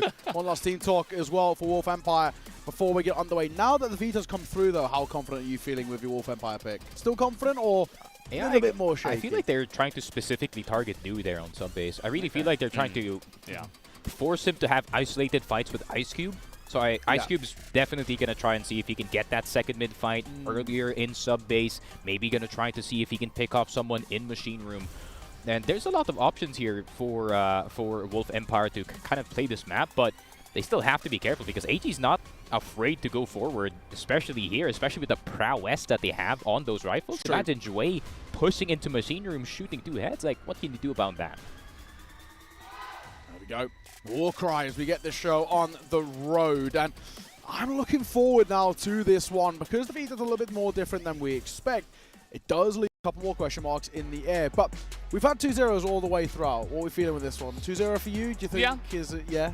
I'm pretty confident in the AG 2-0. Do you think it's just because of a skill diff type vibe? It does feel like, again, if Wolf Empire has a lot of time to build up over the course of a tournament and, get to a point where they're very in form, maybe. But I feel like the Subbase thing, All Gamers aren't just Du. I feel like Wolf Empire are trying to, find a weakness, find an answer for this team, but I just don't feel like it'll be enough. And if we get to Ankara, I think it's just lights out from there. Yeah, there we go. Take a look at these map stats for Subbase as well. Both sides play a hell of a lot. absolutely fine. No issues. AG, a little bit more of the Summer Championship, and, you know, to actually a lot more success. Yeah, actually, it gives me confidence, especially with the recency of their, you know, their sub-base. They're playing sub-base a lot more to try and counter, you know, Baisha Gaming, of course, their main rival there in CFPL. And I kind of like the balance between their BR and their, or BR, or rather GR and BL side. And yeah, it's pretty equal. That means they're pretty good on both sides of the map. And I feel like I'm a bit worried for Wolf Empire. If they cannot pull off anything on their BL, they might just drown. Yeah, I think you might be right as well. Teams are getting ready to get underway as well. Wolf Empire getting towards the server and all the rest. And I'm looking forward towards this just because, you know, it is sort of an early indication of probably what is going to be most likely a playoff match later down the line, but also because it indicates who wins out this group. Simple as that. And who gets that #1 seed and who gets the advantage of playing against one of the #2s in the other groups, which all gamers, I mean, it doesn't really matter if it's #1, #2, they're always going to be favored. Yeah, you think about some of the other potential second seeds in the other groups, like you could even be facing like a 3BL from Group D, you know? Evolution Power, probably. Evolution Power Gaming, or Vasco, maybe? Or Vasco ranking, I guess. It's sort of, we don't really know. We have to wait for that head-to-head. You think about that, and it feels like all gamers should, if they make it, kind of go over those. But at the same time, Wolf Empire, if they win this, that puts them in a really good spot where I feel like they are probably, first of all, if they beat all gamers, they're absolutely favored against every other team that they could potentially face in a second seed. Whereas first seeds are actually really scary. You think about all the really strong Brazilian teams, like maybe even Antisocial, Imperial would be the big one. Yeah. You know, potentially another Chinese team, right? If all gamers somehow fell and then maybe had to face off against Q9, that would be really weird to have that in the knockout stage, but it could definitely happen. So that's just another enticing reason to try to avoid that second seed. If you feel like, okay, all the other Chinese teams are going to get first seed, you want to also get there and try to avoid them, because I know that especially this tournament every year held in China, they want to try to keep all the Chinese teams alive and face off against them as late as possible on a bigger stage, which we will eventually have in about 5 or 6 days. So will be a lot of fun when we do get there. Does make me wonder. I wonder how the decision on groups was done, because putting the #1 and 2 best team in the world at the moment in the same group is an interesting choice, I'd say. Obviously, it means a spicy game guaranteed in groups, which is always good. But yeah, I mean, obviously, the worst case scenario is having a top 2 team potentially not make it out of groups too. Yeah, I mean, there is a chance, but at the same time, that's going to be the interesting thing. If Wolf Empire, let's say they don't do well here, and they get second place, and they get in the knockout stage, and they have to face off against another, you know, probably, you know, Q9 or like an Imperial, will they be good enough to beat those teams? I think it'll really come down to form at that point. Yeah, for sure. We're waiting on Wolf Empire. Sneaky if I think of the toilet. Yeah. What can you do? What can you do? I mean, to be fair, there's no option. To be fair, Neo, send them. You did know this, right? Ever since I got here in the, ever since I hopped on the English broadcast, a Chinese team has never won. Oh yeah, that's true. So it might be their curse. AG last summer, and in APAC Spring, I was there too, or in APAC Summer for my local broadcast. Wolf Empire also won. So maybe I'm just a Wolf Empire good luck charm. Yeah, maybe, more than I should get 10% of the prize. More than an AG curse, Wolf Empire good luck charm over here. The question is, will that luck sort of continue here? It feels like, let's see, we got the players. Yeah, they're on, they're live, they're sitting down, and I think we're here, and that game is ready. Let's get the show on the road. The final game of the day. There's 2 best teams in the world currently, as the Chengdu All Gamers take on Wolf Empire.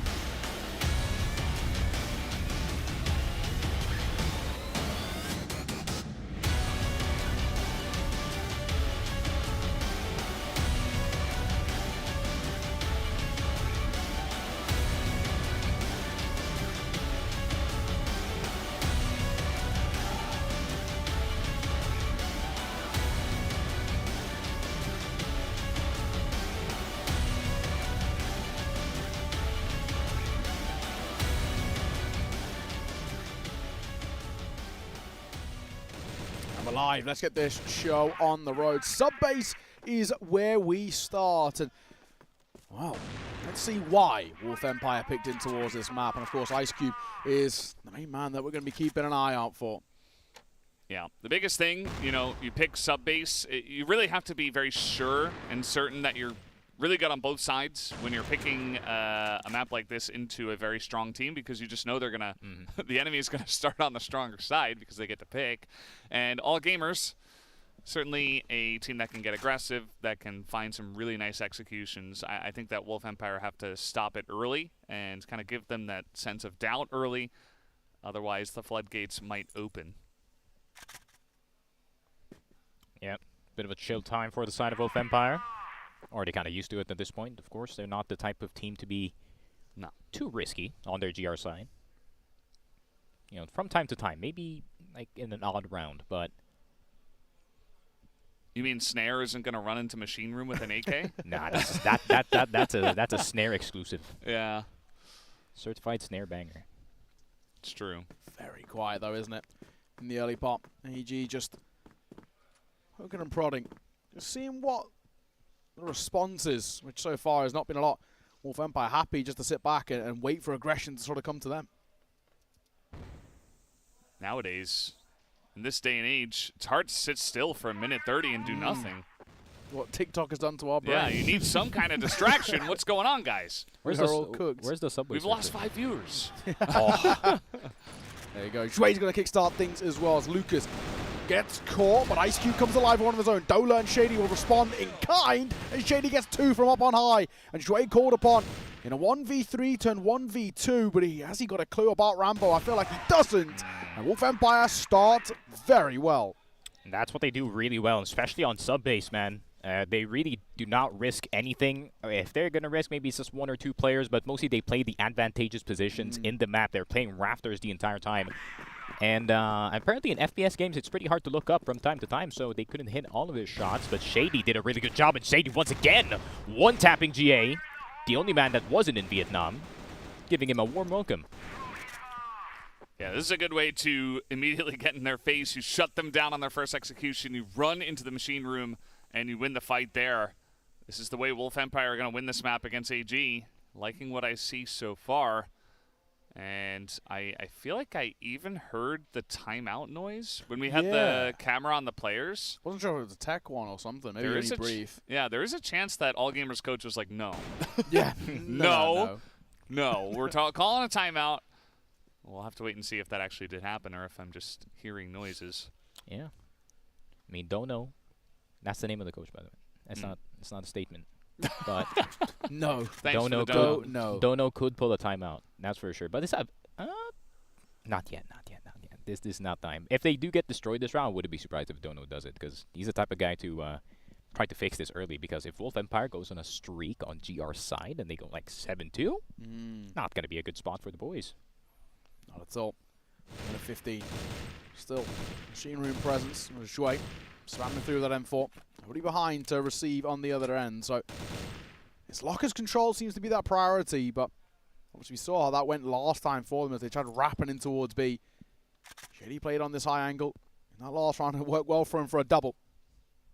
1-2-2 might have a chance of his own. He's not quite committed to the fight. Really taking their time with this one. Just looks to be some kind of B crunch. A couple of guys coming through computer hallway a little bit later. In they go. Dwayne talked about his entry skills. That's actually going to be a shot from Du. That does get him in. Still holding on to lockers, though, is Shady. He's going to jump down. Does not win that fight, but looks like Lucas is able to hold on. And now Dwayne and 1-2-2-2 are waiting here on the site. Dola able to clear it out. Dwayne low on health, and he will be taken down. Big rounds coming forward for Wolf Empire. Sneaky, they're getting fired up. Is that a pause? It's a timeout. Is it a technical one or a tactical one, though? I feel like it might actually be technical. I feel like it's tactical. No, it's technical. Yeah. Okay. The way I look is, do I see a logo up on the screen? Level 1? And what we doing here? Level 1? Yeah. Level 1 contingency. I'm feeling level 1. Yep. Everybody's got their headsets on. Headsets are on. There's like one admin. Doesn't really count. Yeah. When there's more cameramen than admin, you're okay. We got 3 cameramen over there. It's a real production. Yeah, they're trying to really hone in. Yep. Give us the visual footage of what's gone wrong. Yeah. This is actually annoying, I would say, for the side of Wolf Empire. You got a couple of rounds back-to-back that are it's an quite audio one-sided. But obviously, it's not like he's doing this on purpose. Definitely have to fix his audio before we do get back into the game. Can't be all right. Yeah. Can't have no audio in FPS games, man. Need to hear that single footstep when they mess up their... Wish you'd say that to my teammates. Gotta hear that footstep when they miss their singular ghost walk. Because sometimes you mess up pressing W and you step, that's enough to destroy your entire strat, man. That's it. Well. So crank it up to 100, Tinnitus. In exchange for glory. Yeah. Short-term glory, long-term problems. That's fine. Yeah, you are right. This is more frustrating over towards Wolf Empire because I've had 2 very solid rounds back-to-back, and when you start to build up that momentum, that snowball effect and all the rest, the last thing you want is just to be forced to sort of sit still and get iced out a little bit. Especially when you are getting fired up as well. But look at 12-22, dude. How can you be mad at that? Yeah. How can you be mad at that face? 1-2-2-2. Yeah. 1-2-2-2. 1-2-2-2. Yeah. You guys want to take a guess on who has the most trophies in AG at the moment? Take a gander. ZY? No, actually. It's Shui. Shui? Really? He won in Q9, and he also won in AG in 2021. He actually went back-to-back. That's crazy. In 2 different teams. Fair play. Huh. He's pretty solid. I'll give him his credit. Wait, you were there? I was. Yeah, but I think he was like a bit younger that time. He wasn't rocking the fade, maybe. Yeah. Didn't have that low taper fade like That's Ninja. true. Did you get that one, Unk? I like No, we both guys collectively are speaking look a at Brent. different language right now. I have no idea what's going on. That's boomer talk for you right there. Yeah. They're Wait, talking to the Zoomer. Yeah. Zoomer talk. Yeah. What is it like? Gen feel like Z, Gen Y, Gen X? I don't even know which one Gen I am. Alpha. There's like Zoomer's been around for a long time though, so aren't you guys kind of being phased out now? You're like the new boomers. We're the unk. We're the unks now. Yeah, we're getting to as the unk kid now. says. Okay. So what are the boomers then? They're cooked. That's what the they grandpas. Yeah, I think probably like 40 plus. That's when you're in boomer territory. Definitely a lot of millennials in the 40 plus category. True. I would say. Yeah. But still, boomers more of a title than a. It's kind of a cycle now, right? It's like we went from millennials making fun of boomers, and now like Gen Z is now making fun of millennials, and potentially Gen Alpha is gonna make fun of us. So yeah, we're enjoying it while we can. Yeah. Still trying to fix the audio here. Yeah, dude can't hear. He needs Oh God. What do? AG can't hear. And I think as well for in these early fights, it's something you kind of touched on when we had Ice Cube. The way he's actually approaching his couple rounds, he actually sort of wants to go head-to-head with Dude, right? He wants to sort of take the fight to him. Yeah, I like this sort of ego way about it. Obviously, Dude has such a good tournament so far. The best way to sort of shut down this AG side is to, make him individually feel uncomfortable. Kind of a Zlatan style. Yeah. Zlatan Ibrahimovic. Game started. We're live. We need the ego. Come on, Ice Cube. You gotta Love challenge the trim. Dola's got a pretty fresh cut as well, to be fair to him. Yeah. Look at Shady, bro. The dyed hair is very popular, isn't it, amongst the players? It is. Shady's got that clean fade, though. That's crazy. Yeah, it's true. He's a man of discipline, as he barely smiles, only when they win. But, yeah, so far, nothing too aggressive from the side of Wolf Empire. It's just a standard, 2 players in B, 1 lockers, 1 second mid, and they're just trying to guess where they're at the moment. Yeah, at the same time, all gamers haven't really, let out the stops just yet. They're kind of keeping it contained. When they do go for a play, everybody's on the same page. They are waiting about a minute and a half before they do anything. Yeah. In all 3 rounds. So definitely wants to slow down the pace of this one. Let's see the sniper battle. He's going to miss, and guess who hits? It's Ice Cube. Going to immediately take out Do. Do find yourself 1 and 3, Ice Cube 3 and 1.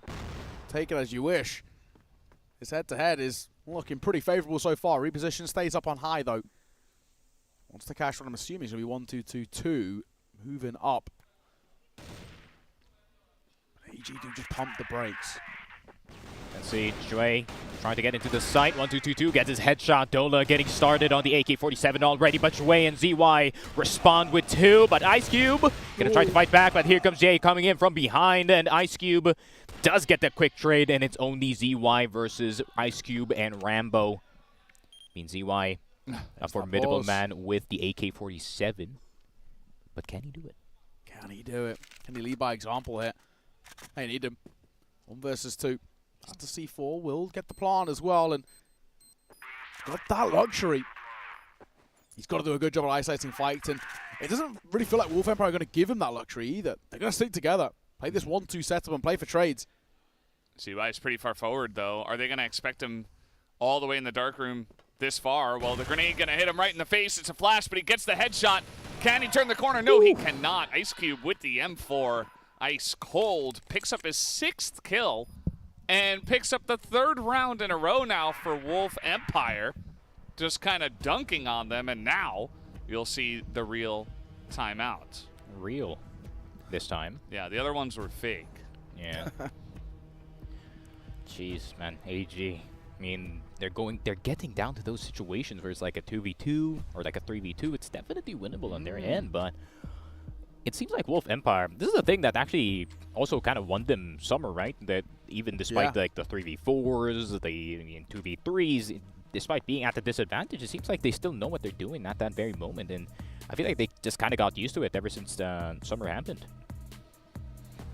But AG could be good out of the timeout. I think now the sub-base pick actually makes sense from the side of Wolf Empire. We're not seeing the exact same, fast action here coming in from Do. He's having a hard time trying to get pickoffs, and yeah, it could be the map speaking. So just like how we said it, the question earlier, the hypothetical is, what happens when Do doesn't perform?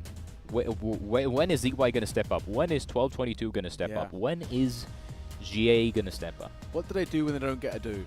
True. Pass. They can't do anything. Yeah. Speaking of, I was impressed by Pooh. I was not, actually. Personally, I thought he was just decent. All right, timeout's over. Another minute 30 that AG have spent. Will this one make the difference? Yeah, we need to flush the talk about Pooh and focus on this game. Let's see.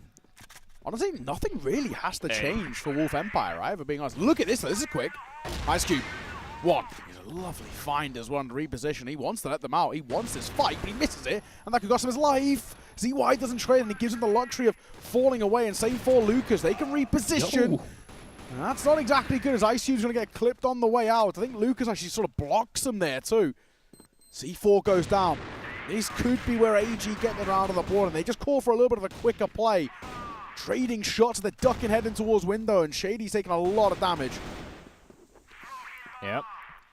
Rambo trying to get into that stairs position. Lucas blocking Ice Cube. In another life, that man can be a defensive back. The amount of blockage that he did in that stairs position. But look at this, 3-man push coming in from stairs. Way gonna get the 1-for-1 for now, but here comes the second one falling. Dola, Lucas, Shady. Wow. Gets snapped out of reality. Wow. AG getting loud as well. They've been hearing the noise, and they want to try and respond in kind. And that's good. I like that. It's a attack pause, and to follow up, immediately a quick round. Right in their face, we want to take fights. We want to go with heads-up duels to you, and they just pop down towards A, and they're given a lot of space. So, really well done. I feel like, Lucas, you slightly blocked Ice Cube there. If that hadn't happened and they both got away, would have won. Yeah. It probably would have been a different situation, but felt like a bit of a miscom. Yeah, and AG, I don't know what was said in the timeout, but they changed up their playstyle very in a big way. Ice Cube, though, once again, this time he's going to take out Dway. It's going to make a big difference on the entries, and just picking up another first kill for the squad. But yeah, they tried to go very fast down the A stairs. This time, once again, they try to go back to this balanced, slow play. They throw a lot into Machine Room, trying to read a push from Wolf Empire. That does not come. So, at the end of the day, they use a lot of utility, a lot of frags, specifically. They don't get much, and they lose Dway. So now, once again, Wolf Empire in total control of the round. Man, they're trying to avoid that 93% FKRW, that's for sure. That first kill That's still an insane statistic for me for AG, man. Every time they get the first kill, their chances of winning the round is 93%. Yeah. So far. Insane. Even that previous round as well, they didn't even get the first kill. Ice Cube got them. They converted from the man disadvantage so well. 1 minute. And you can tell if Ice Cube gets a kill because he's going to yell out loud. It's true. You can hear it all the way from here, but... A vocal team, Wolf Empire. It's good to see. I like when they get fired up. Kind of helps too. Kind of gets you hype. Ice Cube feeling like he's in a frag movie. He oftentimes is, whether he makes them himself or not. We are looking at an A push. They've got Do still back in Machine Room. I mean, I suppose they could still go B from this if they do want to push through the doors here. Looks like that is the play instead. And up in the vents, we've got somebody ready to hop down. There's only 18 seconds. I mean, they got to make this play. They do get that first kill coming on in onto Shady, pushing in onto the B site. But Dola comes in from behind. He's got support from Ice Cube up top, and that might just be the end of this push. Do has to get the bomb. 3 seconds. There's just not enough time. And he gets the kill, nonetheless. Just to rub salt in the wound as well. Wolf Empire getting loud back. Good on them as well. Very nice little shutdown there. CROSSFIRE was pretty immaculate because they were playing off the trays, and they just do enough of a job, which gives them really no opportunity. You have to question AG, though, leaving it incredibly late there. That if the C4 gets dropped, that's the round. Yeah, that's for sure. And I like how they play the round, too. They know that they don't really have to hurry up the round, and you don't want to give him kills. You don't want to, even if it's only 2 seconds left, you don't want him to heat up. So I like the respect here coming in from Wolf Empire. Rambo has found himself in vents. So he's going to be kind of a bear trap for now if anyone does try to go for it. Yeah, not a bad idea. We haven't really seen much vent pressure from the side of AG, so maybe this would be the round. You could also get a quick rotation if they spot a push coming in. Grenade, nicely timed, doesn't do too much damage. Do looking for the quick scope down the stairs, doesn't hit anything. And they're going to back way up after that one. I'm expecting another minute 30 to go by before they do anything. Once again, that has been the main course of action for this team, but funnily enough, the one round they won was the quick push onto A. And since then, it's still once again going back to the slow play. Same thing we had with sort of Vasco, wasn't it? It was like, when we saw them on Mexico, they did really well on their BL side when they were going quick. They did it once. And it's like, oh, come on, guys. Like, if you just try, just give it, you know, a second look in. Ice Cube wants this fight. Waiting for it as we hit that minute mark, and then now he gets it. Missed shot for the first. Cross going to come through. Shady in for that support. A flashbang around that corner. Wants the repeat. Has the long line of sight as well. Needs to be a little careful of it. Hit that opening kill. A second behind it as Jouet comes in for support. Let's see if your statistic, 93%, comes to fruition here. It looks like it will. C4 goes down. Jouet delivers another. And now a 2 versus 4, which feels like it doesn't really have much legs behind it. Yeah, ZY just going to get the tap through the smoke. Brilliant. There we go. Getting that last kill. And a very good read from the side of AG, in all honesty. A really good recognition that second mid is not going to be the priority for the side of Wolf. Look at this. Ice Cube still hits the shot. It only takes 1 tracer if you're on that sniper. But yeah, I feel like AG, I mean, that was the right read. Good call. I mean, disconnected the B split. And Rambo did have all the information. I was just wondering why Ice Cube didn't turn around. Oh, Rambo's going to get that first kill. And looks like that's just through the wooden doors. So that's going to be immediately ZY going down. Takes a little bit of the bite out of this push. You saw EG was maybe trying to go fast as there was pressure in the machine room, but they didn't fully commit, especially because they lost ZY. But will they continue on this? We've got Ice Cube right now on the bottom of A, so mixing with his position here as they're going to just roll through the computer room. They're going to get the flanking Dola as well. That's going to leave Ice Cube isolated. You see the rest of the team trying to rotate in and support him here in the computer room. Ice Cube might not need help. Oh, he's going to drop the second shot, though. But the rest of the team doing a great job. As now it's all up to Jouet. He's got to do it 1v2. This is tough. Rambo's tag, though. Not impossible, not out of the realms. Both indoors windows. Jouet going to reposition over towards stairs. nobody going to come from his direction, so he's going to gain a lot of information. It will allow him to maybe cut a few more angles. He takes a shot, though. Shooting at Ghosts, unfortunately, might give away a spot and might actually make this a done affair, and it will be exactly the case. Good retake. Are sweaty. To a 5th. Palms are sweaty. Mom's spaghetti. He got nervous. Now, why did Wolf Empire call a timeout here? I think they thought they lost the round. Which is why I mean, you might be the one to explain it to me. They can't call it post-round? In freeze time? I'm not so sure, actually. Because it's always a mid-round call, and it always feels very, you know, like they're presuming it's already done and dusted. You know, it's happened all the way throughout. My assumption is, by what I've seen so far, that you just cannot call them in the freeze time, which is quite interesting, because that's sort of... I like to think that the coach just gets tilted mid-round and just calls it. Yeah, that's what I always feel. It's like one specific thing he doesn't like. He's like, nah, I gotta call it. I gotta talk to these guys. But, yeah. I think it happened like right after Ice Cube got the first snipe, so maybe he was just expecting Ice Cube to die and have them have a very clean plant, but that's not what happened. Ice Cube's like, nah, I'm him. I am him. He did get the 1 kill. Yeah, I mean, because of that, he actually delayed the A players enough, and he also like just confirmed that no one is coming in from stairs. So as soon as he saw 2 players coming in from tight stairs, we call it tight stairs, yeah, I feel like Rambo and Shady just had a free runway to go into the heaven position. And obviously you can see the right side stairs. You're out in the open. So you got to get to site quick or else you get shot from heaven, man. Yeah, for sure. Well, timeout concluded 5-2 is the scoreline right now. And yeah, a lot to like. Honestly, Wolf Empire, the sub base is looking very, very clean. If they can get a 6th, I think they're already on track. Yeah, but unfortunately for Wolf, I say that right as they get a kill. That timeout could have been used and utilized pretty well by AG. Unfortunately, though, they don't quite get down the stairs.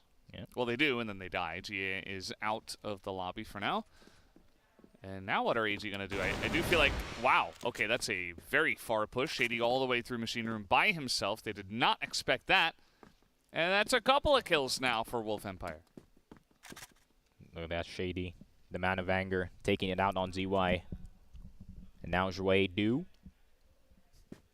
And possibly one more on the back side. That's 12-22, but Shady is still basically chilling on the B side. I like that they heavily stacked A. I think I'd rather lose B than A in this situation. But I mean, damn, plenty of people, plenty of personnel they can go around. It was a bit quiet though. Locker room's going to be, feels like a point of contact as Drake can have a little look in towards stairs as well. Met the smoke, so just want to notify that position. You know, responding for HE that Lucas can pull away from pretty easily. Lucas has been struggling individually for him, but doesn't really seem to be affecting Wolf Empire all too much. Pop shot from Ice Cube, missed. Second time of asking, they've already crossed now as well, so needs to be careful upon high. This is where things do get a little awkward. There's a bit of a flank coming through. Ice Cube under a bit of pressure. Shady's got to hit that shot, and he does. The trade's good, but it doesn't feel like it make too big of a difference. 2 versus 3. Damage taken to both 1-2, 2-2, and do. Oh. And he falls to his death to make it even worse. A rookie mistake for one of the best players in the world, and well, a tough 1v2 to 1-2-2-2. Too many 2s for this dude. Let's see if he's got the lineup. What do you do? Without do. Yeah. Oh, the charge on in. Not sure about that. He went in alone. 6 health, 1 cold headshot and a dream. Doesn't even need a headshot. Rambo. Ooh, the shot comes in. 1-2-2-2. There we go. That's badly played by Wolf Empire, though, has to be said. Super badly played. Yeah. That spacing was atrocious. Actually. Yikes. Could have just swung him. That's what I'm I agree with you. They could have just swung him. Yeah. Could have just swung him. What? Just the thought process. They just get a little bit, you know, ants in the pants that vibe. Take a shot. Ice Cube lets a few cross. So they'll know. Flash to come over as well, Lucas. He struggled. Now's the time to step up. Can he? They get up close, and that's enough. First and a second as well for Zai. That's probably done in this round already. 3 remaining for this side. That's an interesting play, which gets 1, but it doesn't really make a difference to the round, it feels. Oh, Dola. Hold up. He's actually super deep on the A side. He can make something happen, dude. He has to kill him instantly. Like now. Like right now, dude. You're going to have to get him before he gets into missile and shoots you in the side of the head.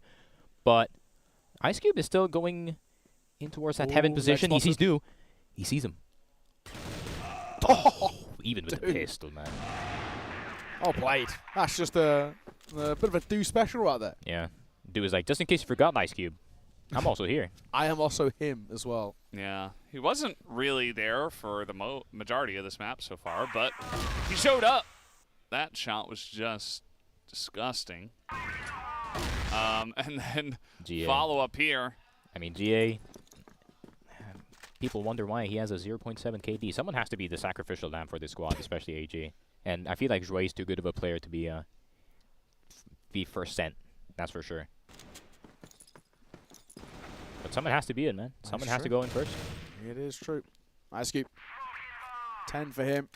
Du on 9 of that head-to-head battle. But it's actually Shady who's sort of leading the charge. Good to see. Shady's not always the guy that we look towards numbers-wise. But 11 to 7, not a bad little performance from him so far.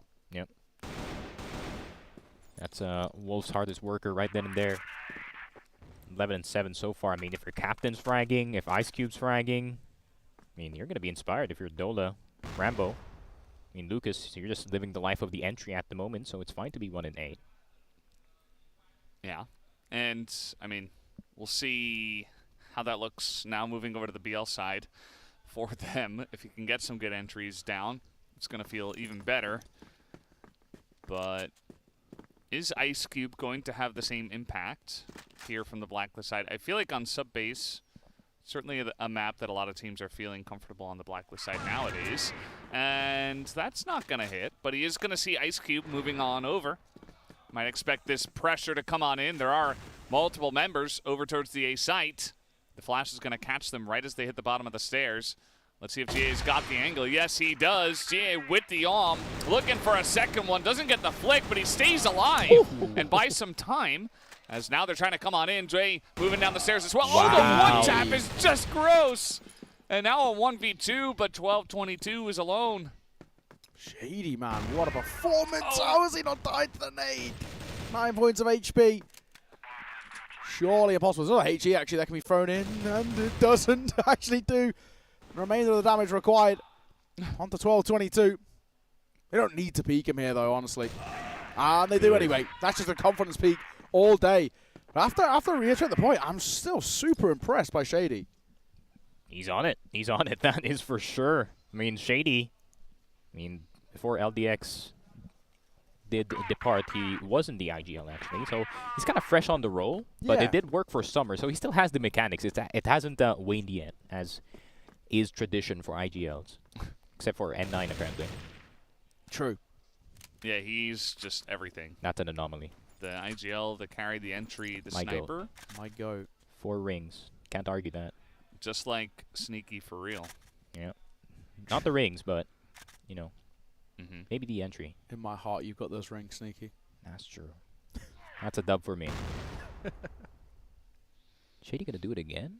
I mean, lockers has become such a hard position to be in because you notice the lights, it's not raised. You used to be able to stand on those and have an unfair angle. Yeah. Dude. A lot of people have to duck their head here. Dude wants like a straight up fight on the swing. Shady. Shoulder spotted. Put him a shot. And actually, Dude takes a little bit of a tag on the cross there as well. Already, Lockers control now taken. A smoke going to come down as Shady wants to continue moving their way forward. Has the support of Lucas as well as 1-2-2-2 is not too far away.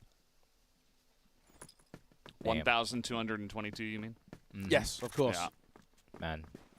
Oh, did they just recheck? I would have assumed that Wolf actually just leave a player in lockers and try to see what happens, but I'm just saying 1-2-2-2 is it's quite an annoying name. It's a mouthful. Yeah. Doesn't quite roll off the tongue, that one. No. And apparently he doesn't have a meaning either. He's just 1-2. 2-2.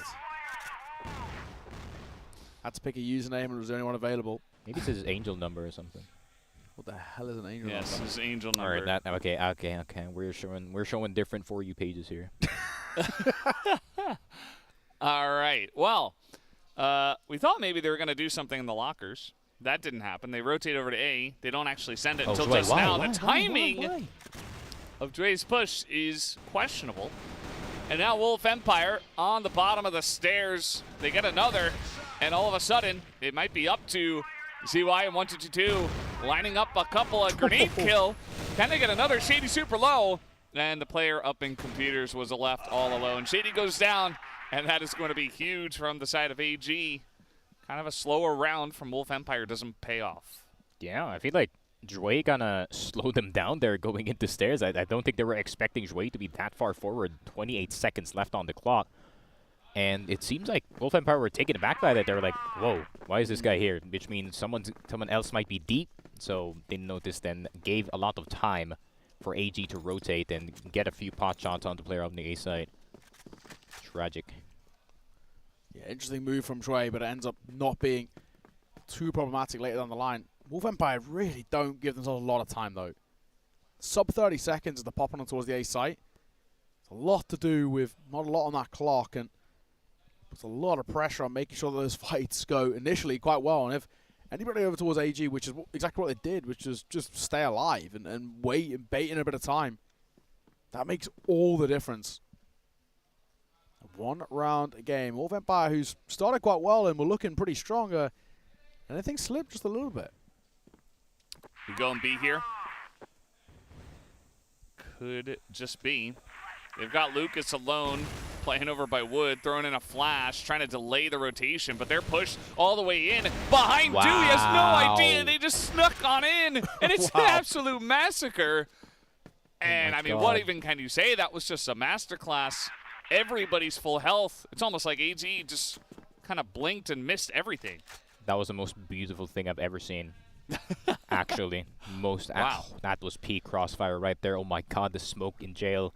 The backwards hop, so they cannot hear anything, and they don't know that they're that deep. Speaking of deep, Naskel goes in the way of Wolf Empire. Actual flawless rounds. Perfection, man. Yeah, that's rare. Not a single point of damage done. That's a chef's kiss. This is a high quality series right now, man. This is crazy. Kiss right there. That is amazing. It's a big round though. 2 rounds ahead, 3 rounds away now. Taking their map pick. Putting the pressure on, heading on towards Ankara. And AG have definitely, had moments of looking a little shaky. Not exactly as clean as we usually expect out from this side. Yeah.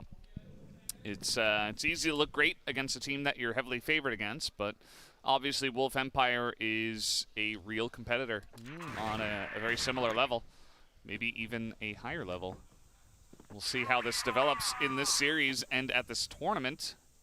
Because if Wolf Empire, they're able to take down AG, who knows? Maybe they're the tournament favorites. We'll have to wait and see, as now the push is coming in. Dre all alone, going to be in the corner here waiting for some help. He gets totally flashed up, taken down. And now GA behind the missile is going to be taken down. The headshot from Shady. This guy is having a masterful lobby at this point. And they're going to swamp it out here. Low on health is ZY. Meanwhile, grenade kill. Out of nowhere. I mean, ZY can snipe. See if he can cover his team. Oh, but that's the 22. Oh, my God. The AK-47. I'm telling you, man, that headshot percentage. 1 health. On a dream. Here's ZY. Oh. Keep dreaming. Sorry, brother. 1 health is not his angel number. Maybe Wolf 2. Empire. What is an angel number? It's like a 3-digit thing. And you just have, look at this, according to your birthday. But look at that. The backwards hop is so perfect, bro. I'm nerding out right now, but yeah. Damn. Some would say that was angelic. True. They knew their angel number. That was almost devilish. The angle they took. And unfortunately, AG's devil on their shoulder could not tell them what to do. I'm just saying random stuff at this point. I think we're trying to out clever each other. It was a great round. With angel numbers, if it's a it was a good play. Yeah, there we go. Yeah. All right. With an angel number, if it's a 3-digit number, if it is 666, is that the only non-angel 3-digit number? That could make sense. Wasn't the devil an angel that was like sent? Oh yeah, Lucifer, wasn't he? Yeah. Yeah, was he like at one point I like love a that fallen show. angel? Yeah. You love that show? Still counts. He's just an evil angel. We're trying to push in. 12-22. Slick with it. Ice Cube, though, the immediate trade back is going to be huge. Gives them a pretty good shot of taking this one. So far, the Blacklist side for Wolf Empire has been fantastic. Yep. No wooden box is safe, especially when the M4 is in your hands. It's a big loss, though, with Shady. Yeah. Very influential, especially in their executes in particular. He's been sort of always good for a couple, it feels. Just been running. I have no idea how he hit the shot on GA earlier, but yeah. that he did. But it's actually way worse for AG. Look at how spread out their defense is. It's true. They're quite thin here. Somebody's got a multi-kill, it really does feel. And Dude's really got to hit the shot. No smoke, no nothing. Oh, bad time to pull away. ZY, gonna get one. Oh. Position, big find as well. Dude looks for two, and he delivers. The third is there. The Colt can't quite do it. And thankfully, ZY can. And that's another one to add to your statistic, as we saw, of course, AG find that opening kill, and yes, it was immediately traded, but they win the round nonetheless. Jesus, Du is so crispy on that sniper. Quick scope immediately, even as he got off of that passage position. He's just like me for real. He's just like, not me, because I'm not a sniper. I am, in my heart.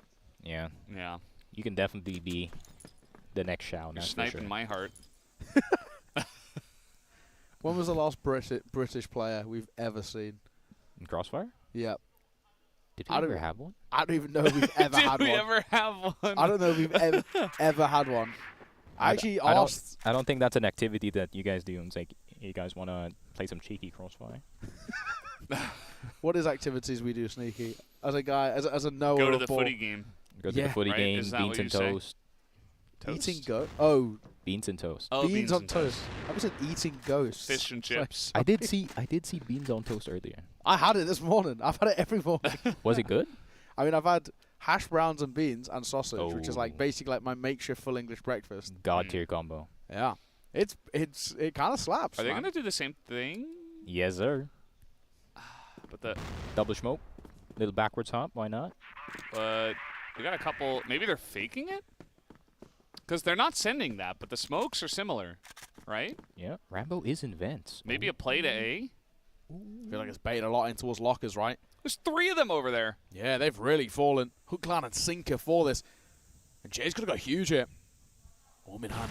Pop flashed off the angle, though. He'll drop one of his own, but it's away with the first. That at least is good signs for AG, knowing their percentage, but an answer back from Ice Cube's not bad at all. ZY going to get clipped. And therefore, Jay under a lot of pressure, desperately trying to stay alive. Colt pulled out, and he finds a nice one-tap. But still, numbers favor Wolf Empire. Look at the angle of Rambo. Will Du even clear this? I don't really know. He'll tuck his head towards the box, and he does overlook it. This one's done, and that's a big round for Wolf Empire. Close now to closing out sub-base. Man, Wolf's macro is absolutely immaculate on sub-base, and that's one of the main reasons why they're now beating AG. They're just like how he said, hook, line, and sinker, and they just fished him out of it. Jesus. It's so obvious that Wolf Empire, they come into sub-base so well prepared, especially this Blacklist side. I mean, the GR side, they had some nice, mix-ups. They got aggressive in Machine Room a couple of times. They sent Ice Cube to like 7 different directions. I think they were prepared there, but really... Oh my God. That's not an easy shot. My God. And it's he's trying to just get in there and make a difference, especially on map points here. Wolf Empire just need one more. And it starts off with another first kill going to Ice Cube. It's a bad overextension, that, though, has to be said. Yeah. I don't think now's not the time to be a hero. Yeah. Desperation, I think. Exactly. Time and place, right? And this is not it. And I think, as well, it's fine if you want to go for a peak like that, but he has no support and no util. So you're kind of just screwed, right? Yeah. You're at a long-range angle, and it's just one which is already been held for. And also, his IGN is J, not HORUS. So yeah. can't really pull off that one-man push on stairs. Exactly. And that's a horror special. He's looked really good this tournament, has to be said. Yeah, much more influential than sort of what we usually get out for him. Not that he's bad by any means, but he's normally not the numbers man, but he's looked really good. He really cranks it up when it comes to like big stages, I feel. As the kids say, his aura is emanating. Yeah. he might be him. There's a lot of hymns here in this tournament, apparently. There could be. I mean, if SUJ 6-man plays, we could say her. True. Oh. Shout out Julina. She is her. Oh Shot my God. from Shady. In an IGL battle. Knows the way of Wolf Empire. 5 versus 3 and on track to closing this out, but still. Don't count out 12-22. Trying to cross, and he's not given that luxury. Great shot from Ice Cube. Missed shot from Do. Uncharacteristic, but sums up AG in this map. And it's just not being the prettiest of display. Shui, 4 points of HP in a 1 versus 3. Surely no chance in hell. And it will be the case. What a start for Wolf Empire. They take their map of Subbase so damn well.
What a start for Wolf Empire.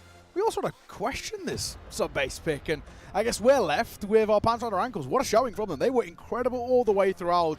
Sort of dominated that first half. There was moments of hiccups, but for the most part, I think if we can keep this level up, AG could be in a bit of trouble here.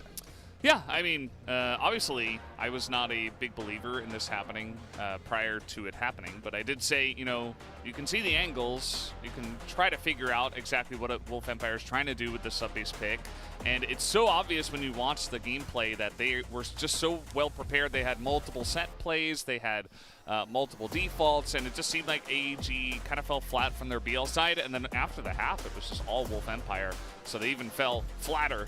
But it wasn't even really about AG. I just feel like Wolf Empire were really hitting a next level compared to how they looked against Swamp Gaming. So just really fantastic stuff. And now, I mean, you move on to Ankara. Maybe they can make something happen there too. A lot went right for Wolf Empire. But let's start with AG. Sneaky, what went wrong? Yeah, I don't know.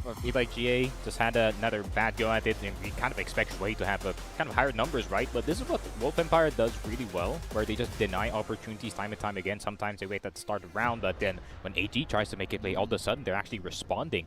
So that's why it's very hard to predict Wolf Empire, and I feel like ZY being such a green IGL, and he's just kind of just new to this whole thing, so he kind of maybe is having a hard time reading the opponent. Maybe he's also asking GA, who also has prior IGL experience when he has it when he was in X-Rock, and unfortunately did not work out. So 2 IGLs against 1, and Shady wins, but Ice Cube, he won. Gets the MVP. 0 headshots. 0 headshots. Not yeah, that's needed. True. Not needed, but he really did do a very good job. We said, if they want a chance, Wolf Empire, they've got to start with one thing. That head-to-head against Do. Do only got a 1 rating. Didn't even, only finishing neutral for him is, it's kind of quite the underperformance. It's not that it's inherently bad, but, I mean, Ice Cube did great work. And I think having a player like that on your side who's so confident and so happy to take these aim duels is really good to see, especially considering, on the other side we had Lucas, who really struggled. He had a 0.3 rating. He was the lowest rated player in the server despite winning. But it doesn't really matter when you got Ice Cube and actually Shady as well, firing on all cylinders. Yeah, I mean, Sneaky said it during the match, but if Shady's playing this well and then Ice Cube's also firing on all cylinders, the rest of the team is going to feel inspired to really up their gameplay, especially with Shady really popping off as the IGL. So just feels like everything's going right for them. I do wonder how Ankara is going to look. I still have faith that AG as a team, obviously picking this map, having played it 21 times in their own region. Obviously, this is not a map that Wolf Empire haven't played. You see 17 times for them, even a higher win rate, but you know it is in CFBL. Still, I do think that with Du on a better map and AG with a little bit of time to reset and this being their map pick, maybe they can pull it back, but still a very dominating performance from Wolf Empire. So again, perhaps we just see the 2-0. Yeah, I don't know about you, Sneaky, but I'm still leaning that Ankara goes the way of AG. This is just something I learned in the past. It's a very good map for them no matter who they're playing against. We saw, of course, in this head-to-head how they've liked that Ankara against Wolf Empire. But how are you feeling? You're the only one who picked Wolf Empire. Do you think they can 2-0 this? I think they can. In all honesty, I mean, the way that Ice Cube's playing, he's actually going toe-to-toe with Du, and Du, I feel like he hasn't really gotten any challenge in that last series that they had, because 10-1, 10-2, come on, man.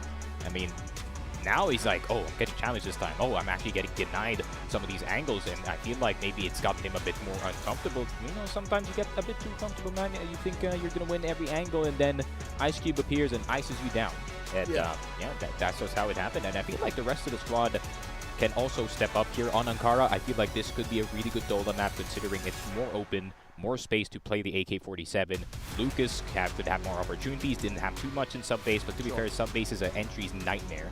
So now maybe you would see more Lucas maybe in this map. We've kind of touched on this a little bit, but obviously we know Wolf Empire play well, but for you, do you think this is also just AG not really showing up so far, not playing to level we know they can, or is it actually just Wolf Empire playing that much better? No, I think AG didn't actually play too bad in the rounds that they actually did win. I mean, there were a few key moments. Looks like Du having a really good clutch moment. I mean, you also have Du the 12-22 with his own clutch. I mean, CY was also hitting some fair few shots. So this is not like AG at their weakest per se, but this is like AG maybe just stunned after what happened in sub-base. But not so sure, man. I mean, AG, they could definitely bring it back in map 2 and make all the difference here. And we're gonna go into a familiar place. Let's think about a parallel universe where somehow, some way, you find yourself as the coach of AG, Valdez. I don't know why that would happen. Yeah, how you would communicate. Okay. What are you saying there? I'm like a 40-year-old Chinese man. You got 2 rings, though. Pretty, yeah, it's pretty cool. I would just say that, that wasn't it. I would actually feel pretty angry about the way that subbase went. I feel like as AG, you kind of have to have a certain standard and be like, okay, yes, these guys are good, but we should be better. We should have done better on the sub-base, but that's over. We'll talk about that later in practice, but now we just kind of had to reset. You have to go on to Ankara. This is a map that we're very good on. Let's just focus on playing our game and then just kind of go into, whatever strategies they have prepared for this one, because if you're just looking on paper, even if you know the result, you still have to have confidence in your players to play well on Ankara. So I'd feel confident there and just try to focus on the positives of the next map. Yeah, absolutely. One thing we kind of did touch on very early in that map was actually, speaking of AG and the coach, it was actually a really early tactical pause. 3 rounds in they called it? And I think in hindsight, that tactical pause might have been a bit more useful late down the line. Yeah, it would have been way more useful, especially like Wolf Empire just started rolling in the second half, and I feel like they could have just saved it. Them down. Yeah, could have just saved it. I feel like it was more of a back and forth in the first half, considering the AG was actually playing a really good side. But then I feel like the coach saw something that we didn't, because even I wasn't seeing it. Yeah, it was an interesting time to call it. It seems like everybody's sort of getting ready, it seems. I'm seeing headphones going on. I'm seeing players get ready. I think Wolf wants to play ASAP. That's what I'm saying. Yeah, well, if you are Wolf as well, I think the big thing for you, we spoke about it when we had that little tech pause, but when you're rolling and you're doing so well, the last thing you want to do is stop, right? And I think even now with this sort of 10 to 15 minute break in between maps, for them, they want to get back into it. They want to say, let's sort of beat them while they're down. Yeah, so they're moving on to Blacklist side, right, for this one. I think that's an easy way to just immediately get going, get a couple of good executes going. This is a map where, you could just go straight for defaults, just a couple flashes over into A, just get on in there, try to get the blood flowing right from the get-go. And if everybody's still got the hot hands, then you should be feeling pretty good about your chances of getting that style of play going. What I don't want to see is them go in and be like, all right, let's hunker down. Let's try to play strategically and look for, the crazy angles, because I feel like even in the head-to-heads, like they're just playing so well, I think you can just take it very aggressively to AG and feel confident about your chances. Yeah, absolutely. So, well and wait. But if that was to go towards a map number 3, do you think it flips the script a little bit? If AG are able to kind of recover here on Ankara, which at least for me sort of feels like it. I feel like this is going towards that compound. Do you think then the advantage switches the other way and that AG have it? Or, you know, for Wolf Empire, what's the recovery like? My opinion, I don't think it really changes anything for Wolf Empire. I think compound's going to be a 50-50. In all honesty, both of them can actually win on that map, no problem. Yeah, absolutely. Well, map number 2 of Ankara about to get underway. It is the Chengdu All Gamers pick as they're looking to stay alive here in this series. Let's see if they can.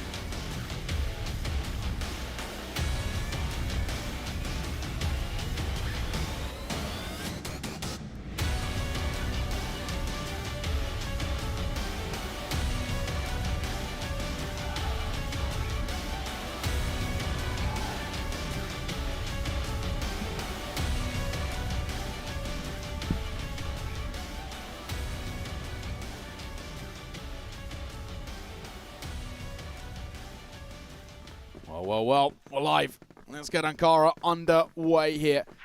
With Wolf Empire and a map under their belt already. Confidence got to be feeling pretty damn good right about now. Starting on this BL side, if Wolf Empire can get a couple of rounds in these first few, who knows? It could just be a repeat of map number 1. I really want to see them up the tempo. I really do want to see them go in fast somewhere. You can see that already AG's got 3 on A and just kind of leaving mid open. They have ZY to check behind him just in case they do go fast right down the middle. Very unlikely, but seems like, you know, AG were expecting maybe a little bit of pressure towards A. And this is one of their defaults that we have seen from time to time. That grenade not going to show much, just gets the anti-nade in vents from AG. And it does look like potentially a push towards B bottom, although they're not committing just yet. Yeah, everyone is just trying to see if they can maybe get a glimpse of information, maybe just a single footstep. But AG's not moving at all. They're going to try to go for hotel control here. I mean, they already assigned Rambo to hold that catwalk A position. And Ice Cube's going to go from Tunnels B. So it's kind of a hectic B split, but definitely could be winnable if Lucas can hit his first shot. ZY, having a look back in towards mid. Oh, hello. Big Yuto in hand for Rambo. Interesting decision that cost him his life. And the opening kill going to go the way of AG. Sub 1 minute now as they're popping on towards this B site. Ice Cube coming in from below. He's got to go pretty huge himself, and he will come in for that support of Shady, who's leading the charge up and towards the site, but that costs him his life. Ice Cube, quick trade, but numbers still favor AG, but not for much longer. Bouncing back, as Du trying to deliver. It's a scrappy fight, and it leaves Shui all alone. Dola's barely alive, but he's all that's left to keep this round alive, and it will not be the case. Great work from Shui. Jesus, what a first round. Down to the 1v1 immediately. And it was just pure chaos on the site. I mean, AG did have the read already because ZY already saw that Rambo was lining up for a B smoke. So they were like, all right, this B 100%. So they just immediately rotate, got the fist fight going. Good thing your boy Jouet was there to get that 1v1 clutch. But that could have went either way if Ice Cube just hit another shot. Yeah, I mean, at the end of the day, it's the context that you're talking about that's really important, right? Like, first kill to EG, and they knew exactly where they were coming from, and they almost lost the round. So, a big nade there right onto GA. He did that before. This time there's actually a guy there, and it doesn't mean that they're actually going to push on A just yet, but still, it does, you know, in my mind, that last round, even though Wolf Empire did lose it, could still mean that they're really in form at the moment. I felt like Rambo just needed a little bit of support. The fact that he's going in through mid alone and then being quite a crucial bit of Yuto as well. Just somebody to hold to make sure that they were somewhat safe. Shui, he can dip away. And the Summer Championship, him in towards Vent was one of the strongest storylines all the way throughout. He was absolutely unstoppable there. Let's see if that narrative continues here. Yeah, that was his house at one point back at Vietnam, but let's see what he can do. ZY around the corner into the tunnels B. Does have the AK.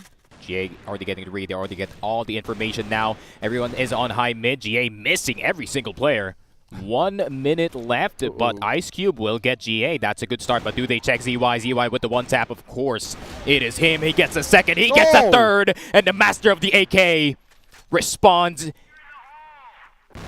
And he's also gonna get Ice Cube, the cherry on top of that defense. They just don't clear him in towards backside, and they give him the chance that one by one, and like dominoes, they fall. Yeah. Very aggressive push, and at the end of the day, initially it looked good, but sometimes there's just that one guy, that one thorn in your side, that one angle you don't check. And when it's ZY, he is just going to tap on heads. You know, you're not looking at him. It's just a quick tap. He makes it look easy, and sometimes that's all it takes to win a round. So now 2 in a row here for all gamers, and not quite the same momentum from Wolf Empire. And again, it's not a very early push, but let's see where they want to go with this one. Definitely angling towards A for now. I wonder if they're trying to bait your way out of vents, actually. Because they're so close. This is made to punish whoever is lining up for box. No, they're playing it safe. They don't want to risk it, especially they don't know who's around the corner. It could be 4 players, it could be 1. But they decide to go mid. This might just be a B push, or they wrap around spawn then go A, but rather just B here though. Yeah. Only 1 player, right? This could be a way in which they can sort of overwhelm Do. As long as Jay gets sort of smoked off, or at least held for on that rotate, Do could be under a little bit of pressure.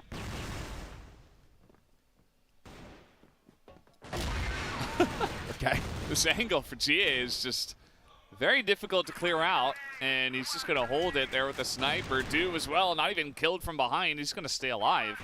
Could be the difference maker. GA as well from spawn. That's going to prompt a little timeout to come out from the side of Wolf Empire, I would imagine, as now just popping out at the perfect time, catching them in rotation. Shady alone. A lot of pressure on this man's shoulders. Feels unlikely, safe to say. Tuck his head, he'll creep by. Jay gonna clear, and he's gonna find as well. Let's make the assumptions. That attack pool's got to be for Wolf Empire. It is. Yep. It's not been the dream start for them, but again, expected. Ankara, this is where AG do a lot of their best work. For sure. Second half is going to be very scary, though. Wolf Empire, just like how I said it, slow starters, but AG has been written all over this first half. Man, that just speaks volumes, right? That Shady's more worried about Do all the way in B ramp rather than GA in spawn. But man, Wolf Empire, they're kind of suffering at the beginning of this game. Oh, someone's mic's not working to make it worse. Lucas? Yeah, that's not exactly what you want to see. He's like, oh, I can't hear you. Oh, hey guys, you haven't been hearing my comms? Wow. Wrong device on. Yeah, Rambo's gonna check his PC. Yeah, this could be a waste of a timeout too, if this happens. Yeah, that sucks actually.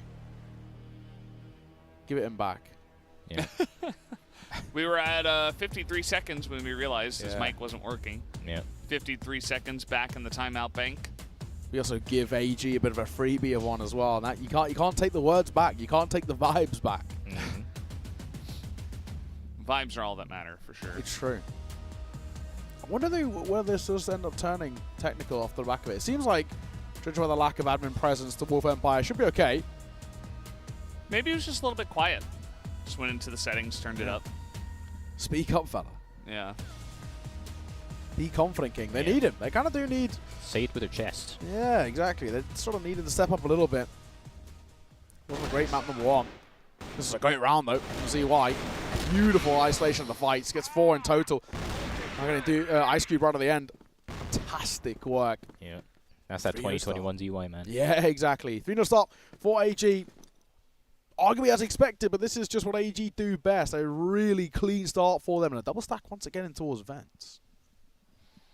Uh-oh. Take a look at this. Rambo. Rambo. He's got the bomb, too. I mean, he's about to run straight into his doom if he goes in there. The chances that that works, very unlikely. And let's see if it does. He is going to turn the corner. He gets one, but the spray is there. Oh, has to swap to the pistol. is not going to work out. So they forcefully push their way in, but they do not clear out ZY. What? Finally, they do, somehow. With an AK? Yeah. The headshot. And all of a sudden, 2v2, just like that. But site is open, and the plant comes down. Wolf Empire in control. AG need to come through spawn. Ooh, they got 2 HEs. If they know that both of them are coming in from spawn. Ow. That's one. Where's the second one from Ice Cube? Nah, they don't need it. Shady gonna get GA. Do. Not gonna do it this time with the pistol. Okay, Wolf Empire off of their timeout, despite half of their timeout. You know, it's just Rambo trying to fix his mic. They made it happen. And at the end of the day, I mean, Wolf, it felt like AG were reading the play pretty well. The double stack of the vent, the extra guy up top, and it felt like that was going to be a position where AG should have been able to hold. But at the end of the day, you trade evenly 3 for 3, you get onto the site, and AG has to rotate over. It's going to make it much more difficult. And finally, Wolf are on the board. Shot missed by Do. Lucas is in. You talked about entering on this map here. He's got 3 kills. It's almost as many as he had in the last map in its entirety. So he's feeling a bit better so far. Gets to enjoy the game of Crossfire, especially we were in the context of Ankara. You know, it's not no more tight spaces, no more stairs that lead to your doom immediately. It's an equal fight here for Lucas, so he gets to show what he's made of. And Wolf Empire kind of need it, especially he just took out Do. Let's see where this push wants to come through. You take down Do, such an important target on the enemy team. The only other guy at this moment who's having a big time is ZY with the 6 kills, but also similar. You got a pretty nice KD for the side of Dway, so maybe those 2 guys can put something together, as now looks like underneath to B could be the answer. A couple of guys sitting on B. 1 guy in mid, 1 guy on A. An A push would have been fantastic at this point, as we know, but might be running straight into ZY in 12-22. It's a big stack. Still a minute to work with, so maybe if they see a little bit too much presence, might actually dip away, but it's too late now. Wow, what a big swing, big find as well. Preemptive on that pre-fire, and it works so well as ZY gonna get deleted too. GA and Dway got it all to do and not a lot to work with. This could be a flawless round coming forward. Bit of damage taken, sure, but what a casualty. There's been a no-show coming forward, and it is not a single death over towards Wolf Empire, getting back-to-back rounds. Damn. What a huge check there by Lucas. I feel like if he didn't check 12-22 in that corner, that would have been the end of that tunnel speed push. Take a look at the replay, though. Very nice from Shady. And I feel like they're slowly coming back into this game ever since that timeout. Yeah. They're starting to feel the vibes of Ankara. Might be almost time for an AG timeout if another round goes to Wolf. At this point, I mean, that entry was just slick. How many rounds would we be happy with for Wolf in this first half? 4. Yeah, 5 is like a real cherry on top type I want to vibe. see 5. I feel like 5's very doable. It is. Blacklist side of Ankara feeling pretty good. I think AG will have some pretty slick engages on this map as well, so I feel like if you really want to solidify your chance of winning this map, 5 would be where you want to begin. But still a very close map at this point. But what if they get 6? True, they could, yeah. True. Didn't even consider it. Really opened my mind there. We're just playing with numbers at this point. Really the next level. This is 1-2-2-2's fault. That's true. He started it. Yeah. I can't be mad at that face, man. Oh, big swing. Not a big find as well. It's a risky peek from Joanne, one that doesn't pay off.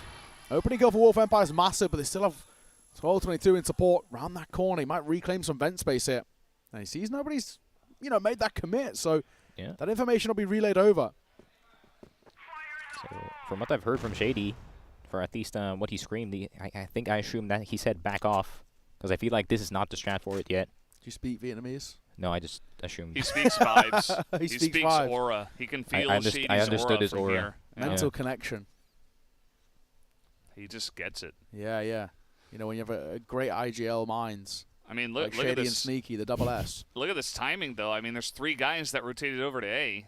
They're ready for the fake back off into the follow-up A push, but that's not what it is. And the read here from Shady is fantastic.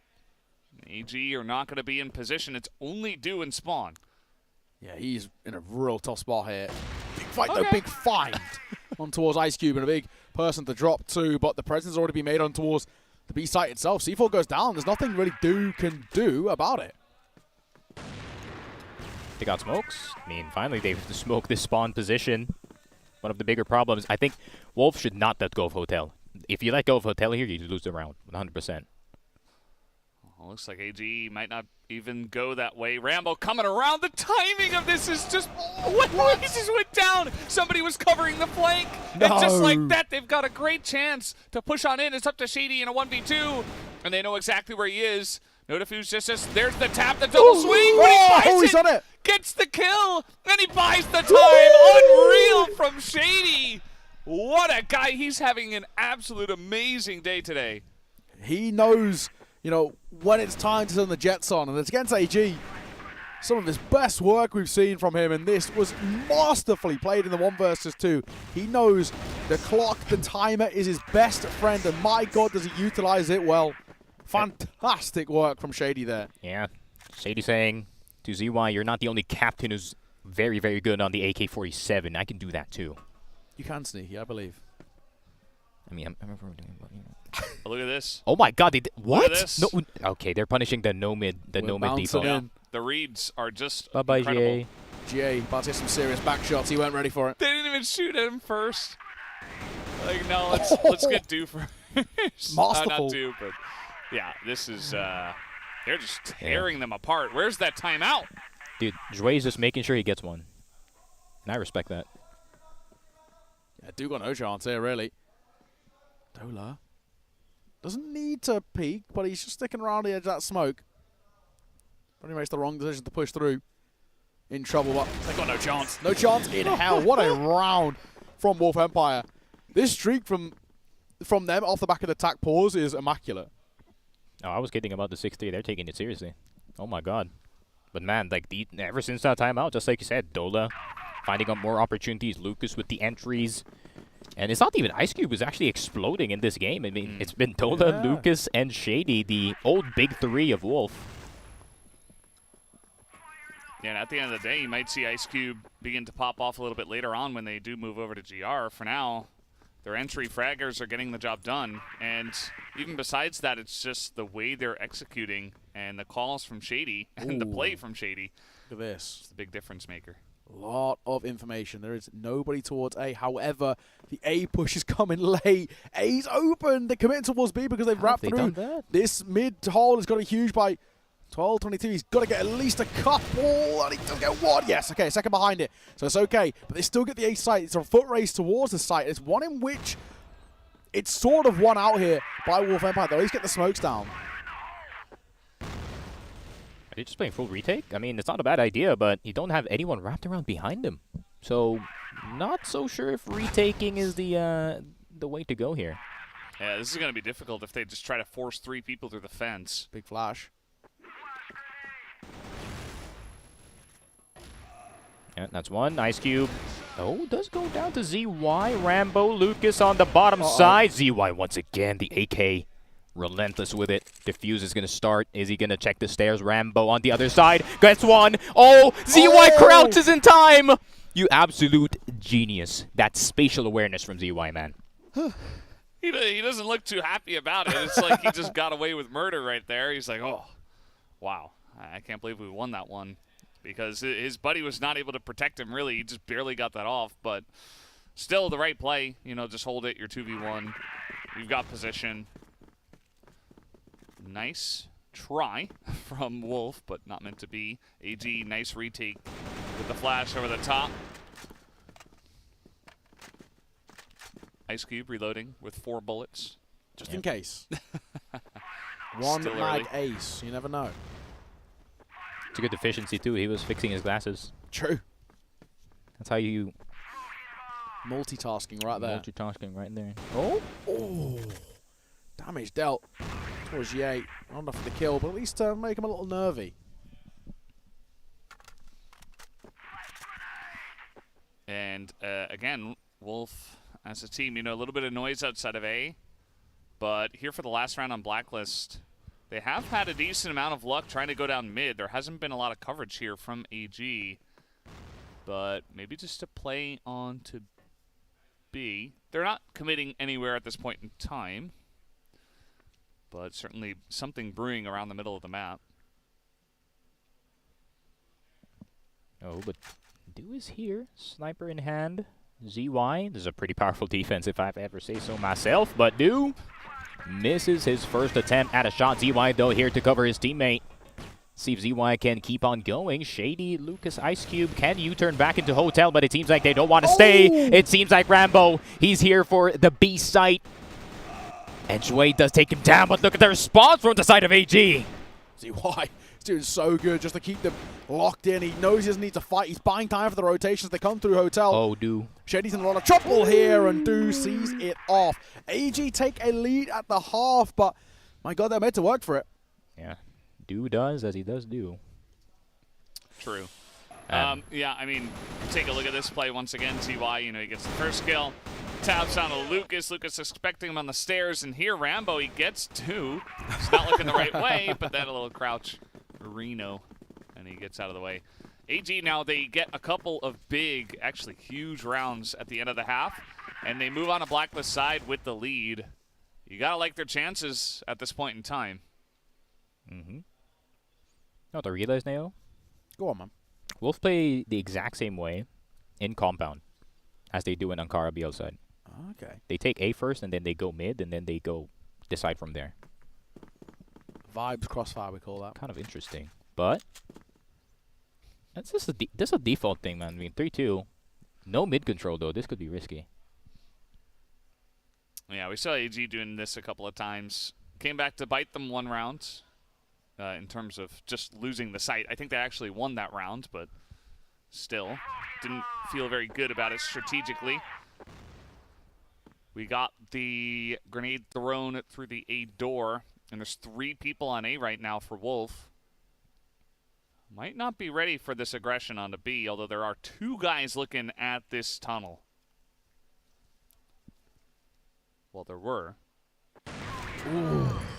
Ice Cube, a lot of damage taken, but still alive. Well, the matters, he's stuck in a hard place, but he says Dolo for support, but Do will deliver. Nice shot from him at range as well. In that head-to-head, that's a very good execute on towards this B site. It's all falling into place. It's tough in the 2 versus 5, now turn 4. But Lucas and Shady full HP. I think he's well aware of Joey here. This is usually what he does on the BL side of Ankara. Likes to sneak in from Catwalk A into mid, but I feel like he feels that Shady is still here. But no, they're just going to go Hotel. I mean, this is the right decision for Wolf, but still not likely. Got to see what you can do, but you got Smoke, you got multiple members. CY is close. Lucas able to trade it. But now it's Lucas against the Worlds. He will be taken down. World wins once again. And there you go. AG picking up their 6th round win. That time, pretty simply, just a quick push underneath, and it was only Ice Cube. Ice Cube missed the first shot, and from there it was just open, wide open. 2-round lead for AG. Confidence feels like it's brewing a little bit. ZY with the opener too. Ice Cube trying to get aggro. No smoke there as well, so you sort of want to take this fight. Oh my God. 1 health. Oh, there we go. Now he gets caught. Quick trade. Don't often see ZY all the time on the sniper, and he does a good job to kind of find that first, but another extension for the second. And he's just going to back off. 1 health. That's all I need. Horrors 2024. But, I mean, my go. 4B, 4A. But if AG realizes that no one's re-smoking entrance, they're just going to run through this. Oh, they're doing this. Oh, they're doing that. Oh, they're doing that? Doing that? Doing that? At this sort of a time? Really? It's like I'm pretending like they can hear us, but no. No, you're right. They can't. Here comes AG. Looking to run towards A. There's 2 guys on A now. No smokes. The pretend we're not here strategy. And instead, they've got a nice lean crossfire. I say that as Dola, the devil on his shoulder, is beginning to speak. And he's saying, just go ahead and peek. They're probably not there anyway. You could get some great info for the team. But no, he's just going to line up in the vent and wait for the push. G might have been spotted, actually. Oh, but Lucas does get sway, and here comes the action from Dola in vents. And Du was all the way in arch, man. He couldn't do nothing. Doesn't need to peek it, in all honesty, Dola. 35 seconds and 1 versus 3. Just don't give him the opportunity to isolate. Play together. Double stacking towards the A side and on top of each other for Dola and Ice Cube. Should have no issues trading, you'd assume. And Du not even prioritizing picking up the C4. He wants to fight first, and it should cost him his life. It's good for the first, but like we said, didn't expect the second. Dola does very, very well. That round 1 off his shoulders. Yeah. Noki, I kind of want to blame GA there. I don't think it's that's the time to peek A entrance. Especially, there's a small gap that you can see through the box, and there's like the right side angle there. And if you see like a single pixel of any player, I mean, Lucas is going to go for it. I mean, that's what he's been doing the entire map, and that's why he's been very effective. He has a sniper now? Whose idea is this? Lucas is the opposite of Snare. He's like, I can play the other role too. And then he just goes out and dies. Snare does it, and he just gets a double kill. Ice Cube's like, you lost my AWM? He's trying to recover it. Oh, he's got it? Yeah, there we go. Yeah. A little bit of smoke in the door gets the job done. He's going to do that anyway. But now they're down Lucas. He's having a little bit more trouble from the GR side in this round. Dola. He made the difference in the last round. You know, the timing of the push. He's trying to do the same here. They're just ready for it. So ready for it. Just staring at him as he runs straight into their open arms. Beautiful. Yeah, it's a real nice story, that one, actually. Yep. I'm hearing Netflix are making an adaptation. A Hallmark movie. Right in time for Christmas. Beautiful. Oh, shady. Second mid position could be compromised. There you go. It feels like he somehow dodged every member. And how did he? Okay, he's dead. All right. Ice Cube, he's trying. Scrappy misses from everybody, but in the end, Ice Cube sees it off. Not too far off with that arm shot either. He's dead. G down. He survives as well. And now they're going to pop through the smoke. It feels unlikely. I say that, but Ice Cube has something up his sleeve. Rambo left for all to do. Not exactly been a great map for him. And finds himself 4 and 8 with 3 remaining alive. All gamers get another round on the board, get ever closer to this map and pushing us towards a decider. Man, problem is, I mean, the longer this game goes, the better it is for Wolf Empire. Last time we saw them in this map, you never want to go up against Wolf Empire in overtime especially. They've never lost. Ever? Ever. 100% win rate. Wow. My goats. Did we have people predict this team as the champion? Wolf? There were a lot of AG votes. Oh, good question, actually. I don't actually know. I said Q9. But there were... It's Q9. Oh, I like that. There were definitely I other said 3BL. votes. Of course you did. I think almost all... Did you really? No. No, I did not. I said AG. I said Swamped Gaming. Yeah. Swamped Gaming. Now that's I was thinking Unnights, actually. That's a true patriot. That's... Yeah. I'm seeing the lines. So Du doesn't see anyone this time. Maybe saying, hey, they're playing much more passively here. He gets into connector, might just stare at the vent as his team looks to push right down the middle. This time as well, no shady in terms of ducking between mid and second. Ice Cube. Got to get minimum 1 and fall away. Flash will catch him. Head tucked as well. Not going to commit to the repeat just yet. Waiting as well. Actually might wait for them to cross a little bit too. The element of surprise, which works. Here's his, but the question is now, how do you sort of reposition? He might not be required upon. He gets caught in the end, and 12-22 finds an important kill. Lucas getting dropped. Now gives them a chance. Rambo and Dola. 2 versus 3. Not impossible, but Somebody's got to get proactive, and it looks like Dola is going to be the one. He's done this before, but he gets caught by ZY. That was a must-win fight. That's probably lost in the round. Yeah, I mean, if he goes out maybe 2 seconds earlier or 2 seconds later, that could have been huge for him. Instead, he just meets directly with ZY, who is 19 kills, and in a long-range fight with an 8K, he's always going to win those. Rambo now 1v3. Oh, he's got a flash. He's gonna bounce it on himself and die. Does nothing. Okay. Yeah. Nice try. Nice try. Yeah. Ambitious. Good effort. Good effort. Would have been sick if it worked. I mean, ZY was fully blinded, but I feel did like work. He got flashed. Yeah. He did get flashed. Maybe his logic is like, if you can't see me, or if I can't see you, you can't see me. Something like that. I forgot the saying. Yeah. You kind of got it. 8-5. 3 rounds ahead, 2 rounds away, AG, from pushing us towards that map number 3. First 3 mapper we've had today as well at this rate. Shady's got other ideas. Nice opener to find and a reposition for the second. There's the Shady. We're missing the map number 1 Shady, but comes alive finally. Deep in towards round number 14. It was pretty good on BL. I mean, he had a couple of big rounds, but yeah, he's not putting up the same numbers. That is for sure.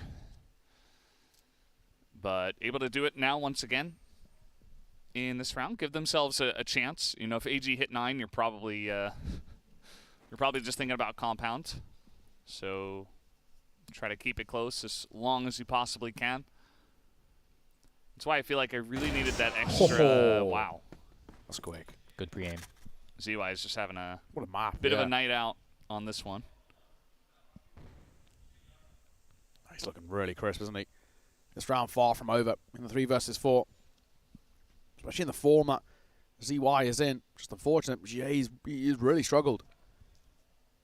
ZY's got to go pretty massive in this one. Pop action come around that corner. Smoke as well for the cross, so they come barreling forward. Scoob, quick shot as well. Out a second for it. Not as good as Shui will deliver. And there's GA as well, who finds one on his own. 2 versus 2. This is on. How's that worked? I mean, Rambo still very far. Lucas is taking position in Hotel. And he gets instantly deleted. GA is now starting to hit his shots, but Rambo's around the corner.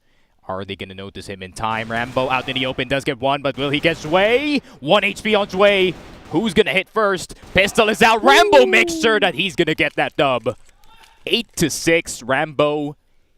They hang on. We're not done just yet, are we? Maybe still a little bit of life left in Wolf Empire. AG needs to be careful not to let this one slip away. Can't allow Wolf Empire to snowball. We saw what happened towards map number 1 when you allow this side to really ramp up, and now it can kill you. Can't allow them to get into that OT. That's their win con. It's definitely doable for Wolf. And it's not going to be easy, but that's a pretty good round to clutch and kind of bring the belief back. But Do trying to snuff that out once again. As Lucas is going to go down, but Shady is going to respond. Ooh, just dodging 1222. Gonna back out of there. Just 3 snipers. Ambitious. I like it. Why not? Vibes. 2023 ranking vibes. They did this before with 5. As you do. Did it work? Yeah. There we go. Surprisingly. Same map as well. Bit of a tag down towards Dola. Ambitious spam. Gets him down to about half. Still gives AG a chance here in the 4 versus 4. It's all goes eerily quiet.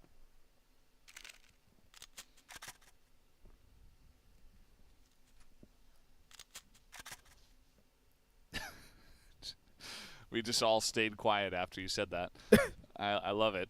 Committing to the bit. I like it, guys. Yeah. I feel the nerves here, all the way from here.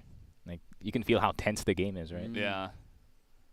It's the players on the stage aren't even really saying anything, or at least talking in very low voices, trying to make sure they can hear every little sound. Yeah. Wait till Ice Cube gets a kill. That screen is going to ring in this Arts Center, but Shady. Yeah, everyone's playing absolutely careful. They know how important this round is. It's make or break for Wolf Empire. Dola has to get one hit. And he can't. Bounding round the corner does well. Shady got a couple of moments now. Needs a couple more. Missed shot and punished. That feels like it could be it. That could even cost them the map, in fact, too. Rambo and Ice Cube, a hell of a lot for them. They have to pull off in this sort of situation. And yeah, like you mentioned, Du coming in for the wrap, gets one, and now forces Ice Cube to focus elsewhere. He just, all he has to do is buy a bit of attention. Don't let Ice Cube clutch. That's all they have to do. Well, all they took was Du. 9 and 6. Yeah, Need to map close 3 this out looming. now. Yeah, map 3 looming. Has to be said. We just haven't quite seen enough in this second half, unfortunately. Out for Wolf. Those moments, you know, tail end of that first had a lot to offer up, but unfortunately they've kind of petered out a bit. Yeah, but AG needs to end it this round. I don't want. If I was AG, I'm not risking going all the way to 9-8, especially up against Wolf Empire. Yeah, I'd say it's pretty unlikely that AG give them much more. I mean, Wolf only have a couple of rounds from GR. The executions have been quite strong from AG. And, yeah, it's been great to see them really turn it on after what was a somewhat weak sub-base, I'd say, from AG. Wolf playing out of their minds on that one. And so let's see how they want to try to end it. Bomb hanging around the mid of the map. And as we can see, Wolf Empire is going to leave mid a bit open. We've got Shady on the sniper looking at the entry to spawn. So that's really going to be the first guy who potentially gets eyes on the situation. If they push that way. Oh, okay, ZY's out. I mean, that's a pretty huge pickoff coming in from Wolf. And if Dola can keep going all the way into mid via that bypass position, but instead he goes into second mid, he wants to take the fight to all gamers, and Hidgeek could be right behind him, but he has to be careful. GA is around the corner, so he's not going to push the issue just yet. Yeah, it's smart. It's good sort of instinctive timing. Zrak coming through. How aware of this is Lucas. Dola, how aware is he? Good for one. Not quite the second. Good reaction from Zhui, but he doesn't expect the second. As Shady does so well. Down to 2. This feels impossible. You would say, but Lucas diving down. Catches Du, and it's Zhui with it all to do. 1 versus 3. He's sort of been overlooked, though. 30 seconds. And with the C4, finds an important kill. Will he expect the second? It doesn't really matter. Wolf Empire, for a moment, stay alive. Bit risky of a round, not gonna lie. Spawn has been given, but a good response from the side of Wolf Empire to just go for it. Shady with a very nice trade. Man, that was almost a disaster. Honestly, Du had his utility out and he still got the kill. Yeah. That was wild. We saw him just sprinting into the site with a flash in his hand, and he just swaps to the Colt and gets a headshot. Classic sniper things, classic Du things. Has moved his way up to 16 kills himself. Trying to join ZY up at the upper rankings of the kill score.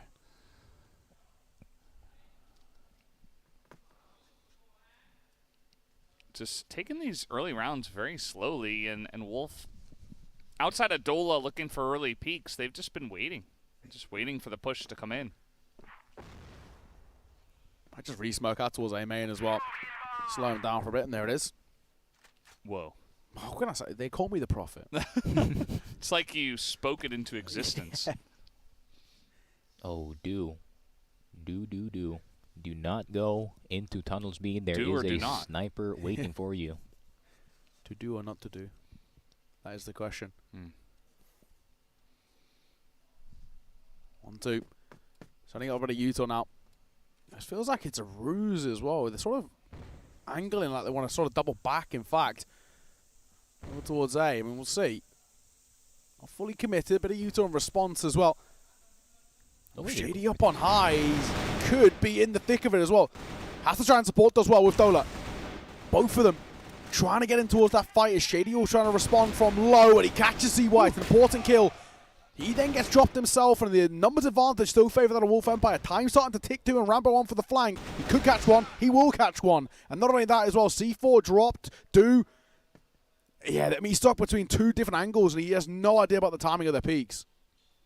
What's he going to do? I mean, there's 30 seconds left. He has the bomb the bomb on the ground, which he would have to get and then try to plant. And you can see the Wolf have just spread out on this one. Not sure if they know that the bomb is down here. Oh, ice cube? Oh, okay. All right, there you go. Just going to take him down, and all of a sudden, it's getting more and more interesting. I mean, you're giving Wolf an inch. Will they take a mile? We're almost there. Or a kilometer, I guess. We're almost there, man. It's getting really close. 9-8. AG, you know, they've certainly pumped the brakes a little bit. They try to go extremely aggressive right down the middle, all 5 of them, and they get kind of stopped. I feel like Dola's really been the hero in the last couple of rounds, right? He gets the first kill in the last one, gets the utility out, delays the push. I feel like they handled that pretty well. And AG, I mean, they've only got one more chance before we do move into that overtime. Yeah, it was not the best call in all honesty. I feel like that's a call that Vienna would make at like 9-7. They're just gonna. Wow. No, he does it. It's a very common thing for Vienna. He does. When he has like 2 points lead, he's going to try to rush in 9-7, and he'll actually strat it out in 9-8. And it does work most of the time. Props to that guy. But if you put Wolf Empire in the OT position, once again, just like how I said it, they never lost an OT. Not against AG, at least. What was the last thing they lost on OT to? Probably ranking. There we go. Back in RF. All right, is this just some smokes through the middle, a fake, and then a push on an A? It's the beginning of the same setup of the last round, but they're not doing it. Oh, Rambo. Oh, poor Rambo. Oh, okay. Not so poor. That's all right. Gets one. Quick responses back and forth, but you do feel like trades benefit the BL side here. Why don't we start playing for retake? Here we are, Wolf Empire. Smoke going to come down. So you might get one out towards main 2 just in case of the flank, but he doesn't really have to be too worried about it just yet. C4 not quite planted, but they've got plenty of time to make that decision. Goes a bit of use to pop it through. This works against them, and that could be game set and match, and it will be in this map. 10-8. Close but no cigar for Wolf Empire, and a map number 3 required.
To a degree, as predicted, that we see AG take map number 2 of Ankara, but maybe not in the fashion. They were made to work for it, and for a moment it was looking, a little bit squeaky. They ended up making it in that final round, but yeah, Wolf Empire made them work for it.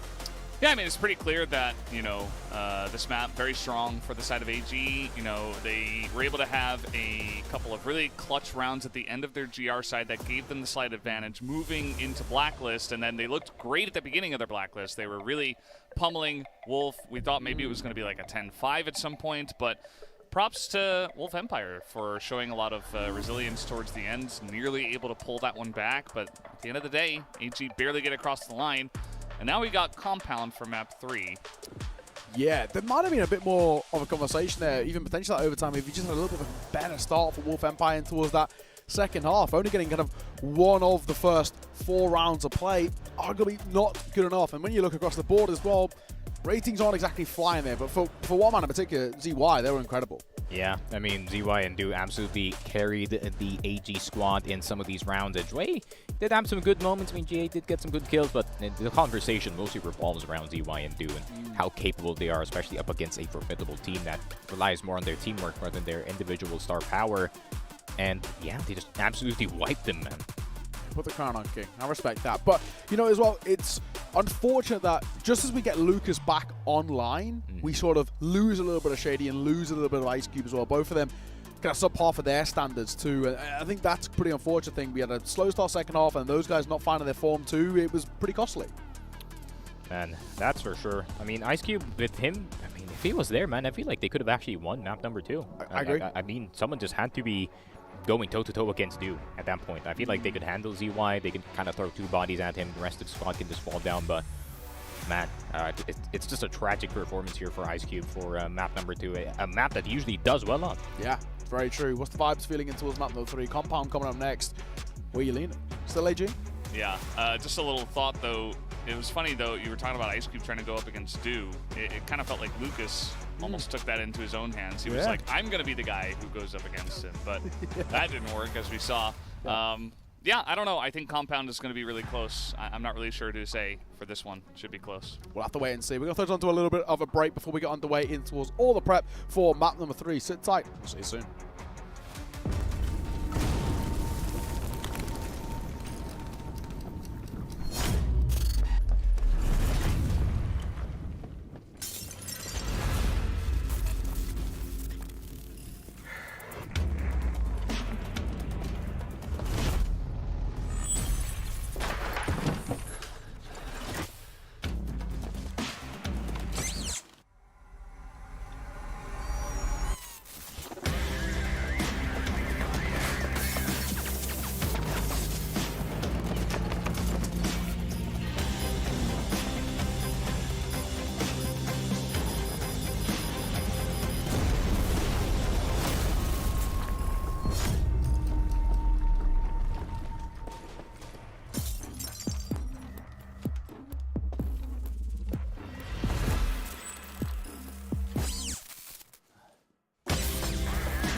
Welcome back. Only a brief break before we get back underway with our final map of the day. And of course, of all the series to go through, it had to be this one, this rematch of that grand final from the Summer Championships. So we lead now down to Compound to see who is going to be taking this best of 3 and basically who is going to be taking #1 spot in Group B.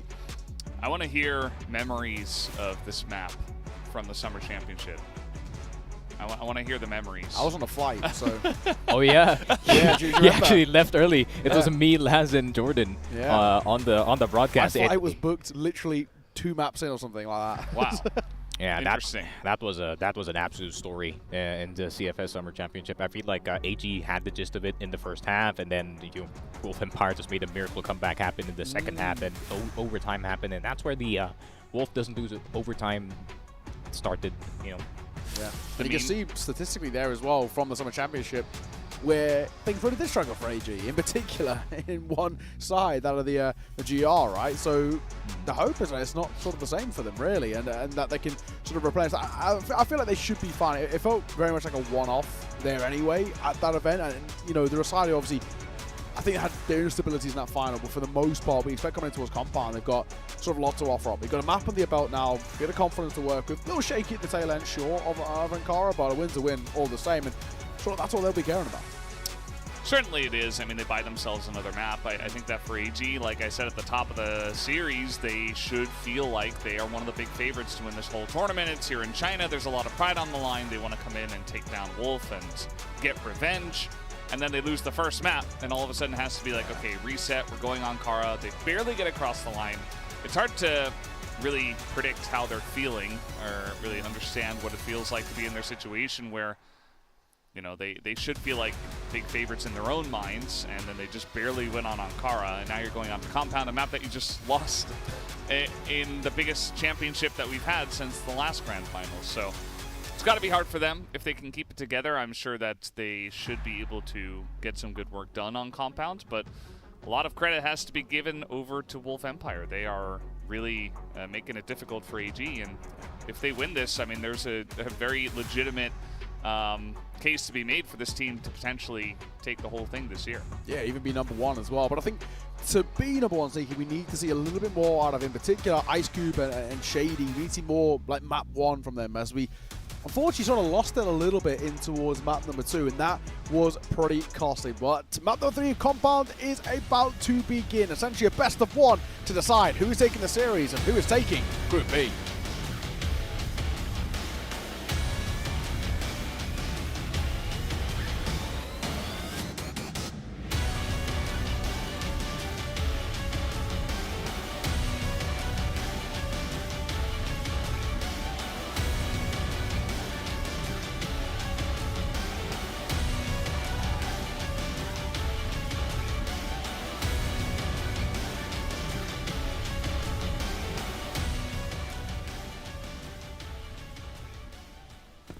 Show on the road. Compound to close. This is going to be a pretty interesting affair. AG at least starting on the little bit more of the preferential side in the last time they played. And they need to put up a strong first half, it feels like, if they want to chance it. Gonna be very reliant on Do here, or not Do. Gonna be very reliant on ZY. This is kind of like Sub-Base, man, where Dude's going to be feeling a bit trapped, not going to lie. Yeah, I think that you're going to see a lot less of snipers having insane rounds and making giant plays in this one. We might have a giant play right now as they are trying to push into multiple members that are in... Oh, God. Just insanely crispy. Look at the spray as well. Excellent control from Dola. Expecting more around the corner, and they are right. It is traded out as Rambo does take it down. Big presence in the pillars, and now Dude's kind of all on his lonesome here. Trying to find a funky angle where they wouldn't expect him. Is actually a good idea after all the commotion in pillars. Bouncing around. He should catch Rambo, no issues. Yeah, easy one for him. C4 can be collected. They've sort of relinquished that position. They had a lot of A presence, and in doing so, I mean, Dude doesn't realize at the moment he's got a lot of free space all up this side of B. Yeah, but look at Wolf. I think they assume that he already picked up the C4, but once they do spot that the C4 is still down in connector B, then they can definitely still get this one. Oh, he made the step, dude. Failing the singular ghost walk, but then Ice Cube and Shady now around the corner. Quick scope. Not quick enough, my friend.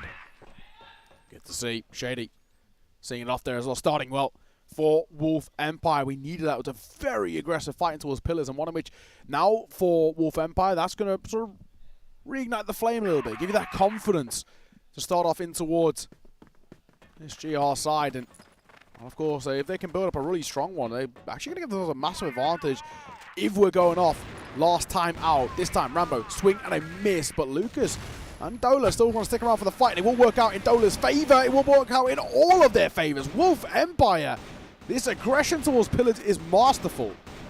Yeah, and this time, AG, they tried to get ahead of it. They tried to just go right down the stairs and get in there quicker. Instead, it was interesting. You know, there was a flash that was right in Dola's face, and maybe they saw that, and they're like, okay, well, there's definitely not a guy from Wolf in that corner.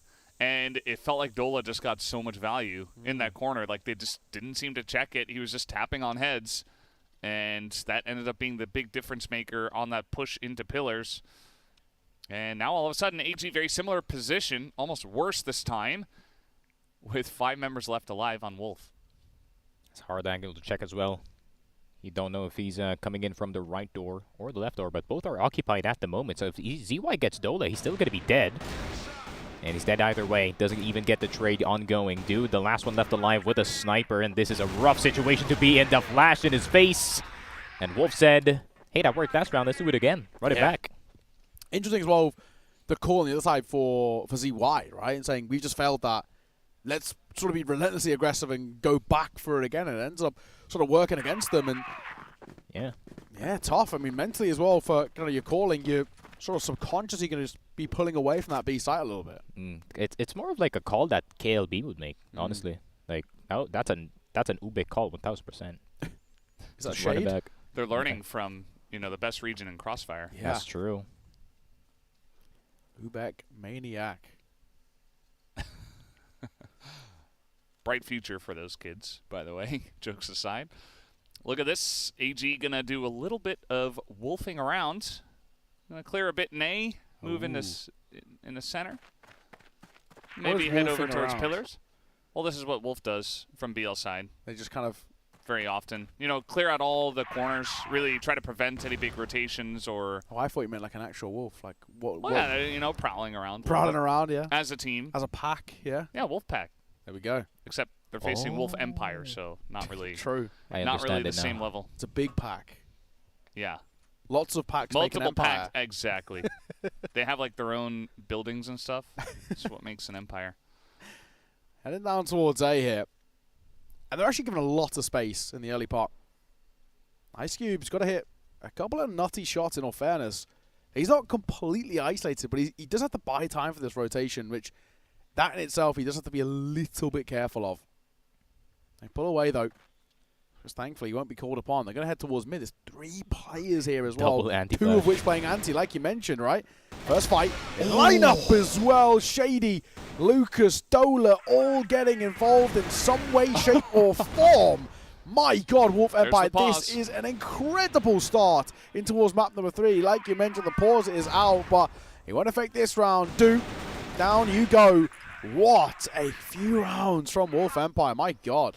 Yeah, I mean, what a different take in Compound compared to the other teams that already played it, right? It's so different from what we've seen from 3BL earlier, where they're more methodical, more systematic about it. Granted, Horus is pushing along 24/7, but still, rest of them are pretty much in the process of doing it. But for the side of AG, I don't know, they're struggling in taking any position. As soon as they take container, I feel like they're just lost in the map. Yeah, they're not really splitting the map in half, just like what Wolf Empire does when they're on the BL side, where they go Catwalk A and they go Container and then they go CB.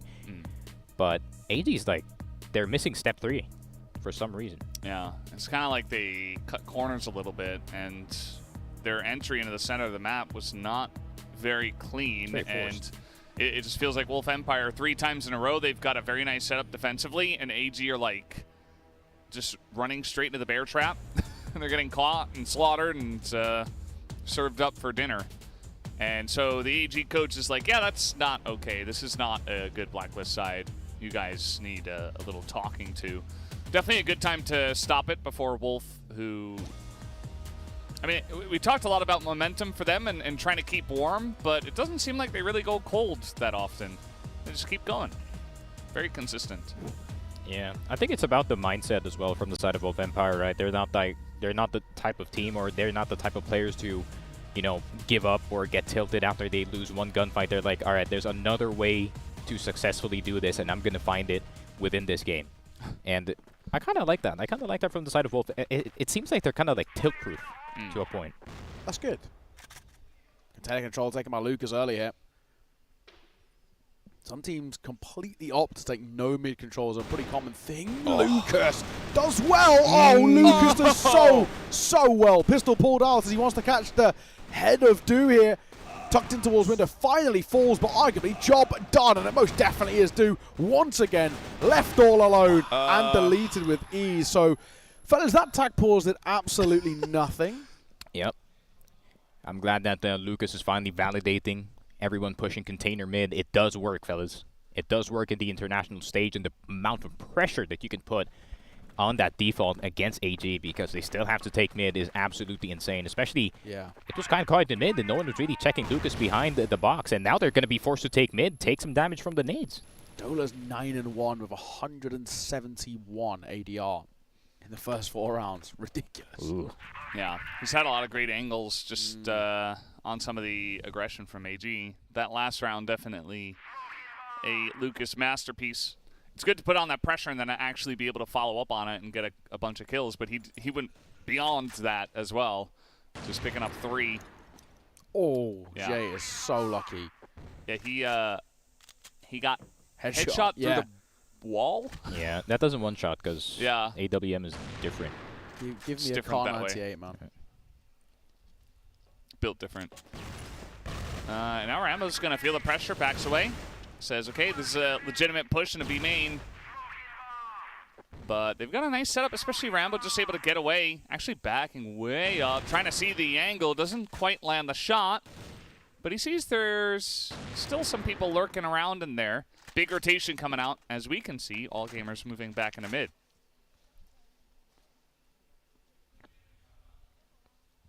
Three tower?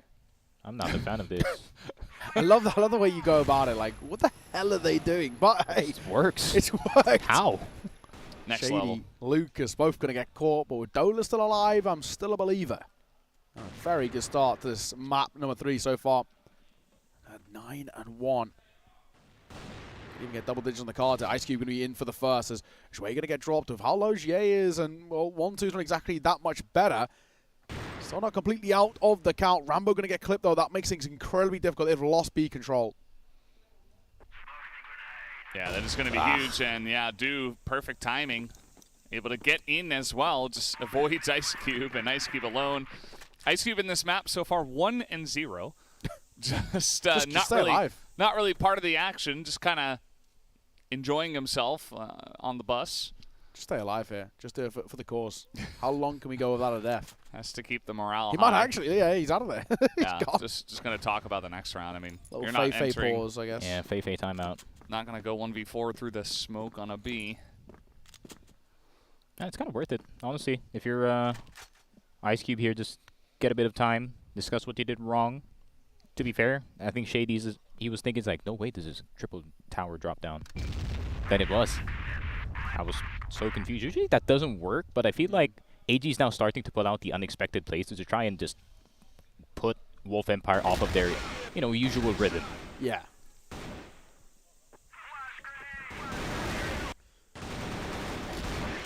This was just a couple of rounds ago. The second round that Wolf won, so actually 3 rounds ago. But still very impressive, and now he got some nades over the top in the mid, trying to take control of the center of the map and taking damage. Here is Dola. Oh. And he's got backup. Lucas and Dola are having a great time here. Lucas not exactly running away with the numbers, it's just the impact he's having. When he does fight, it's sort of always successful. Rifling core over towards Wolf Empire, really stepping up to the plate here. Another opening kill, but another round as well, where AG take a lot of damage on those who are still alive. Jay and 1-2, not exactly feeling pretty healthy at the moment. He comes round, which Ray has to avoid, but he can't avoid the bullets. That's for damn sure. Big swing, big find. Down goes him. And this is already feeling like a done round. It feels like a foregone conclusion here. Yep, and you're not going to get past Ice Cube in that position in Coffins, and Dola is going to get GA. The last one left alive. Granted, he is hitting a lot of his shots, but this is... Look at Doom. He's got him surrounded. But will Do fight his way out of this? Shady spotted. He's going to try to wall bang. He's not even going to risk the fight. That's how much they respect Do. Yeah, no reason to had so much backup just swarming him. But yeah, now Wolf Empire on 5 rounds already. They had 4 in a row. They pick up a 5th. All gamers, they already used their timeout. Look at this, already 1,000 damage for Dola. Wow. Dono is mad, I can tell. Dono is seething right now. That timeout was a waste. A bit of a waste. Yeah. Yeah. I thought that he made the same mistake basically straight away off the back of that timeout is brutal for sure.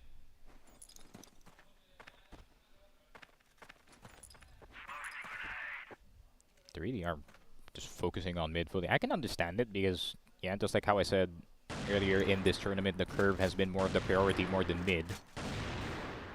Ice Cube though with the spam, but not gonna get anything. But he's been getting some damage despite his kills. Flash through. A lot of people get caught by that flash. Towards curve. Ice Cube's there, ready to fight. Shady up close as well. The first doesn't go the way of him. He gets caught. Thankfully, still got Rambo for support. That second shot plucks him out of the sky, duck hunting style. It might not be enough just yet, though.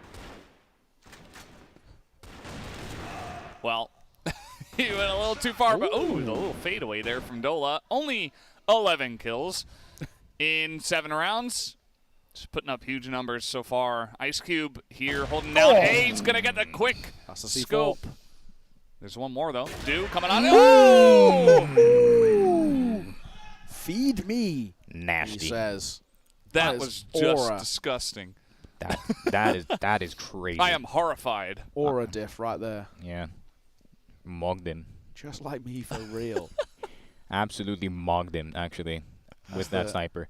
The sneaky frog special. Rambo, if you guys didn't know, I mean, he was Ice Cube before Ice Cube even appeared in Vietnam. So imagine having 2 Ice Cube level snipers. Ice Cube 1.0. That's not fair. On your team. Did you see the scoreline, by the way, of Ice Cube? Tell me. 4-0. Still not died. Stay alive, King. That's all that matters. Even if you lose the round, as long as you stay alive, the luck is there. The thesis portrait's going to appear on Survival. It's true. So that push this time around didn't exactly work. It feels like AG have really been backed up way back to their spawn. Can't even get out of here, can they? That comes from many different rounds in a row where Wolf Empire say, no, you can't enter pillars. No, you can't enter the center of the map. No, you can't enter anywhere. And they just kind of wait for the pressure to come out of Wolf Empire before they do anything for the first minute of the round. It's going to pay off. I mean, they already get Lucas. And now it feels like finally all gamers are in a round where they might have the advantage. It's been hard to say that so far.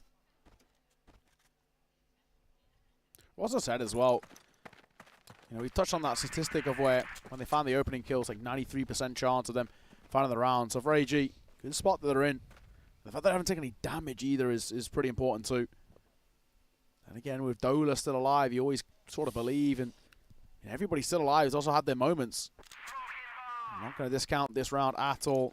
If ever there was a time to break that statistic, it sort of would be now in the form that Wolf Empire are in.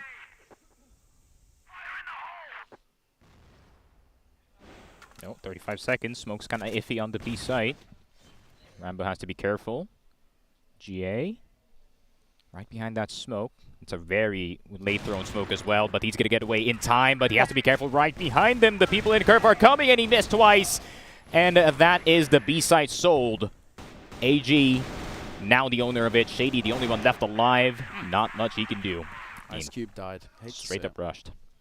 Well, it would have been nice to see an execute like that out of AG a little bit earlier on. But, you know, better late than never, I guess, as we're going to take another look at this. And... hey, it was he even on the screen? Like, did he just hear the shot and he's like, yep, no, you're dead. And towards mid once again. And he can go tower. Oh, my God. Towards tower. This now holds that wrapping towards A if he decides to hold it. It's a very strong angle, and he also has a lot of support, which is the main thing. But they have cross, though. We're gonna know if Do is a knower here. Ah, but he got off the angle, Ice Cube. Come on.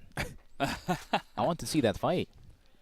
Yeah, I felt like they had a nice position in the middle of the map and in pillars, but Wolf, I guess the read is that, okay, AG are playing extremely passively. We don't want to get caught out. Let's just back up and keep all 5 members alive, ready for the final push from AG.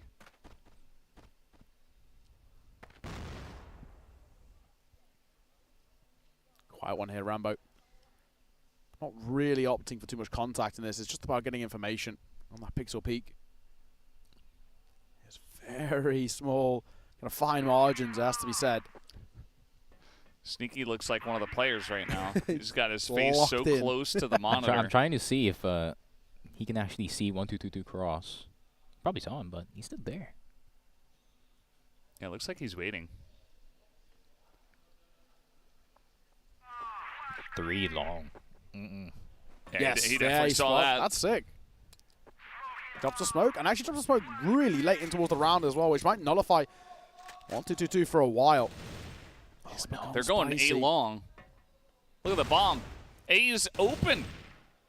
But they could try to isolate and retake A, but I don't think that's ideal. Do? If Do dies here, this could be doomed. Doomed. All right, Dola's getting in. Dola, oh, he missed that second shot.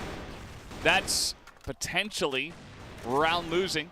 And that's a couple in a row right now from ZY. They're holding on, but still, Ice Cube coming up big with the headshot, looking for the play on the A. Trying to move in as a duo, looking for GA. The damage, though, is done. Ooh. Another headshot from Ice Cube. Stick it. Do it. You know you want it. Just stick it, yeah. Oh, he's not time now. He's going to be seen from Nest. Steady ball in the end. It's a nice idea. It's close, but not to be at the end of the half. 6-3. It's still a really, really good showing out from Wolf Empire. All the advantages in their core. AG looking incredibly shaky, especially by their standards at the moment. Not a spot that they want to be in. And the way things are going right now, Wolf Empire, even just like one round could put so much pressure on the shoulders of AG, they could crumble. Yeah, I mean, AG just kind of gave Wolf a taste of their own medicine. The fake into the B site, everyone rotated off. Granted, it was actually a pretty close round in the 2v2, but 1222 is on the other side. And I couldn't blame Ice Cube for just going for the straight defuse because it is planted for tower.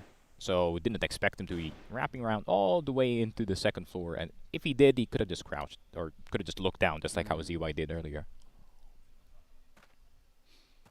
All right, we're checking all the boxes. Seeing what we can see. Will they also clear out pillars? Just going to throw an A smoke, A door smoke. How fast do they want to go with this is really the question. Nade over. Bit of a spam. 1-2. We will take mid control already and kind of start to wrap in towards curve. Waiting for an overextension from AG. I don't think they'll be giving it. And for now, it's actually sort of got the choice of where they actually want to end up finishing it.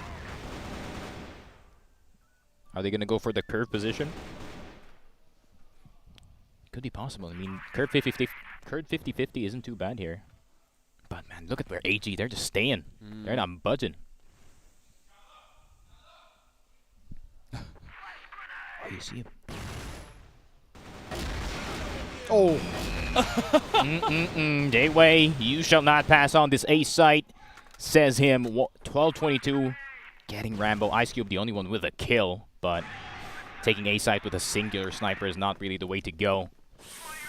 Lovely work from Joy though, isn't it? 3 quick kills, just so that it did feel like Wolf Empire were just a little bit indecisive there, just weren't quite sure. They got given a lot of map control, but because they had such little contact or information, maybe a little flustered. Where do we actually want to finish here? And before you know it, into the hands of Zhuai they go. And 3 kills towards him. It's only a 2-round game. That's still recoverable. Right before the push came in, I heard some shouts from all gamers right behind us, and seemed like they were somewhat ready for it. And Zhuai in the corner, I mean, it seemed like he was just so ready to go. The flash came in, the push didn't immediately hit, so he was able to just look away, immediately be ready for when they push in. And the flash just didn't do enough. I mean, you have to have really good, crisp utility usage if you're going to hit A like that. Yeah, that's the thing as well with Compound, right? There's roofs on the site, so that means there's not much room to set up nades. But they do get curve control once again, but what are they going to do with it, though? Yeah, I mean, they haven't really... I mean, it's only the second round for them on the Blacklist side, but... This could be the time where they go for curve. ZY, typical spot right near the door, waiting for the pressure. The utility usage has to be good. It's only a nade so far. Couple of nades. They don't hit ZY. He's still in the smoke, and immediately it is going to be due to get the first one. But they do get that kill, and now they're making their way onto the server. ZA in there alone with just the sniper. Wow. And Rambo's going to get the lurk in mid. He's going to get that kill now onto 12-22. And he's just holding down the middle of the map. Yeah, Zhuai going to try to chase him down, but it seems like he's still there. Colt is going to be pulled out, but at least he did delay Zhuai's rotation. But now they need to know where Du is going to come from, and they have no information on him. But once he shoots this AWM, this could be the beginning of the end of this round. Double entrance retake is not really favorable for the side of AG, but J-Wei just forces it anyways. But that was I was right. Yeah.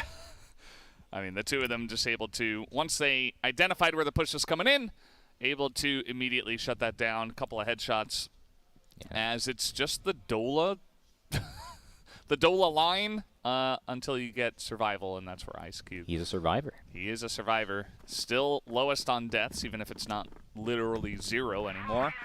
But yeah, that's a big round now for Wolf Empire. They don't give much momentum over to AG. They're able to push straight from curve into B, get the plant down, and the retake was just not there. And I love the play in the middle of the map as well from, I think it was Rambo, just able to hold on to that position for so long. Oh, what a pickoff. Ice Cube, once again, finding these openings. And of all the players you're going to pick off, it had to be ZY. So AG's going to be reeling from it, but they're still willing to go for a 3-stack on A, so they really do trust GA to hold this B side. Zhuai sitting up close as a bit of support, but it could be a little scrappy. If they can fight this together, especially after the smokes fade, it could be pretty interesting. Both Zhuai and 1-2 aren't playing anti-flash. They're happy to sit up for the fight. Probably one should turn their head just in case. They've got plenty of time to work with. They can wait for these smokes to start to dissipate or replenish by Zhuai. That does give AG just a little bit more time. This might be just the flash and the hop out of the tower. There it is, that flash. Here comes Lucas, but very nicely handled by 12-22. He's able to deny that, but Ice Cube does go down. That is a nice takeover of mid, but the headshot comes through from Du. Only gets one. It's a lot of trades back and forth. GA all up to him, but take a look at the positioning of Rambo. He's just like, yeah, I know where this guy is, and I am ready to get the flank on. There it is. There it is. 2 more rounds, boys. 2 more rounds for Wolf Empire. AG actually looking considerably checked out, it has to be said, in this game. Sloppy mistakes and errors that are becoming really costly now, and Wolf Empire are absolutely fired up. Yeah, that small detail in mid, right? You saw Lucas die in order to bait out the flash, and they're like, oh, there's no longer any flashes coming in mid. Boom, another flash from Wolf. Both of them are blind in mid. Man, it's those small things that can really give you some distance. But Du is not small whatsoever with this weapon. Dola does go down. That's a very important piece of the pie already gone.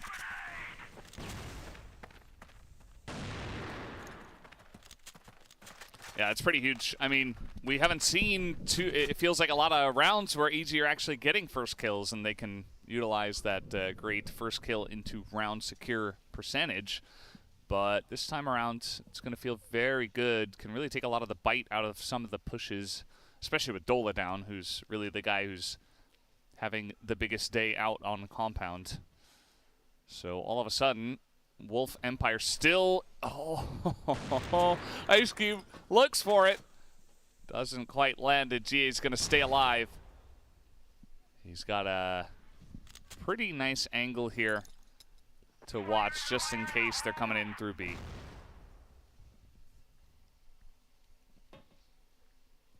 Jay, waiting. Over towards B with that support too. Once again, this double stacking towards mid. Shady does get caught. Nice work. Goes in dry there. Lucas will reclaim that position. It might get overlooked to a degree, but feels like he's missed his window there, where he could have potentially punished. Ice Cube holding for a rotate back in towards the A site, but I don't think it's going to be too problematic here. There's a preemptive shot there from Lucas, and nobody spotted close right. He's going to swing close left. It's really messy, and Ice Cube also misses. Thankfully, second time falling down, gets two. Lucas adds to the tally. Before you know it, doing ZY left with a lot of work on their plate here. This isn't feeling too comfortable, and a quick trade gives them that B site. How have they won that? How did they manage that? Ice Cube falling cold, double kill casually. Does get... Oh my god. Assassin's Creed style jumping out the window. I thought that wouldn't work. Yeah. But Lucas is like one big distraction, and Ice Cube just fell down from tower. Oh my god. AG. And that's this is an epic winning breakdown. With AG getting the opening kill as well. Yeah. Breaking the illusion that AG are unstoppable when they find the first. Jeez. And it felt like they knew that was coming too. Like there was so much utility used in mid, and still Ice Cube is just ice cold once again. Now they're trying to come in quick through A main. They take down Jue just like that. And they don't even have to overcommit to this. Maybe they're feeling the momentum, but going A long from here, probably not the play. You get that first kill, everybody's full health. Still going up against, GA, who only has 4 kills. They're feeling very good about the chances of Wolf Empire to win it right here. Shady. Just wait and hold for rotations. He doesn't actually need to commit here. He's sort of like an insurance policy for later in the round. And even in another side as well, can just draw a bit of retention that way. Yep. Another angle to throw a flash as well, so not going to be safe for AG. Might have to actually re-clear long if ever they do so. Yeah, ZY is going to do it. Or 12-22? Oh, Shady, that timing was Wow. excellent. Good thing he had the M4 yeah, there. I'm going to say. Timing was excellent. Position maybe not so much. Double nade over in the corner. All too much. Close right. Nobody there for Lucas. So a bit of space as they now wrap through mid in towards curve. And they hit on towards B. Jay's in a lot of trouble. We've already spoken about how this guy has struggled thus far. Oh, but he hits a quick one. And that might be enough. The repeat coming through from Zai is important. Ice Cube now trying to bring it back. And now, unfortunately, not to be this time. So not quite just yet for Wolf Empire. I love how you spoke that kill from GA into existence. You're like, I don't know, this guy isn't having a good day. Just the quick scope headshot immediately takes the wind out of their sails. And just like that, it was over. To be fair, if I was the guy that died to GA and they realize he's the only one B, I'm sending it. The guys that send it B right now, he's the only guy here. But yeah, GA at the very tail end moment potentially of this game does come alive. They do hang on, similar to how Wolf was hanging on in that last game, but can AG keep their composure? I mean, they have the experience, but can they execute? I feel like the damage has already been done. As long as Wolf Empire continue to play like they're playing, they've just been so clean that eventually you have to feel like they'll get the one round. AG might just be a little bit too little too late for them. So far, relatively quiet start to the round. Waiting on a bit of the util of AG. giving them potentially an advantage in the late round. Especially makes retakes harder. They don't have a few of those smokes to work with. 2 crossing. He nearly gets caught there. Nice Cuban instinctive shot, but misses.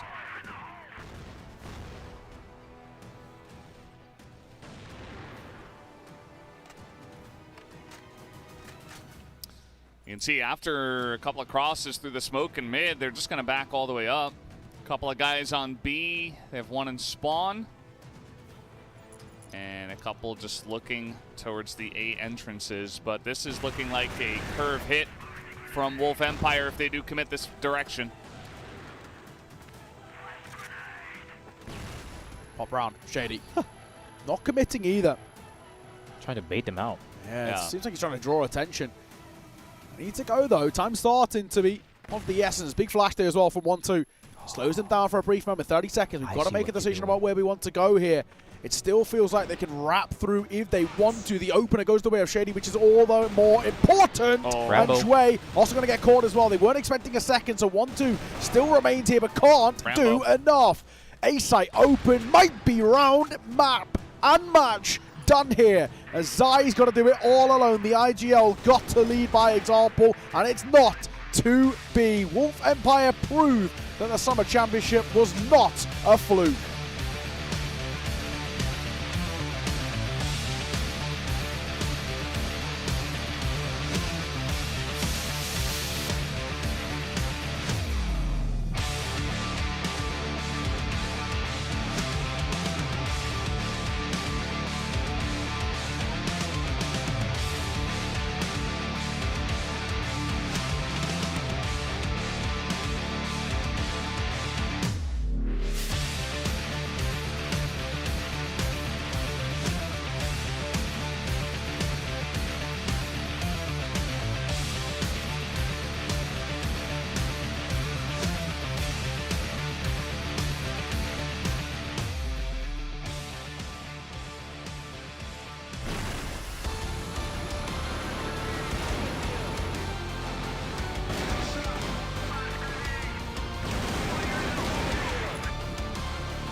Well, like we said, Wolf Empire proved that the Summer Championship was not a fluke. But the question I propose to you, Sneaky, does this now prove that Wolf Empire might be the best team in the world? We're still in the group stage. We're still gonna put a pin on that. We're still gonna put a pin on that. But man, it's still another win. You can already see it on the stage as well. It's not the same celebration as we saw from Vietnam. It's like expectation for them now. It's like expectation that they should be able to beat AG. They are the team that is possibly going to lead Vietnam to an era going into this one. And I think the last time that they had one was like back when Celebi was a thing, when Rambo was the guy. And now could be another one of those, that's for sure. But I don't know, man. AG, they cannot play Compound to save their lives, that's for sure. I mean, I think that's a bit of it, but for sure, it did feel like a lot of those rounds were just, you know, Dola Masterclass, Ice Cube Masterclass, insane rotations from Rambo. Like, the reads they had were just pretty ridiculous, and AG, there were a lot of times where they were trying to do things, they thought they had an idea, and it's very soul-crushing when it's like you've got a plan and everything just goes wrong because the enemy team is just that much better. So, yeah, AG, just not a match for Wolf Empire. Not at all. And it is now quite interesting. Of course, this now means that we will most likely see, of course, AG being that second place. Also means that some unfortunate soul who's finished number one in one of the other groups got to face them in the playoffs, which is tough. Yeah, exactly. So really, really tough in that sense. Take a look at the scoreboard, of course, off the back of that. And you know, it was okay from Do, but the rest of the team really sort of fell apart. Jouet underperformed definitely by his standards. Same for ZY as well. On the flip side, Dola, Ice Cube, both incredible all the way throughout. Yeah, for sure. I mean, Ice Cube, he had a bit of a downturn in Ankara, which is one of the main reasons why they actually lost that map, but he recovered very, very well. Dola keeping his consistency from Ankara on that AK-47 still. 76% headshots per kill is absolutely insane. Rambo was also awake, and Lucas, I mean, Shady, he took a back seat because he was like, guys, I already carried one game. It's kind of your turn, so it's time for Dola to be the set MVP this time. I mean, it's him, Lucas, when both of them are online, especially the years of experience playing together, they just know what to do as a entry and a support. Yeah, exactly. It's really good to see. Dola looked incredible. I mean, I think the big thing for AG is with Wolf Empire starting so strong, we're in 6-1 up, right? I think, unfortunately, for the All Gamers, it was just too little too late when they finally came online. Of course, this is how it affects the Group B standing for Wolf Empire. Basically, now they will guarantee themselves towards playoffs, and they will guarantee themselves as a #1 spot in Group B. And well, it's to see whether any other team of Swamp or On Knights can challenge it. Let's be honest, highly, highly unlikely. But for the All Gamers, it's not the end of the road, and it's not the end of the world for them. But I think they'll be pretty upset. I think, you know, for a team who come into the tournament as arguably the favorites on home soil, seen as the best team in the world by many, to lose in that sort of fashion against a side that seemed to be your kryptonite, and now to be back-to-back in big games, it's an unfortunate kind of result for you, because it maybe reaffirms ideas that we're no longer the top dogs. Yeah, it's a lot that goes into it mentally. You know, I think that we talked about the mental game a lot in this. You know, Wolf Empire seemed just very stoic. They never really lost their cool at any point. It seemed like even as we went the full distance to the end of map 3, they were just holding on a lot better. And on the side of AG, it's like, yeah, a lot of times people will say, "Oh, the Chinese teams don't like to reveal much in group stage, so you can't really look at these matches." You know, but I don't think this was really an example of that. I think it was really they were trying their best, but they just fell flat. And I agree. That's a rough thing to stomach. I think, as you were saying, this might be the best team or considered the best team from China, and a lot of the fans will be like, "Oh, do we not really have the best team anymore? That's kind of scary." No Baisha, now All Gamers are sort of struggling a little bit. But I gotta agree, I always feel that argument about the saving strats for the playoffs. I always feel like it's quite flimsy, I think, generally speaking. And the only time where it's maybe prevalent is against considerably weaker teams. You know, unfortunately, like your Untitled or your Swamp game. Yeah, because, you know, you realize you don't have to. But in a game like this, where it is quite important, not only for, you know, seeding and all the rest, but actually just for your confidence in the tournament, to go and lose in map number 3 in that sort of fashion, I wonder what the long-lasting effect is going to be for All Gamers, if anything. Yeah, for sure. I mean, Swamp Gaming has the opportunity to do the funniest thing on December 9. I want to see it. I want to see it. The absolute feature matchup of Kai's versus Do. To be fair, Kai's actually played well during the series, so you know, I would expect Swamp Gaming to put up a bit of I'm just saying. Famous, I believe. I'm telling you guys, he's a beast on that. I'm telling you guys. But he is. Yeah, I mean, despite what happened to AG in this stage, I feel like on Knights and, you know, Swamp Gaming, they still can't do anything realistically against AG. But I mean, starting as the 2nd seed, as like the 1st seed of China, that's got to hurt for AG. Especially they lost to Wolf Empire again. Yeah, that's gonna sting. And not just that, this is the salt in the wound. 2023. AG was supposed to have their Golden Road 1st place every single international that they joined, and then they got denied in the Grand Finals by Baisha. Is this going to happen again to AG? That's going to be the biggest heartbreak for them, that's for sure. Yikes. Yeah, absolutely. And especially because when you're seeing on the other side that your kind of compatriot from your region, Q9, are finishing top of their group. So you're thinking, I should be going toe-to-toe with them. I should be doing as good as they are. And well, it's a weird world in which we can see them play off against each other, potentially, which would be actually kind of insane as a playoff match. Wolf Empire, though, incredible work. I think, you know, as well, not only we spoke about kind of the individuals and the consistency they had, but I think actually just to bounce back. It's not always the easiest thing. When you lose a map, especially in the close fashion they lost the map, it can be quite tilting and it can be quite draining. There's a fatigue that plays as a factor, and it didn't seem like they affected them. They completely flicked the switch and just said, forget about it. On to the next. We'll just treat this as a whole new game, and if need be, we can talk about it later down the line. So I really respect them for that. A lot of teams do struggle to just say, let's just forget about it for now, and we can come back to it later. We can demo review. I think they did a fantastic job of just saying, the past is the past. Let's kind of focus on the present. Yeah, and at the end of the day, they played 18 rounds, right, against AG on Ankara. They almost won. They almost forced overtime. They also probably learned a lot from that about AG and the way they like to play that. So that even just powers them up for the future matches if we do get the rematch, which would be very hype because you just think about the narrative points, you know, Wolf always has their number. AG, you know, theoretically after this, maybe they just go undefeated until they have to face Wolf again. That could be a crazy follow-up matchup on a much bigger stage in front of a Chinese crowd. You know, how is Wolf gonna, how are they gonna handle it there? It's gonna be a lot of fun. At the end of the day, this is just a group stage match.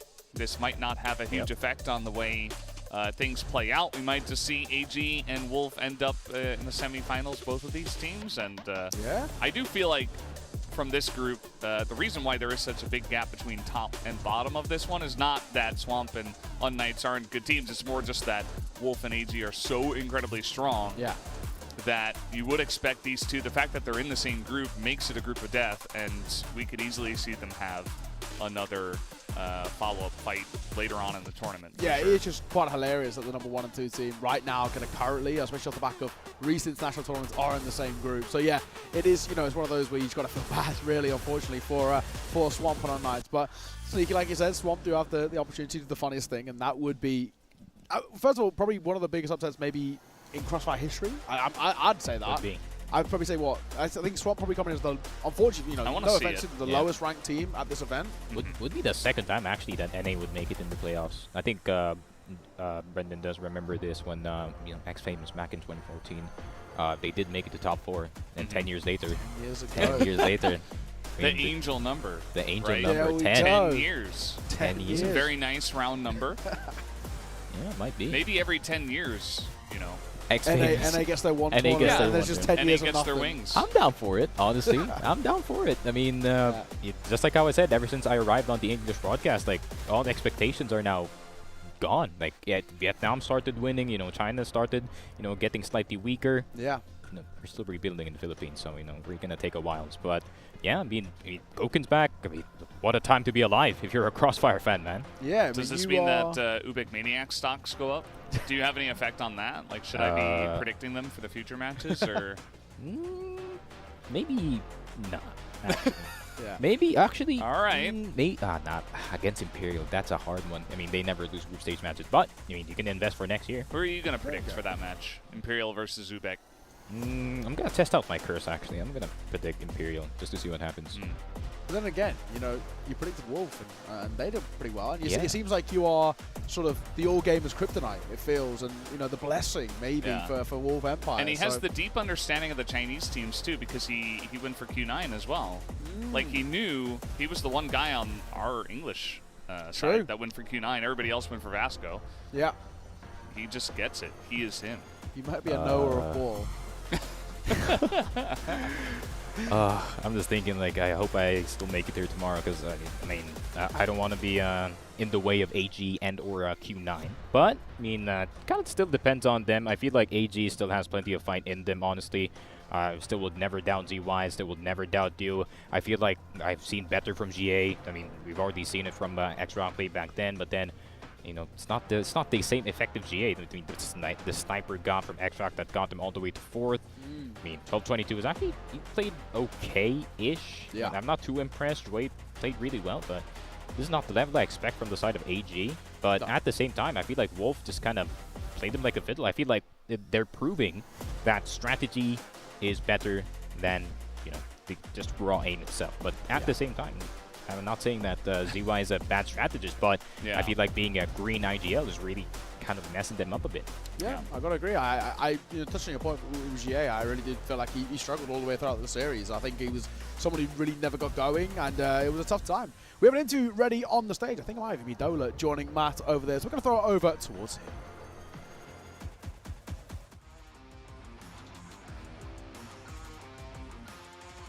We have our winners of our final matchup on day 3. Wolf Esports fighting and winning out a thrilling match against AG. Dola is our MVP.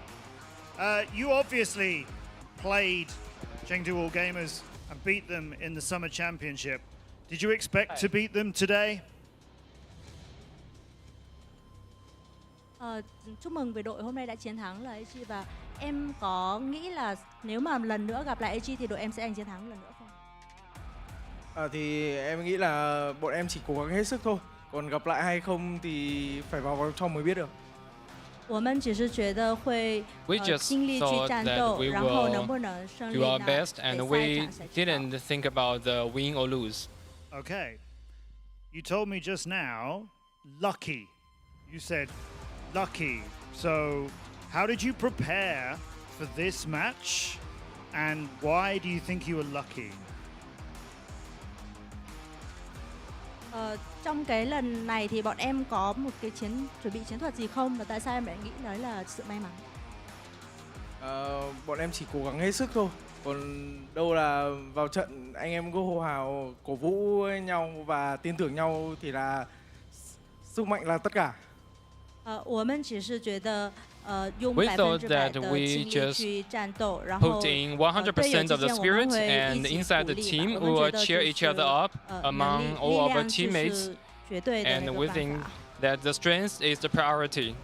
Okay, interesting, interesting. I'm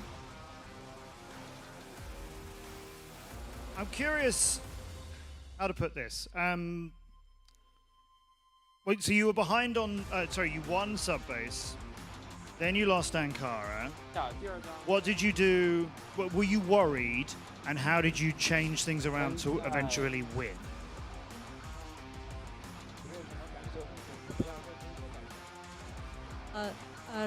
Em xin rất là tò mò, tại vì là ở cái map đầu tiên bọn em giành chiến thắng, nhưng mà đến cái map thứ hai thì bọn em lại lose rồi, nên là bọn em có cái suy nghĩ gì không? Thì cũng như lúc đầu em bảo thì là bọn em đến đây để bọn em bắn, và map thứ ba bọn em cổ vũ nhau, động viên nhau và anh em đoàn kết. Thế nên là không có nghĩ ngợi gì nhiều.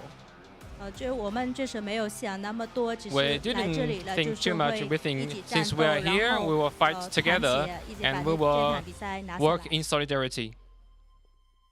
Okay, in solidarity. 2-0. 2-0. Will it be 3-0? Can you win the group 3-0? Vì bọn em đã có trận là 2-0 rồi, nên là bọn em hy vọng là trong cái vòng bảng này có thể giành được trận là 3-0 không? Bọn em không chắc chắn, nhưng mà bọn em sẽ cố gắng. Còn đâu là anh em tất cả đều đồng lòng thôi. 我们不一定，但是会努力 We 吧。 don't know, but we will work for that. Okay, we will see when we get there. We have many more days to go. Congratulations, GG to Wolf Empire winning our last match today. We'll go back to the casters and let's round off what's been a brilliant day 3.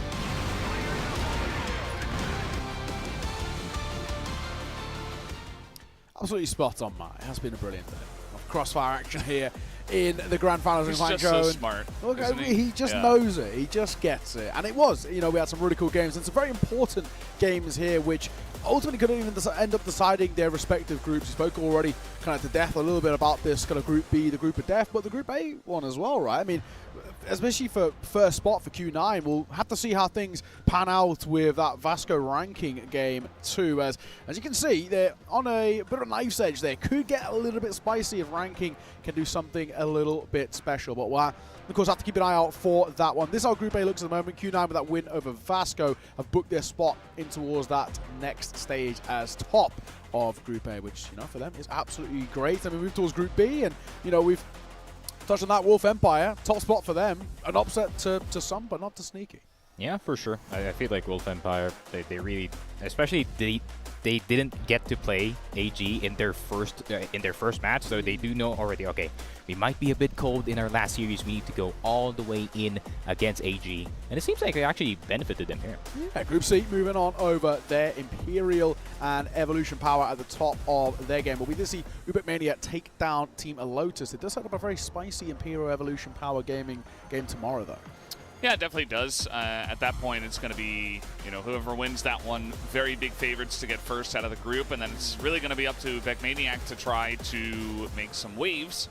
And we'll see about how they do in that group. Really kind of a nice dark horse for that one. For Group D, 3BL currently up at the top. Antisocial still a chance to catch up. You know, they do have that 1-2-0 under their belt, so don't be too fooled by the standings just yet. Could certainly have them take the top spot if they do win against 3BL. Yeah, and of course, you know, the good thing for me is see 3BL at the top, and also to prove sneaky wrong as well. I said the 3BL supremacy was going to come through, and you hate to see it. Your boys going to show up, and actually now found them 0-2, so unfortunately they actually are eliminated. You hate to see it, but it is one of those where it is that fight for first place, and that game of Antisocial is pretty spicy because, you know, I touched this in game on day one when we saw 3BL. I feel like they always just play up to their opponents, and with Antisocial looking pretty good, who knows? I mean, that Snare Goken rivalry could be a new blooming one here. Yeah, I mean, could be a contest for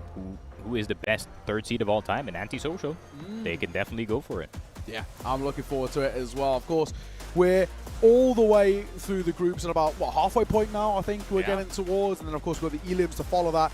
And then we move, of course, in towards the arena. But aside from that, it's been a great day of action. Any final remarks, guys? It's just a lot of fun. Even the 2-0s we had were pretty close, especially that Q9 Vasco one. So looking forward to more great group stage in the coming days. For you, Sneaky, any last words?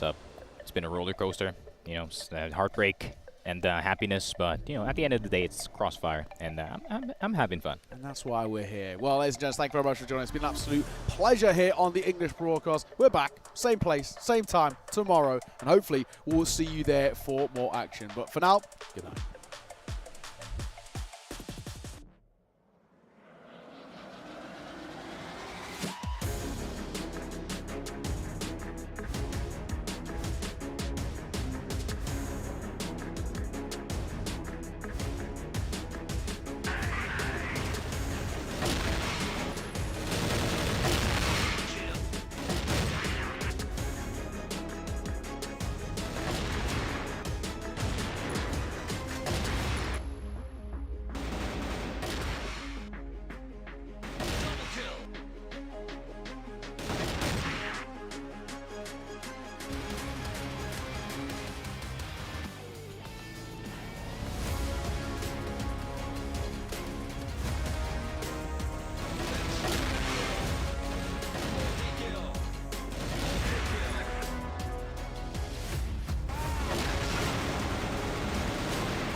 Struggle feels like an endless fight, but the flame in my heart will burn bright.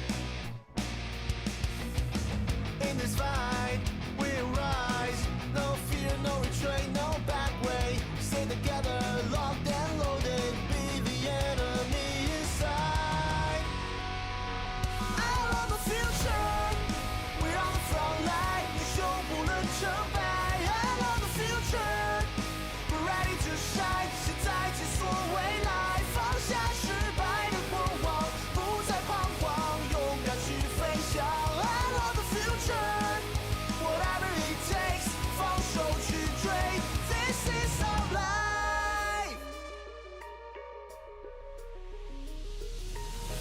Walls are falling, tracing dreams anew. Even when I stumble, I'll rise too. We stand tall, we conquer all through the smoke and shadows. No looking back, I'll forge my way.